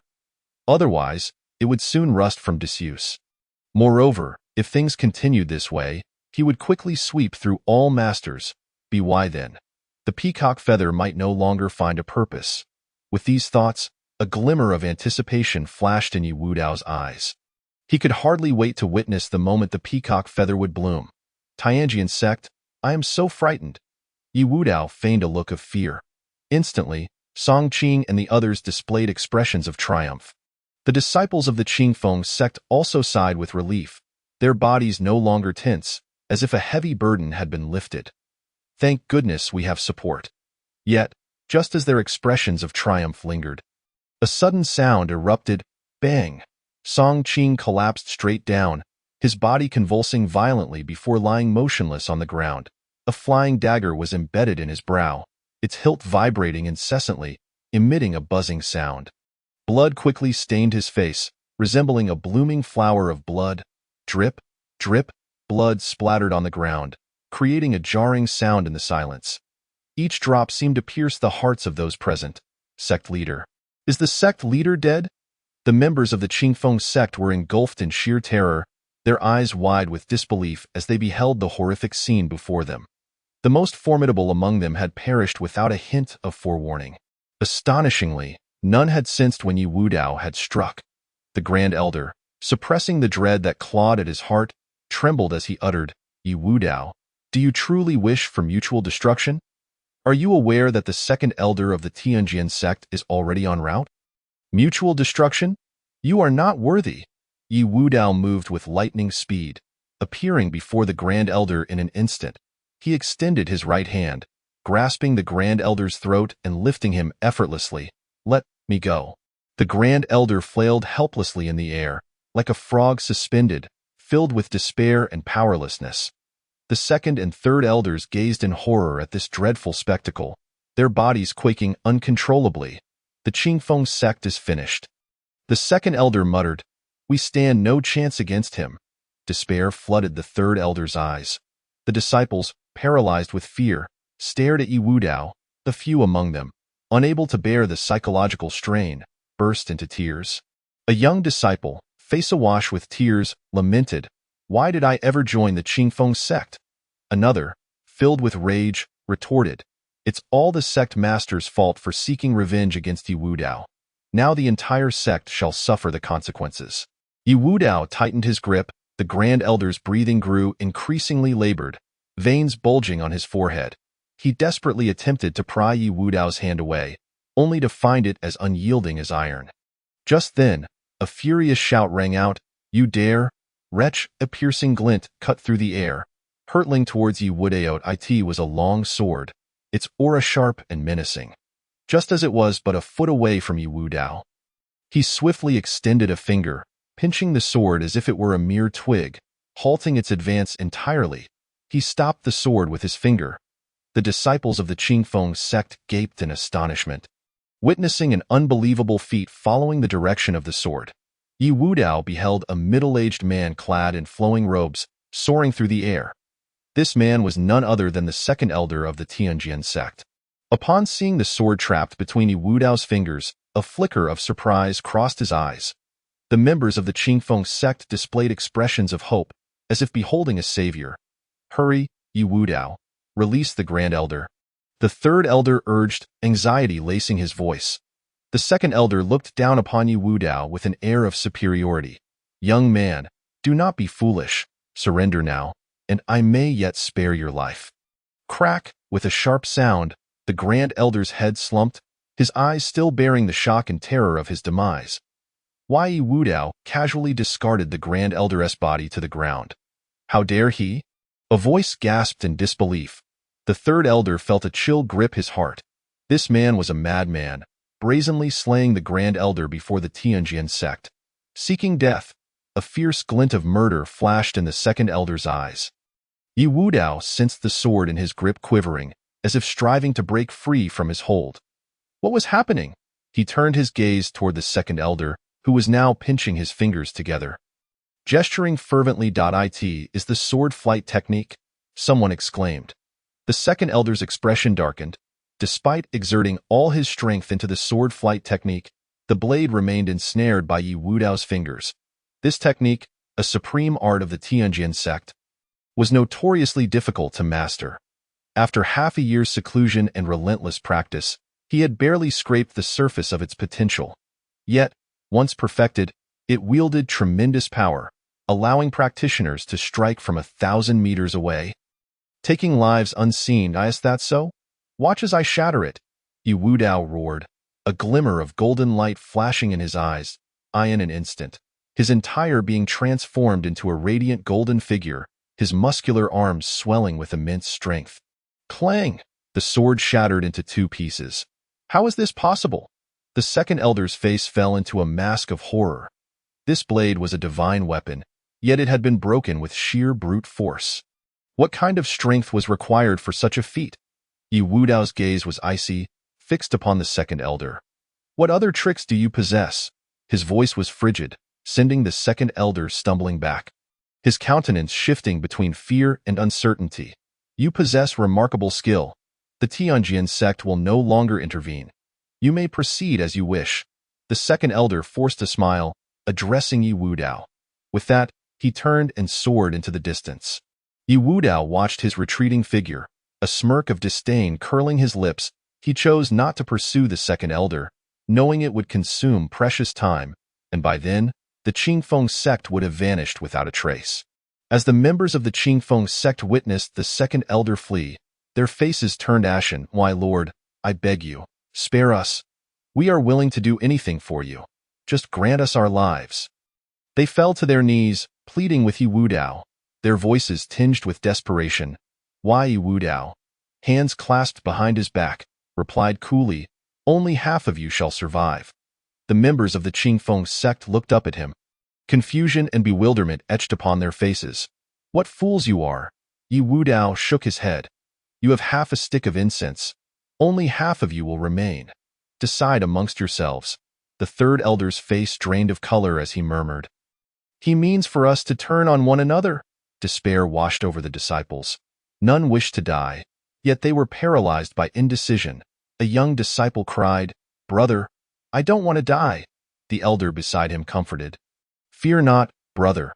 I shall protect you." But suddenly, the elder felt a sharp pain in his chest. Looking down, he was horrified to see a dagger buried deep within him. "Why?" he gasped. The young disciple replied softly, Rest easy, brother. I will care for sister. You beast. The elder's body crumpled to the ground, his eyes dimming. My lord, I have survived. The young disciple bowed to Yi Wudao. Step aside, Yi Wudao commanded, his gaze devoid of warmth. The young man silently moved to the indicated spot. Kill. The disciples of the Qingfeng sect began to turn on one another. As half a stick of incense passed, nearly half of the Qingfeng sect remained standing, bloodied yet filled with the flicker of hope, gazing at Yi Wudao with a yearning for survival. Why? Yi Wudao pointed toward the second elder and the third elder, coldly declaring, "Only one of you may live." Just as the third elder opened his mouth to speak, an agonizing pain pierced his chest. Looking down, he saw a hand emerging from his torso. The third elder's eyes widened in despair and disbelief. "My apologies, but I wish to live," came the voice of the second elder, withdrawing his hand, stained with blood and bits of internal organs. Yi Wudao regarded the remaining disciples with an impassive expression. "Congratulations, you may now descend the mountain." The members of the Qingfeng sect sighed in relief, expressions transforming into ecstatic joy. "We have survived. It is wonderful. We can finally leave." They hurriedly made their way down the mountain, eager to depart before Yi Wudao changed his mind. The second elder approached Yi Wudao, bowing respectfully. "Leader Yi, might the Lunghu gang require additional assistance?" Yi Wudao glanced at him, saying, "If you wish to live, then be gone." Anger surged within the second elder, but he stifled it and turned away. As Yi Wudao observed the departing figures, he murmured, "I have granted you a chance at life, but that does not mean you can escape the clutches of death." His gaze drifted toward the mountain's base, as if he could see a figure wielding a short dagger. After a stick of incense in a chamber of the Qingfeng sect, Yi Wudao's gaze fell upon a pile of silver coins on the ground. Indeed, the funds of these sects were scant. Nurturing disciples was an exorbitant expense. Yi Wudao silently mused, "System, recharge, ding. The host currently has 30,000 taels remaining." The system's notification echoed in his mind. Yi Wudao's eyes gleamed with excitement. Perhaps he could attempt to draw. A restless itch surged within him, as if a playful kitten were scratching at his heart, compelling him to succumb to the allure of the lottery. System, initiate a royal-level draw. Ding! Congratulations, host. You have drawn the Phoenix Dance of 6 Phantoms. The revelation of this extraordinary lightness skill left him astounded.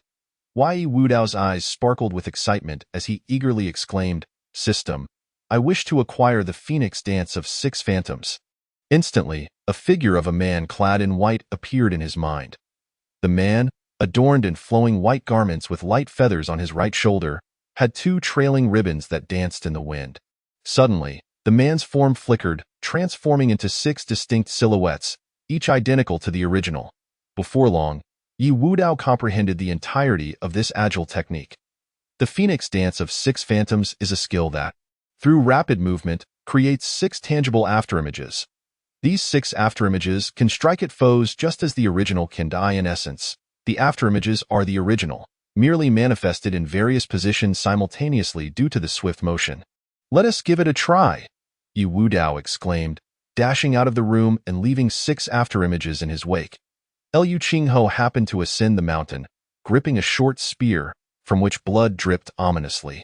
Upon noticing the 6 Yi Wudaos not far ahead, he rubbed his eyes in disbelief, his face reflecting astonishment. "Am I hallucinating due to lack of sleep?" Liu Qingho muttered to himself.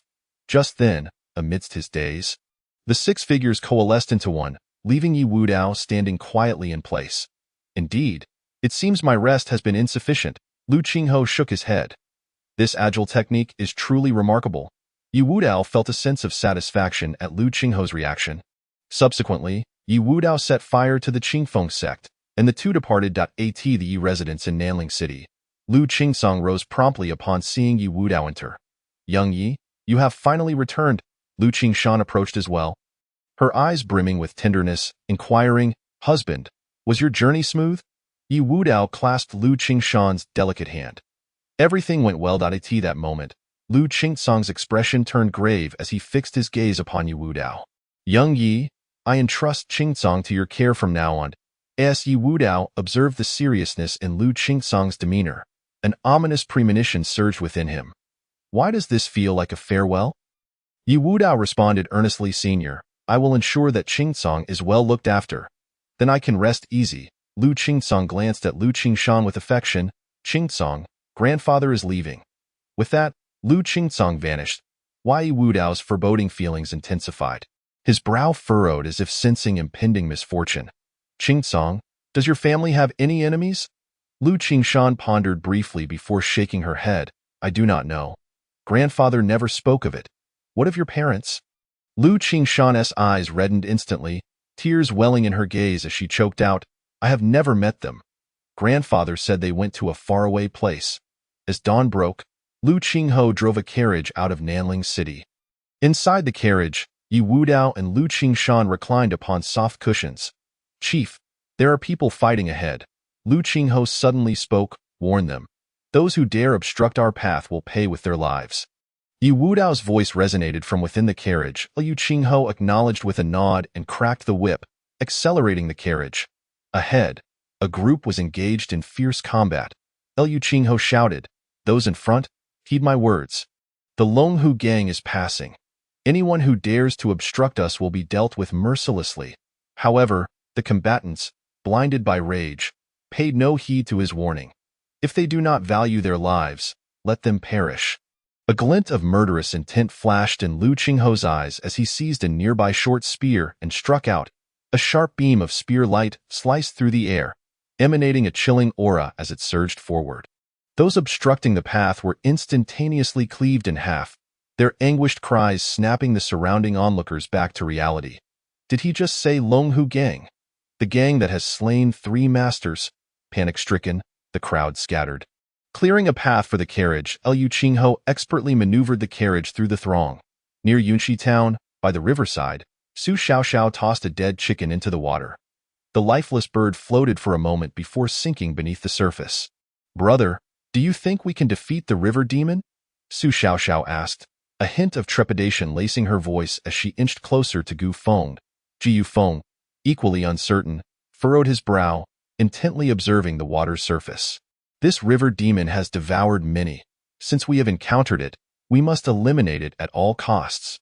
You are right, Su Xiaoxiao nodded, her fear gradually giving way to resolve. Suddenly, the previously tranquil river began to ripple. As if a colossal entity approached, it's coming, Gu Feng whispered, gripping his sword tightly, his body tensing. A massive silhouette slowly emerged from the water, swiftly propelling itself toward the shore. The two finally discerned the true form of the river demon before them, a gigantic creature, black and red, with a frog-like head and a body akin to a skinned crocodile, measuring over 10 meters in length. Had Yi Wudao been present, he would have recognized this as an extraordinarily large giant salamander. Su Xiaoxiao staggered back in terror, exclaiming, what kind of monster is this? It looks terrifying, Gu Feng gulped, instinctively tensing up. The oppressive aura emanating from the creature surpassed even that of his master. The giant salamander's eyes glinted with greed as it let out a low growl. 2 little humans, just in time for a hearty meal. A resolute glimmer flickered in Gu Feng's eyes as he unleashed his agility, darting toward the giant salamander like a swift swallow. Overestimating yourself. The giant salamander lashed out with its long tongue, striking Gu Feng and sending him flying. Brother! Su Xiaoxiao cried out, rushing to Gu Feng's side. Brother, are you all right? She asked, concern etched across her face. Ji Feng coughed up blood. Gazing at Su Xiaoxiao with regret and self-reproach in his eyes, my ribs are shattered. I fear I may not escape this calamity. Filled with remorse, Gu Feng lamented his recklessness, realizing he not only endangered himself but also implicated his sister. Chapter 66. Sword against the giant salamander. Brother, what should we do? Su Xiaoxiao's voice trembled with evident fear. Ji Feng struggled to prop himself up, his complexion pale as he fixed his gaze on the advancing giant salamander. Sister, you must flee. I will hold it off. Clenching his teeth, Gu Feng's voice, though faint, was resolute. No. I will not abandon you. Su Xiaoxiao grasped Gu Feng's hand, tears brimming in her eyes, her expression unwavering. A bitter smile crossed Gu Feng's face, guilt flooding his heart. You must leave and seek help. The thunderous footsteps of the giant salamander drew ever closer. Holding tightly to one another, the pair's eyes reflected an unprecedented fear. Just as they believed their lives were forfeit, a massive tree hurtled through the air like a meteor, crashing toward the giant salamander. Startled by the sudden assault, the colossal creature recoiled. 3 figures emerged from the forest. 1. A striking man in azure garb wielding a short spear. Another, a dashing figure in black whose brows conveyed an air of dominance. And a third, a stunning woman in white, exuding an ethereal beauty akin to a celestial being. "What an ugly demon," Lu Qingshan remarked disdainfully. "I've never seen such a large giant salamander before," Yi Wudao expressed, somewhat astonished. Ji Yufeng and Su Xiaoxiao collapsed weakly to the ground, relief washing over them as it appeared they were saved. The giant salamander glared at Yi Wudao, sensing a formidable threat emanating from him. "Humans, we have no quarrel. What are your intentions?" The creature's voice carried a note of trepidation. "If you wish to consume humans, you must be prepared to face death." Yi Wudao's voice resonated with chilling menace. The giant salamander sensed the gravity of the situation. This human appeared perilous, and retreat seemed prudent, as it contemplated its next move. Its tongue lashed out like lightning toward Gu Feng. "Is this how it ends?" Despair enveloped Gu Feng. In that critical moment, Yi Wudao suddenly appeared before him. A flash of cold light sliced through the air, severing the giant salamander's tongue. It howled in anguish, unable to fathom how this human could so effortlessly cut its tongue. Why? Yi Wudao's figure flickered, conjuring 6 afterimages in the air, each indistinguishable from the other. Dazzling the onlookers, "It's real. I wasn't mistaken that day," Lu Qingho exclaimed, his eyes wide with astonishment. He had witnessed Yi Wudao execute this technique before, but at that time, he thought he had merely imagined it. Now, he was witnessing it once more. Incredible! Su Xiaoxiao gasped in awe. "What the hell?" Gu Feng's eyes widened in disbelief, involuntarily uttering those 2 words. He fixed his gaze intently on Yi Wudao, as if he wished to etch this miraculous scene into his memory. Lu Qingxian's beautiful eyes were fixed on Yi Wudao, silently acknowledging, "He truly is the man I admire." The 6 figures merged into one in an instant, and Yi Wudao appeared atop the back of the tyrant salamander. A deafening crash resounded as the ground beneath the monstrous creature cracked open, dust swirling into the air. The tyrant salamander felt as though a mountain had been placed upon it. It struggled in vain. For Yi Wudao's strength was insurmountable, rendering it utterly incapable of escape. "Human, spare me!" The tyrant salamander sensed the looming threat of death, its voice laced with dread. Yet, Yi Wudao remained unmoved, his blade ruthlessly slicing through the void. The massive head of the salamander detached and tumbled to the ground, blood gushing forth. Hiss! The ground sizzled as the blood corroded it, billowing clouds of white smoke. A colossal golden bell materialized around Yi Wudao. However, the salamander's venom was extraordinarily potent. Even the golden bell could not entirely shield against it, as the blood gradually eroded its surface. What a formidable toxin! A flicker of surprise crossed Yi Wudao's eyes. Realizing that even his golden bell could not fully withstand the assault, Ji Yufeng swallowed hard, internally lamenting. So powerful! He gazed at Yi Wudao, his eyes brimming with reverence. Su Xiaoxiao's eyes, too, were filled with admiration. El Qingho approached, casting a disapproving glance at the 2 of them, reprimanding, "You 2 mere postnatal warriors dare to hunt demons? Have you lost your minds?" Gu Feng hurriedly explained, "Senior, we heard that a demon had claimed many lives in this area, and we wish to rid the people of this scourge. We had no idea we would nearly lose our own lives." El Qingho continued, "It's fortunate we encountered you. Otherwise, you would have long been the tyrant salamander's next meal." Gu Feng and Su Xiaoxiao lowered their heads in shame, replying in unison, "What the senior says is true." The setting sun bled across the sky, tinting it crimson. As dusk approached, "Do you know of any nearby places for lodging?" Su Xiaoxiao softly replied, "Senior, there is a Yunqi town a few miles from here." "Very well, lead the way." Yi Wudao nodded. Before long, they finally beheld the silhouette of Yunqi town. Nestled against the mountains, the town's houses were arranged in a pleasing manner. A clear stream meandered through the town, bestowing it with an air of vitality. They entered the town and sought out an inn. The young attendant greeted them with enthusiasm, asking, "What would the esteemed guests like to eat?" El Qingho casually tossed 4 pieces of silver, languidly stating, "A table of fine dishes and 4 guest rooms." "Certainly." The attendant beamed with delight, pocketing the silver and shouting, "For top-tier rooms and a feast coming right up." Moments later, an array of delectable dishes was presented. Ji Yufeng raised his cup, his gaze shifting between Yu Wudao, El Qingho, and Lu Qingxian. "I am Gu Feng from the Huashan sect, and this is my junior sister Su Xiaoxiao. May I inquire the names of the esteemed seniors?" Yi Wudao. El Qingho. Lu Qingxian. Why Yi Wudao? The leader of the Lunghu gang who killed 3 masters. Gu Feng and Su Xiaoxiao's faces paled in an instant, their bodies trembling involuntarily. The rumors spoke of Yi Wudao as capricious, prone to violence at the slightest provocation, filling them with dread and anxiety. "Are you afraid?" Yi Wudao noticed their reactions. Ji Yufeng's heart tightened, hastily replying, "No, we are merely aware of your reputation, senior." His voice trembled with fear, anxious that his words might provoke Yi Wudao's ire. El Qingho quickly intervened, "Do not fear.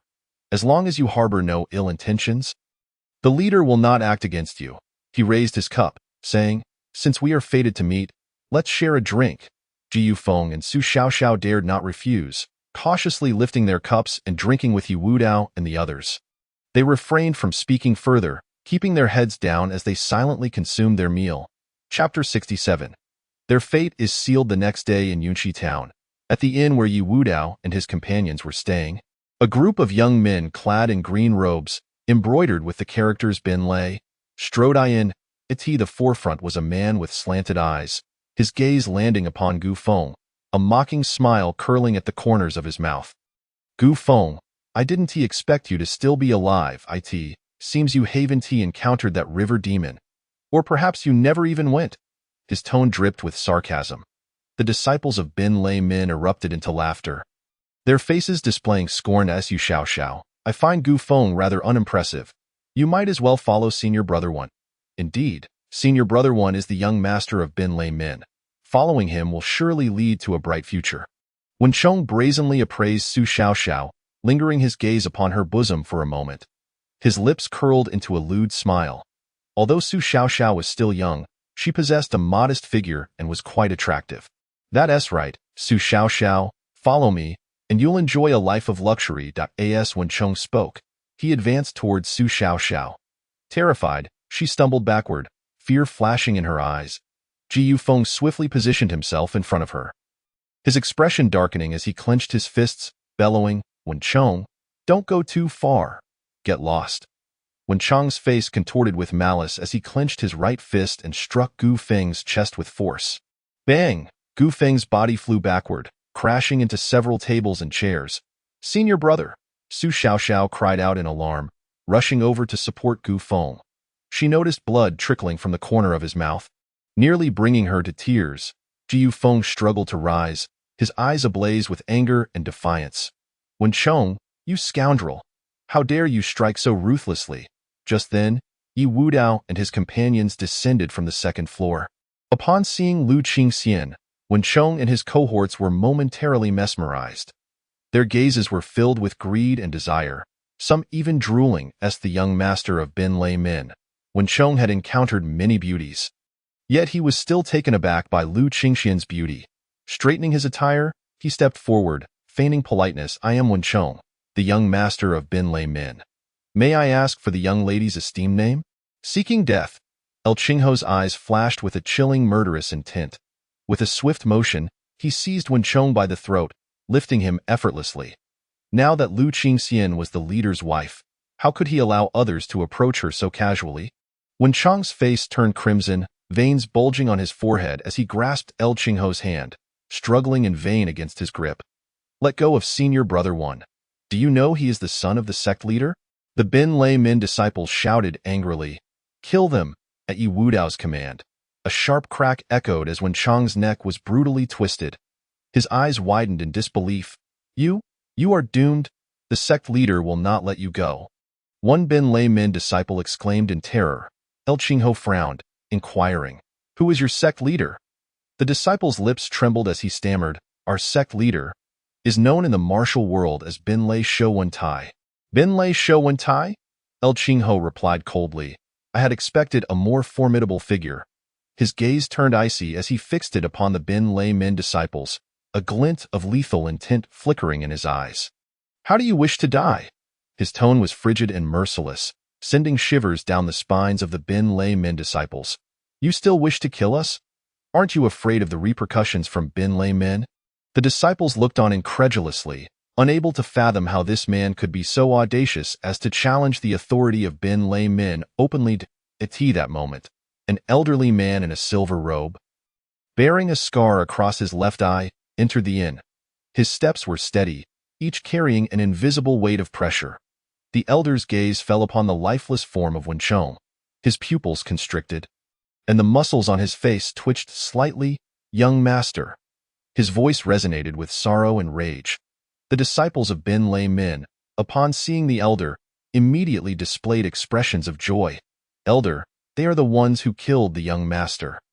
A disciple of the Thunderclap sect pointed accusingly at Yi Wudao and his companions. The elderly man in silver robes felt a twinge of fear in his heart. Wenchong was the sole heir of the sect leader. The apple of his eye on this excursion, the leader had even dispatched this master-level warrior to protect him. Initially believing it to be a simple task, he was taken aback to discover that Wenchong had been slain in mere moments of inattention. The silver-robed elder fixated on Yi Wudao and his two companions, the murderous intent in his eyes seemingly poised to consume them.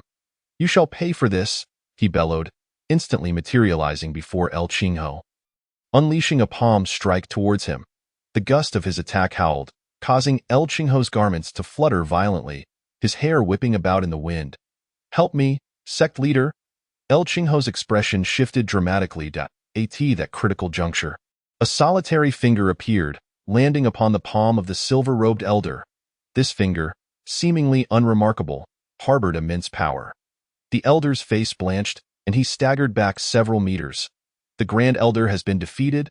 A disciple of the Thunderclap sect murmured in disbelief. His face a mask of horror. No, that was merely a casual strike from the Grand Elder. It doesn't count, another disciple retorted. Yet, the silver-robed elder felt excruciating pain emanating from his palm. Clenching his hand tightly, he could feel the agonizing truth. His bones had shattered. A flicker of shock and rage crossed the elder's face as he glared at Yi Wudao, growling. I never expected you to be so formidable. Alas, you must die today. Lightning crackled along the elder's arm. This is the Thunderclap palm, a disciple exclaimed, astonished. Little did they know that the Grand Elder had unleashed this ultimate technique. No, this isn't the complete Thunderclap palm. It's a lesser version. Only the sect leader can master the full technique. The full Thunderclap palm possesses devastating power. The sect leader, Wen Tai, once used it to pierce through a mountain. Although the silver-robed elder was employing only the lesser version, its potency was still formidable. They are doomed. Chapter 68. Kill them all. A radiant golden aura emanated from Yi Wudao. With a resounding clap, he grasped the silver-robed elder's electrified fist tightly. The air in the inn seemed to solidify as everyone stood transfixed. Time momentarily suspended. The elder's countenance darkened, his lips trembling. He had previously slain a master-level warrior with this lesser Thunderclap palm. How could this young man possibly withstand it? The elder's mind screamed in denial. Unable to accept such a reality, the disciples of the Thunderclap sect were awash in disbelief. He caught it. How is that possible? The innkeeper's eyes gleamed with a subtle light as he scrutinized Yi Wudao, seemingly reassessing the young man's strength. Wang Shower, flushed with excitement, clenched his fists, silently cheering for Yi Wudao. The silver-robed elder fixated on the golden figure of Yi Wudao, his expression shifting from astonishment to palpable fear. You are Yi Wudao? The elder cursed internally, cursing the reckless Wenchong for provoking such a powerful figure. He longed to seize Wenchong and rend him to pieces to satisfy his rage. The disciples of the Thunderclap sect, upon hearing Yi Wudao's name, were similarly gripped by terror, instinctively retreating a few steps. What? He is the one who killed 3 master-level warriors, they gasped in horror. Heavens, how did we attract such a formidable foe? Some disciples went pale, their legs trembling, barely able to stand. While others were so frightened they wet their pants, El Qingho wore a mocking smile, taunting, "Old man, weren't you just brimming with bravado? Why the silence now? Go on, keep boasting." The elder's face fluctuated between green and white. He forced a strained smile, trying to placate, "Leader Yi, perhaps we can let this matter rest? After all, the true instigator, Wen Chong, is already dead. You are magnanimous. Surely you won't hold it against us insignificant beings." The elder furtively gauged Yi Wudao's reaction from the corner of his eye. Yi Wudao's gaze was as cold as ice, his fingers gradually tightening. Boom! A dull thud reverberated as the elder's arm was crushed. Bones and flesh mingled grotesquely, a sight too horrific to behold. "Ah!" The elder screamed in agony, his features contorted in pain, tears and snot streaming uncontrollably. Gasp! The disciples of the Thunderclap sect could not help but gasp in shock. The innkeeper regarded the scene with a glimmer of admiration, murmuring, "What ruthlessness!" Wang Shower, filled with envy, muttered, "Such domineering methods." A flash of steel glinted as the elder's defiant head was severed, his expression one of utter resignation. "Kill them all," Yi Wudao commanded, sheathing his blade. Immediately, El Qingho maneuvered through the ranks of the Thunderclap sect disciples. His short dagger sliced through the air, conjuring a tempest of bloodshed. El Qingho's sole thought was to eliminate all obstacles for Yi Wudao. The cries of agony and pleas for mercy echoed throughout the inn. Mere moments later, all the disciples of the Thunderclap sect lay slain. Standing amidst the pool of blood, El Qingho was drenched in the crimson aftermath. Yi Wudao cast a glance at the unflinching innkeeper. Inwardly amazed, this innkeeper maintained his composure in the face of such slaughter. A remarkable feat. Little did he know that the proprietor of an inn was, in fact, a master-level warrior. The innkeeper smiled faintly. "Leader Yi, please do not speak frivolously. I am but an ordinary person." Yi Wudao regarded him intently. Replying, "I understand," he mused that this innkeeper surely had his own tale. Yet he refrained from probing further. Wang Shower looked at the innkeeper, his face alight with hope. The innkeeper nodded, softly saying, "Go forth. A dragon should not be confined to shallow waters." "Thank you, innkeeper." Wang Shower bowed deeply in gratitude. Turning to Yi Wudao, he asked earnestly, "Leader Yi, may I join the dragon and tiger gang?" A spark of interest flickered in Yi Wudao's eyes. "You practice external martial arts?" Wang Shower scratched his head, grinning sheepishly. "It's an ancestral technique. I don't even know its name, but it makes my body incredibly resilient." Yi Wudao turned to El Qingho, instructing, "Qingho, assess him, but do not be too harsh." El Qingho gently placed the dagger on the table and approached Wang Shower. He clenched his fist and struck Wang Shower's chest with vigor. Wang Shower, bewildered, gazed at El Qingho, asking, "You didn't exert yourself?" El Qingho was startled. He had applied half his strength. Taking a deep breath, he cautioned, "Be careful." With that, El Qingho unleashed a full-force strike. Boom. Wang Shower staggered back 2 paces, clutching his slightly reddened chest, grimacing. "That stung a bit. This physique is astonishingly strong." El Qingho's eyes widened in shock. Wang Shower looked at El Qingho, asking, "Shall we continue?" El Qingho shook his head, returning to Yi Wudao's side, whispering, "Leader, this man possesses extraordinary physical strength. My full strength only pushed him back 2 steps. Yi Wudao nodded in satisfaction, tossing Wang Shower a token emblazoned with the characters for dragon and tiger. "This is your identity token." Wang Shower's face lit up with joy as he hurriedly accepted the token with both hands. Exclaiming, "Thank you, leader!" Yi Wudao turned to the innkeeper, saying, "I leave the bodies in your care." He then glanced at Gu Feng and his companion. "If the Thunderclap sect inquiries, simply tell them the truth." With that, Yi Wudao took Lu Qingxian by the hand. Departing the inn, El Qingho exchanged glances with Wang Shower, urging, "Aren't you coming along?"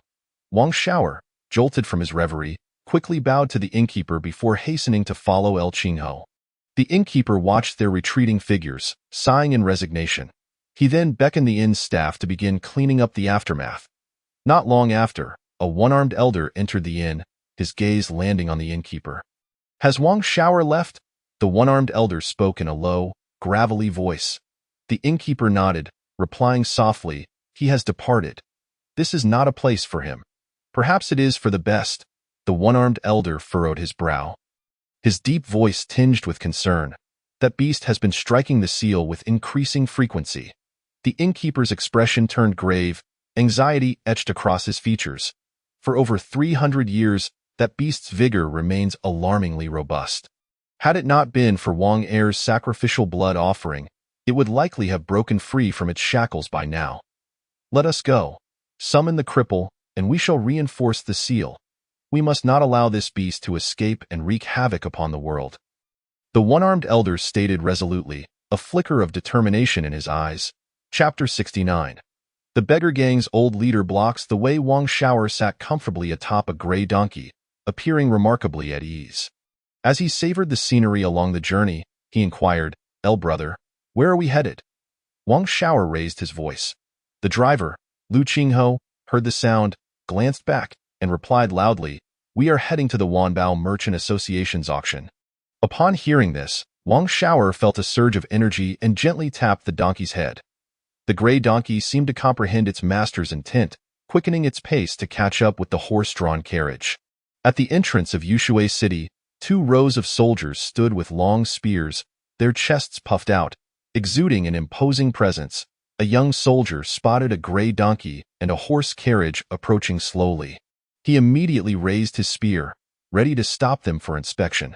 Just as he was about to speak, another soldier, quick of hand and eye, swiftly pressed down on his arm. Why the obstruction? The young soldier's face displayed confusion, his eyes revealing a hint of bewilderment. The other soldier whispered, tomorrow is the Wanbao Merchant Association's auction. In these 2 days, many skilled fighters from the Jianghu will arrive. You must keep your eyes peeled. Anyone passing by could be a concealed master. If we offend them, we may find ourselves in dire straits. Startled, the young soldier hurriedly clasped his hands in gratitude. Thank you, brother, for your timely intervention in a narrow alley of Yushui City. Old leader! The beggar gang's Hongba looked at the old beggar before him with astonishment. He never expected that the old leader, who had vanished for 8 years, would reappear today, and seemingly stronger than ever. The old beggar observed Hongba, his heart filled with emotion. He could sense Hongba's progress. In just 8 years, he had advanced from the early stage to the late stage of a master. Concerned, the old beggar gazed at Hongba's somewhat peculiar left arm and asked, what happened to your left hand?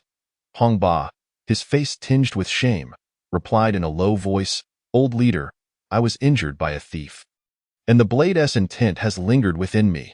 The old beggar's expression turned serious as he said, let me give it a try.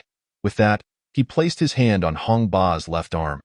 Moments later, Hongba felt the previously excruciating pain in his left arm dissipate entirely. Moving his arm, he repeatedly expressed his gratitude. Thank you, old leader. The old beggar nodded with a smile, saying, you are my junior. Of course, I would not turn a blind eye. Hongba's heart stirred. Could the old leader have broken through to the Grandmaster level? Old leader, what is your current realm? Hongba ventured to inquire. The old beggar shook his head, a hint of nostalgia in his tone. The Grandmaster level is not easily attained. Over the past 8 years, I have followed a reclusive family, and I have finally glimpsed the path ahead. Stepping into the threshold of the Grandmaster level, this hidden family has promised that as long as I diligently fulfill my duties, they will assist me in breaking through to the Grandmaster level in 5 years. Hongba's face was filled with envy. With his own aptitude, without opportunities, he feared his martial journey had reached its end. Old leader, does this hidden family need any more hands? Hongba gazed intently at the old beggar, his eyes revealing desire. The old beggar chuckled, let me return and report to young Master Bai. With your late-stage mastery, you should be able to serve as a bodyguard. Upon hearing this, Hongba gratefully exclaimed, thank you, old leader. He could almost envision the day he would break through to the Grandmaster level. By the way, who injured you? The old beggar's face darkened with murderous intent. The blade's intent was merely at the master level. If he could dispel it, it indicated he could kill the assailant. A glimmer of vengeance flashed in Hongba's eyes as he hurriedly replied, Old leader, it was Yi Wudao, the leader of the Longhu gang. He possesses extraordinary skills and, despite his youth, has already slain several master-level warriors, showcasing immense strength. Extraordinary skills? A master in his 20s? The old beggar's eyes gleamed with greed. If he could acquire that extraordinary skill, he might not need to rely on the hidden family for assistance and could step into the Grandmaster realm on his OWNAT that time. His status within the hidden family would significantly rise, allowing him to gain more resources for his own advancement and perhaps even reverse roles, swallowing the entire hidden family. The old beggar secretly calculated, determined to confront Yi Wudao. "Where is Yi Wudao?" he inquired. "In Nanling City, however, I have already investigated. The Wanbao Merchant Association previously sent an invitation to Yi Wudao for the auction, and he is very likely to come to Yushui City." The old beggar nodded. "In that case, we shall wait here. Once we spot Yi Wudao, we will capture him and force him to reveal that extraordinary skill in a tea house." The old beggar gazed out the window at the street. Hongba sat beside him, filled with confidence in the old leader's prowess. What constitutes a half-step grandmaster? The majority of the strong figures on the master rankings are at this level. Why Yi Wudao is merely a master. He will undoubtedly perish against the old leader. Time passed minute by minute, yet Yi Wudao's figure remained absent. The old beggar's patience began to wear thin as he paced back and forth. Could he have changed his plans? Or have we received erroneous information? Hongba comforted him. "Old leader, there's no need to worry. Perhaps he has simply been delayed. Let us wait a while longer." The old beggar nodded, returning to his seat, continuing to await Yi Wudao's arrival. Just then, a flicker of joy crossed Hongba's face as he spotted Lu Qingho. This meant the person in the carriage must be Yi Wudao. Excitedly, Hongba exclaimed, "Old leader, the person in that carriage must be Yi Wudao. Humph! After making me wait so long, I will surely make him taste my power." The old beggar's voice carried a hint of irritation. Inside the carriage, Yi Wudao slightly furrowed his brow, sensing a murderous aura. "Qingho, stop." The carriage gradually came to a halt. Yi Wudao stepped out, his gaze falling upon the tea house not far away, where the old beggar and Hongba emerged. "Yi Wudao, today you shall meet your end." Hongba's eyes were filled with hatred. A month prior, he had been wounded by Yi Wudao's flying dagger, and the blade's intent had tormented him for an entire month, causing immense suffering. "It seems you have found a backing," Yi Wudao remarked, sensing the aura emanating from the old beggar, which was only slightly inferior to Ji Ye's. "Flee." The common folk hurriedly evaded this place of trouble. The chilling atmosphere enveloped the air. The old beggar scrutinized Yi Wudao. Indeed, he was a master. A glimmer of greed flickered in the old beggar's eyes. "Youth, hand over that extraordinary skill, and I may spare your life." Yi Wudao slowly drew his long blade from its sheath. "Want it? Let me see what you are capable of." As Hongba saw the impending confrontation, a cruel smile crept across his face. Chapter 70. The peacock feather kills the half-step grandmaster. A flash of cold light crossed Yi Wudao's eyes as he suddenly swung the snow-drink-mad blade downward in an instant. Several black blade rays tore through the void, carrying a fierce killing intent as they sliced toward the old beggar. "Is that all you've got?" The old beggar wore a look of disdain as a golden dragon rose around him.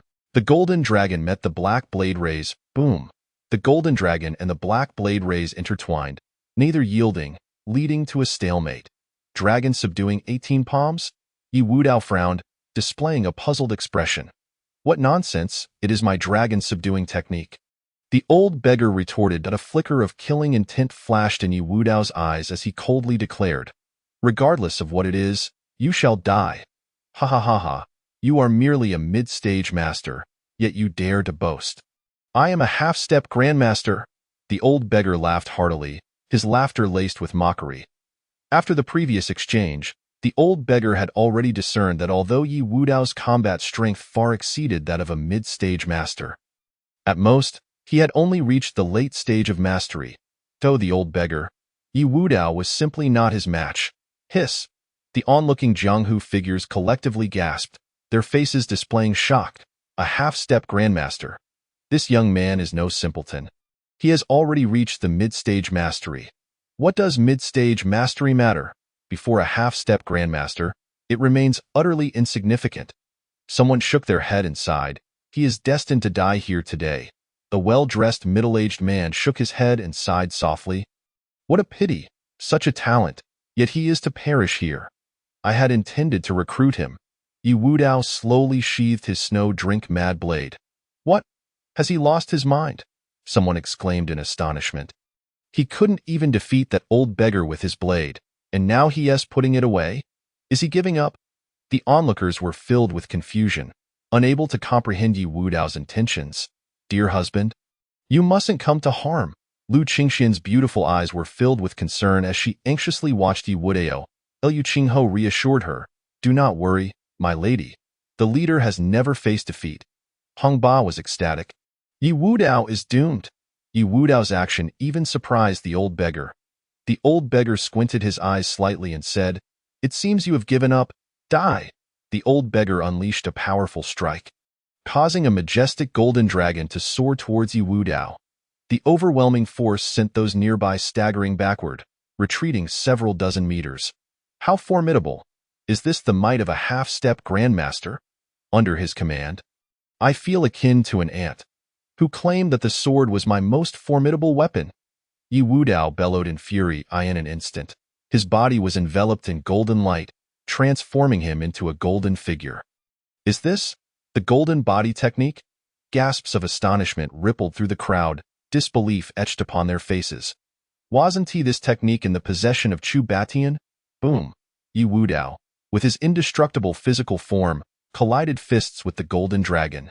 His punches struck like meteors, imbued with unparalleled might, crashing into the dragon. After delivering 5 strikes, the golden dragon could no longer withstand the pressure and dissipated into the AI Ardit. Yi Wudao exhaled a breath of turbid air.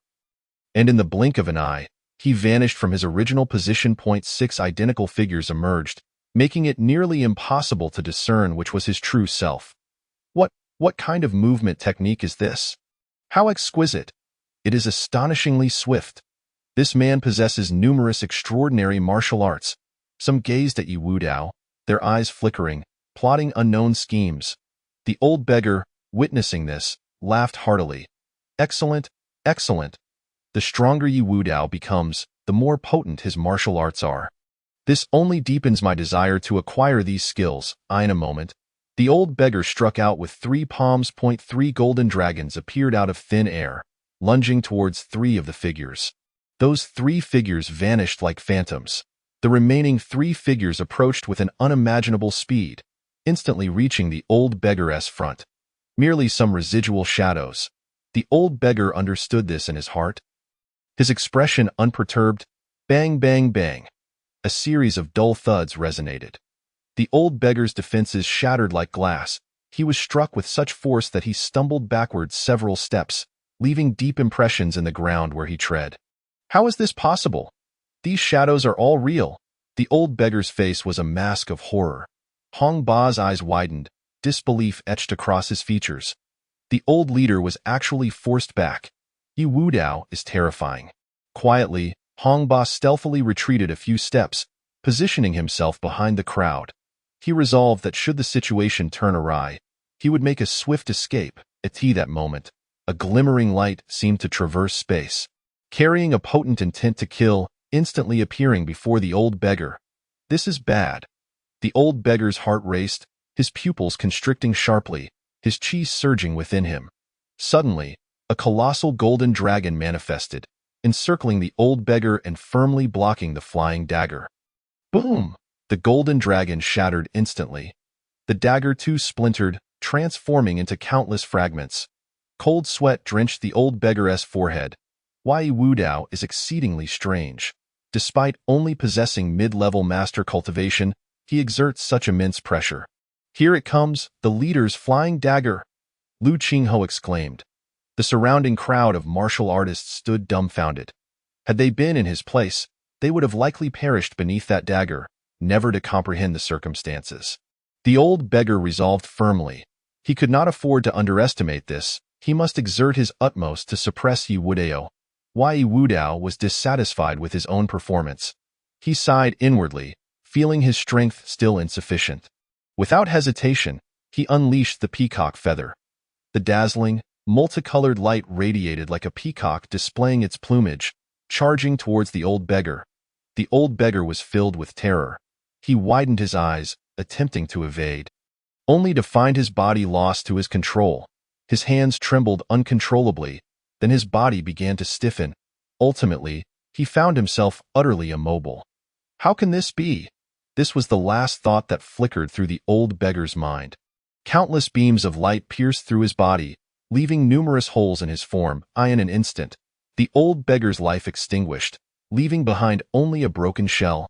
Hiss! The crowd of martial artists gasped in shock. What is that? It is utterly terrifying. A half-step grandmaster was killed by someone at mid-master level. Their faces were filled with astonishment. They stared at Yi Wudao as if beholding a monster. Chapter 71. Auctioning the Mighty Vajra Finger. Yi Wudao frowned. Did this group of martial artists consider him a mere spectacle? In that instant, a formidable pressure surged forth. The crowd felt a chill rising from their spines, beads of cold sweat forming on their brows. Yi Wudao's gaze swept over the martial artists, and he noticed that Hong Ba had fled. Quickly leave.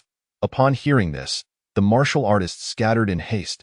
Liu Qingho regained his senses, his voice trembling slightly as he inquired, "Leader?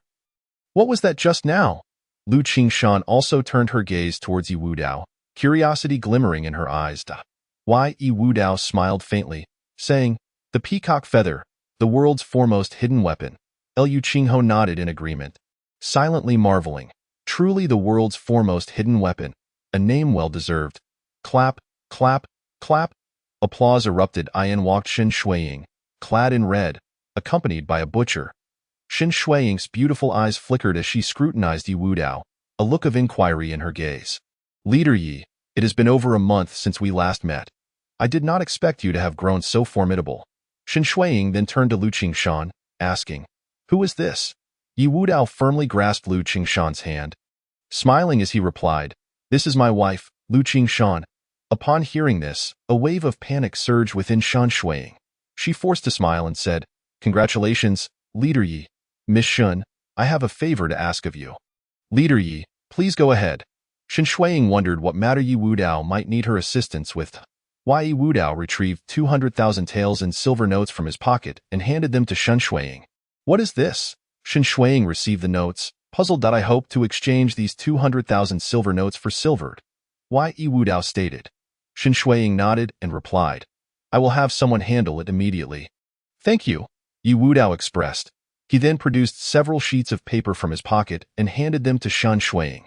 Shen Shuiying accepted the papers and, upon closer inspection, her expression shifted to one of surprise. "Is this a martial art?" Yi Wudao nodded, his demeanor calm as he answered, "The Mighty Vajra Finger. This is a congenital martial art, and I wish to auction it." He was aware of the power of this martial art. It would be better to auction it for money. Shen Shuiying took a deep breath and turned to the butcher, saying, "Butcher, please confirm this." The butcher examined the drawings meticulously, sometimes frowning, other times nodding slightly. After a while, the butcher affirmed, "Indeed, it is a congenital martial art." Shen Shuiying patted her chest, confidently declaring, "In that case, leave it to me." Deep into the night, in an inn, the flickering candlelight illuminated Lu Qingshan's exquisite features. She gently inquired, "Husband, does that Shen Shuiying have feelings for you?"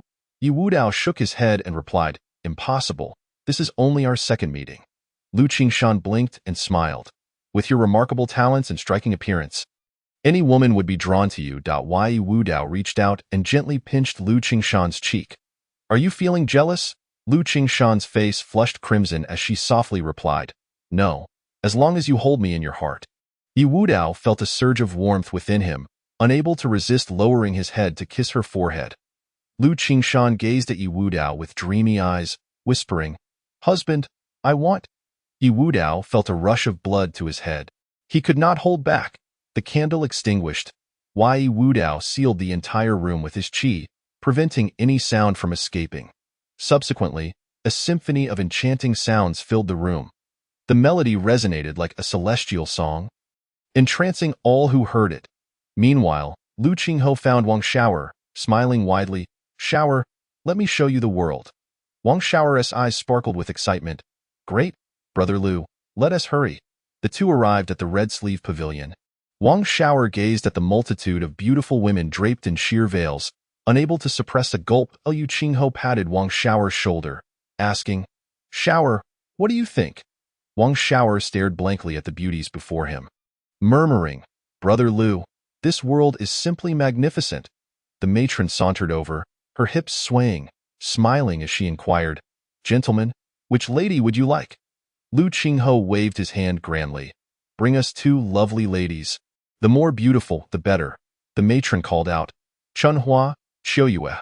Coming, 2 young women, graceful in their movements and possessing fair complexions and striking beauty, approached. Qinghe, with a flourish, embraced Chunhua and swaggered up to the 2nd floor. Wang Xiao'er, emulating him, followed suit, wrapping his arm around Qiuyue in the Hongxiu Pavilion. Within an elegantly appointed private room, the son of the Prime Minister, Luo Mushing, sat across from the deathly scholar. Behind Luo Mushing, a guard wielding an iron sword stood silently, resembling a statue. After several rounds of wine, Luo Mushing could no longer contain himself and spoke, "Brother Duoming, have you given any thought to my proposal? With but a nod from you, beauty and wealth shall be yours." The deathly scholar slowly set down his wine cup and replied softly, "Luo, I have no interest in such things." Luo Mushing felt a flicker of dissatisfaction. As the son of a prime minister, his status was extraordinarily noble, yet this deathly scholar audaciously rebuffed his overtures. Concealing his displeasure, Luo Mushing smiled and asked, "What is it that you desire, Brother Duoming? Speak freely, and I shall endeavor to procure it for you." The deathly scholar replied coolly, "I desire power. Can you provide that?" Luo Mushing was taken aback. He himself was merely a novice martial artist. How could he bestow power upon another? Wait, could it be that he was seeking martial arts? "Brother Duoming, I am willing to offer you 3 innate martial arts. What say you?" Luo Mushing probed. The value of 3 innate martial arts on the market exceeded 70,000 taels in his view. Such sincerity should compel the deathly scholar to acquiesce. He fixed his gaze intently on the deathly scholar, awaiting a response.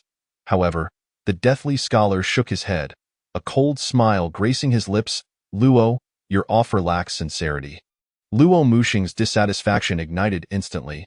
Slamming his palm on the table, he caused the wine jug and cups to tremble slightly. He exclaimed, "Deathly scholar, do you comprehend the worth of 3 innate martial arts?" His voice carried a hint of anger and discontent.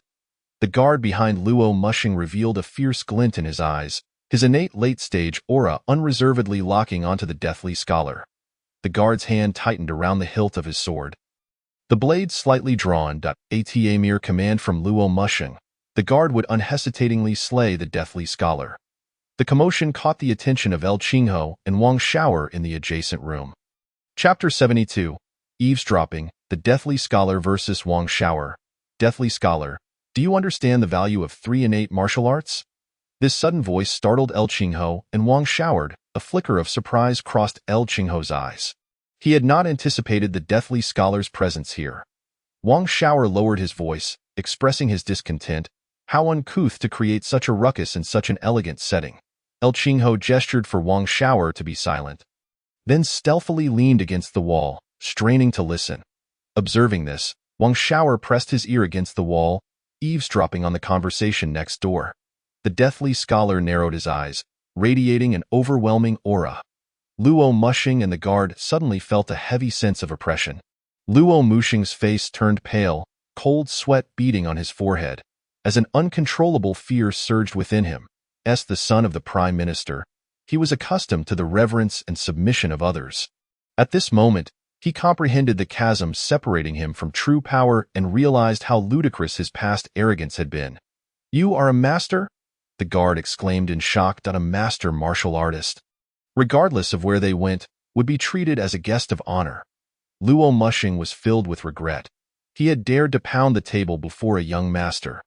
The majesty of a master was not to be trifled with, and he had unwittingly offended one. The deathly scholar, not wishing to further antagonize the prime minister's son, sensed Luo Mushing's faltering resolve and withdrew his aura. "Innate martial arts hold no value for me. Farewell."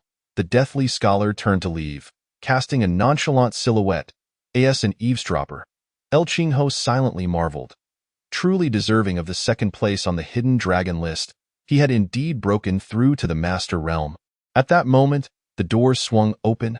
"Gentlemen, eavesdropping is not the mark of a gentleman," the deathly scholar remarked, a hint of mockery in his tone. El Qingho immediately felt a wave of embarrassment. He had not anticipated being caught eavesdropping. Truly, a master of his caliber possessed such keen senses. El Qingho regarded the deathly scholar warily. "What do you intend, deathly scholar?" The deathly scholar looked at El Qingho, a glimmer of discernment flashing in his eyes. "A short dagger, clad in green. So it is you? El Qingho, I have heard you joined the Longhu gang quite early on." This individual's insight was commendable, adept at aligning with powerful allies. Reflecting on the Longhu gang, the deathly scholar felt a deep-seated apprehension. He had meticulously studied the feats of Yi Wudao. As his understanding of Yi Wudao deepened, so too did his fear. Yi Wudao, a figure recently lauded as an unparalleled prodigy, had remained silent for over a decade, even willingly allowing others to regard him as a waste. Only after his father's demise did Yi Wudao finally unveil his martial prowess. Moreover, Yi Wudao's ruthless nature had left the deathly scholar astounded, as he had directly purged the upper echelons of the Longhu gang.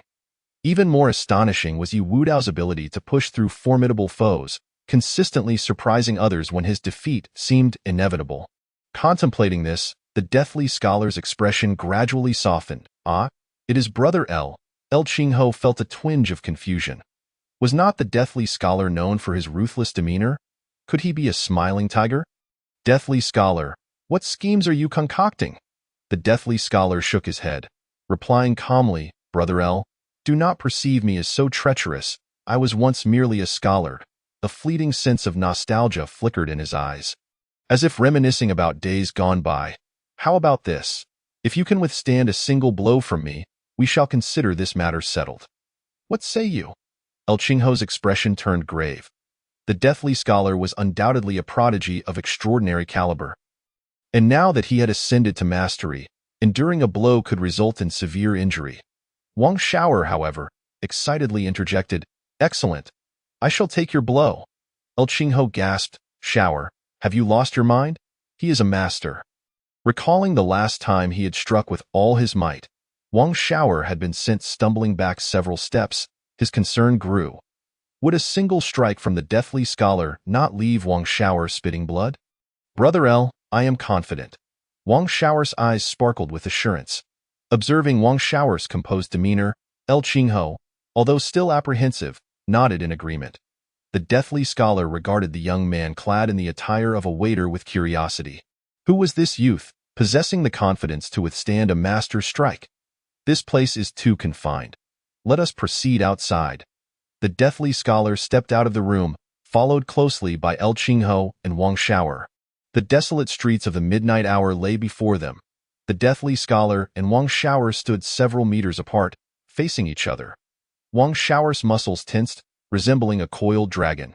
His vital energy surged like a dragon into the heavens. Behind him, an ethereal dragon shadow emerged.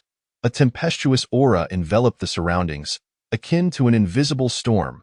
El Qingho instinctively took several steps back, astonished as he gazed upon the dragon shadow, murmuring, "Shower, how incredibly powerful. What kind of technique is this?" The deathly scholar furrowed his brow. Could it be a form of external cultivation? Yet, Wang Shower's slight frame did not appear typical of an external martial artist. Initially, the deathly scholar had intended to hold back, granting Yi Wudao a measure of face. However, he now reconsidered. This Wang Shower appeared formidable, seemingly requiring no leniency. "Brother Shower, this punch embodies 20 years of my cultivation. Can you withstand it?" The deathly scholar bellowed, unleashing a mighty punch in an instant. A colossal fist materialized, brimming with boundless might, hurtling toward Wang Shower. "Come at me." Wang Shower, undaunted, felt his eyes blaze with determination. The dragon shadow behind him intensified in clarity. A torrent of blood and energy surged from his fist, colliding fiercely with the massive fist. Boom! The entire street trembled. Wang Shower staggered back 2 steps, while the deathly scholar effortlessly warded off the residual force with his iron fan. He actually blocked it. El Qingho stood by, astonished at the sight. As an observer, he could distinctly sense the power behind the deathly scholar's punch. Were he to face such a blow, even with all his might, he would surely be injured. The deathly scholar spoke softly, "Brother Shower, since you have withstood my punch, let us consider this matter concluded." Wang Shower felt a pang of regret, his eyes reflecting a hint of longing. However, he understood that this was a matter of their own doing. He nodded, dissipating the dragon shadow behind him. The deathly scholar cast a glance toward the street corner before turning to depart. El Qingho regarded Wang Shower, his gaze filled with curiosity. "Shower, what technique was that dragon shadow?" Wang Shower scratched his head and replied, "That is not a technique at all. I am uncertain about the underlying circumstances. It seems as though it is an innate inclination, as natural as breathing, an instinctive behavior." Chapter 73. The clash through the private room, at the street corner. Luo Mushing fixated on Wang Xiaoyi, who donned the attire of a shop assistant, his eyes darting with keen interest. This fellow appeared rather foolish, seemingly an easy target for deception. I shall offer him a handsome reward. I am confident he will eagerly submit to my command. With this thought, Luo Mushing delicately adjusted his attire and approached Wang Xiaoyi. "Your skills are commendable," Luo Mushing expressed admiration with a smile. "And who might you be?" Lu Qingho inquired, his demeanor unfriendly. Luo Mushing raised his chin slightly, exuding an air of arrogance. "My father is the current prime minister." With that, Luo Mushing stood there quietly, as if awaiting compliments from Lu Qingho and Wang Xiaoyi. Yet, the two merely exchanged glances. "Oh, what brings you here?" Luo Mushing, noticing their lack of response, felt a flicker of anger. The opportunity to curry favor with the powerful was right before them, yet they failed to seize it. Nevertheless, Luo Mushing maintained a smile, softly stating, "I find this young brother possesses exceptional skills. Might he be interested in developing his talents at my father's estate?" Wang Xiaoyi scratched his head, puzzled. "Prime Minister? Is he formidable?" Luo Mushing's smile instantly froze. He had not anticipated such a question from Wang Xiaoyi. The prowess of the Prime Minister is indeed difficult to ascertain. After all, he is a civil official, and his martial prowess may not be high. Yet he commands several formidable subordinates. Lu Qingho interjected, "Xiaoyi, I doubt the Prime Minister could best you. What do you think of his capabilities?" Wang Xiaoyi frowned in disdain. "And he wishes to recruit others? Preposterous! How dare you show such disrespect to the Prime Minister?" A guard bellowed. In an instant, a sword was drawn. Before the blade even arrived, a fierce sword intent had already manifested. Clang! Lu Qingho brandished his short halberd, blocking the descending sword. With a powerful sweep of his arm, the guard staggered back several paces. Lu Qingho's expression darkened. "If you dare to strike again, I shall slay you." Luo Mushing was taken aback. Another young master of formidable skill. Indeed, the martial world is rife with hidden talents. Luo Mushing quickly offered a conciliatory smile. "It is all a misunderstanding." "A misunderstanding?" The guard, realizing he was no match for Lu Qingho, swiftly sheathed his sword and positioned himself behind Luo Mushing. Lu Qingho's countenance remained grim as he coldly stated, "Do not set your sights on Xiaoyi. He has already joined our Lunghu gang." He paused, threateningly adding, "If you persist, the gang leader will surely have your head." Lunghu gang. A hint of confusion crossed Luo Mushing's face. He had resided in the capital for too long, knowing little of the outside world. The guard leaned closer to Luo Mushing, lowering his voice. "Young master, the Lunghu gang is not to be trifled with. It is a rapidly rising gang in the martial world, led by Yi Wudao, a man of profound strength who recently killed 3 master-level martial artists. Tio slay a master." Luo Mushing's expression turned one of shock. "Gentlemen, I must take my leave." With that, he turned and departed. Lu Qingho mocked, "Such little courage." The following day, under the watchful eyes of the multitude, the auction commenced. One by one, martial experts and dignitaries bearing invitations entered the doors of the Wanbao Chamber of Commerce. They moved with firm steps, exuding an air of arrogance or calm poise. Most among them were innate martial artists, displaying remarkable skills, while a few were master-level warriors, their presence understated yet commanding respect. whenever a master-level warrior slightly revealed their martial prowess. Designated attendants would promptly approach to escort them to private rooms, where they could enjoy esteemed treatment. Conversely, the innate warriors could only participate in the auction within the main hall. Although the atmosphere in the hall was somewhat cacophonous, none dared to voice dissatisfaction, for this was the Wanbao Chamber of Commerce, owned by a grandmaster, with several master-level warriors in his service. Even experts listed among the masters would think twice before challenging him. Yi Wudao and his companions sat within room 3, the table laden with fruits and delicacies. Leader, I just saw Jianzi Jinwuyo from the Tianjin sect enter room 2, Lu Qinghe remarked, his eyes gleaming with excitement. Oh? Yi Wudao narrowed his eyes slightly. It seems he has also broken through to the master level. Lu Qinghe nodded, continuing, he arrived with an elderly man, appearing to seek some worldly experience. Yi Wudao nodded slightly. Within his perception, he sensed two distinct auras within room 2.1 was somewhat weaker, likely a master in the early stages, while the other exuded a fierce intensity akin to a sharp sword. Presumably a late-stage master. Inside room 2, the Grand Elder of the Tianjin sect raised an eyebrow. Is this a provocation against me? The Grand Elder sensed a bold gaze sweeping over him. Himph! He drew his long sword, the sound of the blade ringing out as he directed its point toward room 3. Interesting. Yi Wudao's lips curled into a slight smile. A golden bell materialized above their heads, enveloping them in its protection. The ringing of the sword clashed against the bell boom. The inscriptions on the bell glowed, dissipating the sword's resonance. As Yi Wudao's physical prowess grew, so too did the strength of his golden bell shield. Presently, even a mid-stage master would expend considerable effort to breach it. Wang Xiaoyi curiously reached out to touch the golden bell, exclaiming in excitement, "It's a real bell, leader. What martial art is this?" The golden bell shield. The martial artists present exchanged bewildered glances, unable to comprehend the situation. What did this bell signify? Was it a signal that the auction had begun? In room 4, the deathly scholar smiled slightly. They are clashing here. At that moment, an overwhelmingly powerful presence descended. The entire Wanbao Chamber of Commerce was enveloped in this aura, causing everyone to feel their breath catched. An ancient yet commanding voice resonated. Gentlemen, grant this old man a favor and cease hostilities. The Grand Elder of the Tianjin sect flicked his wrist, sheathing his long sword.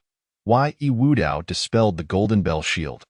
The martial artists in the hall were left in astonishment. Had the bell's sound truly been the result of a confrontation between master-level warriors through the private rooms? Wang Xiaoyi's eyes sparkled with curiosity as he asked, "Leader, can I learn the golden bell shield?" Lu Qinghe's expression shifted dramatically. He hurriedly covered Wang Xiaoyi's mouth, hissing, "To pry into another's martial art is a grave taboo. Do not mention it again." He anxiously glanced at Yi Wudao, explaining, "Leader, please do not mind." Xiaoyi is unaware of the gravity of his words. Yi Wudao waved his hand dismissively, "No harm done. However, should you wish to cultivate the golden bell shield to my level, it is virtually impossible. Even if you devoted decades to it, success is not guaranteed." Wang Xiaoyi's face instantly fell, resembling a wilted eggplant. "Then I shall not pursue it." Chapter 74. The auction within room 1. A young gentleman reclined languidly on a long bench. Exuding an air of indolence, he had his eyes half closed, appearing to doze off or perhaps lost in contemplation. This young gentleman was Yuan Changdao, the son of the 9th princess. Beside him sat a blushing young woman, who delicately picked a plump grape and cautiously offered it to Yuan Changdao's lips. Yuan Changdao, unreserved, opened his mouth to bite into the grape, inadvertently sucking on the young woman's finger. "Delicious," he remarked, a smirk playing on his lips. The young woman's face flushed with a shy crimson as she quickly withdrew her hand. "I am glad you like it." She stole a glance at Yuan Chengdao, her eyes filled with bashfulness. A middle-aged man resembling a guard spoke in a grave tone, "Young master, your status is esteemed. Should any misfortune befall you, this old servant would be utterly unable to atone." Yuan Chengdao displayed a confident smile. "Worry not. With you, a mid-stage master at my side, those who might harm me are indeed rare." The middle-aged man opened his mouth, hesitating to speak. Even with his mid-stage mastery, There were several in this city who surpassed him in strength. However, he refrained from contradicting Yuan Changdao, well aware of his temperament. Any dissent might provoke the young man's ire. Yuan Changdao withdrew his hand from the young woman and brought his fingers to his nose. Inhaling lightly, I have heard that Shan Shuiying of the Wanbao Chamber of Commerce is breathtakingly beautiful. Once the auction concludes, I intend to take her home. A wicked smile crept across Yuan Changdao's face. Young master, that may not be appropriate, the middle-aged man said, cold sweat beading on his forehead, inwardly lamenting. Shan Shuiying is the daughter of a grandmaster. Forcibly taking her home would be akin to extracting teeth from a tiger's mouth. Yuan Changdao waved his hand nonchalantly. Fear not. With my status, the Wanbao Chamber would have no grounds to refuse. Meanwhile, the auction finally commenced. An elderly gentleman, exuding vitality, ascended the stage. 4 attendants bore a table to the front of the old man. The crowd of martial artists stirred with excitement. It had finally begun. I had been waiting so long that the flowers were nearly withered. I wonder what treasures this auction holds. Indeed, the entrance fee cost me 100 taels of silver. The auctioneer smiled faintly, lifted a vial of elixir, and proclaimed loudly, Ladies and gentlemen, the first item for auction is a single innate pill. It was as if a stone had been cast into a lake, sending ripples across the surface. The eyes of the crowd gleamed with hunger, fixated on that vial, filled with a yearning desire.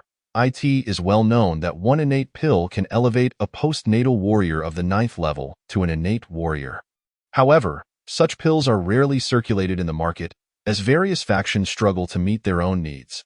To my astonishment, the Wanbao Chamber of Commerce was willing to present it for auction. The starting bid was set at 10,000 taels. With a minimum increment of 1,000 taels per bid, the auctioneer's voice rang out again.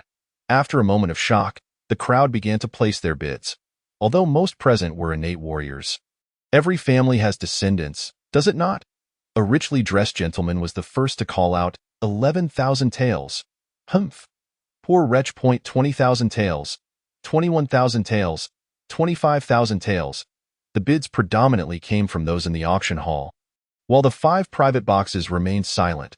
Ultimately, the innate pill was claimed by an old man for the price of 30,000 taels. The second item up for auction was an innate martial art. The Great Force Diamond Finger. The auctioneer raised a sign and announced loudly, with this sign, one can exchange for the corresponding book at the Wanbao Chamber of Commerce. The starting bid is 10,000 taels. With a minimum increment of 1,000 taels, a collective gasp echoed through the crowd. An innate martial art? I shall buy it, even if it costs me my entire fortune. Get back, it is mine. I bid 15,000 taels. At this moment, an elderly man abruptly stood up, arms crossed over his chest, and said solemnly, I bid 20,000 taels, gentlemen. Grant this old man a favor and allow me to acquire this manual. A muscular man snorted derisively, "Li old ghost, you truly have a thick face. I bid 23,000 taels. You?" The old man's face turned ashen, his eyes filled with murderous intent. I bid 30,000 taels. Just then, a commanding voice resonated through the hall. The crowd sighed in unison. 30,000 taels was already beyond the value of an innate martial art. Continuing to raise the bid would be a fool's errand. The auctioneer nodded in satisfaction. 30,000 taels. This price would suffice for reporting to the lady. The third item for auction was the Cold Moon Blade. The auctioneer brandished a curved blade and declared, This blade cuts through iron like mud. 2 attendants brought forth a massive stone. The auctioneer gripped the curved blade tightly and made a swift motion. With a swift sound, the stone was cleaved in two in an instant. What a fine blade!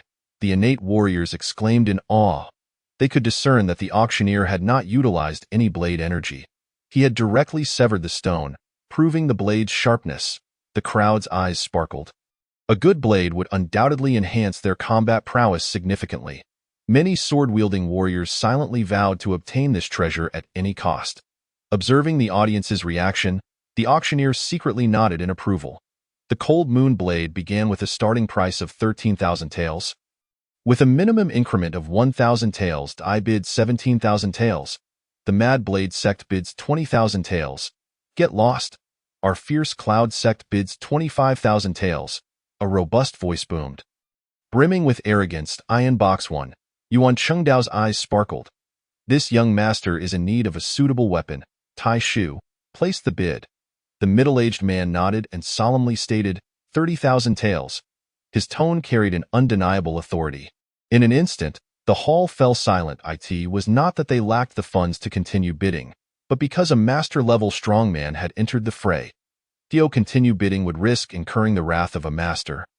A consequence too dire to contemplate. The auctioneer sighed inwardly. It seemed the price of this blade had reached its limit. However, just then, a voice emerged from box 5. 31,000 taels.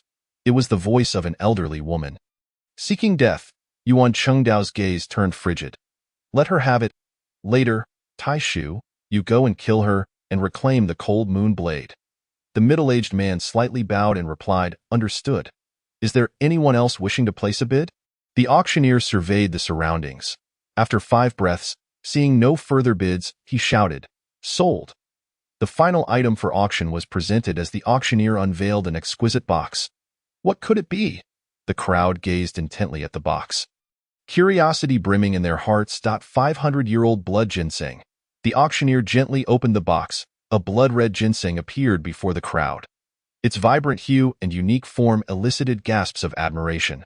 This ginseng had no starting price. Bidders could call out their own. A hush fell over the crowd. Everyone's gaze was fixated on the blood ginseng within the box, their eyes filled with greed and desire. A glimmer of avarice flickered in Yuan Chengdao's eyes. The Grand Elder of the Heavenly Sword Sect, who had kept his eyes tightly shut, suddenly opened them. Wudao's eyes gleamed with determination as he calculated in his mind, within 100,000 taels. I can bid and see what happens. The deathly scholar shook his head in regret, lamenting, alas, I lack sufficient funds. 3,000 taels. Someone in the hall began to bid. The Mad Blade sect bids 40,000 taels. The Fierce Cloud sect bids 41,000 taels. Just then, a frail voice emerged from box 2. The Heavenly Sword sect bids 50,000 taels. This voice thundered like a clap of thunder in everyone's ears. The crowd's expression shifted, revealing astonishment. A powerful figure from the Heavenly Sword sect had also arrived. They shook their heads helplessly, expressions tinged with regret. It seemed this precious herb would elude them. 70,000 taels. Came Tai Shu's voice from box 1. 80,000 taels. El Qingho promptly called out a higher bid. 83,000 taels. The Grand Elder of the Heavenly Sword sect scoffed coldly. Yuan Chengdao interjected, the 9th princess's residence bids 90,000 taels. I hope the Grand Elder will show some consideration. Yet, the Grand Elder of the Heavenly Sword sect remained unmoved, his gaze filled with disdain.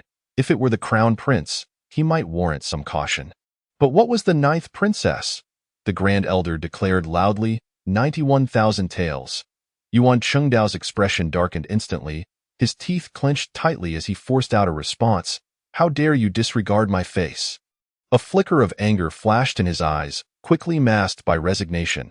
El Qingho continued, 93,000 taels. I bid 100,000 taels. The Grand Elder of the Heavenly Sword sect's expression turned murderous.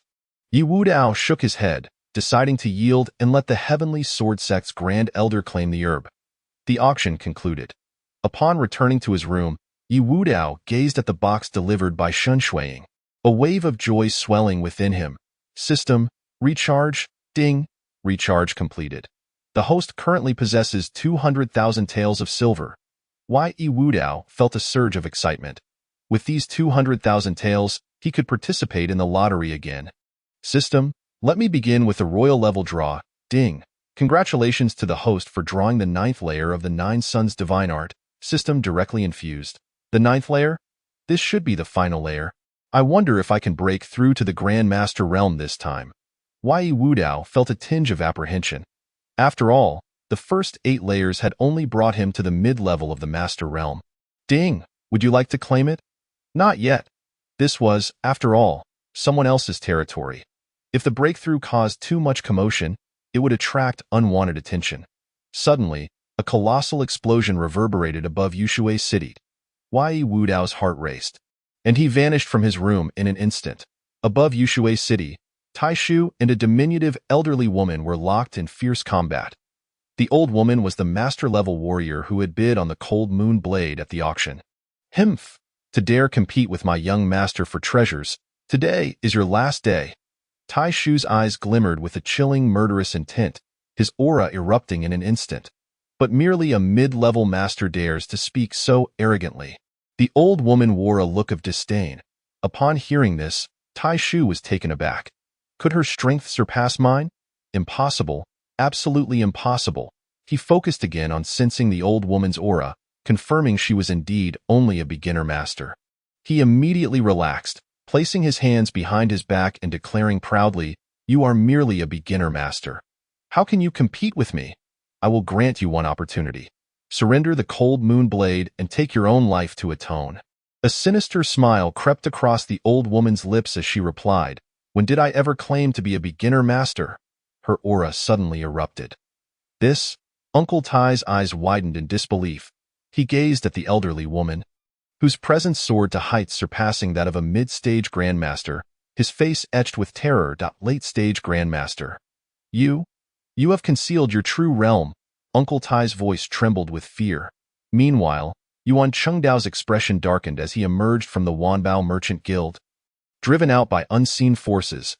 How outrageous! A mere Wanbao Merchant Guild dares to treat me with such disdain. Yuan Chengdao's eyes blazed with fury. As the son of the 9th princess, he had never endured such humiliation. "The woman I desire will undoubtedly be mine." Yuan Chengdao seethed silently, vowing to petition his mother upon returning to the capital. "Shen Shuiying, you cannot escape my grasp." Suddenly, a maid pointed skyward, shrieking in terror. "Young master, Uncle Tai is about to be defeated." Yuan Chengdao's heart jolted, and he lifted his gaze sharply. He saw the two combatants in the sky, their figures clear, with Uncle Tai evidently at a disadvantage. Yuan Chengdao's complexion turned ghastly pale. "If Uncle Tai is not her match, what shall we do?" A sheen of sweat broke out on Yuan Chengdao's forehead.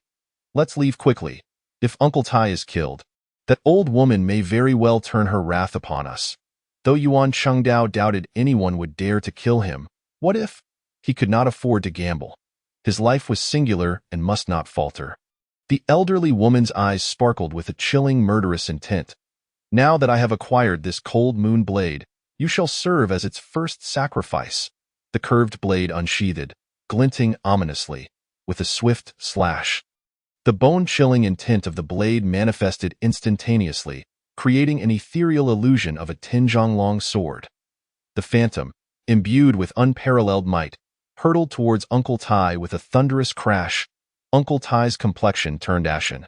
Facing such a terrifying blade intent, he felt his legs tremble beneath him.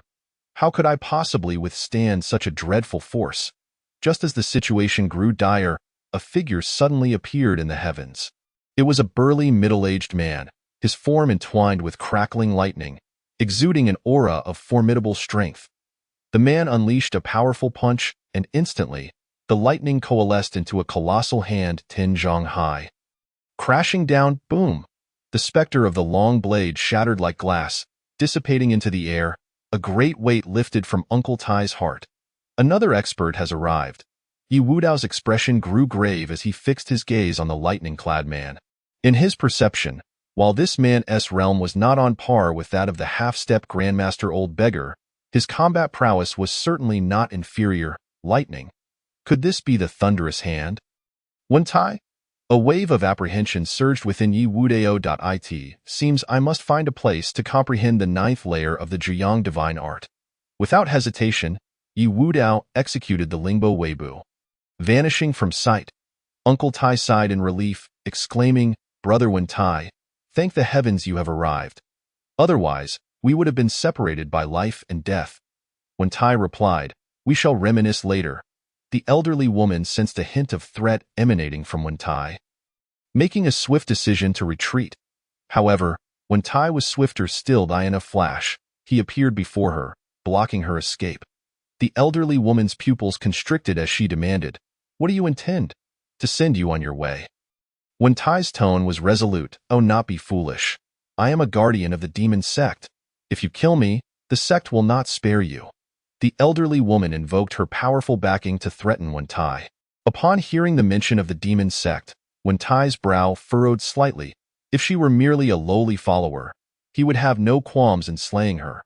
However, to kill a guardian of the sect would surely attract the wrath of those half-step grandmasters, or even grandmaster-level powerhouses. After a moment of contemplation, Wen Tai finally said, "You may leave. Farewell." The elderly woman departed without hesitation. "Brother Wen Tai, why did you let her go?" Uncle Tai could not contain his bewilderment at her unscathed departure. "Are you instructing me on how to act?" Wen Tai's displeasure was evident. Uncle Tai broke into a cold sweat, hastily replying, "Brother Wen Tai, you may leave now." Uncle Tai felt as though a great weight had been lifted from his shoulders and hurriedly departed. Wen Tai watched Uncle Tai's retreating figure, a glimmer of coldness flickering in his eyes. Meanwhile, beside the corpses of Yuan Changdao and the others, Murong Wuhan discarded a token, a cold smile gracing his lips. "Yi Wudao, I wonder if you will escape this time." Chapter 76. Killing Wen Tai in a dilapidated room in Yushui City, Yi Wudao sat cross-legged, silently murmuring, "System, I wish to comprehend the 9th layer of the Zhuyang divine art." Boom! A powerful aura erupted from Yi Wudao, causing the room to crumble under the overwhelming force, debris scattering in all directions. Yet, Yi Wudao remained unscathed. The tremendous energy swept through the collapsing structure, reducing it to dust. Dissipating into the void. Yi Wudao opened his eyes, a blazing fire igniting within them. "I never expected the perfected Zhuyang divine art would allow me to break through to the half-step grandmaster realm."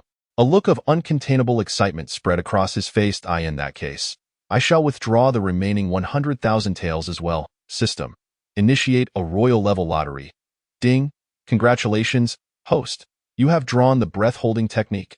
Upon hearing the system's announcement, Yi Wudao's heart soared with joy. The breath-holding technique is precisely what I need at this moment. Should those grandmaster-level experts discover my rapid ascent to half-step grandmaster, they may well be consumed by greed. This technique will solve my immediate dilemma. System, I wish to acquire the breath-holding technique. After receiving it, Yi Wudao was momentarily taken aback by the technique's astounding effectiveness. Only those who surpassed him by an entire realm could detect his true strength. Subsequently, Yi Wudao activated the breath-holding technique, concealing his aura to the mid-stage grandmaster level. In the inn, Lu Qingho lay on the ground, barely clinging to life. Wang Xiaoer glared at Wen Tai with bloodshot eyes, fiercely protecting Lu Qingshan behind him. "Madam, you must leave first. I will hold him off." A phantom of a dragon emerged behind Wang Xiaoer. Wen Tai's gaze turned icy as he focused on Wang Xiaoer and Lu Qingshan. His voice dark and foreboding, "No one shall leave. Since Yi Wudao has killed my son, I shall take you both as companions in death." With a mighty roar, Wang Xiaoer summoned all his strength and hurled a punch, unleashing a blood-red dragon that lunged at Wen Tai. Humph! A smirk crept onto Wen Tai's lips, revealing his disdain as he unleashed a hand imbued with crackling lightning, striking down upon the blood dragon. Boom! The blood dragon dissipated in an instant. Wen Tai's strike did not lose momentum, continuing its assault on Wang Xiaoer. Bang! Wang Xiaoer was sent sprawling backward, blood trickling from the corner of his mouth. Just as the situation seemed dire, an iron fan appeared out of thin air, acting as a shield before Wang Xiaoer. Thud! The Reaper Scholar swung the fan to deflect the blow, retreating several steps before barely regaining his balance. "It's you?" Wang Xiaoer exclaimed, astonished. The Reaper Scholar shook his slightly numbed arm and chuckled. "Brother Xiaoer, long time no see." Wen Tai's gaze fixated on the figure in front of him, who wielded the iron fan and donned a scholarly appearance. "The Reaper Scholar? I didn't expect you to have also broken through to the Grandmaster realm." The Reaper Scholar cupped his hands in greeting, saying, "I have long heard of the thunderous hand, Wen Tai. To see you today, your reputation is indeed well-deserved." Wen Tai replied coldly, "Though you have reached the Grandmaster realm, you are no match for me. I advise you to leave quickly. This matter does not concern you." The Reaper Scholar shook his head, insisting that Wen Tai do. "I have already decided to join the Longhu gang." Upon hearing this, a surge of jealousy welled up within Wen Tai. What is it about Yi Wudao that attracts so many prodigies to follow him? "In that case, you shall all perish together." As lightning flickered, the Reaper Scholar was sent hurtling through the air. A blood-red dragon lunged ferociously at Wen Tai. Wang Shower was making his move. Wen Tai's lips curled into a cold smile as he effortlessly pierced through Wang Shower's abdomen with his palm. Emotionless, he withdrew his hand, carelessly tossing Wang Shower aside like refuse. "Shower!" Lu Qingho cried out in despair at the sight of Wang Shower's pierced body. "Prepare to die." Wen Tai's gaze turned murderous as he fixed his eyes on the remaining white-clad woman. "You dare to challenge me? You have some audacity." As this voice echoed, a shadowy figure seized Wen Tai's hand with an iron grip. Yi Wudao's eyes glinted coldly as he unleashed a punch. Boom! Wen Tai was sent flying, crashing through the wall and creating a large hole. Supporting himself against the wall, the Reaper Scholar struggled to rise, his heart turbulent with shock. Just a single punch. A late-stage Grandmaster warrior was injured. Yi Wudao is truly a prodigy. "Husband, you have come." Lu Qingshan's beautiful eyes brimmed with affection. "I will handle everything." Yi Wudao cast a gentle glance at her, and then, with a fleeting motion, vanished from sight. He reappeared on the bustling street. Wen Tai wiped the blood from the corner of his mouth, his countenance dark and foreboding, as though it could drip with the weight of his ire. His gaze was fixed intently on the figure emanating a golden radiance not far away, his eyes glinting with fierce murderous intent. "Yi Wudao, today I shall surely kill you." As Wen Tai's voice lingered in the air, bolts of lightning flickered around him, his furious aura erupting like a volcano. Boom! The ground shattered, debris soaring into the AI in an instant. Wen Tai materialized before Yi Wudao, unleashing a punch with all his might. Just as he believed Yi Wudao was doomed, Yi Wudao retaliated with a punch of his own. Bang! To Wen Tai's astonishment, his arm exploded in an instant, flesh and blood scattering. "How?" Wen Tai's face was painted with shock, his words trailing off as Yi Wudao's hand gripped his head tightly. "Go join your son." With a surge of power, Yi Wudao's palm crushed Wen Tai's head like a watermelon. Hastening back to the inn, Yi Wudao beheld the barely conscious Lu Qingho, his expression shifting dramatically. He swiftly commenced healing Lu Qingho's wounds. After the passage of 2 incense sticks worth of time, Lu Qingho's pallor began to regain some color. Yi Wudao exhaled a long breath of turbid air, ceasing his healing efforts. Lu Qingxian reached out to wipe the sweat from Yi Wudao's forehead, while Wang Shower, having recovered on his own, was now full of vigor. The previously gaping wound in his abdomen was visibly healing at an astonishing rate. The deadly scholar was utterly astonished. What manner of creature is this? Lu Qingho, equally bewildered, found himself at a loss for words. A flicker of brilliance passed through Yi Wudao's eyes. Such extraordinary regenerative power hinted at Wang Shower's significant origins. Suddenly, Lu Qingho spoke. "Chief, we owe our lives to the deadly scholar. Otherwise, you might not have seen us again." Yi Wudao turned his gaze to the deadly scholar and said, "Thank you. May I inquire if you have any wishes?" Having witnessed Yi Wudao's prowess, the deadly scholar now sought to cling to his coattails. Hoping one day to stand at the pinnacle of the martial world alongside him, the deadly scholar hastily clasped his fists and declared, "I wish to join the Longhu gang." "Excellent," Yi Wudao responded. "Just in time. I shall impart a technique of lightness to you. This technique is known as Lingbo Weibu." Chapter 77. The massacre of the Longhu gang by the Yuan family shadow guards. Meanwhile, Uncle Tai stared at the 2 headless corpses on the ground, his expression turning exceptionally grim. "Young master is dead. How shall I report this to the family head?" A wave of dread surged within him, prompting him to instinctively take 2 steps back. Perhaps I should flee and never return to the Yuan family? This thought flickered through Uncle Tai's mind. No, escape is futile. The Yuan family is fortified by grandmasters. The chilling memory of the Yuan family's ruthless methods made him shudder. Suddenly, Uncle Tai noticed a token lying on the ground, inscribed with the characters for Longhu. "Arrogance. They kill and leave a token." Uncle Tai exclaimed in fury. Although perplexed, he picked up the token, hoping that the family head would spare his life due to his efforts. He lifted Yuan Qingdao's corpse and flew towards the capital. In the capital, at the Yuan family estate, a tall and imposing middle-aged man sat in the main seat. This man was none other than Yuan Tian, the head of the Yuan family.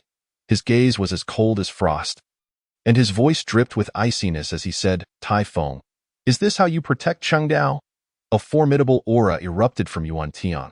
At that moment, Tai Feng was drenched in sweat, his body trembling uncontrollably. Please spare my life, family head. Tai Feng pressed his head firmly against the ground. Family head, this is the token left by the villain.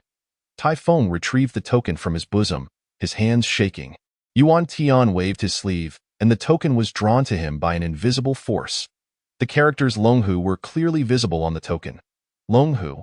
Yuan Tian suddenly extended a hand, and a massive illusory palm appeared above Tai Feng's head. Boom! Tai Feng's bones shattered, blood spurting from his 7 orifices, his breath faltering. Where are the shadow guards? In an instant, 8 figures appeared in the hall like phantoms, merging with the shadows. Each figure exuded a terrifying aura.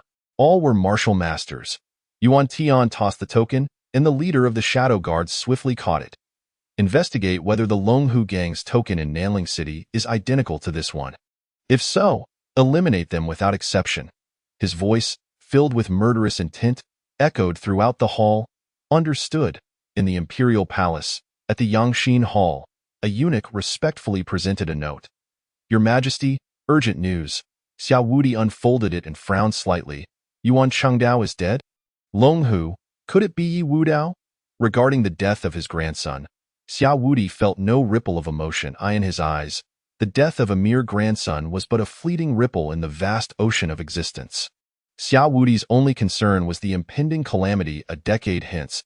He stood with his hands clasped behind his back, gazing into the void with a hint of anticipation in his eyes. Yi Wudao, will you be the variable that shatters the deadlock? Xiao Wudi seemed to glimpse a glimmer of hope in the darkness. Let me see if you possess the ability to weather this storm. 3 days later, 8 shadow guards from the Yuan family appeared in Nanling City. Captain, we have found the guide point. One of the shadow guards casually seized a young man from the street.